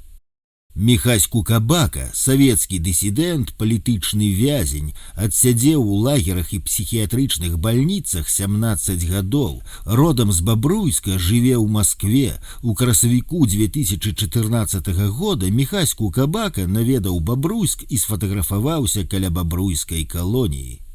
27 красавіка, нядзеля, я яшчэ далежваю ў бальніцы. Зранку ціха, у палаце нас было ўдвох, зараз мы ўтрох. Падсялілі украінца, які прыехаў з гарадской бальніцы, з рэанімацыі. Там рабілі яму нейкую аперацыю, з Сумшчыны і затлумлены, як і ўсе ўсходнікі. Чытаю дзеяслоў, 69 нумар, усё цікава, апроч рамана ў сені. І Вежнавец, і Мудроў, які мяне згадвае, і Стэфановіч. У 69 нумары часопіса дзеяслоў былі надрукаваныя заканчэння рамана Алеся ў сені «Грэх», апавяданні Евы Вежнавец, усе рудыя ведзьмакі, Вінцэся Мудрова «Мутны Меконг» і Андрэя Стэфановіча нататкі пра Эрнеста Саву, вандроўніка і вар'ята. Адзінота моя пакрыху падыходзіць да канца, заўтра выпіска. У Славянску партызаны захапілі вайсковую місію АБСЕ, па некалькі ад 1 до 3 немцаў, палякаў, чэхаў і гэтак далей. Гэта тое самае, што сунуць руку ў вулей. 26 красавіка. Ранак, сняданак з хлеба, масла і рысавай кашы. Я ўсё яшчэ працягваю адпачываць. Учора хадзіў прыкладна 2 гадзіны. Можа, сёння выпішуць. Усё ж адчуванне такое, што жыву зараз у іншым свеце, упершыню за 2 гады. Вось сказалі, што выпіскі не будзе, значыць, мой курорт працягваецца, і зараз іншыя задачы – патрапіць у атрад, узяць усё неабходнае і, самае галоўнае, галандскія лісты і патэлефанаваць. 29 красавіка. Учора ўвечары хадзіў на званкі. Наталля кажа, што Адам распытваўся падрабязна, як я рэагаваў на ягоную 6, на што я сказаў, што яшчэ падрабязней хачу распытацца, як праходзіў іспыт. А сёння хадзіў у чарговы раз забіраць ліст і спыталіся ў мяне наконт спатканняў, пацвердзіўшы, што спатканні будуць. Няўжо будуць? Я яшчэ не веру, хоць заўтра павінны ўжо вывесіць у атрадзе графік спатканняў. У любым выпадку да 8 трэба рыхтавацца, а там ужо паглядзім, як далей. Такім чынам каранцін складзе 2 гады. 2 гады мне не дазвалялі доўгатэрміновых спатканняў.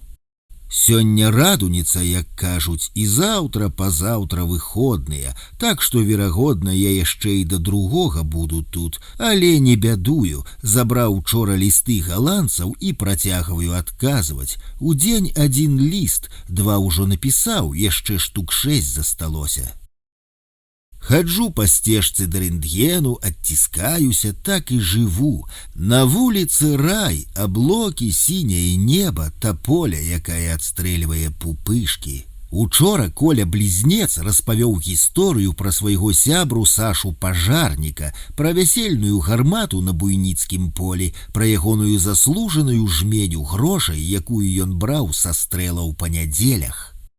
А цыган Богданович Федя пра тое, як пасля аперацыі ўпершыню тэлефанаваў жонцы ў Баранавічы і абрадаваў яе, што жывы, бо месяц не падаваў пра сябе весткі, і яна думала, што ён ужо памёр, таму была моцна радая званку, але і яна здзівіла яго, распавёўшы, што іхняя дачка, якой няма яшчэ і 15 гадоў, па інтэрнэце пазнаёмілася з хлопцам-цыганам са Жлобіна і, сказаўшы маці, што пойдзе ў лазню, сама ў баранках села да яго ў аўто і пакаціла ў Жлобін.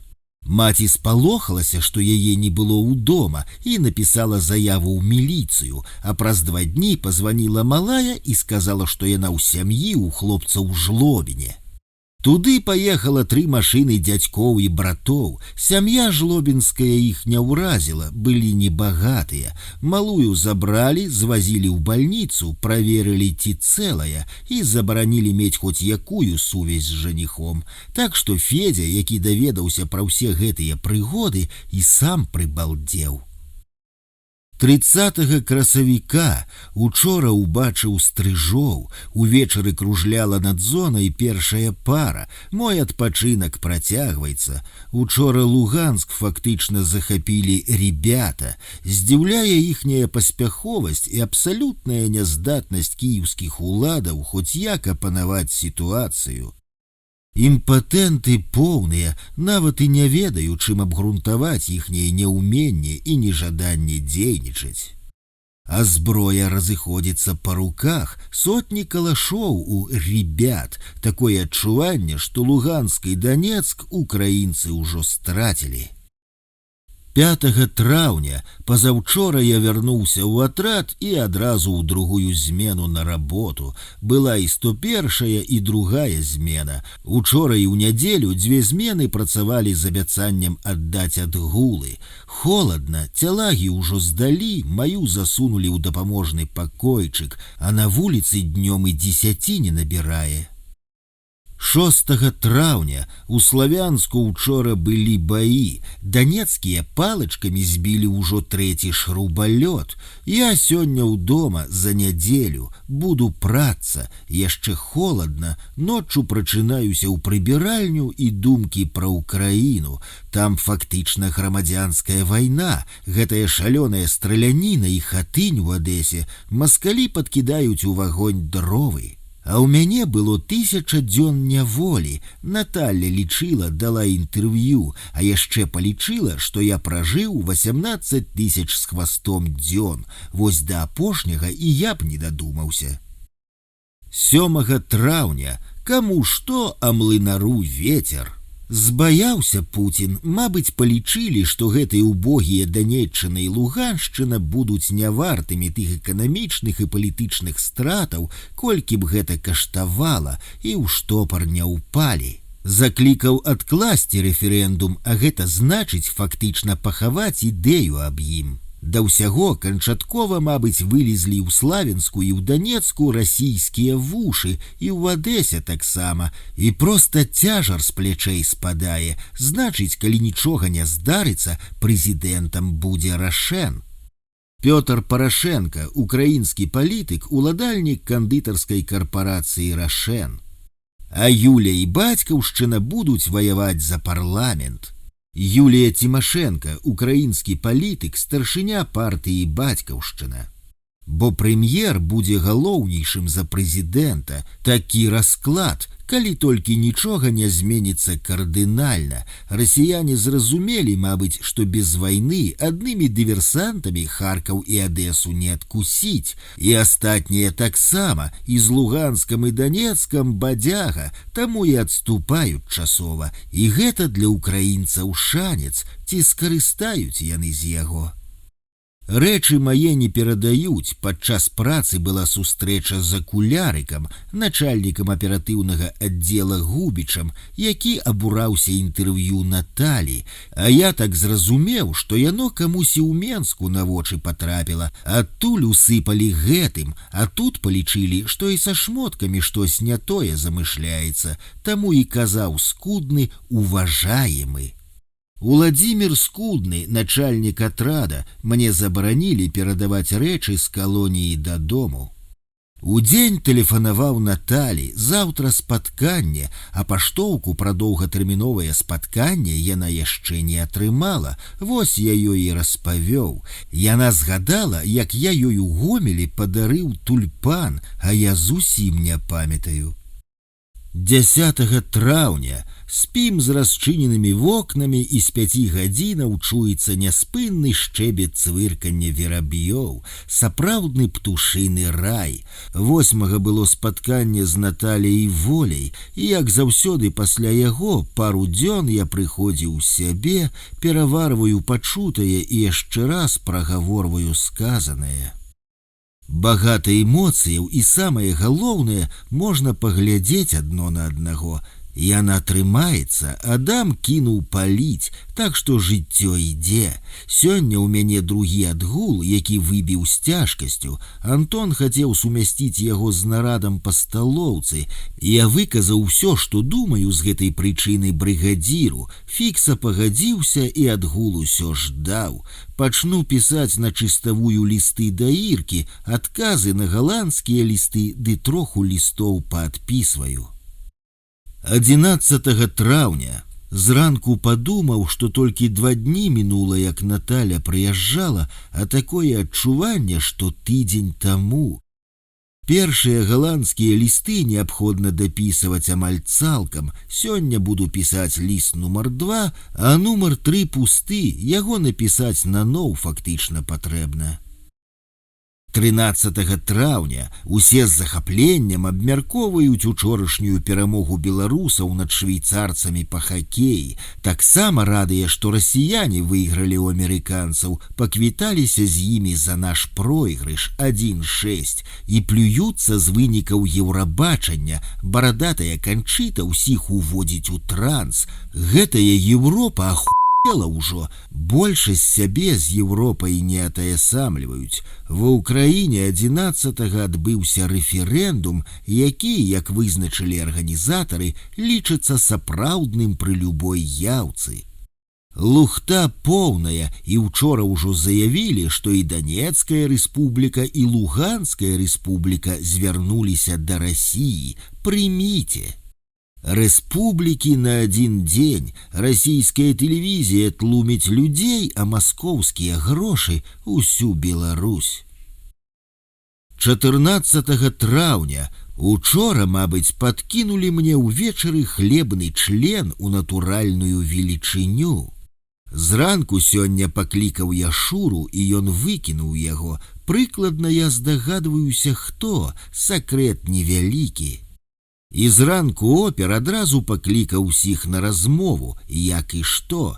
Я яму сказаў «дзіцячы сад», хаця момант кампраментацыі ў вачах народу тут ёсць. І так тут заўсёды трэба мець слых на 7. Ледзь расслабіўся і трындзюліна ляціць. А прычына, мабыць, у перастаноўках. 2павярховыя нары вяртаюцца. Можа, каго гэта і заела, а хто вінаваты пасля ўчорашняга абходу? Зразумела, каму жыццё ускладняюць. Ва ўкраіне партызаны напалі на калону вайскоўцаў, 6 забілі, 8 паранілі. Для ўкраінскага войска гэта сур'ёзная ўструска. Ці зробяць яны якія высновы і ці хутка, пабачым. 15 траўня сёння застаўся ў атрадзе, бо нарад у сталоўцы. Цыган Ваня прыйшоў з бальнічкі, нешта незадаволены і абураны. Кажа Васю: «Гэтая белая заебала мяне, хадзем супакоімся, кавы пап'ем». Па хлебнаму члену цішыня. Пішу лісты Ірцы, ужо 4 напісаў, але ці пройдуць, невядома. Учора тэлефанаваў Наталі, яна гаворыць, я ў немцаў. Я ёй бяры асадку і запісвай, і надыктаваў перадачку на спатканне. Садавіну всю зялёную і часнок не кітайскі. Зрабіў намёк, што на кароткім спатканні ўсё было аж занадта пераспелае. Яна апраўдалася, гэта не я купляла, а з Эс жа вопыт такіх даручэнняў ужо ж быў, што сядзела, пазірала на купленыя ім разынкі і плакала. Мужыкі ў падобных пакупках спрэс бесталковыя. 16 траўня Оказывается, гісторыя з хлебным чэлесам ужо ў атрадзе была. Такі ж падкінулі слабодчыкаву, і каб замяць гэтую справу, звалілі ўсё на Патрыка. Учора Патрык падчас нараду ў сталоўцы сказаў мне: «Ты ж не падумай, гэта не я». «А хто?» – спытаўся я. «Нейкі вар'ят», – адказаў ён. «У вас у атрадзе ворагаў няма». Ёсць ці няма, цяжка сказаць, але пачуць такое было прыемна. У нарадзе мне дастаецца апошні рад, частка лавак касяковыя, і я іх абмінаю. 17 траўня. У добрага цыгана і конь усміхаецца. 18 траўня. Скруціць вату уліткай, бархатныя зэчкі. Учора схадзіў зранку, паразмаўляў з заўхозам, патлумачыў на пальцах, як і што, сказаў, што ў ягоных інтарэсах зрабіць так, каб інцыдэнты з хлебным чэлесам і падобныя яму не паўтараліся. Таксама сказаў, што здагадваюся, хто гэта мог зрабіць, і што, думаю, ён таксама ведае, здагадваецца, бо гэта мусіць быць цалкам адмарожаны чэл, але яго нацкаваў нехта хітрэйшы. Сёння нядзеля, зранку будзе ПХД. ПХД – парка-гаспадарчы дзень. А я хацеў прабегчыся, перанясу на вечар. Зараз, значыць, буду прыбірацца, і папрацца трэба хутка. Садавіну са скрынкі прыбраў, хаця як быццам бы дамовіўся, што калі вярнуся са спаткання дазволяць, пабачым. І паміж усімі гэтымі бытавымі клопатамі застаюцца лісты да Ірыны ці да галандцаў, якія трэба рабіць. Побач паклалі смярдзючага сярошку, вечна ушушканага бруднягу, зганяюць у секцыю розных недарэкаў. Усё? Усё гэта калі ногі халодныя. Скончыў сцацца, пачаў срацца. Сярошка кажа мне: «Ты не базар са мной, а то мяне запішуць у тваю злачынную групіроўку». 20 траўня. Учора беларусы выйгралі ў хакею латвійцаў і выйшлі ў чвэрцьфінал. Дасягненне. Іду на спатканне на суткі. Ноччу спаў, як пшаніцу прадаўшы. Нічога мяне не хвалявала, арганізм ужо прызвычайны да рэжыму. 21 траўня. Быў на спатканні, атрымліваецца паўдня і ноч. Нагаварыліся, але трэма ў мяне была, хваляванне паступова суцішылася. Зараз стан хаатычнасці, як заўсёды пасля спаткання. Торбы папоўніліся, і самае істотнае, што сказала Наталя, а ёй сказала М, ёсць дамоўленасці. Пабачым, адразу ўзнікаюць думкі, а што потым? 24 траўня. Вось зараз толькі пасля спаткання прыходжу ў сябе. Пазаўчора засялілі нашу секцыю, закінулі 3 з каранціна, і нада мной з'явіўся пасажыр, хлопчык 22 гады. Прыйшлося палову тумбы вызваліць. Гарачыня стаіць, на працы няма чым дыхаць. Я прынёс слоік з-пад сухой гародніны, пластмасавы, абліваюся вадой пасля абеду і калі сыходзім. А сёння вызваліў яшчэ адзін, цяпер з 2 ужо і мыцца можна будзе. Устаў зранку ў 5, пазаймаўся фізкультурай, бо ўвечары занадта горача. Учора прыйшла мая кніжка, забралі на экспертызу. Алена Лаптёнак даслала ў калонію заказным лістом маю кнігу, напісаную ў калоніі «Іртутнае срэбра жыцця». 25 траўня. Сёння абяцаюць да 32 градусаў гарачыні. Я ўстаў у 5 і прабегся на месцы з паўгадзінкі. Частка брыгады пайшла на працу, мяне не чапаюць. Зараз адзіная галоўная думка, ці прыйшлі мае 6 лістоў да Іркі. Званкі яшчэ не хутка, толькі 30-го, каб можна было ў Наталі спытацца. Буду зараз пісаць у запас, адсылаць пакуль не буду. Кароткія адказы, якія неабходна разганяць, сканчаюцца, яшчэ 3 засталося, а далей будзе прасцей. Адказы далей прыкладна па старонцы, што цалкам даволі. Аднаго з хлопцаў, прозвішча якога Буян, адразу ж перахрысцілі, памяняўшы літары, 3-ю перацягнулі на пачатак, атрымалася не менш задзірыста. Цыган Федя, ужо паджылы вялікі дзядзька з Давыдгарадка, так смачна гаворыць па-беларуску, як я пачуў «скараводка, у юны не солоныя», аж сэрца заныла, так і баба Соня на Нараўляншчыне казала. 27 траўня Ірына Богданович прыслала свой верш, дзе згадала і мяне. Такі цёплы кастрычнік сыходзіць у жоўтым экстазе, лістападу суцэльнага колера ў мёду і бурштыну, а ў бабруйскай калоніі сябра, пан братка мой вязень, адбывае пакуту за край наш, святую айчыну. Колькі ж лёсаў, айчына, адважна табе паслужылі, 2 стагоддзі змагання за волю, за праўду Бог бачыў, і ў пятлі, і ў Сібіры галованькі шчодра злажылі, твой народ кунтушовы з пагоняю ў сэрцы гарачым. А народ твой сярмяжны, ды што там, дай Божа нам сілы, выйдзе вязень на волю, дух продкаў не знішчыцца ўпарты, каб нарэшце збылося прароцтва, воскрос ён з магілы, гэты годны народ валадарства нябеснага варты. 29-30 кастрычніка 2013 года.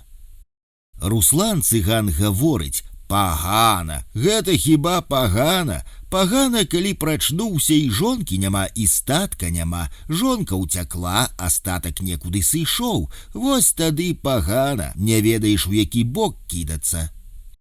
31 траўня штосьці нервы мае расхадзіліся, а ўзлаваўся з-за, здаецца, дробязі, перагляду кешараў, які наладзілі заўхоз і Руслан Капцёршчык. Пайшоў хадзіць, затым сабраўся, сканцэнтраваўся, пераадолеў сваё раздражненне і здаў торбы з праверкай. Думаю, што ўскосна ўсё ж такі спатканне выбіла мяне з наезджанай каляіны. Учора тэлефанаваў Наталі, усё здаецца нармальна. Буду ў чэрвені тэлефанаваць Адаму, накупляў багата картак на 361. Наталя сказала, што памёр Геннадзь Бураўкін, паэт і грамадскі дзеяч, наш сусед па вясне. 1 чэрвеня брыгада пайшла на працу, нядзеля я ў дома. Перапісаў для Іркі чарговы ліст, а зараз буду працца. Паглядзеў у раскладзе на чэрвень, я ўнарадзіў сталоўку і на 101-ю, як заўсёды. 2 чэрвеня з якой цяжкасцю я развітаўся з сырам, які праляжаў запакаваны ў поліэтылен тыдзень у торбе падчас гарачыні і пачаў пахнуць і крыху аплавіўся. Сыр быў цвёрды, але пасля атручвання есці яго я асцерагаўся і выкінуць рука не ўздымалася. Цягаў то ў тумбачку, то з тумбачкі туды-сюды, урэшце выкінуў у сметніцу, пайшоў на турнік і супакоіўся. Учора перабіраў торбы, бо ўсе перабіралі. На капцёрцы Антон і Рыснік выбарачную праверку зрабілі, цыгареты не сыходзяцца. Тлумачу, адзін пачак узяў, каб за уборку разлічыцца. Сёння ўжо размова са старшым секцыі, Алесь мусіць сам прыбіраць па графіку. Чытаю Бенедыкта Сарнова пра Солжаніцына, багата злосці. Бенедыкт Сарноў, феномен Солжаніцына. 6 чэрвеня сёння і лаўка, і званкі, секцыю запоўнілі, зараз 14 асобаў, амаль усе маладыя, 2 за спробу гвалту, 166 артыкул, 1 328 яшчэ нейкія, нязвыкла. Хадзіў 4-го ў нарад у сталоўку, хаджу штомесяц, напісаў усім лісты і ўсе маўчаць, а які там лёс кніжкі будзе, адпісваюся ірцы. 8 чэрвеня пайшла легенда пра тое, што Лука паглядзеў на закон аб амністыі і не падпісаў яго, палічыў слабым. Багата артыкулаў не ўваходзіць, хацелі б бачыць і зэкі добрага цара, а ў мяне з гэтай амністыяй свае спадзяванні, кволыя, праўда, але ёсць. Зе нахабнее з кожным днём, так хацелася б мне прыкласціся, але разумею, нельга ўлазіць у гэты бруд. Вось з'явіўся вольны час, як сёння, і адразу апаноўвае сум. Кругаль табе твой аддаць? Я думаў, ты паставіш, а засыпаць ёсць чым? Знайду, тады і стаўлю. 9 чэрвеня. Патрык мыецца ва ўмывальні адной рукой, старанна так, я раблю заўвагу. Патрык, твар мыюць 2 рукамі, цябе не вучылі ў дзяцінстве. Раніца перад праверкай, смяёмся. У шумахера тату на глотцы, я сыт па горла, і ўсё. Я пытаюся, а што далей? Ён кажа, я сыт па горла вашай дабратой. Штосьці Т у цябе невыразнае, як Р. Чытаю, я сыр. Ты сыр, пытаюся? Сам ты сыр. Адказвае, а касы вочы ў розныя бакі глядзяць, як у расійскага артыста Савелія Крамарова. Чытаю кнігу біяграфічнай прозы Владзіміра Някляева «Знакі прыпынку». Піша, для таго, каб быць літаратарам, дастаткова не піць. Хораша сказана. 12 чэрвеня хтось ходзіць пад вокнамі, галосіць: «Ёбаны ў рот, куды я патрапіў? Выпусціце мяне адсюль!» Усе нашыя неяк амаль адначасова адпісаліся мне, і стала адразу спакайней, а заўтра буду тэлефанаваць Адасю, таксама я ўжо хвалююся. Прыехаў валынец сюда, амаль год не было, давёз да сваіх 8, якія былі, яшчэ 9, усяго зараз 17. 13 чэрвеня. Прыйшлі учора ўвечары з промкі, а нам у секцыю яшчэ адную нару ўпіхнулі, заставілі ўсё, зараз на 16 месцаў, і гэта з 10, якія былі яшчэ 2 месяцы таму. 14 чэрвеня. Учора патэлефанаваў Адаму, і чаму раней не дадумаўся да гэтага, паразмаўлялі хвілінаў 5, уклаўся ў паўкарткі на 361. Сказаў яму, што буду тэлефанаваць яшчэ ў канцы месяца. Ён круціцца, і яму гэта нязвыкла, але прыемна было. Сказаў, што вучыцца ўжо 10 гадоў і што гэта ўжо яго дастае. Атрымліваецца, як і ў мяне з аспірантурай, залатыя часы, і наколькі гэта мяне супакоіла. З газам расіяне і украінцы дамовіцца не могуць, чым не нагода для вайны. Дачытаў «Знакі прыпынку» Някляева, цікавая і ўвогуле светлая кніжка. Зранку хлопцы праз хадок парамсілі, а пасля абеду ўжо прадол мыюць. Прыйшоў у другую змену дядька Володя, Уладзімір Скудны, працаваць, і мужыкі пацягнуліся ва ўмывальню галіцца, і я ў тым ліку. Адзін раз не заўважыў, другі раз не даруе. 17 чэрвеня цыган Рустам ужо другі раз чую, гаворыць, якая розніца, якая нацыянальнасць, абы чалавек добры быў. Мабыць, дастаюць яго з ягоным цыганствам, а ён яшчэ з групы палескіх цыганоў, якія і па-цыганску не гавораць, толькі па-беларуску і па-руску. Напісалі яму крэйдай на курцы «Беркут», выйшаў з промкі на двор, засмяялі, падышоў да Сідаровіча, здаровага, тоўстага наркамана з Менска, і кажа: «Табе паябалу даць?» Той аж прыбалдзеў, адказаў адпаведна, так я і прасмяяўся ўвесь дзень з гэтага «Беркут». Сказалі прыбрацца ў сушылцы, там вымывалі яе. Я пайшоў у чаргу ў кешарку адным з першых, каб доўга не стаяць. Забраў станок, кавалак кілбасы, сухафрукты, а пра сушылку забыўся. У выніку прасіў Антона і забіраў красоўкі з падсобкі, а там жа яшчэ і мачалка. 18 чэрвеня, сняданак у 6:10, сядзім за сталом, Піня гаворыць: «Як хутка тыдзень праляцеў, ужо серада».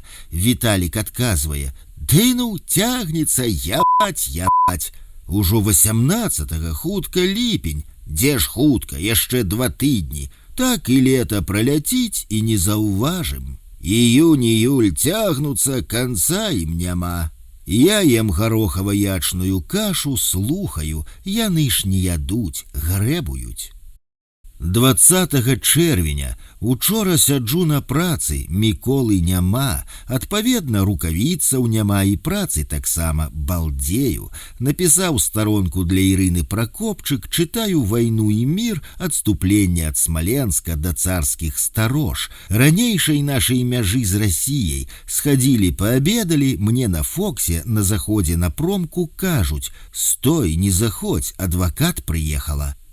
Я чакаю ў лакалцы 7-га атрада, падышоў Шадыеў, з ім пагаманілі, затым прыйшоў старшына, а я вас паўсюль шукаю. Паразмаўлялі з Наталляй 2 навіны. Першая — адкрыты ліст у камітэт па правах чалавека наконт маёй справы, другая больш істотная. Яна паглядзела праект амністыі, каб пад яе патрапіць, трэба быць чыстым перад амністыяй, а я ж злоснік яшчэ да кастрычніка. Так што амністыя, як на сёння, мне ніяк не падыходзіць. Верагоднасць сядзець да званка павялічваецца. Сёння пятніца, напружаны дзень, і лаўка, і званкі, і заказныя лісты. Пасля спаткання прыйшоў на Фокс, кантралёр кажа: «Ідзі дадому». Кніжка, нажніцы і 100 рукавіцаў на стале засталіся. Лісты, не прапушчаныя цэнзурай. Ліст першы, 16 ліпеня 2012 года. Добрый день, дорогая Наталя. Гэты ліст буду пісаць цэлы тыдзень, штодзень патроху, а пашлю яго ў нядзелю. Сёння 16 ліпеня, панядзелак, працуем у першую змену, таму пад'ём у 6, у 6:10 сняданак, у 7 праверка, у 7:40 ідём на працу. Прачнуўся я ў 5:40, каб пагаліцца зранку, галюся тут праз дзень, пачаў грэць ваду кіпяцільнікам, і той стрэльнуў. Перацерліся і скантактавалі дроцікі, быў у мяне паўгода яшчэ з жодзіна, затым пайшоў ва ўмывалку галіцца, папраўляў ручнік, які быў заткнуты за пояс, і той упаў на дол. Падымаць нельга, гэтая рэч, якая ўпала ва ўмывальніку, ці што яшчэ горш у туалеце, ужо табе не належыць. Яна ўжо належыць касяку, чалавеку з касты недатыкальных. Ручнічок быў абы-якенькі і больш нагадываў белую тонкую анучку, але мне ён падабаўся, бо быў ільняным, і я гэтую анучку-ручнічок купіў у таварцы яшчэ на валадарцы, і вось урэшце яму прыйшоў конец. Так, гэта ўсё панядзелак, падумаў я. Затым мы хадзілі ў сталоўку, выходзіць увесь атрад з лакалкі ў адну вузкую фортку, таму гэты працэс займае час, ёсць магчымасць укінуць лісты ў паштовую скрыню, якая вісіць на плоце іншага атрада у метрах 20 ад нашай лакалкі, чым я сёння і скарыстаўся. І пятніцу, і суботу, і нядзелю лісты копяцца, забіраюць у пятніцу зранку, а потым толькі ўжо ў панядзелак, і я іх пішу і ўкідваю ўсе гэтыя дні. Учора ў нядзелю укінуў, можа, з 5 лістоў і паштовак, засталася адна паштоўка, якую я напісаў Валі Л. У яе з пашам тут хата недалёка ад глушы, вёскі мястэчка каля Бярэзіны, адкуль родам Алесь Адамовіч. Затым я хадзіў на працу ў першую змену, ацёпваў і пакаваў рукавіцы. Прыйшоў стомлены пасля працы, галава яшчэ адгукаецца, а затым у нарад у сталоўку. Там мылі падлогу, я вымыў свой рад, і ў 9 толькі вярнуліся, якраз да вячэрняй праверкі. Тут высветлілася, што надо мной на верхнюю шконку засялілі пасажыра, днявальнага, якога з днявальных выгналі за тое, што пагана прыбіраў. Затым я лёг спаць і, лічы, адразу адключыўся.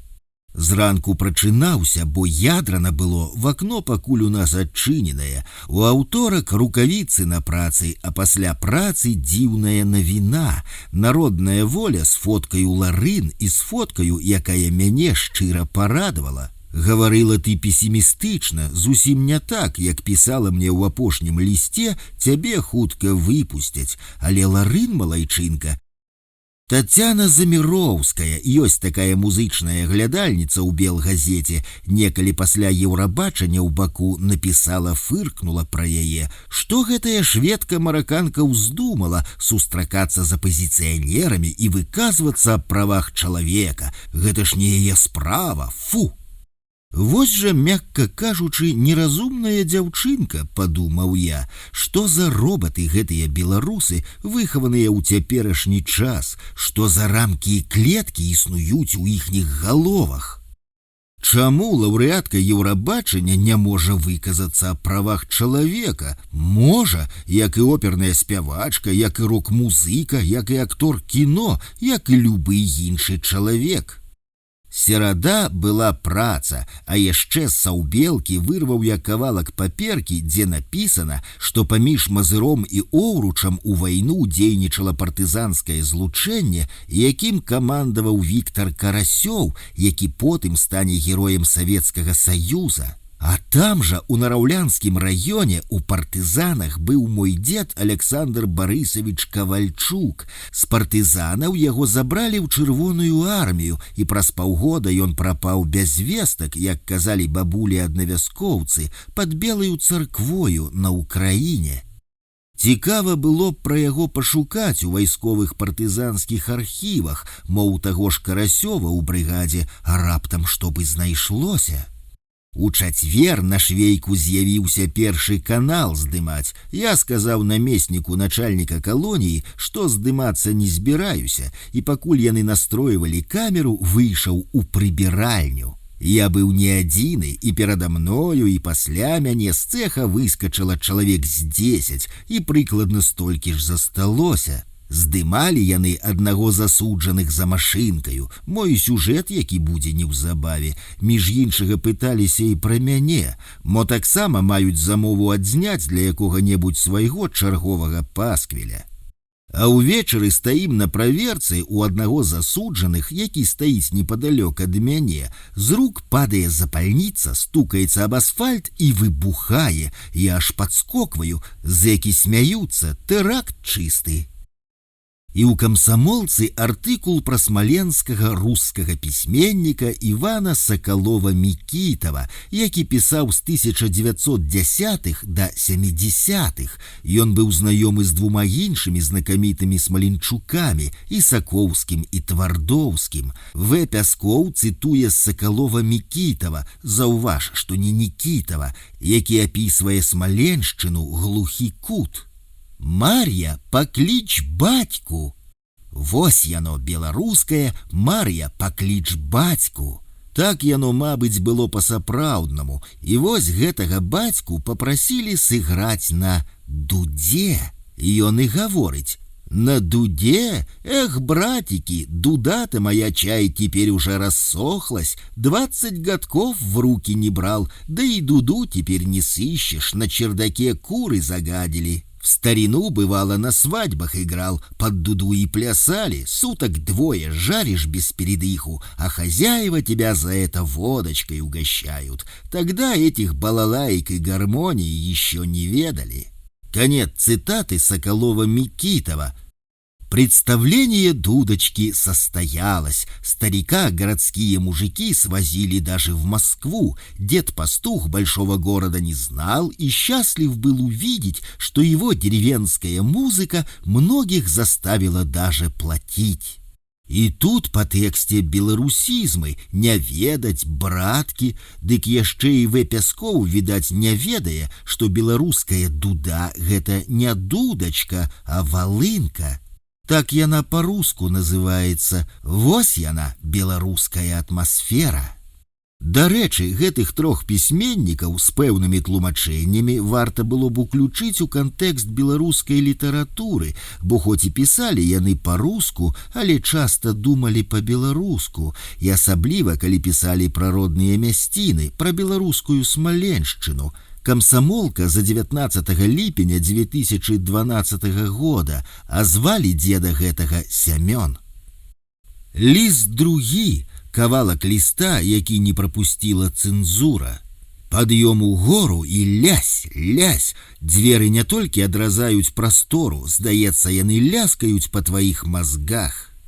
Ну і вось ужо болей за 2 гады я ў калоніі, і мае абставіны, скажам так, пакуль што стабільныя. Яны не паляпшаюцца, але і не пагаршаюцца. Увесь гэты час я працую ў швейным цеху, упакоўваю тое, што нашываюць шаўцы, рукавіцы, працоўную вопратку, міліцэйскія пагоны, прасційныя навлічкі. Працуем мы 6 дзён у тыдзень. У вольны ад працы час я чытаю газеты, патрошку кнігі, але ўсё роўна атрымліваецца больш, чым на волі, пішу лісты.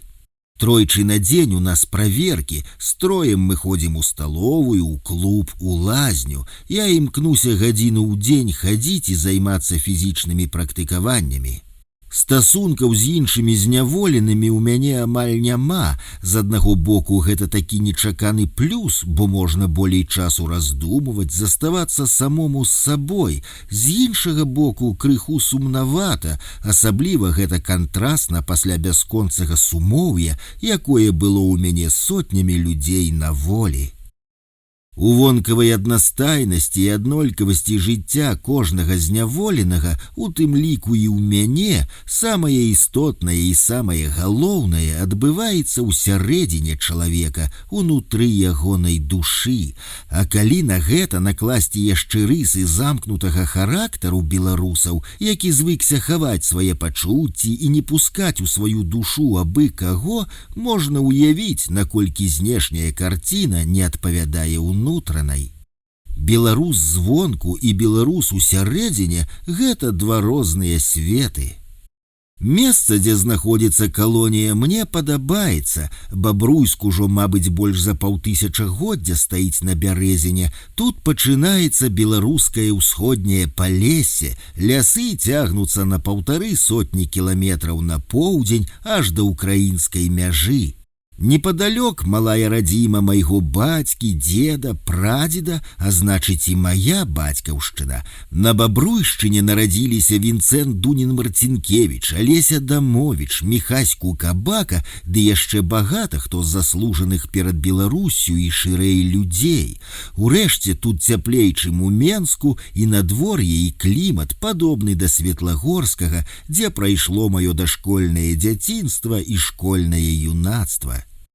Светлагорск таксама стаіць на бярэзіне, толькі ніжэй па плыні, у 80 кіламетрах, таму псіхалагічна я адчуваю сябе амаль як удома. З наведваннем родных справы былі сумныя. Па законе мне належаць 2 доўгатэрміновыя спатканні да 3 дзён і 3 кароткія да 2 гадзінаў у год. Доўгатэрміновага спаткання 2 гады я не заслугоўваў, і зараз вось толькі адбудзецца спатканне на 1 суткі, чаму я бязмерна рады. Таму былі кароткія спатканні і штотыднёвыя тэлефанаванні дадому. Раз на тыдзень 10 хвілінаў тэлефоннай размовы тваё і ліставанне. Вось тут ужо ніякіх колькасных абмежаванняў. Пішы хоць кожны дзень і думай, пра што пішаш. Так што думай і пішы. Намёк на цэнзуру. Не самы паганы лозунг для пісьменніка. Што тычыць кантакту з людзьмі, дадам, што ён у мяне зараз адбываецца пераважна ў думках і развагах, і гэта не менш цікава і захапляльна, а ў нечым нават больш, чым у рэчаіснасці, бо ты заўсёды можаш спыніць размову, нікога не пакрыўдзіўшы, і наадварот, бясконца доўжыць яе, не баючыся быць нудным і навязлівым. Вось, пакуль што так, да пабачэння, Алесь. Ліст 3 да Владзіміра Някляева. Добрый дзень, Владзімір Пракопавіч. З задавальненнем прачытаў вашае інтэрв'ю ў часопісе «Абажур», 2013 нумар 2, дзе вы разважаеце пра літаратуру і пра тое, што вас, бясспрэчна таленавітага літаратара, вымусіла заняцца грамадскай дзейнасцю. У гэтым інтэрв'ю багата цікавых думак і тэмаў для роздуму, але мяне найбольш закранулі вашыя развагі пра самаахвярнасць. Апошнім часам я таксама даволі часта думаю пра гэта і ў сувязі з дыскусіяй у прэсе наконт паўстання 1863 года, ці было яно вартым пралітай крыві, зламаных лёсаў, палітычнай рэакцыі, якая наступіла пасля яго ў Беларусі. І, натуральна, у сувязі з падзеямі навейшай гісторыі Беларусі, якая таксама ўжо паказала шэраг прыкладаў несумненнай ахвярнасці. У гэтым шэрагу стаіць і вашая асоба, радкі выдатнага верша, які прымроіўся вам у амерыканцы, з'яўляюцца гэтаму пацвярджэннем, выказаным у мастацкай форме. Ты воля беларуская, ты мара крывіцкая, ты крэўная моя, калі табе патрэбная ахвяра, ёй стану я. Ахвяра, складзеная Беларусі, як вынік уласнай усвядомленай ахвярнасці, гэта высокі матыў, хаця часта ахвярныя людзі не лічаць сябе ахвярамі. Такімі не лічым іх і мы.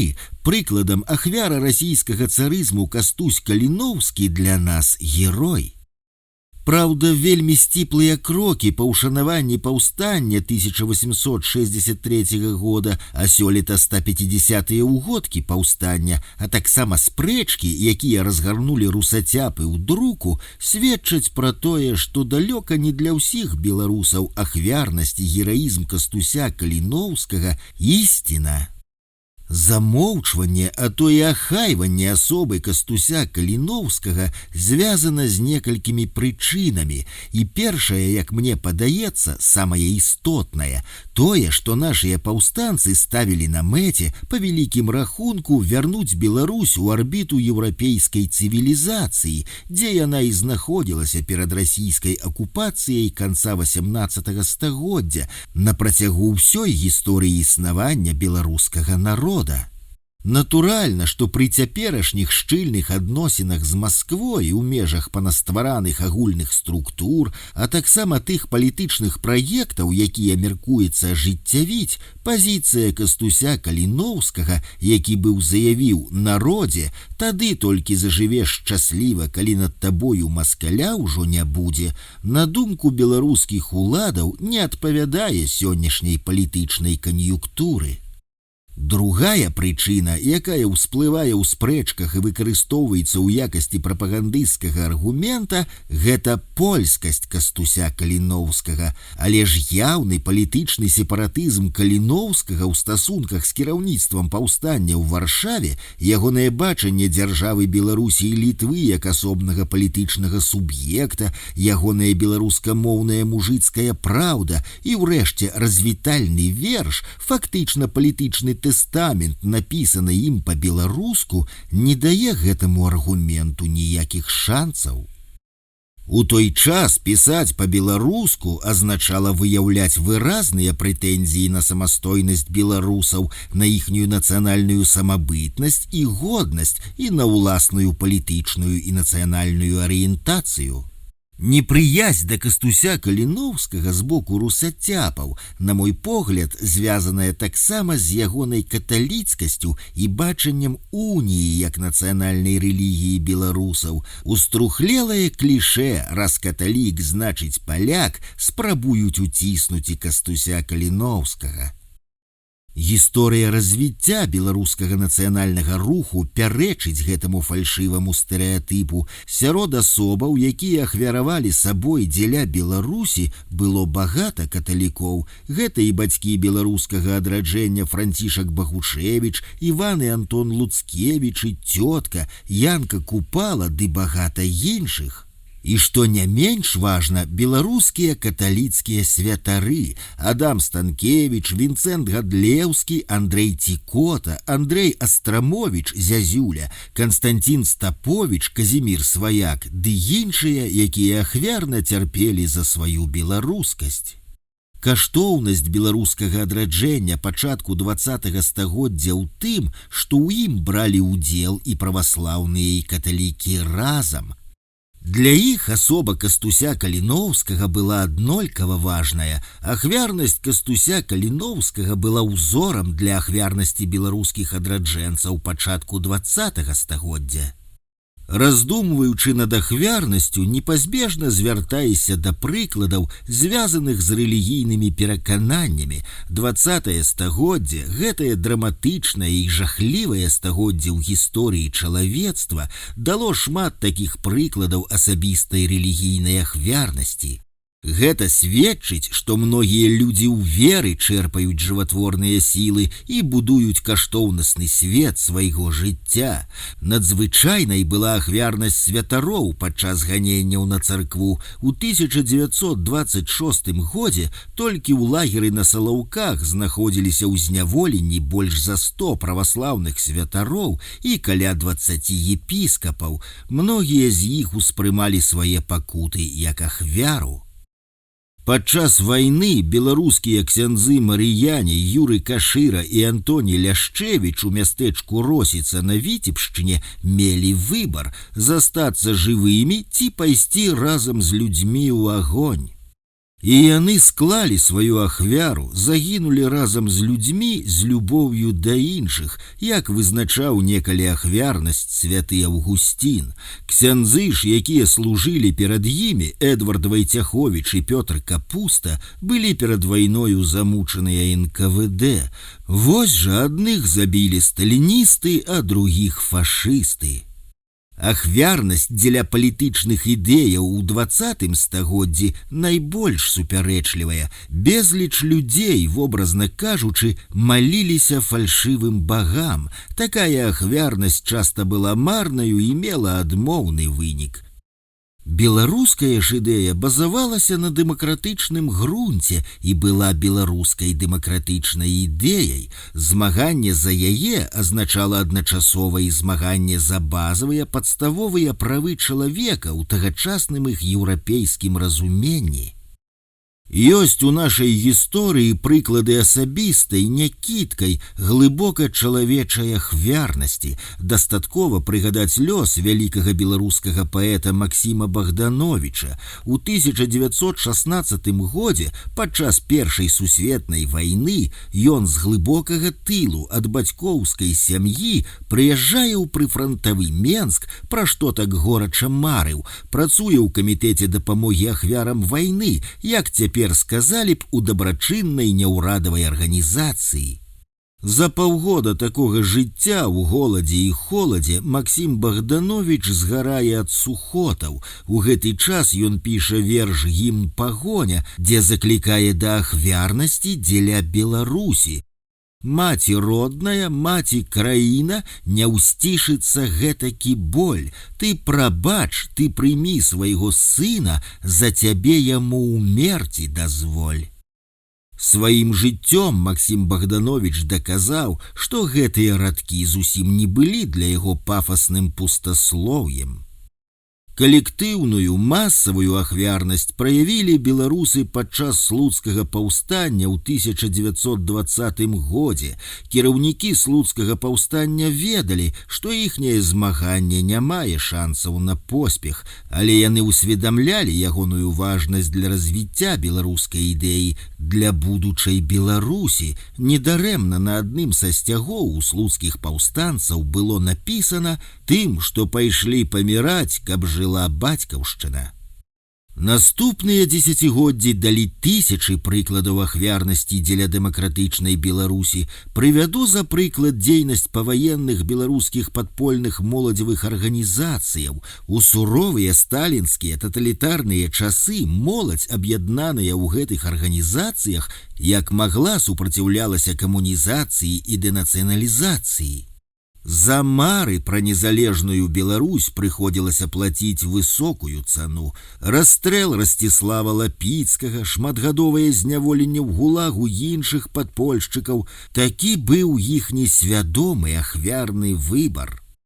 У часы развітага сацыялізму ў 60-80-е гады ахвярнасць набывае яўны пацыфісцкі характар мірнага супраціву і змагання за дэмакратыю і правы чалавека. Гэта быў слушны выбар у супрацьстаянні з узброенай да зубоў вялізнай і магутнай дзяржаўнай машынай. Ахвярнасць дысідэнтаў у СССР, у тым ліку і беларускіх у БССР, выклікае бязмерную павагу. 16,5 гадоў, праведзеныя ў псіхбальніцы і лагерах, бабруец Міхаську Кабака адпакутаваў за ўсіх нас. Ён быў апошнім палітзняволеным у СССР і выйшаў з лагера толькі ў 1988 годзе. З набыццём незалежнасці ў 1991 годзе ў Беларусі пачалася новая эпоха. Мы жывём у час агульных расчараванняў і недаверу да грамадскіх ідэалаў. Беларуская ідэя не з'яўляецца каштоўнаснай ідэяй для ўсяго народа, і для нас гэта галоўны выклік сучаснасці, калі інтарэсы дзяржавы знаходзяцца ў супярэчнасці з інтарэсамі грамадства, адчуваецца сур'ёзны недахоп ахвярнасці. Сённяшняя сітуацыя набліжае сучасную грамадзянскую ахвярнасць да ахвярнасці дысідэнтаў савецкіх часоў, да рэлігійнай ахвярнасці падчас адкрытых ганенняў на вернікаў. Вашыя вершаваныя радкі пра беларускую волю ў вуснах многіх беларусаў, калі табе патрэбная ахвяра, ёй стану я, могуць сёння гучаць хіба што з пытальнікам ці шматкроп'ем у канцы радка. І ўсё ж асноўныя грамадскія прыярытэты для дэмакратычнай часткі беларускага грамадства вызначаныя. Гэта незалежнасць, дэмакратыя і правы чалавека. Ліст 4, старонка з ліста, якая не прайшла цэнзуру. 16 студзеня 2013 года, Бабруйск. Учора была сярэдзіна зімы, і хоць зона нашая асветленая дзень і ноч, удзень шэрае зімовае святло, увечары ўключаюцца ліхтары і свецяць аж да заўтрашняга святла. Ліхтары моцныя, усё паўсюль добра бачна, але ўсё ж адчуванне вонкавай цемры, якая цёмным купалам навісае над зонай, прысутнічае. І хоць ведаеш, што ўжо амаль як месяц дзень прырастае, але ж дзе ён, той прырост, яшчэ не заўважна. І ранішняя праверка ў 7 гадзінаў праходзіць у цемры, і 18-гадзінавая ў цемры, і 21-гадзінавая таксама. Ды учорашні дзень каляндарнай сярэдзіны зімы колькасць корэспандэнцыі была меншая за 10 асобнікаў, і я падумаў ужо, што магутная хваля салідарнасці, якая абвалілася на мяне, сцішылася. Але ж вось сёння, прыйшоўшы з промкі, я ўбачыў на тумбачцы новы стос паштовак і лістоў, не такі вялікі, як усе мінулыя дні, але ж, і трэба сказаць, я зноў узрадаваўся, за апошнія тыдні ў мяне ўжо выпрацавалася звычка штодзень разбіраць шматлікую пошту. Але ж першай справай я пагрэў кубак вады, разбавіў яе халоднаю і памыў галаву і шыю. Апошнія дні мы разрываем старыя спісаныя падсумкі з-пад вайсковых супрацьгазаў, з іх будуць кроіць і шыць рукавіцы для працоўных на нашай промцы. З гэтых старых торбаў ляціць пыл, цвіль, тальк, якім былі перасыпаныя супрацьгазы. Таму першай справаю пасля працы памыцца, змыць сябе вайсковы пыл стагоддзяў, а потым ужо паштоўкі і лісты. Беларуская турэмная літаратура. Алесь Бяляцкі. Турэмныя сшыткі. Чытаў Зміцер Бартосік.